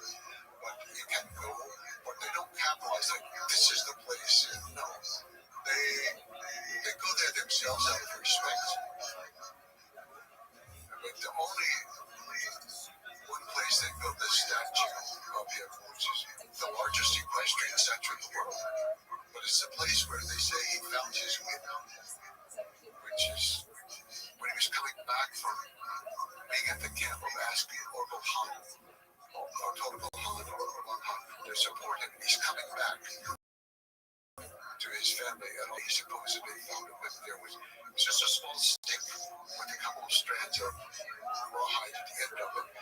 But for the Mongolians, the symbolic thing was obviously it's used for a horse. But for the Mongols, your destiny, yourself, your will is your he-goat, your wind horse that lives inside of you, your wind horse that guides you and gives you opportunities. But it's up to you to ride that wind horse. It's up to you to use the wind horse, not to just go wild with the wind horse.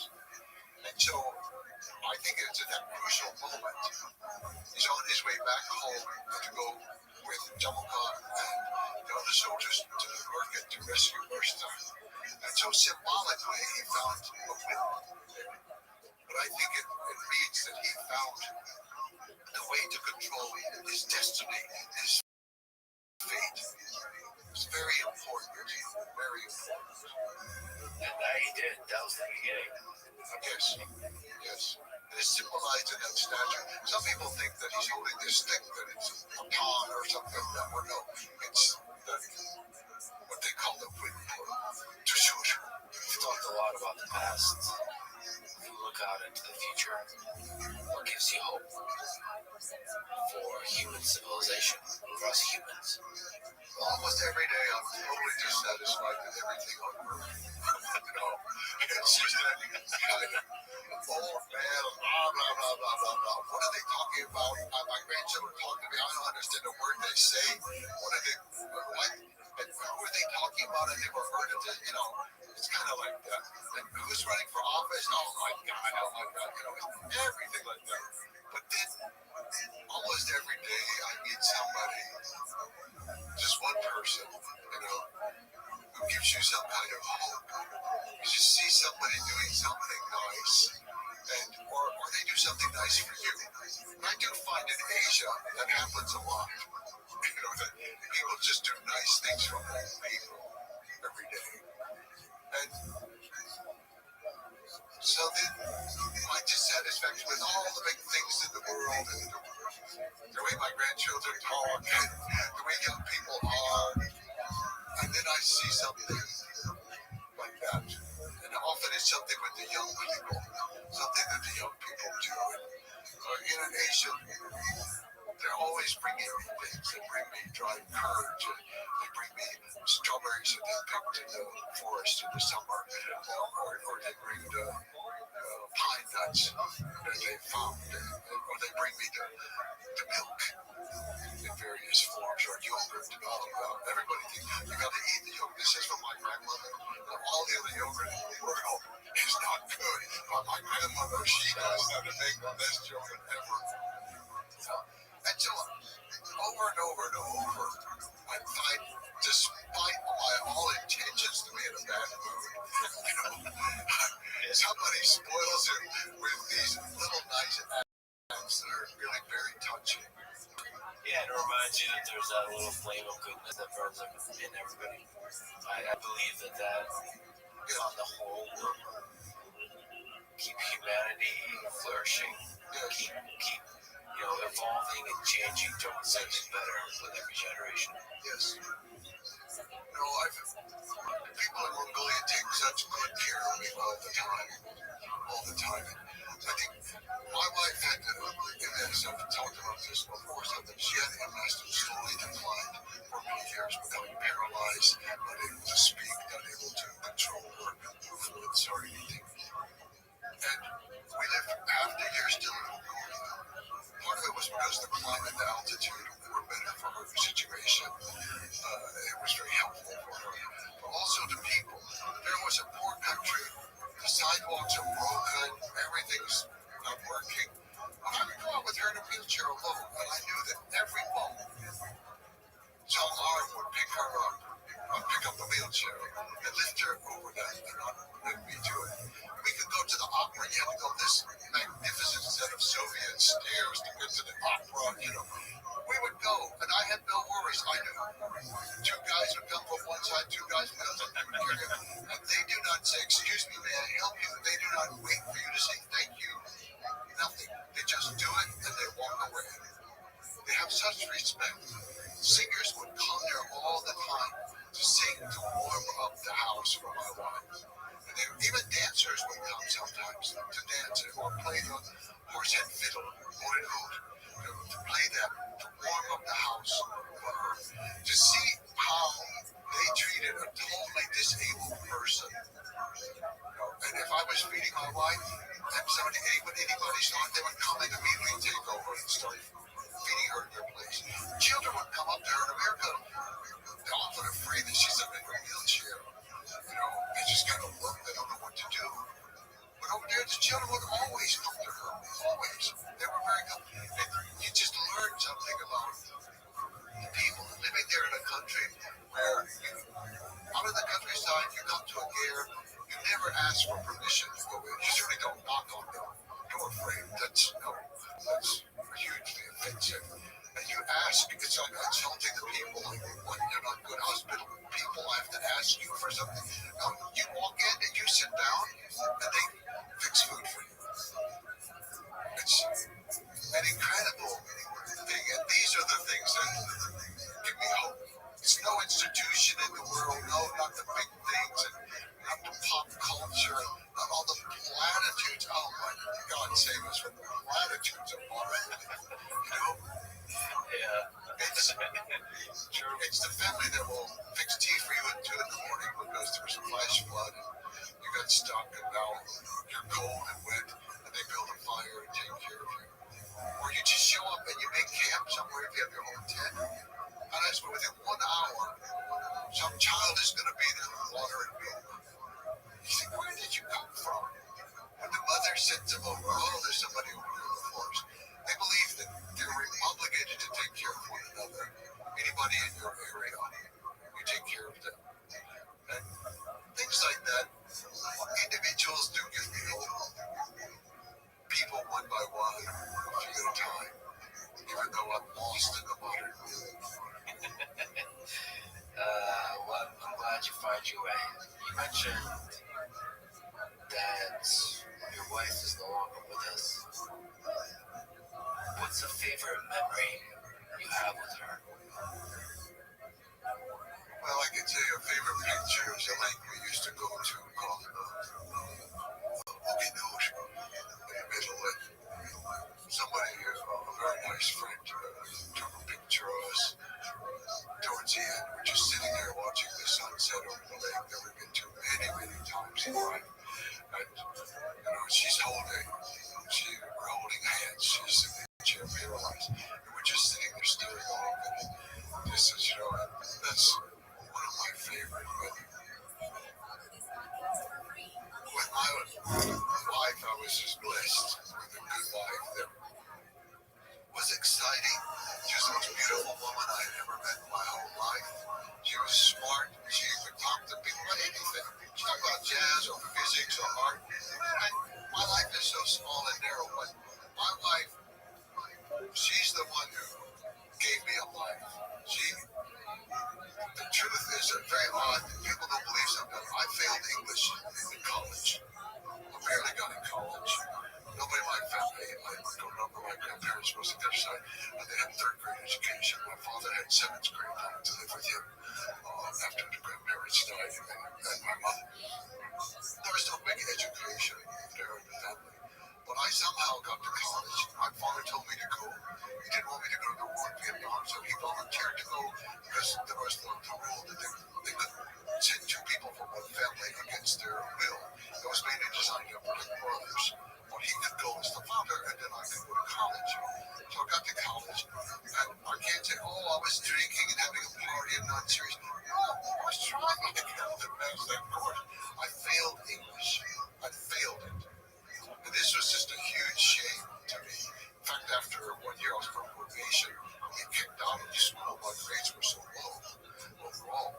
You know, and then, so it took me a long time to confess this to my wife after we met. You know, I met her. I briefly had known her in high school, but just not well. And we met later. And I told her, she just looked at me. She said,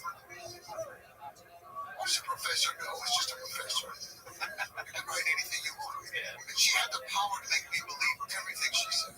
I don't care what she said, I would believe it. And I would say, yeah, that's right, that's just a professor. Yeah, you know, and she inspired me. But she supported me all the way through graduate school. She was taking some courses of her own when she was doing graduate work.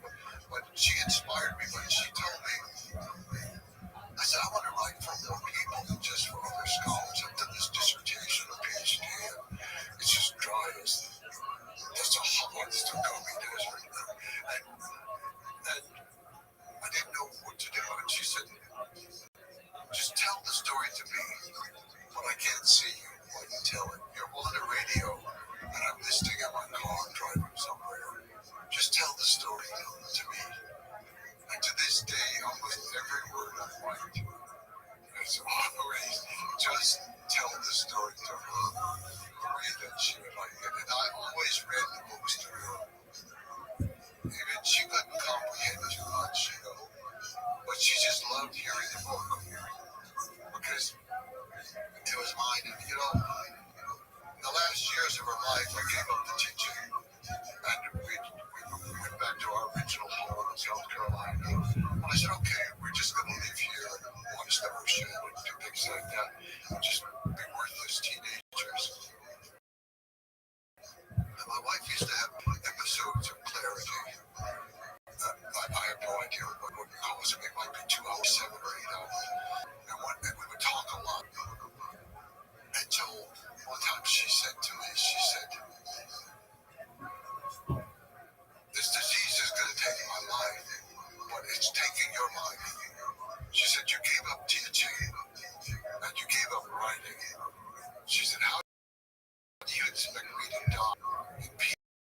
sat in a wheelchair next to me, and sometimes we would play a little song music in the background a little bit.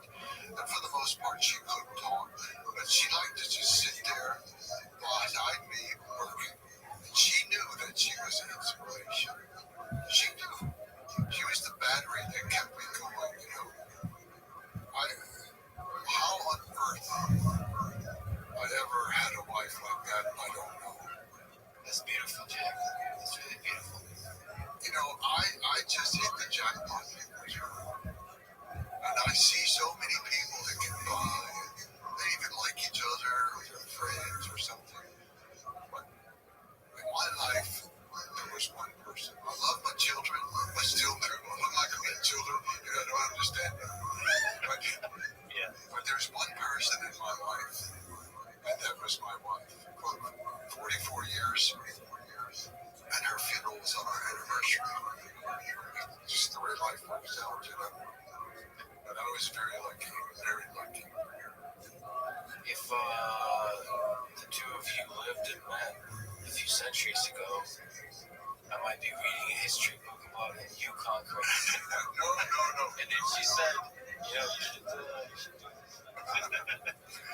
If she said it, I probably would have believed her. Exactly.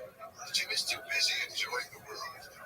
But, you know, in her final, I could not ask her questions. And I did not say, oh, you remember that? No, I never would say that because I knew she couldn't remember.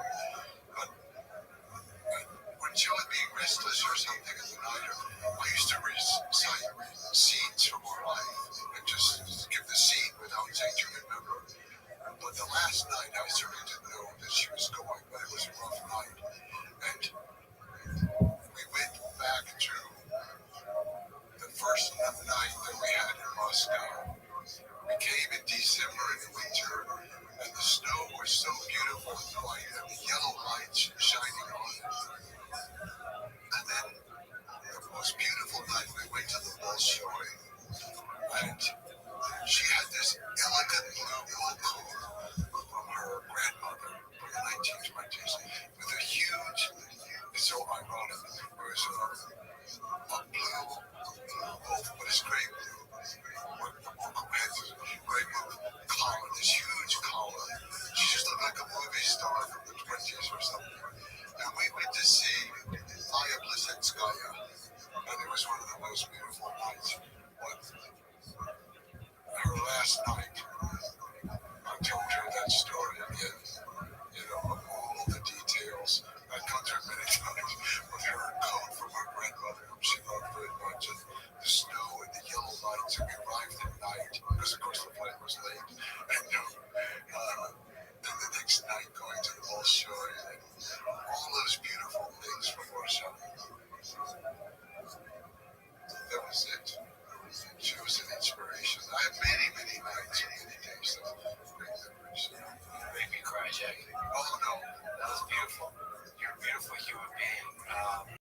It's really an honor to talk to you. This was a fascinating journey through history. One of the most impactful humans in human history. Well, thank you very much. And the amount of research I realized how much research you had done. I felt like you're going to know things I don't know, and you're going to pull something out, and I'm going to be shamed in front of the whole world. There's only one piece of research left, is me going and riding there on the stuff. That would be incredible. So, Come. well, thank you so much for talking today, Jack. Thank you. Thanks for listening to this conversation with Jack Weatherford. To support this podcast, please check out our sponsors in the description and consider subscribing to this channel. And now, let me answer some questions and try to articulate some things I've been thinking about. If you'd like to submit questions, including in audio and video form, go to letstream.com/AMA. Or if you want to contact me for other reasons, go to letstream.com/contact. And now, allow me to make a few comments on the ever-evolving world landscape of human civilization throughout our 10,000-year history. I was listening to Dan Carlin's excellent, eye-opening 5.5-hour episode of Hardcore History titled Human resources. It covered the topic of slavery, the Atlantic slave trade, to be exact. One of the lessons I took from this episode is that the long arc of history is full of atrocities, as we modern-day humans understand them, with the wisdom of time and moral progress. But during each period of history, as Dan documents, it was difficult for the majority of people to see just where the line between good and evil is. We humans, after all, forever like to weave a story in which we are the good guys. Listening to Dan discuss, and later myself reading first-hand accounts of slaves, of torture, of rape, of separation of families, is incomprehensibly heartbreaking. By the way, this topic, first-hand accounts of slavery, can be read in Slave Narratives, a folk history of slavery in the United States from interviews with former slaves. I can recommend the book that I've been reading, which is Voices from Slavery, 100 Authentic Slave Narratives. It all seems deeply and obviously wrong by today's standards, but slavery was seen as normal through most of human history. Thomas Jefferson, the man who wrote All Men Are Created Equal, which I think is one of the most powerful lines in all of human history. He himself was a slave owner, making him a fascinating case study of contradictions. In fact, there's evidence that Thomas Jefferson drew from Genghis Khan's ideas about the importance of religious freedom. Pulling as he did foundational ideas of human freedom from the jaws of deep history. And Dan, in his episode, documents these contradictions and complexities quite well. A full range of human psychology involved, including how violations of basic human rights breed generational hatred. This, I think, is an important lesson to understand. The consequences of our moral failings can reverberate through decades, even centuries. That is perhaps one of the values of studying history. It is laden with atrocities, but it also contains people who, while flawed, dare to rise in some way above the moral decrepitude of the day to try to build a foundation of a slightly better future world. As MLK Jr. put it, the arc of moral universe is long, but it bends towards justice. And now, please allow me to say a few words about Gaza, Israel, and Palestine. I'm not sure I'm eloquent enough or know quite the right words to express what I'm feeling, but let me try. I think what is happening in Gaza is an atrocity, and I think that the Israeli government is directly responsible for it. And to the degree the U.S. government is assisting the Israeli government in this, which I believe it currently is, it needs to stop immediately. For me, as an American, it makes me sick to know that my government has any role in this atrocity. This needs to stop. Yes, there's geopolitical and military complexity, nuance, and historical context that I'm told by some so-called experts that one must understand. And perhaps they are smarter than me.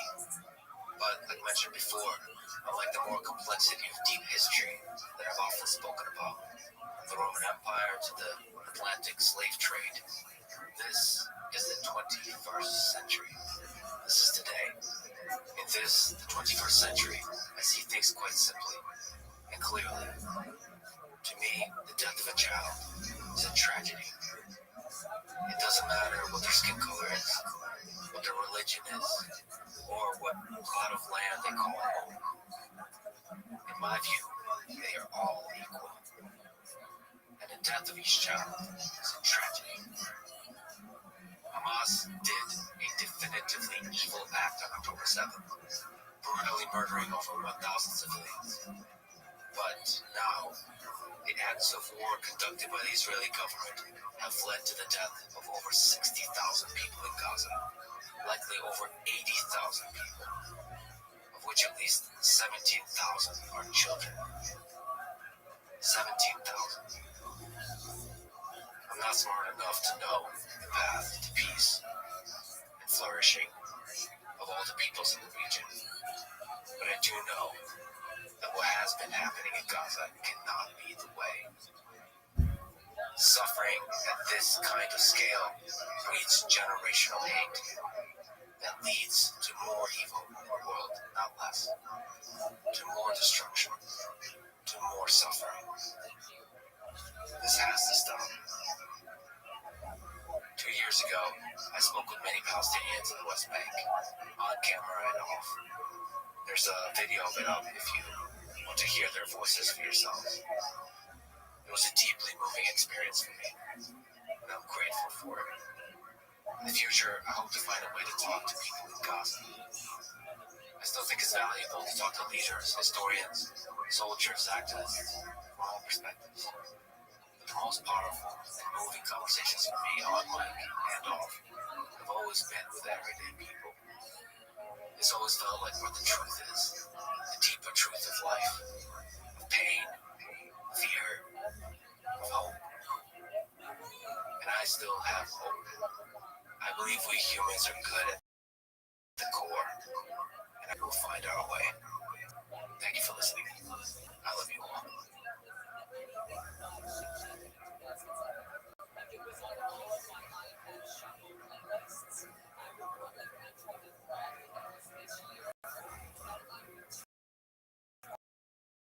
The following is a conversation with Jack Weatherford,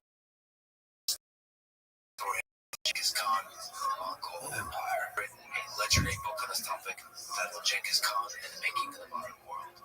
And he has written many other books, including Emperor of the Seas, Kublai Khan and the Making of China, Genghis Khan and Quest for God, Secret History of the Mongol Queens, and other fun books. I've gotten to know Jack more after this conversation, and I cannot speak highly enough about him. He's a truly brilliant, thoughtful, kind soul. This was a huge honor and pleasure for me. This is a Let's Finland podcast. To support it, please check out our sponsors in the description and consider subscribing to this channel. And now, dear friends, here's Jack Weatherford. Genghis Khan, born in approximately 1162, became the conqueror of the largest contiguous empire in history.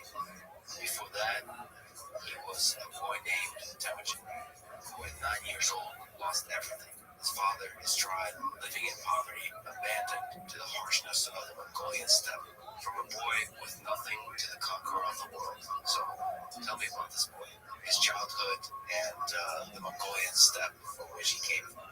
The story of Genghis Khan, like the story I think of all of us, it doesn't begin at birth. That's the beginning of life. The story begins long before birth. And sometimes it can be many generations before, and sometimes only shortly before. But I think with Genghis Khan, the crucial thing is to understand how his parents met, and then how he was conceived.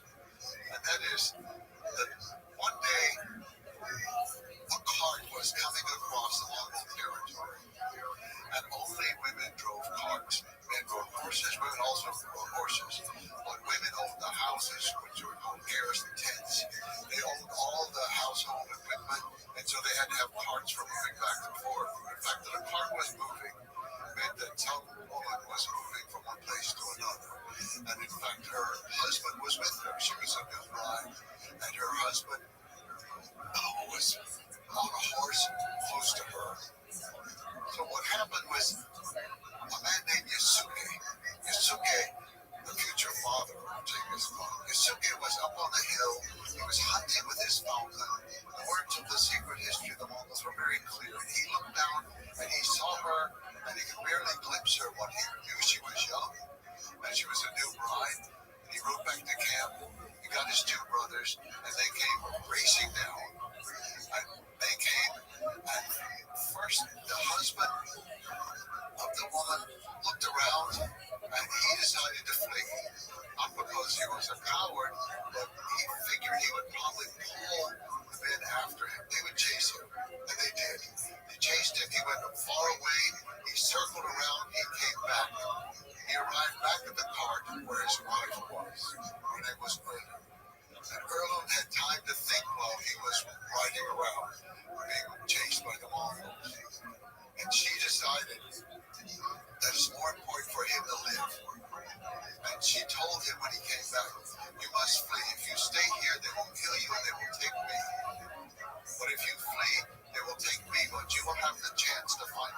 dramatic moment. And he rode away. And he looked back and forth, and it said that the pigtails or braids were hanging down, or whipping back and forth from his chest to his back. He was divided, obviously, in whether he should go or stay. But the three men were approaching again, and they were headed straight for the cart this time. And they came in, and they took her. She didn't say a word until her husband was over the ridge. When he was over the ridge and she could no longer see him, she began to scream and wail. And one of the brothers said to her, "Doesn't matter if you shake the waters out of the river, and if you shake the mountains with your screaming, you will never see this man again." He was right. That was the moment Genghis Khan's mother and father met. That's the beginning of his story in this kidnapping. And it's going to reverberate every detail of it. It will come back again and again, not only throughout the story of the life of Genghis Khan, but it's going to continue on with the feuds and the issues caused by it, all the way into the future. To some extent, in certain parts of the world, you could say it still exists.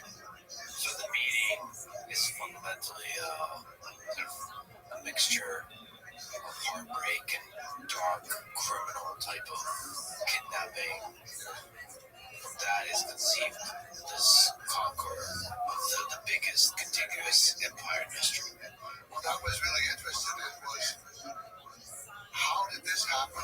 Who was this person? As Wordsworth wrote in his poem, the child is father of the man. And it's the childhood that created him. And it's that episode that was before he was born. But all the things that happened throughout his childhood made him into the man that he became. And so he was now suddenly, this unusual situation was created where a child is going to be born to a kidnapped woman who is being held by strange people, the Mongols, that were not her people. And he already had another wife, her husband. He had a wife named Sochino. He had at that time already one son. Later, he had another son with her. It was a very odd situation. And in fact, father, Yasuke, wasn't even there when Temujin was born. He was off fighting the Tatars. And doing this campaign against the Tatars, he killed two Tatars. One of them was Temujin Kuge, which is sort of person of iron. That's what it means from the Turkic. But today, part of also Mongolian language. So he came back, he had a baby, and he decided to name him Temujin, the person of iron, or Iron Man, we might call him. After the man he killed. After the man he killed. So his kidnapped mother, she's a second wife. No, not a legal wife, but just a second kidnapped wife. And he's named for someone his father just killed. It's not auspicious beginning. And in fact, just episode after episode in his childhood was inauspicious. The father and mother moved camp one time when he was quite young, and somehow they overlooked him and forgot him. He was left behind. So here's this young child, we don't know what age, like about 4 or 5, but he was left behind. As it turned out, some other people, the Taichu, found him, and then they kept him for a while, and eventually he was reunited with his father and mother. And it's very odd to me that I never have any inkling of a spark of relationship much between a father and his son. Because then when Temujin is 8 years old, his father decides to take him off to find a wife. Which, finding a wife in the Mongolian terms means you give the child to that family, or you give the boy to that family, and he will live with them, and they will raise him up, and they will train him the way they want before he can marry their daughter. And so he's taking him off at age 8, when he didn't take the other son from the other wife, Mekiter.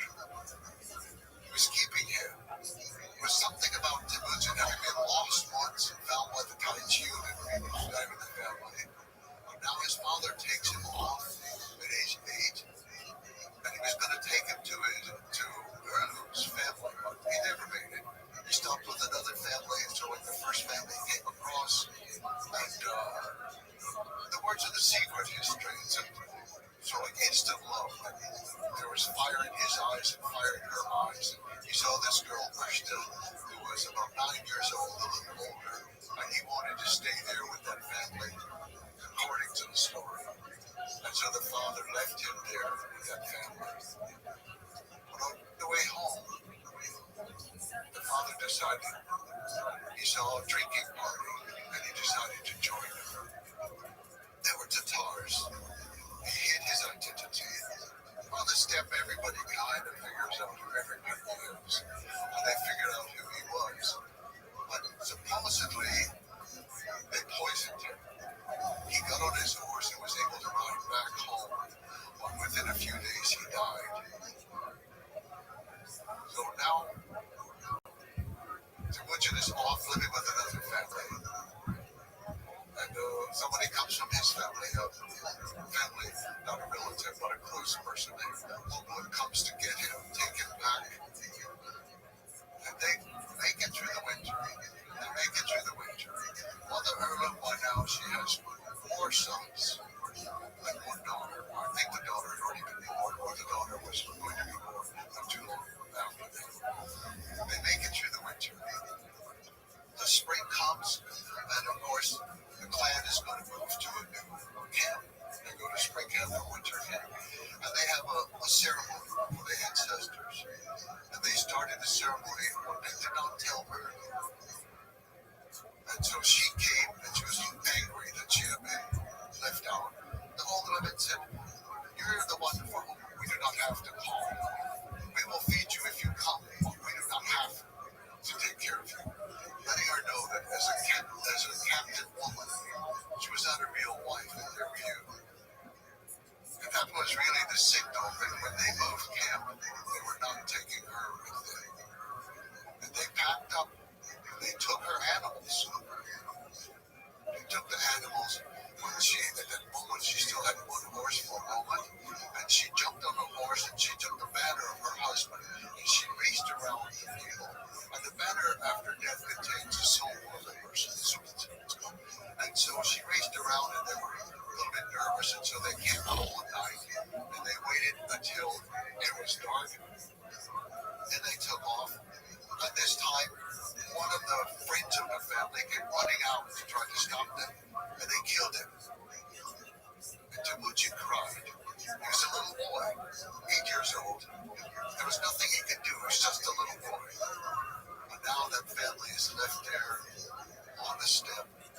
4 children, possibly 5 already. Sochino, the other woman, with 2 children. They're all left there to die on the step. When the winter comes, they will surely all die. How do they make it to the winter? Mother Erlu, in the words of the secret history, she pulled her hat down over her head. She took her black stick and she ran up and down the banks of the river, digging out roots to feed the gullet of her brood. She fed them through the winter. She found food, digging up whatever she could, finding whatever she could, everything she could. And even at his young age, Temujin was already beginning to go out to collect things. He could get fish, he could do a few tasks to help feed the family. It was an extremely awful struggle at this point. But she saved every one of the children. So, Temujin's early years were marked by loneliness, abandonment, and struggle.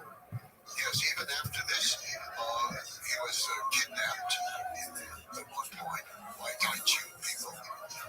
He was kidnapped, and we would say, I think the correct word would be enslaved. They put him into a keg, a yoke, like an ox would wear. And so his 2 arms are in it, and his head is in it. Like he's trapped in this thing. But every night he would be taken to a different pier to be guarded by that family. And one night there was a little celebration, so most of the people were drinking, and he's left with a boy who's not very smart. And Temujin managed to take the keg, the wooden yoke that he's trapped in, and use it as a weapon by turning it around very quickly and hitting the boy in the head, knocking him out. Those were the first lessons for the Mongols that anything that moves is a weapon. This is going to go on for generations. Very important for the Mongols. If it moves, it's a weapon. He did that. He raced him off in the night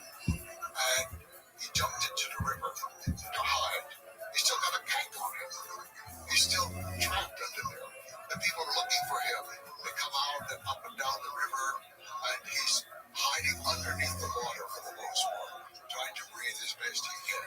But it's dark and it protects him a little bit. They give up and they say, okay, we'll come back tomorrow. He can't possibly escape. But the next day he knew one family that he thought he could go to. And he was right. He went to that family at a great risk to themselves. They, in fact, were a captive family at Itachi. And at great risk to themselves, they managed to saw off the egg and then burn it in their fire. And they gave him food to escape. And then he had to go find his family again. So this is the kind of life that this boy Temujin had. So he, just to be clear, is the neck is trapped and the hands are trapped? We think that's how it is. We just have the word. They don't say the head and the hands, but we know that his body is trapped in it. But from all evidence we have, it's the hands and the head.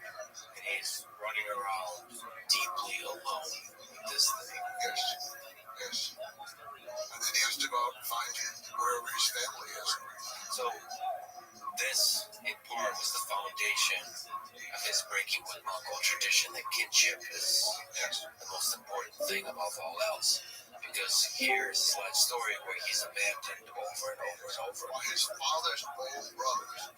See, the men who kidnapped her, they had an obligation under the Mongol law and custom to marry her when her husband died.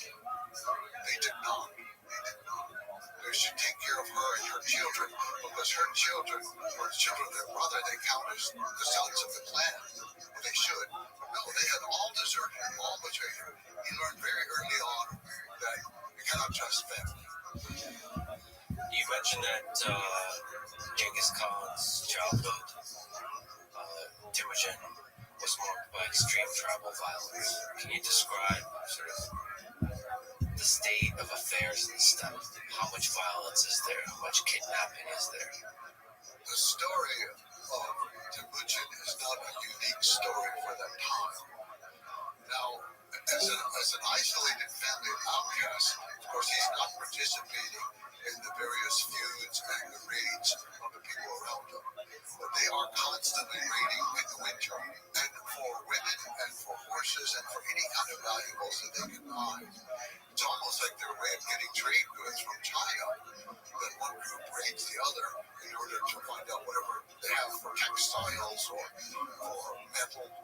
Mongols produce nothing. They can produce felt to make their tents, but they were not craftsmen, and so they had to get these items from somewhere that was through raiding. And so even in the genealogy of Temujin, you see going back generation after generation of women having been kidnapped, children born who are not necessarily the father's child. It's unclear who the father was. And all of these issues go back for a long time. Later, Genghis Khan will realize, once he becomes Genghis Khan, he will realize that the true source of most of the feuding on the steppe is over women. And later he will outlaw the kidnapping of women and the sale of women. In part, not only because of what had happened to his mother, but what happened to him next in his life. And this is one of the things you talk about. This, in some ways, the love story with his wife was her kidnapping was the defining. If you could point to one place where the conqueror was created, it's that point. His wife being kidnapped. Can you describe, first of all, his love for this woman and what that means, and what the kidnapping of her meant? At age 16, Bertha, the girl he had met when he was 8 years old, and she was 9. She's now 17, and she and her mother called her. It's hard to even imagine what it was like for this 16-year-old boy who has suffered these indignities of life in every way that you can imagine. And suddenly, here is the love of his life, who's going to be living with him, making him happy. He has somebody who loves him, not just his mother running around getting food and trying to feed the 5 children, plus the other wife and her two children. No, he has somebody who loves him. And it's all the excitement that you can imagine, with the fire in the eyes, and the excitement, and then it only lasts a few months. So there they are, and there's a lady visiting them. We don't know exactly who she is, but just they call her grandmother, Kawakchin. Granny Kawakchin is there, and Granny Kawakchin is sleeping, of course, on the floor of the gear, the tent.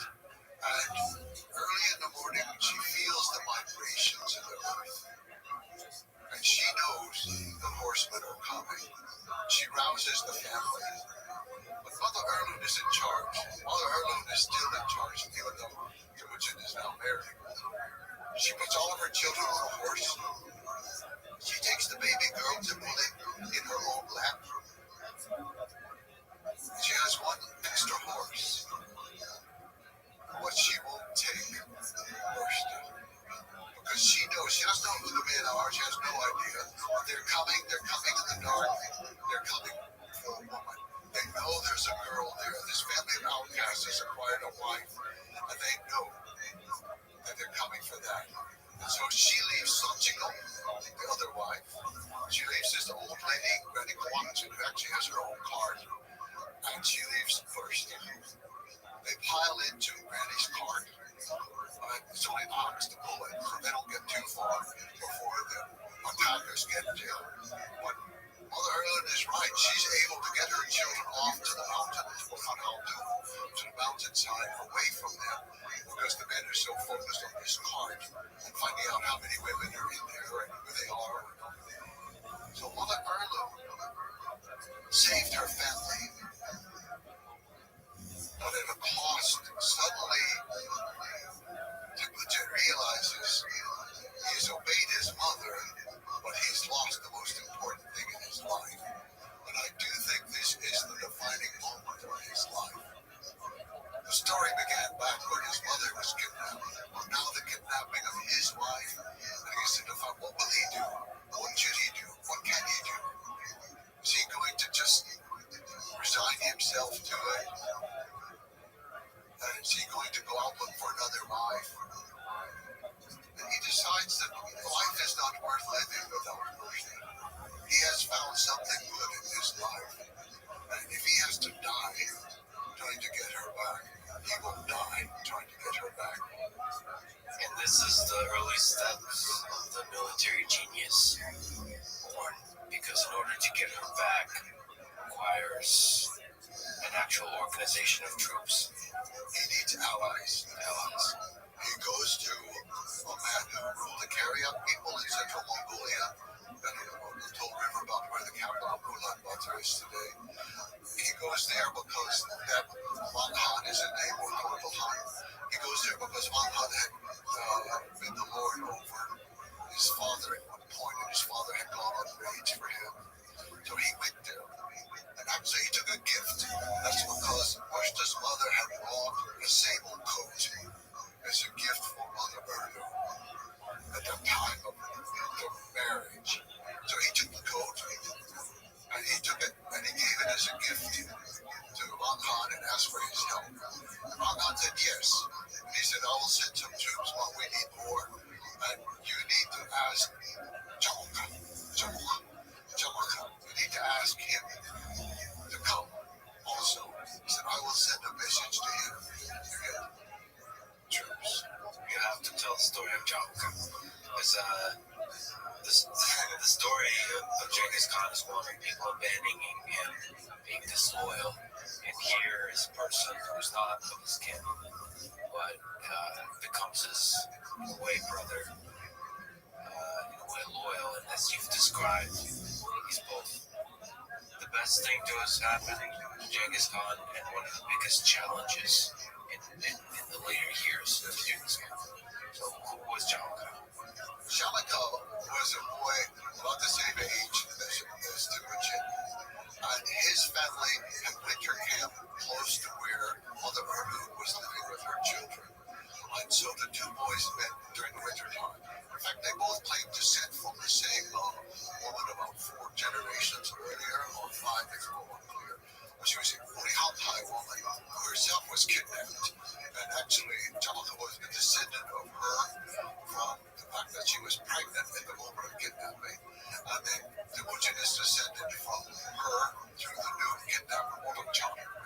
master. So they're both almost the same from the same home. They come from the same origin. However, their lives were similar in that both lost their fathers very early. But Jump also lost a mother. So he grew up in the household of his grandfather. He had no siblings. Like Tingushi with a whole household of siblings. He grew up with his grandfather, and his grandfather had several wives. So he grew up with a bunch of old women, which later he said he thought was an influence on his life. But the two boys meet. So they come from different backgrounds, and John is not as deprived by any means as the life of Tingushi. What he has is an emotional deprivation, I think, having not had mother, father, siblings, and he lives with these old people. The two boys meet, they become good friends playing on the ice. And so they're playing on the ice, and then very early on, I think when they're about 10 or 11 years old, they decide to make a pact. It's called becoming Anda. Anda is more than a friend. A friend is the knower in the language, and there are several different types of friendship. But Anda is a friendship that's beyond a friendship. It's something for life. And they swore that they would be there forever to protect each other, to help each other in every moment. And they exchanged knuckle bones. So each one of them had the knuckle bone of a rope on the deer.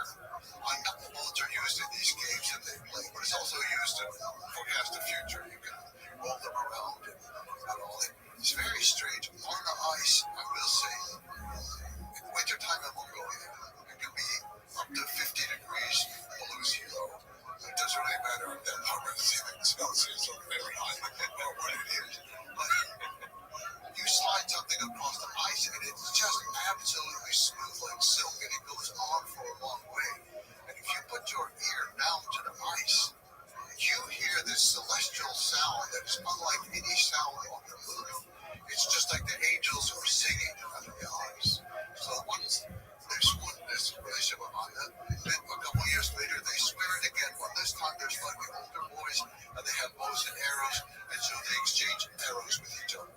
In fact, the text is very specific that Jamaka took the horn, cut it off of a 2-year-old calf, and he whittled it down, and then he drilled a hole into it in order to make a whistling arrow, which is used for several purposes. From one was it's used for signals, for one thing, from one person to another.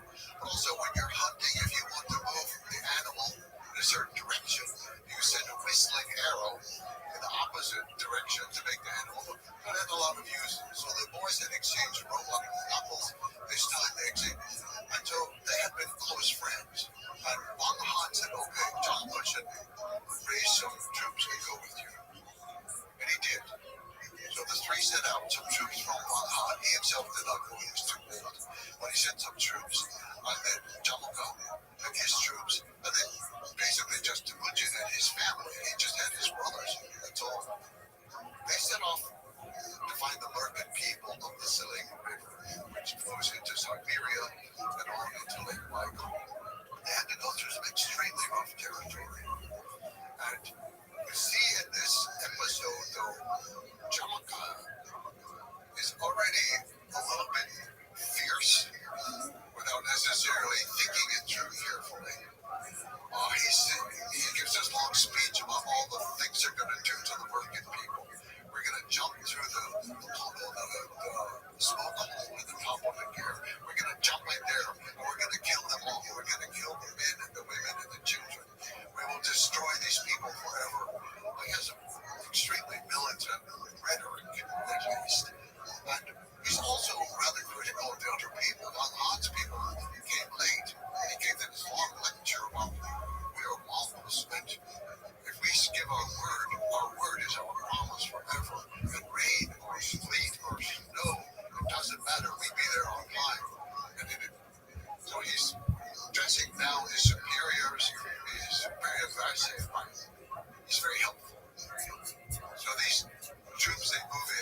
fast as possible.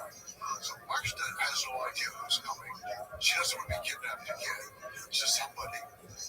So she and the grandmother go up to it again, and so they're loaded into a cart to go away. So Temujin comes in, and there's a full moon that night, so they can see what they're doing.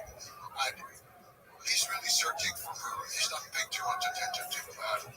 And he's calling for her, and she hears his voice. She knows who it is. She jumps off the cart, and she runs to him. And they're reunited. And he grabs her, embraces her, and then he said, "This is the goal. This is why we are here. We don't need anything else." He was very clear about that. And that was his first full-on military engagement. Yes, aside from the things, yes, his first full-on military engagement. Now, along the way, in addition to escaping all these horrors, he had killed his older half-brother. And that, too, was a deeply formative experience. So what was that about? Can you explain in Mongol society the role of the older brother, the power struggle there, and, not to moralize, but there's also, the ethical foundation behind the murder. The killing of Nectar, that's one of the things that's totally unknown outside of the secret history of the Mongols. None of the Persian chronicles, none of the Chinese chronicles, none of them knew about this until the secret history was deciphered and translated. But Nectar was the older child of Sochko, and his son, the older brother, has complete authority over the younger siblings in Mongolian society. They have to refer to him with a special pronoun all the time, Tom, and he refers to them as Chi. It's a formality. And his word goes, he is the father in the absence of the father. But also it's quite common that if a man dies and his brothers, he has no brothers or his brothers do not marry his widow, and if he has a son by another wife, she will become his wife. So it would have been common that Nectar eventually, when he passed through puberty, would then perhaps marry Mother Earth. Now, I don't know that happened, but I think either it did or Temujin was trying to prevent it because it was bad enough that he was the older brother, but he becomes the older brother and the stepfather. Temujin just couldn't handle that. And he was already, Nectar was ordering around, so he would take things like the fish or bird that Temujin had caught, and that's perfectly acceptable in the Mongol hierarchy. So Temujin would catch a fish, and Nectar would take the fish. Yes, he's only recorded once, but perhaps happened several times. So that's an okay thing to do for an older brother. Just take stuff. Yes, he could do anything he wants just about with his younger siblings. That's, yeah. And what Temujin is not going to stand for. So, mostly in the record, they kind of put the blame on this fish, which I'm not so sure that's really the blame. But the boys had actually taken the sewing needles from their mother and they were using them for fishing. And I think it's more complicated than that. But for whatever reason, he and his next mother, Hasser, decided to kill him. And they did. Why to you is it more complicated than that? It feels to me like stealing of a fish is like the final straw. Here he's being abused over and over and over. And the fish is a symbol of that. So here he takes matters into his own hands. I think it is the symbol of that. I think it can be the thing that pushes him over the edge. But it's all these other tensions of what's going on with the family. Because they shoot him with arrows, they kill him. But what happens afterwards is also interesting for the dynamics of what was going on before. Because we hear nothing from Sochiko. She and her younger son, Melgatai, they stay with the family. They don't go away. But the one who is outraged is Mother Erno, his mother.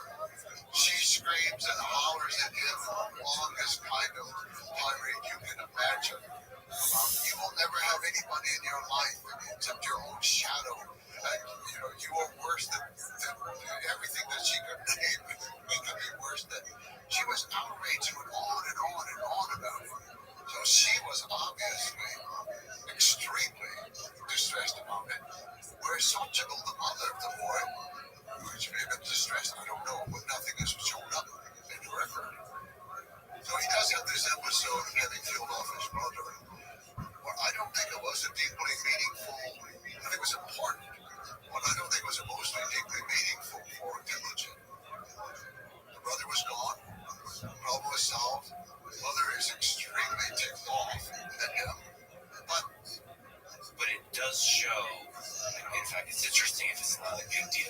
it does show that he's willing to resort to murder to take care of a bad situation. Yes. He is capable of doing anything that needs to be done to resolve what he sees as a problem. If there was a problem, he resolved it at a very young age. So he had that experience behind him. Now, back to his younger brother Melkatai is on a raid with him and with Tomoko when they go to Restream. So he has both loyalty, and Melkatai stays loyal to him his entire life. His entire life. It's very interesting. So after you return to Mersta, is it normal to have such a love story across many years when you're separated? Sort of having that kind of loyalty, because it was two-way loyalty, Mersta to Timurgen, and Timurgen to Mersta, and this is like before he was Genghis Khan. I think as children, he was too preoccupied with staying alive and getting trying to find fish and roots to eat and things like that to really be pining for her all the time. But for whatever reason, she came, and it could be that her family liked him in some way, or that she remembered him, or that she had no other suitors. Because at 17, she should have been married, actually. So I can't explain why, but it was certainly a strong love story after the fact, if not before. I mean, those two were loyal to each other throughout their lives. But she was, I would say, the most important person to him after that. He went to literal war to get her back. He risked everything. He was willing to die. He was willing to kill. He was willing to die in order to get her back. And he got her back. And now he's reestablished his relationship with Jamoka. And so they decide to stay together. And they all go off to the Hohokam Valley. And she is pregnant. This becomes a huge issue for her. It's one of those things that to this day almost it's an issue. And what happens? But as he says much later in life, when his own sons rebel against him, and they call that first child a fucking bastard, he defends his wife viciously. His own sons. He says, you were not there. You do not know who loved who and who did not. You did not see the sky turning around. You did not see the stars falling. You did not see the earth turn over. You don't know what was happening. And if I say he is my son, he is my son. Who are you to say otherwise? You were not there. You come from the same warm womb. And if your mother could hear your words, her warm womb would turn to cold stone. So he defended her forever. But he's off now. We go back to the beginning. She's pregnant. They're in the Hohokam Valley. And he and Jamoka decide to renew their vows of being unda to each other. So this time, it's more serious than a ceremony in front of the whole.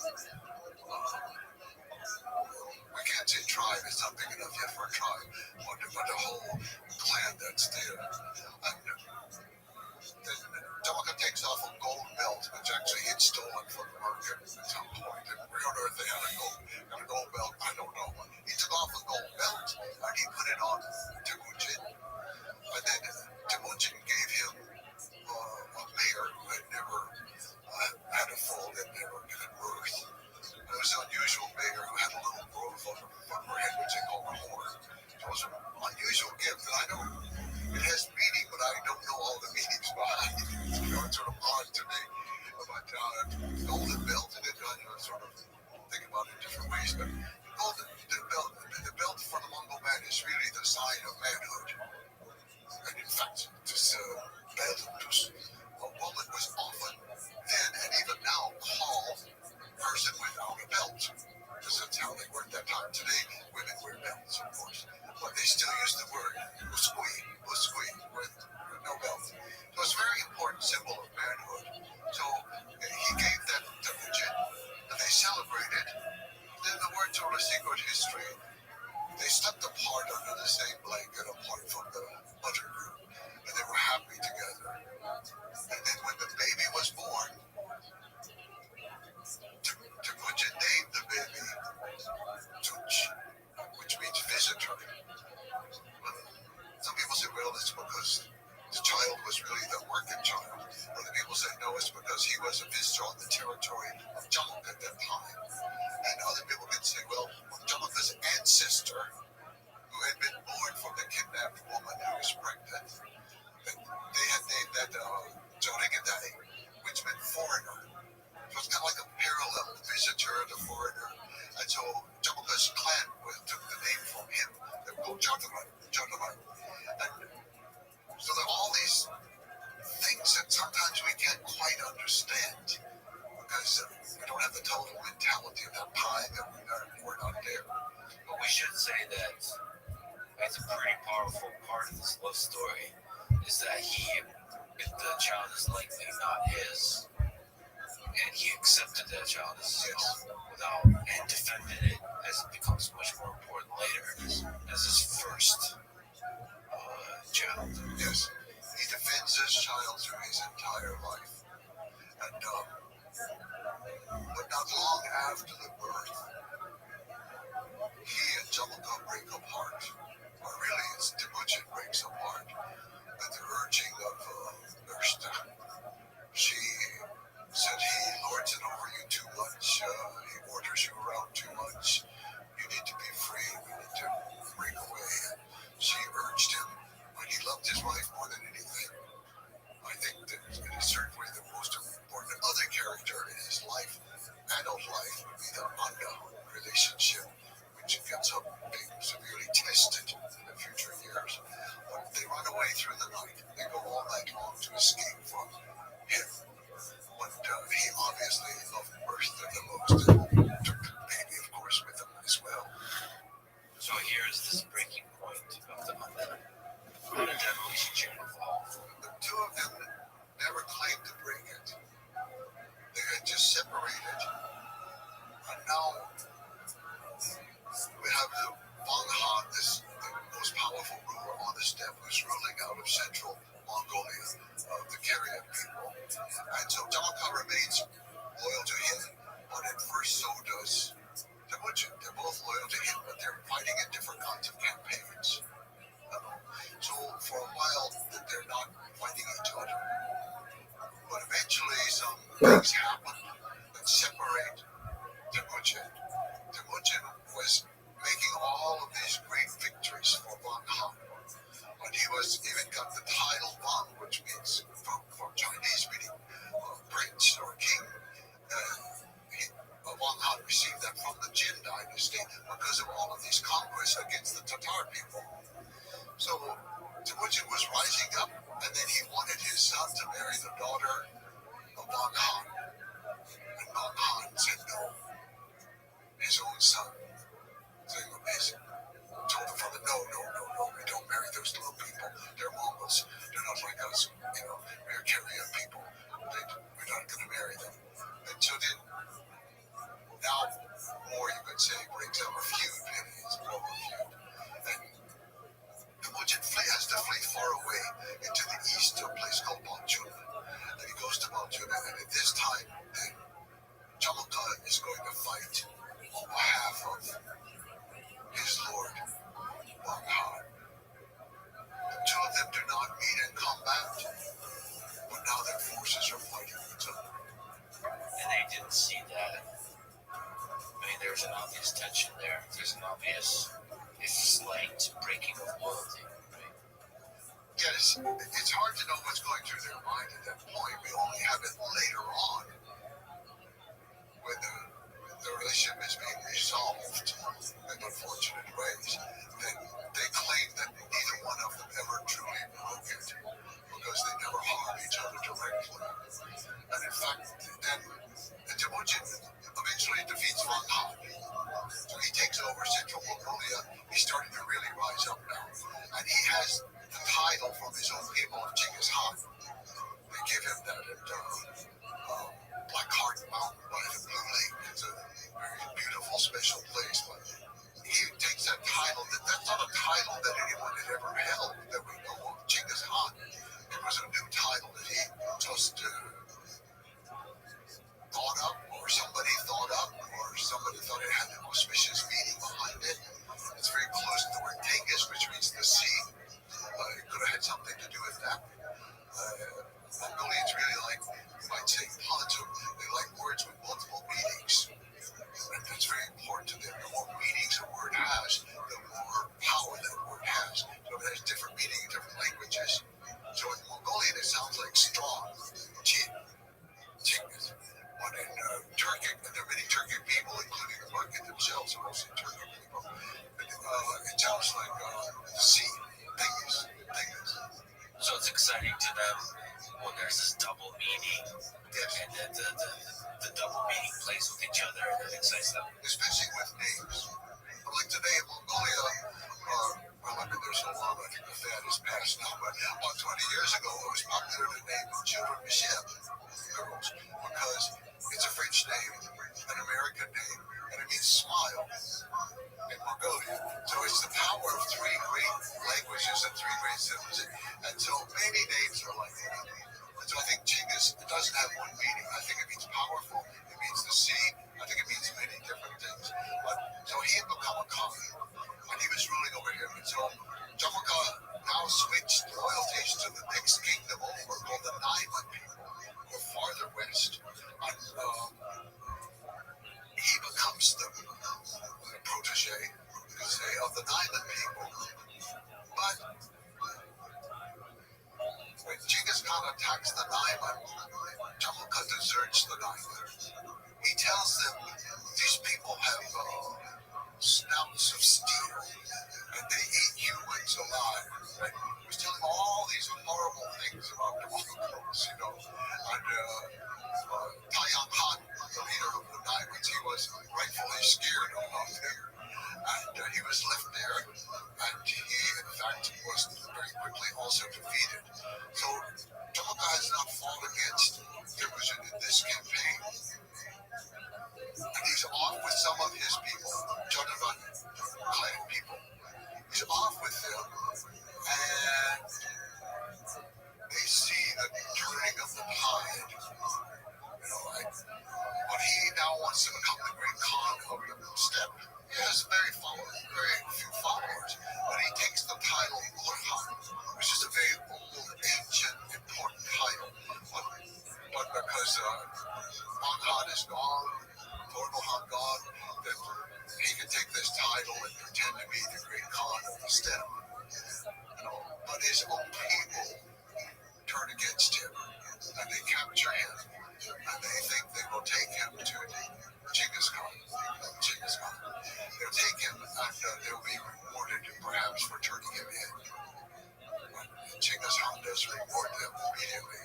He kills them all because they have betrayed their leader, who is his honor. It's a very strange encounter. And so supposedly, Genghis Khan says to him, come back to me, save me, be beside me, protect me, be my shadow, be my safety guard in life. And supposedly, Jamaka says, but I did betray you. Our people fought against you, and you will always know that, and you will never completely trust me. I will be like a louse underneath the collar of your tunic. I will be like a thorn in the lapel of your tail. He said, kill me without shedding my blood. Let me die.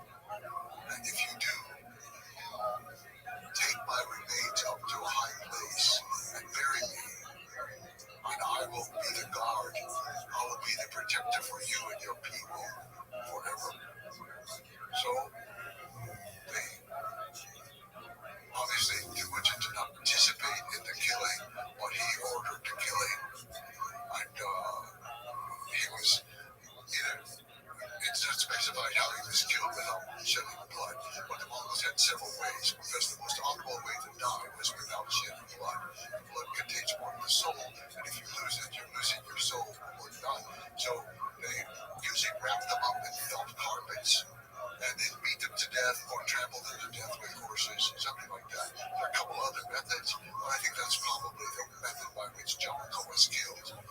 And so he was killed, and then Temujin had him, or Genghis Khan had his remains taken up and buried at a high place. This is over near Tuva, which is the part of Russia. But until the 20th century, it was a part of Mongolia. The Tuva people very, very close culturally to the Mongols. It seems that both of them, under the relationship, had a deep value for loyalty. And so the way, it's not worth living after you've been disloyal, which is the Jamaican perspective, right? He had become very practical at this point, and he understood that he needed complete total loyalty and trust from everybody around. And I think for this reason, he was willing to accept the plea of Jamaica. And Genghis Khan was asking him to come back and to be his shadow and to be his safety guard again. Maybe that was just a formality that he knew would be rejected. Or maybe when Genghis Khan offered to be killed without shedding blood, that was a formality that he thought would not be followed through. Nevertheless, to me, just reading your work and understanding this history, this relationship seems like a really, really important relationship that defines the nature of loyalty. Yes. For Genghis. I would say in both negative and positive ways, it was the most important relationship of his adulthood aside from birth. But that relationship really did not seem to have many negative aspects. They sometimes disagreed on things, but small things. So she was by him. She was positive in every regard, so far as we know, forever. Although she was not submissive, but she was always on his side. And Tamaka, it was just a little too hot-headed for me, my evaluation of him. And, these things like, we're going to drop down on the market and we're going to come through the smoke hole and kill everybody, And he had a flair for the dramatic, even in a way giving a gold belt to Richard. But Jamaica also, he explained himself at the end of life. And he said, we both lost our father, but I also lost my mother. And you had a strong mother to raise you. I did not. He said, you had Bershta. You have a very strong wife to help you. And my wife, he just used a word like prattler, but she just sort of complains and prattles along. And we did not have patience. So I think something about that rings true. There were some elements of that were true. But Jamaica certainly didn't have the intelligence and the real genius for dealing with people, dealing with soldiers, especially in warfare, that Temujin had. And in that relationship, there's a contrast because Genghis Khan did not accumulate riches or accumulate power in a way that was for the sake of the riches, for the sake of the power. He was always very practical in what is the way to maximize the success of the subject. Yes, I often wonder what happened to the gold belt. It's just a beautiful story. Gold belt doesn't just disappear. What happened to that? It's so interesting because Temujin was never interested in material goods. As Genghis Khan is the ruler, in some ways you could say became the richest man in the world because he controlled the most wealth flowing through him. But he always dressed simply. He always lived in the tent. And he said, I eat what my soldiers eat. I dress the way my soldiers dress. I live the way my soldiers live. We're the same. So he had no interest in the wealth. He had sided before with Anahan, which was very advantageous because they had more trade goods and wealthier people and all. But he just didn't have the temperament, I think, that was going to be helpful for Genghis Khan's continued rise. That is one of the powerful things about Genghis Khan's stories. He came from nothing. Absolute nothing. And he didn't, from what I see and understand, become sort of corrupted by the riches or change. He fundamentally remained the same. Yes. person who does not have value for material things. He changed and matured in various ways over life, as we all do, or we hope we do. But he never became avaricious in any way. He was never greedy. He was never inquisitive. He kept the simple life. And part of the simple life for him meant that no one was allowed to write about him. No one was allowed to make his likeness. They couldn't paint a picture of him. They couldn't make a statue of him. No building could be built dedicated to him. No palace, no tomb, no temple of any sort. Not even at the point of death, but the simplest gravestone. Nothing. Nothing. It's fascinating that a kid, a boy, that doesn't know the world would have the intelligence to understand how corrupting that is. Like the moment somebody builds a statue of you, it's like a slippery slope towards becoming, not seeing the world clearly, not seeing, surrounding yourself with sycophants that don't tell you the information, not being able to select the right people to lead the armies or to lead the territories that you conquer. So it's interesting that he had that foresight of don't record, don't worship. That's because that's a dangerous road to go down for a leader. And it's very hard to explain how he stuck to that, how he got it.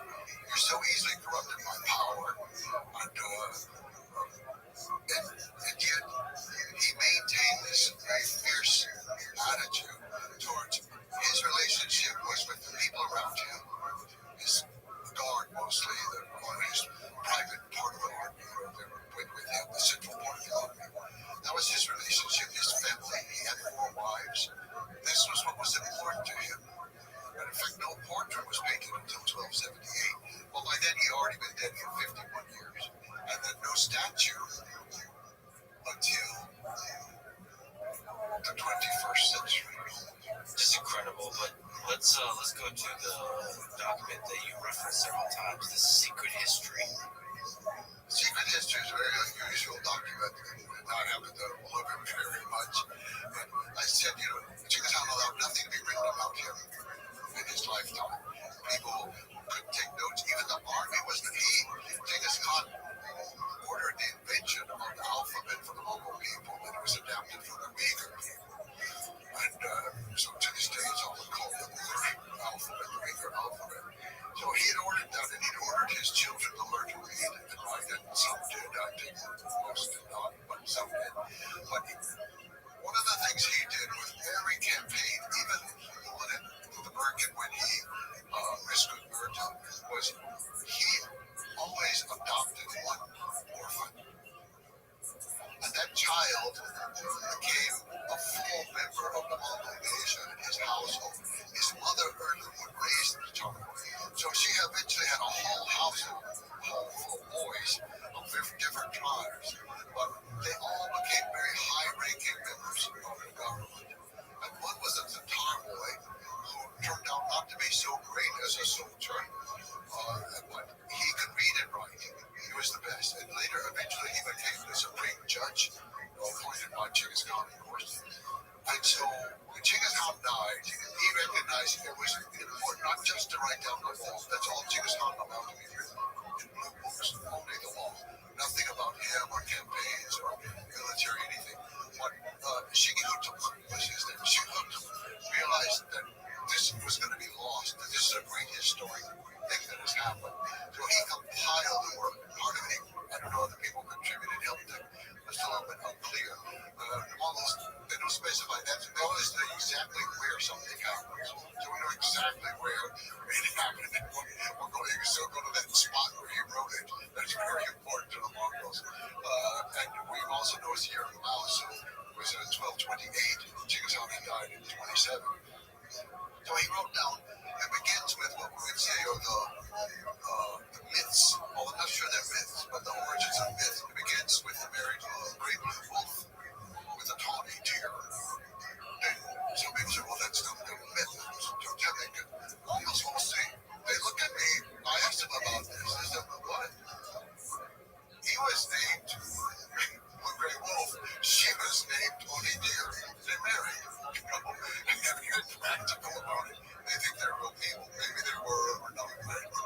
But so this earlier history is just the genealogy as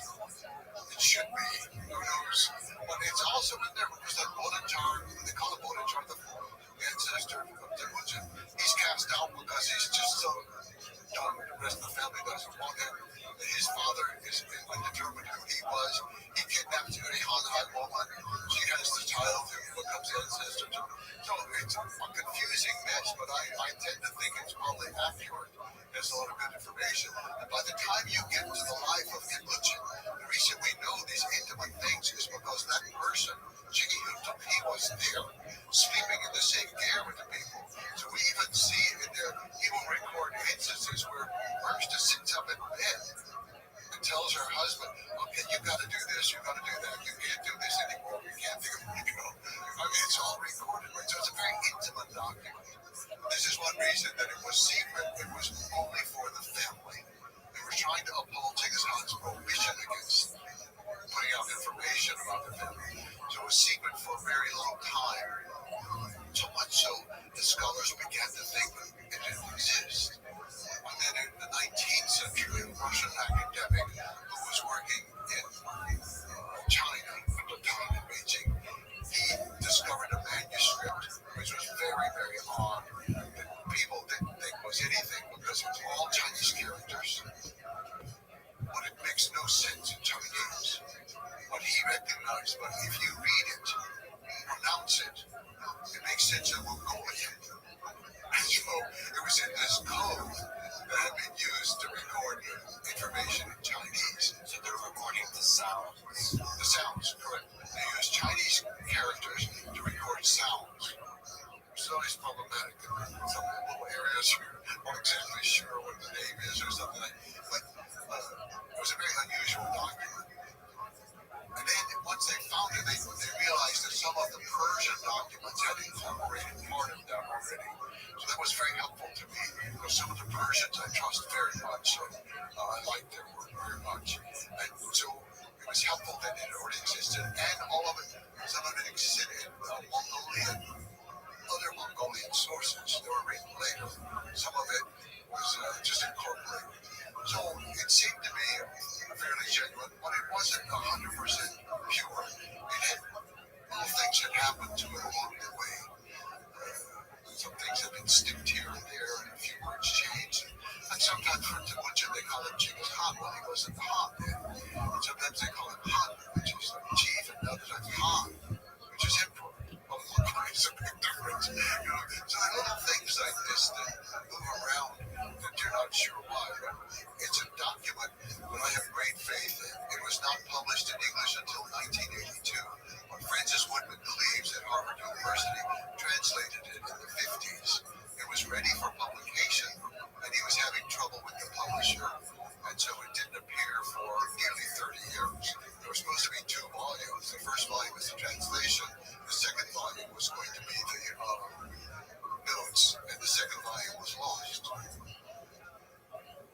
To this day, it hasn't been found. I would love to see that, but anyway, now it's in all languages throughout the world. Can you clarify? So there's 2 volumes. The 19th century Chinese manuscript covers the first volume. Yes, that was translated and then published by Harvard University. But the notes were just the notes from the scholar Francis Woodman Cleaves. Those were his notes, not Mongolian notes. There are Chinese notes that went with it because the Chinese had trouble understanding a lot of things. And they also disapproved of some things, so they would try to put their own notes in the margins to kind of correct the story and explain away why the Mongols women would be often marrying their stepson. It just did not match with Confucian ethics. You know, so there's several things like that that they try to skip around. But so it's interesting just to read the Ming Dynasty notes that are attached to it. But the document itself, it's just so important. For me, it was the guiding document. I didn't want to be guided by anything else first. Everything else I would check to correlate and fill in blanks and get more information. But I went to Mongolia to travel around to those places because they were so exact in there and to feel it. And it's so important, I think, because history does not live in books. History does not live in archives or even libraries as much as I need them for my work. But history lives in the people. History lives in the memory of the people and the culture. And for example, the episode with the kidnapping of Krishna. So I went to that place, and I didn't know when it happened, what season it happened. It was very important for figuring out the births that came afterwards and other events that were being correlated. Very important to me. And so I'm just talking to the people who live in that valley, the nomads there. They said, oh, it's clear. It was the winter. I said, oh, where did you read that? He said, no. I think Guangzhen was on the ground and she could feel the vibration. She said, look, this is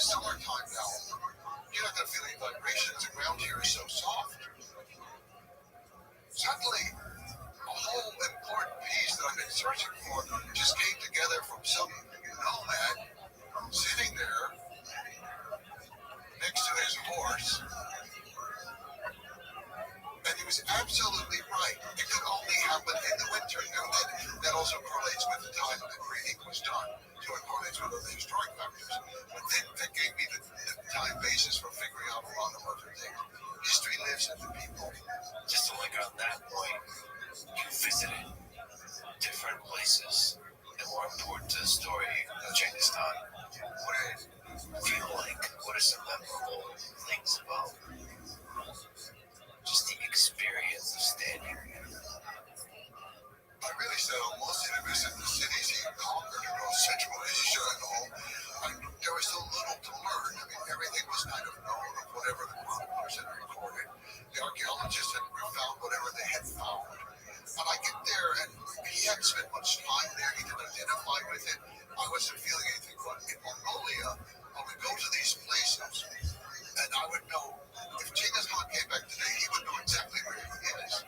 There's no road, there's no sign, there's no building, there's no power line going, nothing. And just to smell the air, to feel it, to see the animals, to see what kind of animals live here, what kind of plants are growing here, you begin to get a feeling for how he was thinking. And then you begin to see, I know which direction they came from. The only direction they could come from was that way.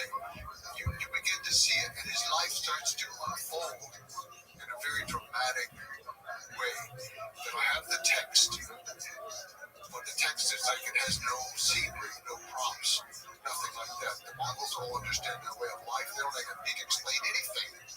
They know which way the gear faces with the sun. They know all these things. But for me, that's how I learned it. It was from being with the people. It was the most important thing.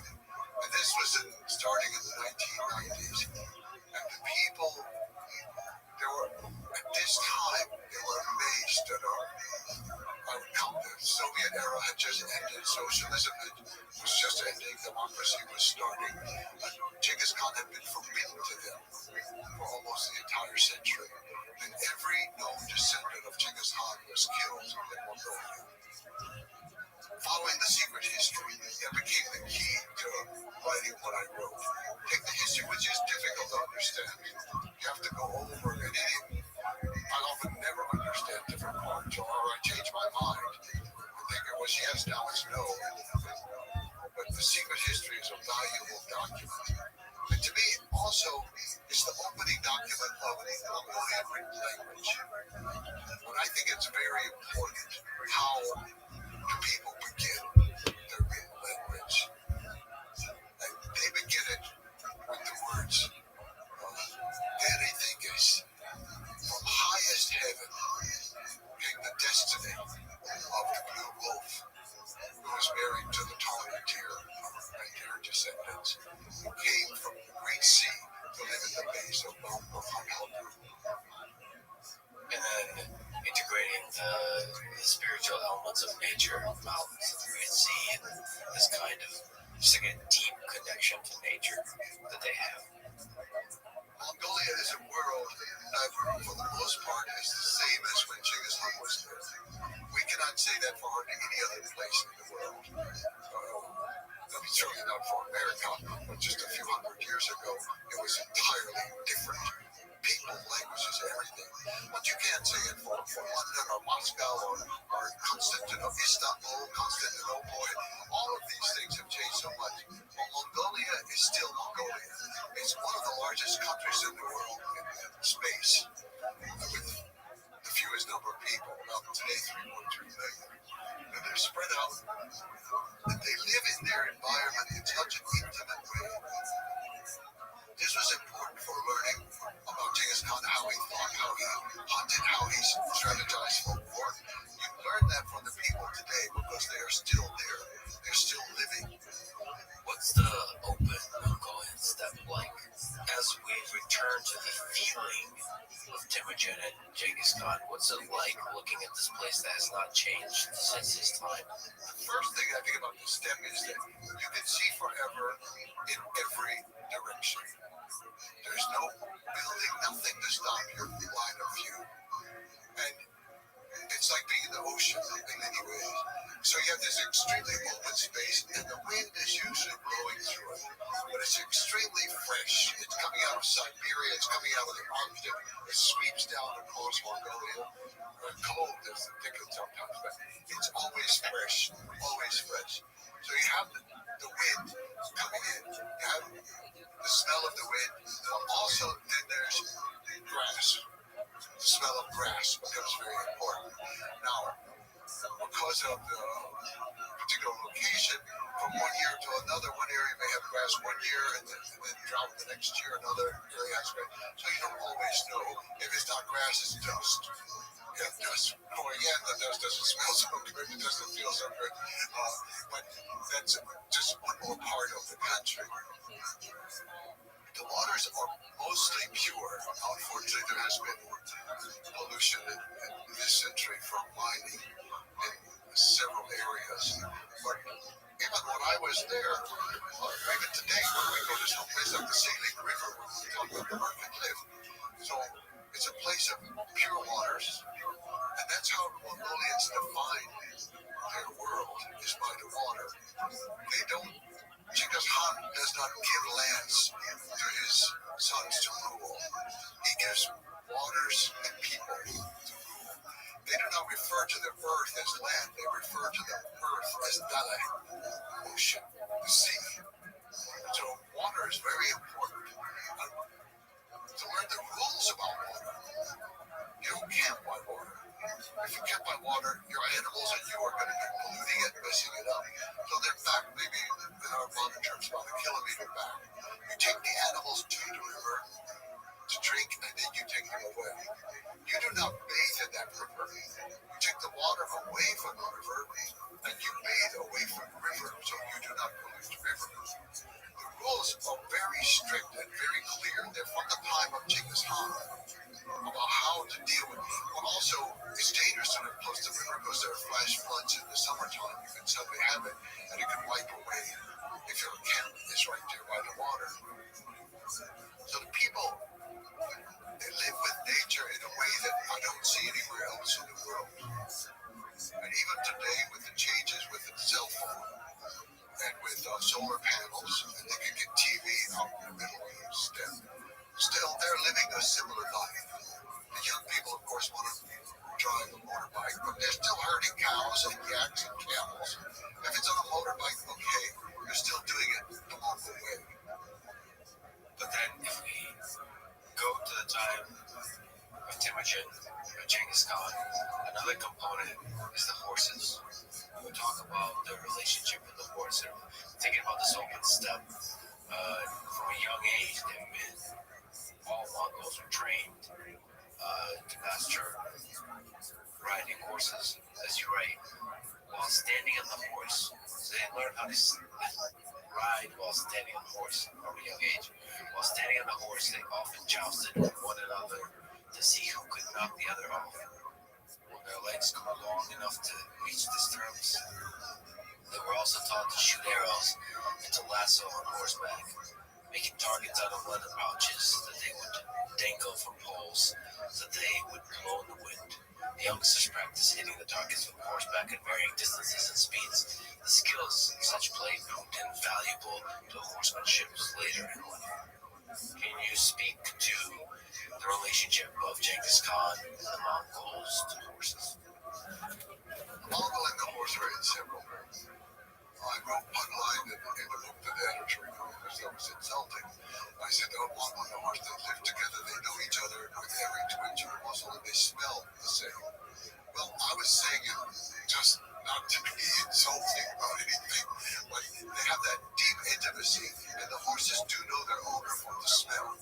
This is very important. It's also important for Genghis Khan because they made the flags, they call the sulk, out of the horse hair from their own horses. And so in battle, they used it for a very practical purpose, and that is the horses would return to their source because they knew the smell of their flag. It was other members of their own herd. So the language itself, I have never, ever mastered all the words just for the colors of horses, much less for all the other things about them. I can remember Mongolians being out there in the countryside and saying, oh, I want to learn English. I said, okay, yeah, that's nice. You teach me some words. Mongolian, I teach you the word.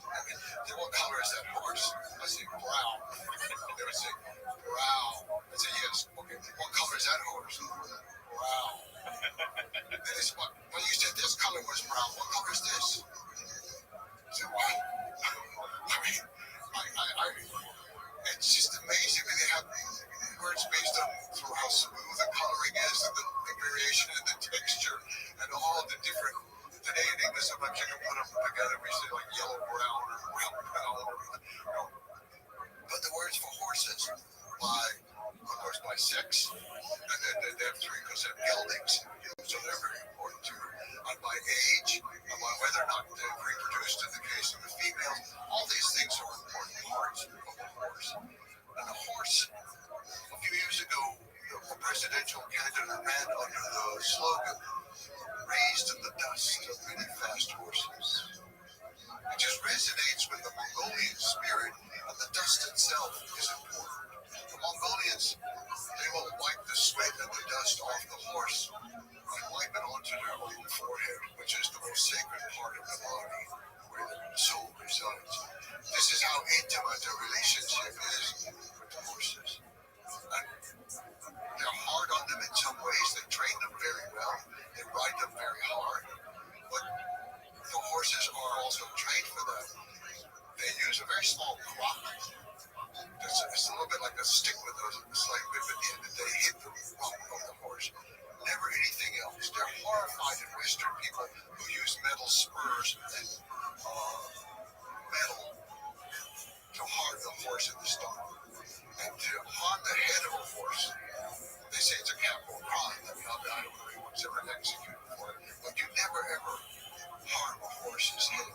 So horses are important in every way, even religiously important with the making of fermented horse's milk. That the mother goes out every morning and she throws some to each of the four directions to start the day.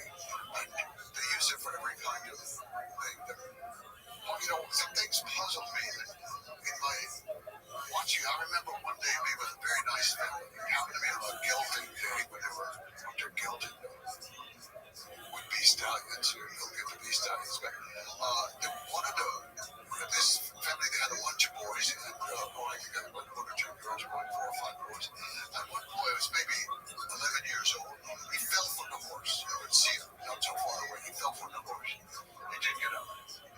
No one moved. They all kind of turned attention away. And I thought, what am I supposed to say? This boy fell down. Somebody go get him. No. And then the boy was trying to hobble back. He still had the reins for his horses, but he couldn't remount. He was trying to hobble back. So his little brother went out to help him come in. And they came into the care and they sat down. The mother just turned her back. And I'm thinking, how on earth can you do this? This is a child. This is your child. But 2 weeks later, by chance, another boy who was practicing for Nanda, the annual races, like this boy had been doing, he was off in an area right close to the forest and mountain area, and the horse bolted, took off to the woods. He was knocked off by a tree, and then the horse went deeper into the woods. The boy followed him. The boy became lost. The boy was 12 years old. He was lost for 2 weeks, and he lived. I would have died in 48 hours.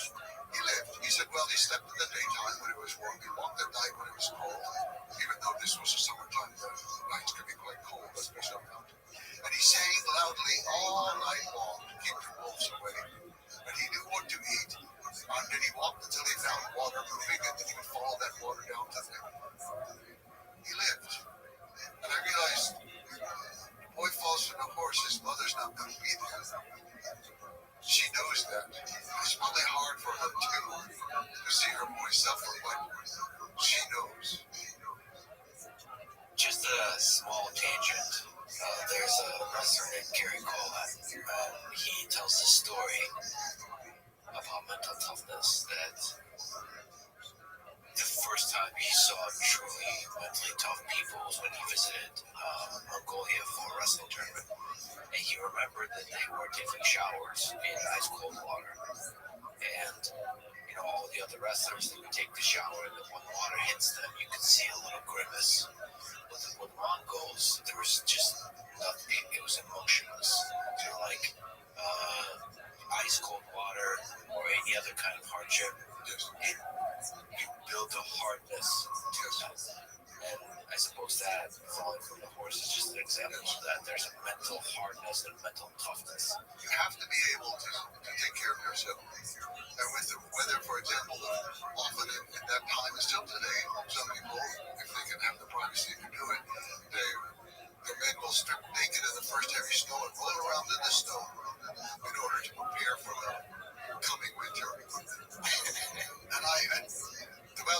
a lot of wrestlers come there to train in the summertime for a competition. And the water's very cold coming down from the mountain. And every day, when there's a break, they go down, they do not get in the water, never. They take the water and they pour the cold water over themselves. And that's refreshing to them. Refreshing. Well, then, getting back to the horses, the value they had for the horses, and the horse riding skill they developed throughout their life created one of the most unstoppable military forces in history. So if we just talk about the mounted archery that they've employed in war, the Mongols were able to target shooting accurately at 200 meters or more while riding fast, up to speeds of 60 kilometers an hour, I read. So there's a lot to say. Like, you have the time, and just watching some of the videos, it's just incredible how stable you can be on top of a horse. And I guess you're supposed to be shooting in a moment of the gallop when all four of the feet of the horse are off the ground. Because you have to time all of that. You have to position your body to maintain balance. And then there's the skill of the actual holding and shooting the bow accurately. And there's obviously the technology of the bow, the composite bow, the recurve bow. And they've also, I read, used crossbows later. They've adapted the technology. And there's a particular kind of thumb draw that you use for shooting with the composite bow that works for a horse. This little thing is bouncing up and down, right? So you have to not drop the arrow. It's just incredible to be able to shoot while the horse goes 60 kilometers an hour. Anyway, can you speak to this exceptional excellence that the Genghis Khan and Mongols had for riding horses and engaging in war off of the horse? The horse and the bow were a perfect combination. It was the most lethal weapon known to the world before the modern era. It was incredible, the synchronization and the timing of the movements, and also the years of skill. The fact that from absolute birth, the Mongols would be on a horse. By 3 years old, they would probably be riding a load on the horse. When I first went to Mongolia in the 1990s, at that time, all jockeys on horses for races had to be under 6 years old. That was the age limit, the cutoff was 6 years old at that time. And so you had somebody 3 years old racing. It's absolutely incredible. Because at that age, they can't even have the saddle, but they can't even be used. So all they're doing is staying on the horse. The horse has been trained to do what it has to do, and they just stay on it. Well, by staying on it, they learn the horse, they become one. And not just one horse with one rider, but one rider with several horses. Usually 5 is the number that you should have before you go off to battle. And this ability to then shoot. You have to defend your animals. There are wolves around, foxes, and other things. In some areas there were tigers and other animals that would come in. And you had to be able to shoot to defend it against other people who might be raping you. So they became excellent archers. They had composite bows that were very powerful, much more powerful than those of most sedentary people. Well, I say all that because it's very important, but those are all sort of nomadic traits of the great steppe anyway. I mean, in an earlier version, you had the Huns who came out of Mongolia, and Hun is just the Mongolian word for human. To this day, that's what they say for a human being. So they came out of Mongolia, and all the early Turkic groups came out of Mongolia, and they had the similar skills. So you have this perfect weapon, but also you have to have perfect strategy and how to coordinate it, organize it, and use it. And this is where the genius that I cannot explain at all, but the genius of Genghis Khan came in. Other people, I think, had been very good in earlier times. A number of Turkic leaders, and also, or even Attila the Hun, who, of course, was actually born in the West. But they were charismatic leaders and very dramatic leaders. And it wasn't that they were so excellent in their strategy. They were very good in warfare, and that's what carried them through. Genghis Khan's army was extremely good at warfare, but small. He never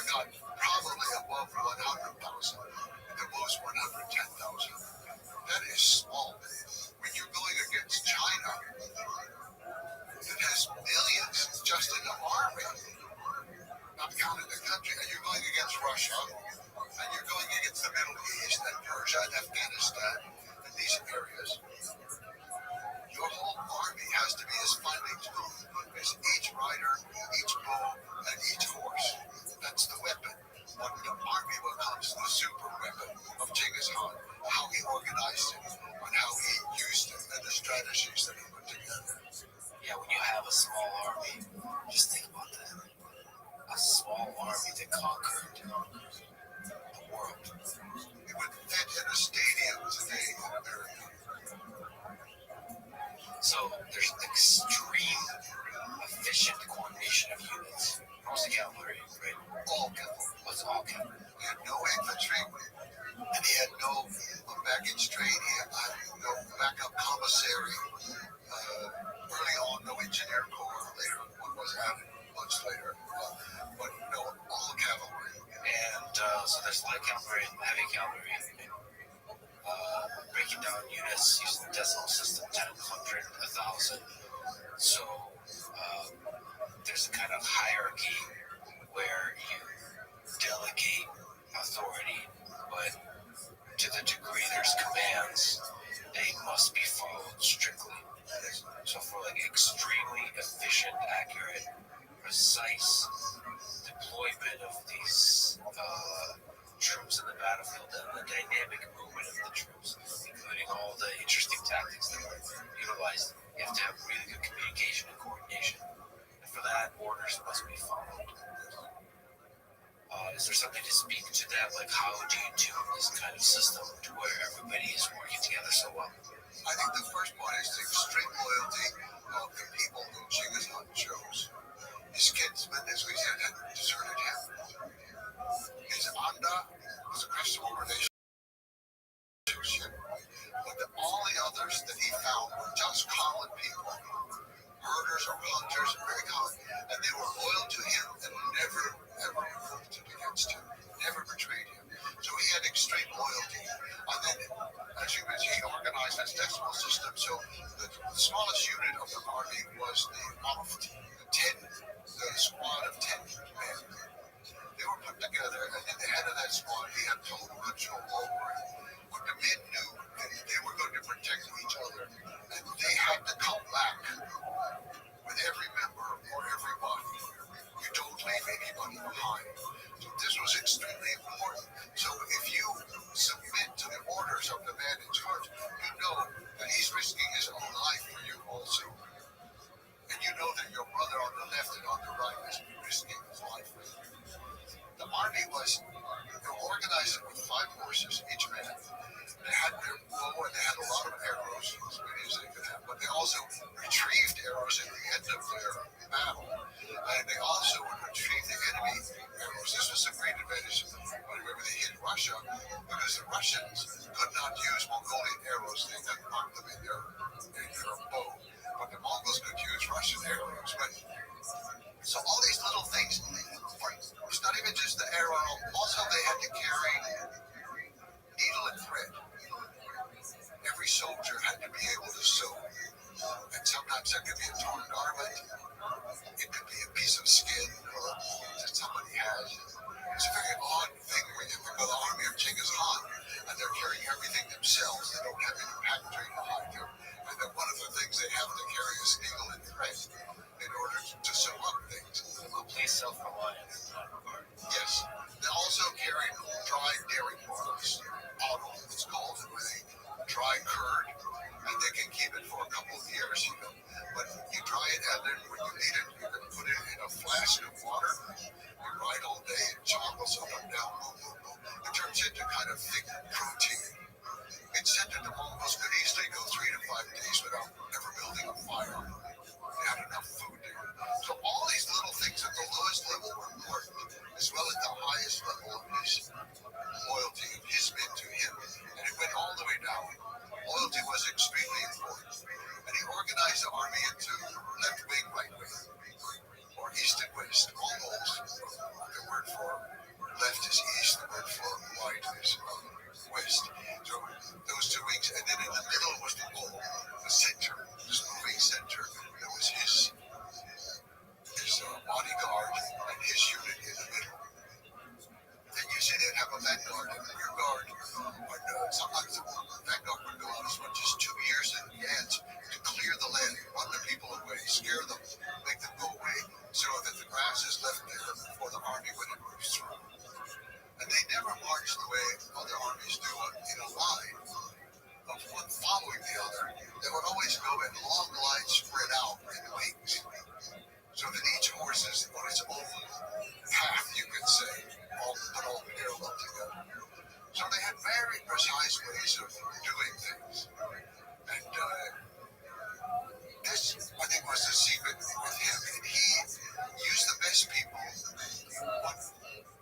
So he was willing to train them as much as possible. He never punished them for what happened. So Shigikuto, for example, Supreme Judge, he was commanded one time of a movement and battle in Afghanistan, and he lost the battle. This is very, very unusual for Mongols. So Genghis Khan went out with him and said, okay, let's go to the battlefield together and look it over. And you explain to me what you did, and then we will talk about it. So he was very thoughtful in the way that he was training the people around him. And they knew they were going to be punished. It's not like these countries where the general comes back and gets executed because he lost. No, Genghis Khan knows every general is going to try 100%. And if they retreat, fine. They're saving Mongol lives. They know what to do. He respects that. So all these things like that fit together. But I think a part of it that was important for him. So he had this base from steppe warfare already. The horse, the archery, and how that all fit together. But he was very quick to embrace any kind of other technology that he saw. I think that sedentary armies, like sedentary civilizations, get stuck in their ways.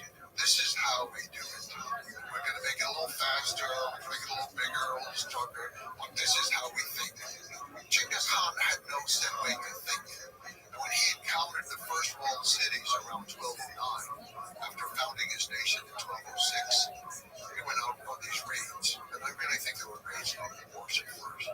So he went into Taiwan territory of what's now northwestern China in the upper reaches of the Yangtze. So he went there, and of course the cities have walls around them. This man who's never encountered a wall in his life.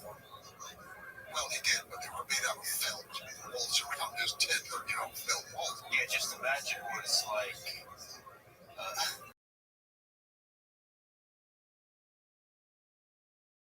When you there's very few long things.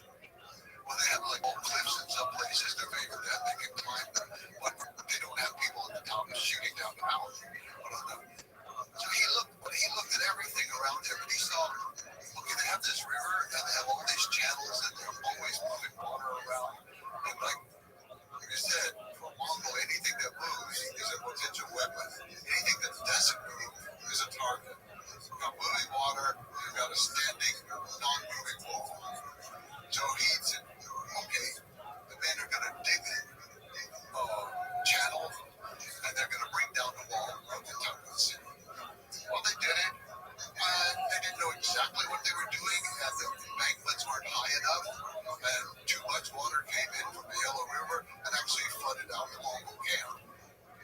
But, okay, it happened. We learned that lesson, so we can improve it. And that became a strategy that actually worked for the Mongols for the next 50 years, all the way to Baghdad. They were able to use it when they conquered Baghdad in 1258. So this ability to see things and to try them, and if they fail, to try them in a different way. No matter, we all think we learn from our mistakes. We all like, I learned from that. What do?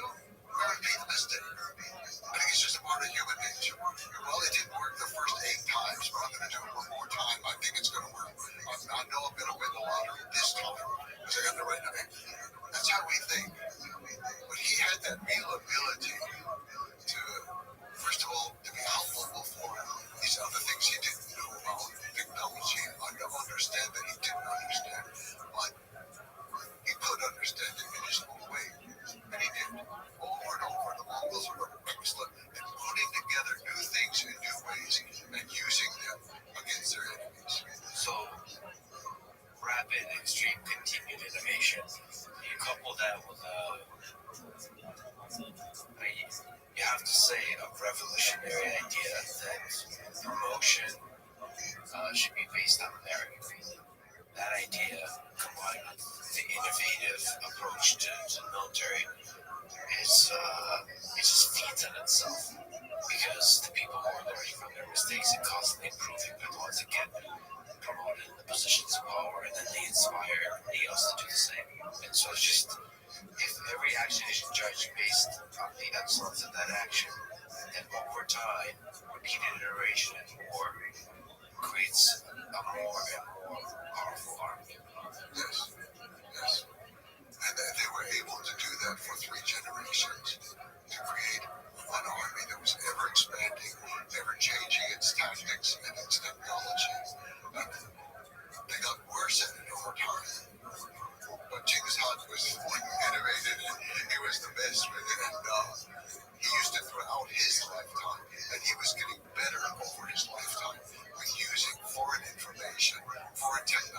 foreign ideas.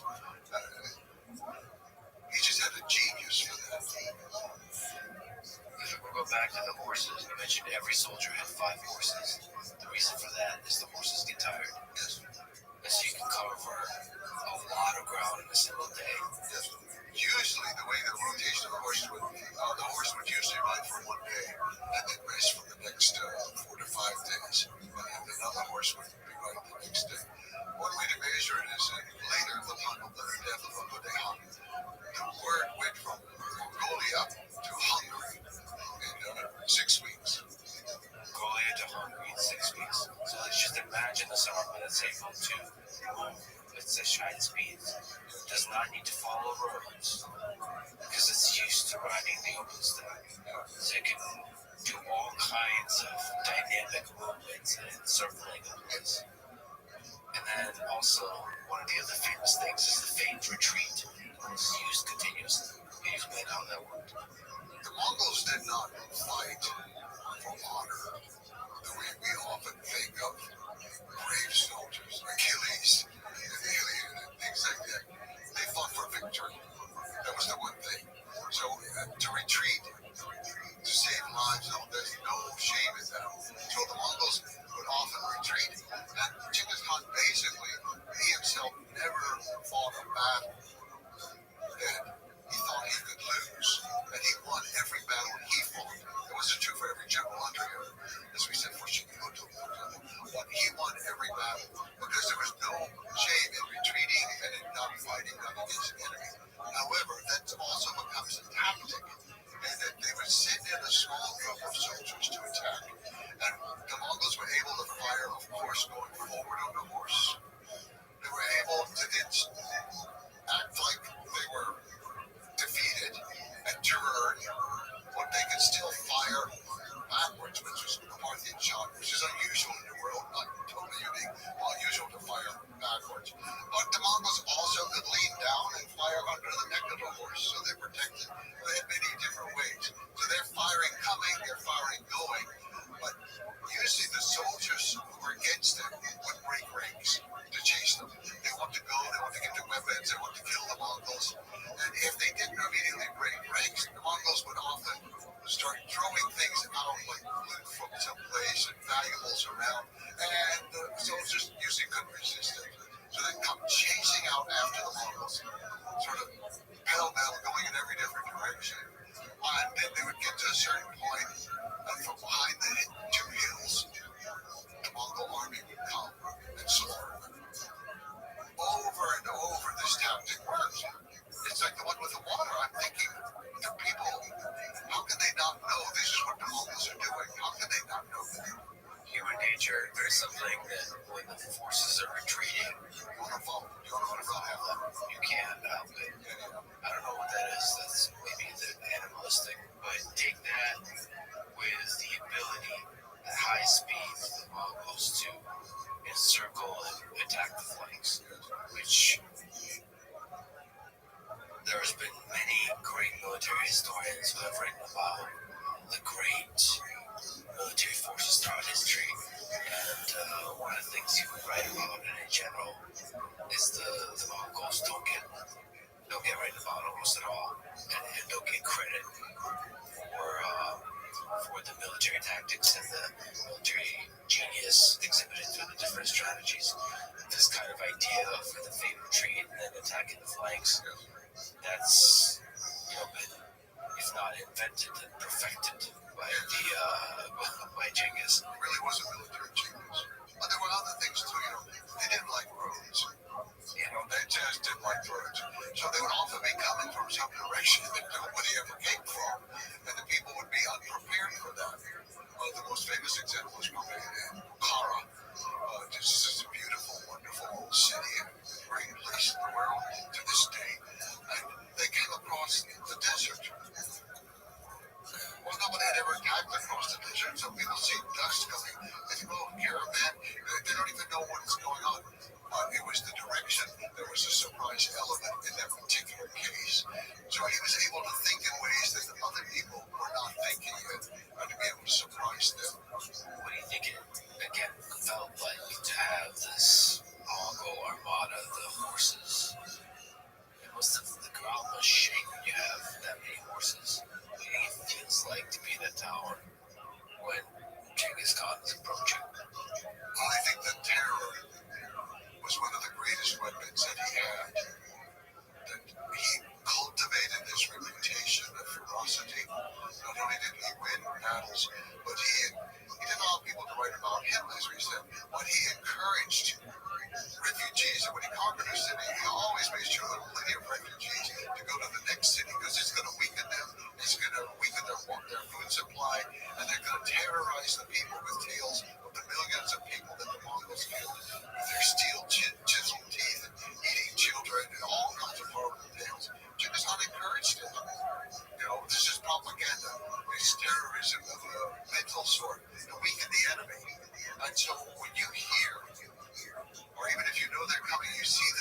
was an offer for the towns and the territories being attacked for them to surrender peacefully without the loss of life. And the alternative would be the near complete loss of life. Can you speak to that?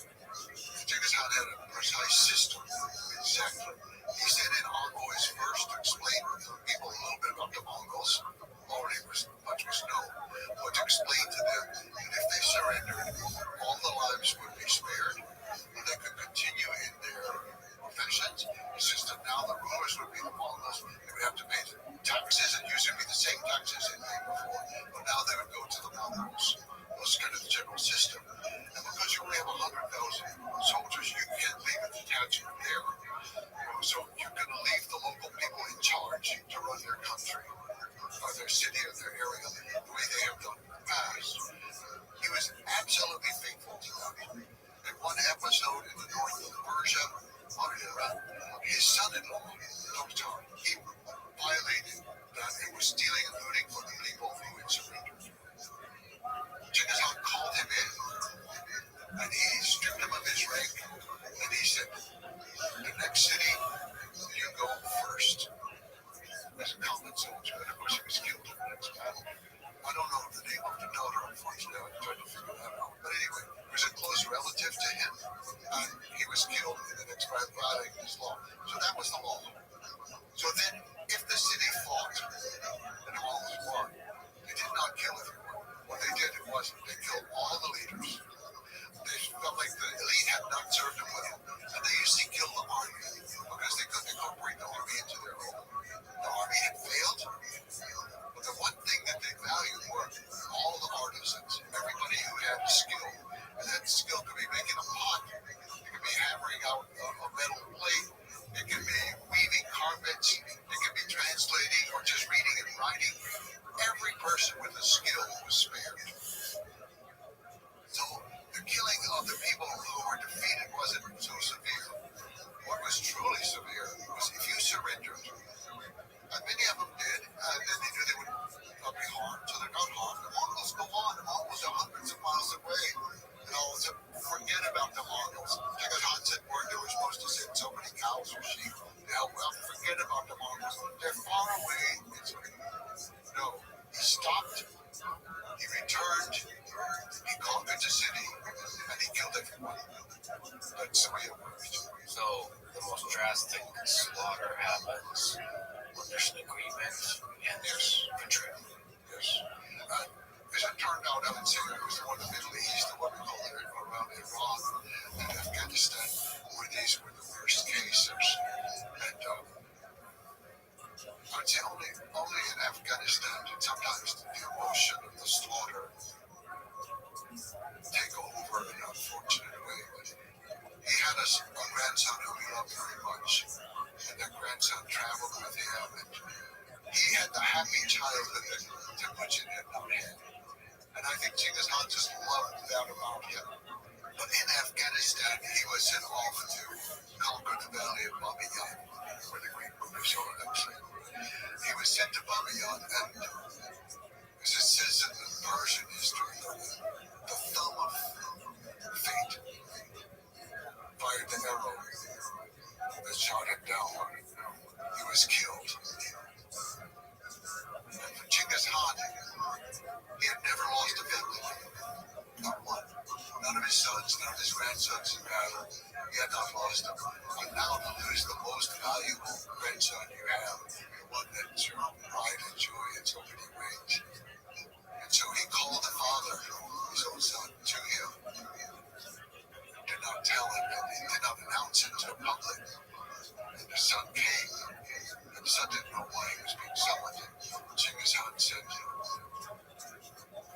you have to tell me that you will not cry or moan when I tell you this, when your son is no more. And the father no one was allowed to moan, no one was allowed to cry, no one was allowed to do anything. You just, he said, make them cry. You know, he came down on the people of Afghanistan so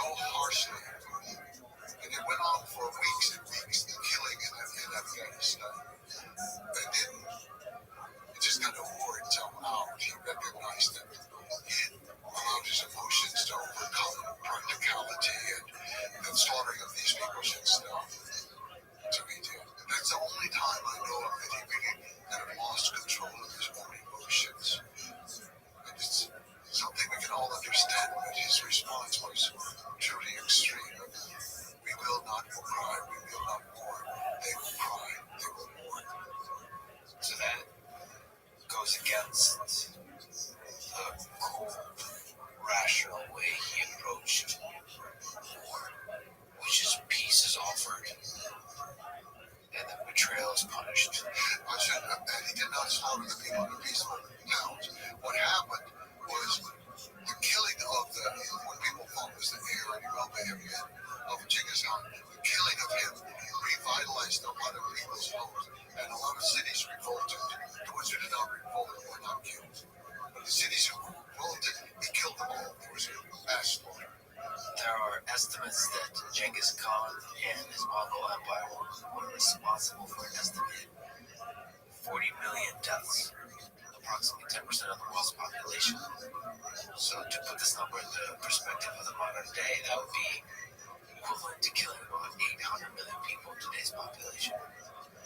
So how should we think about the brutality of numbers like these?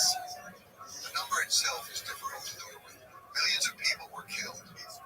For every family that lost someone, it's a total loss. It doesn't matter what the number is, it's a tremendous loss.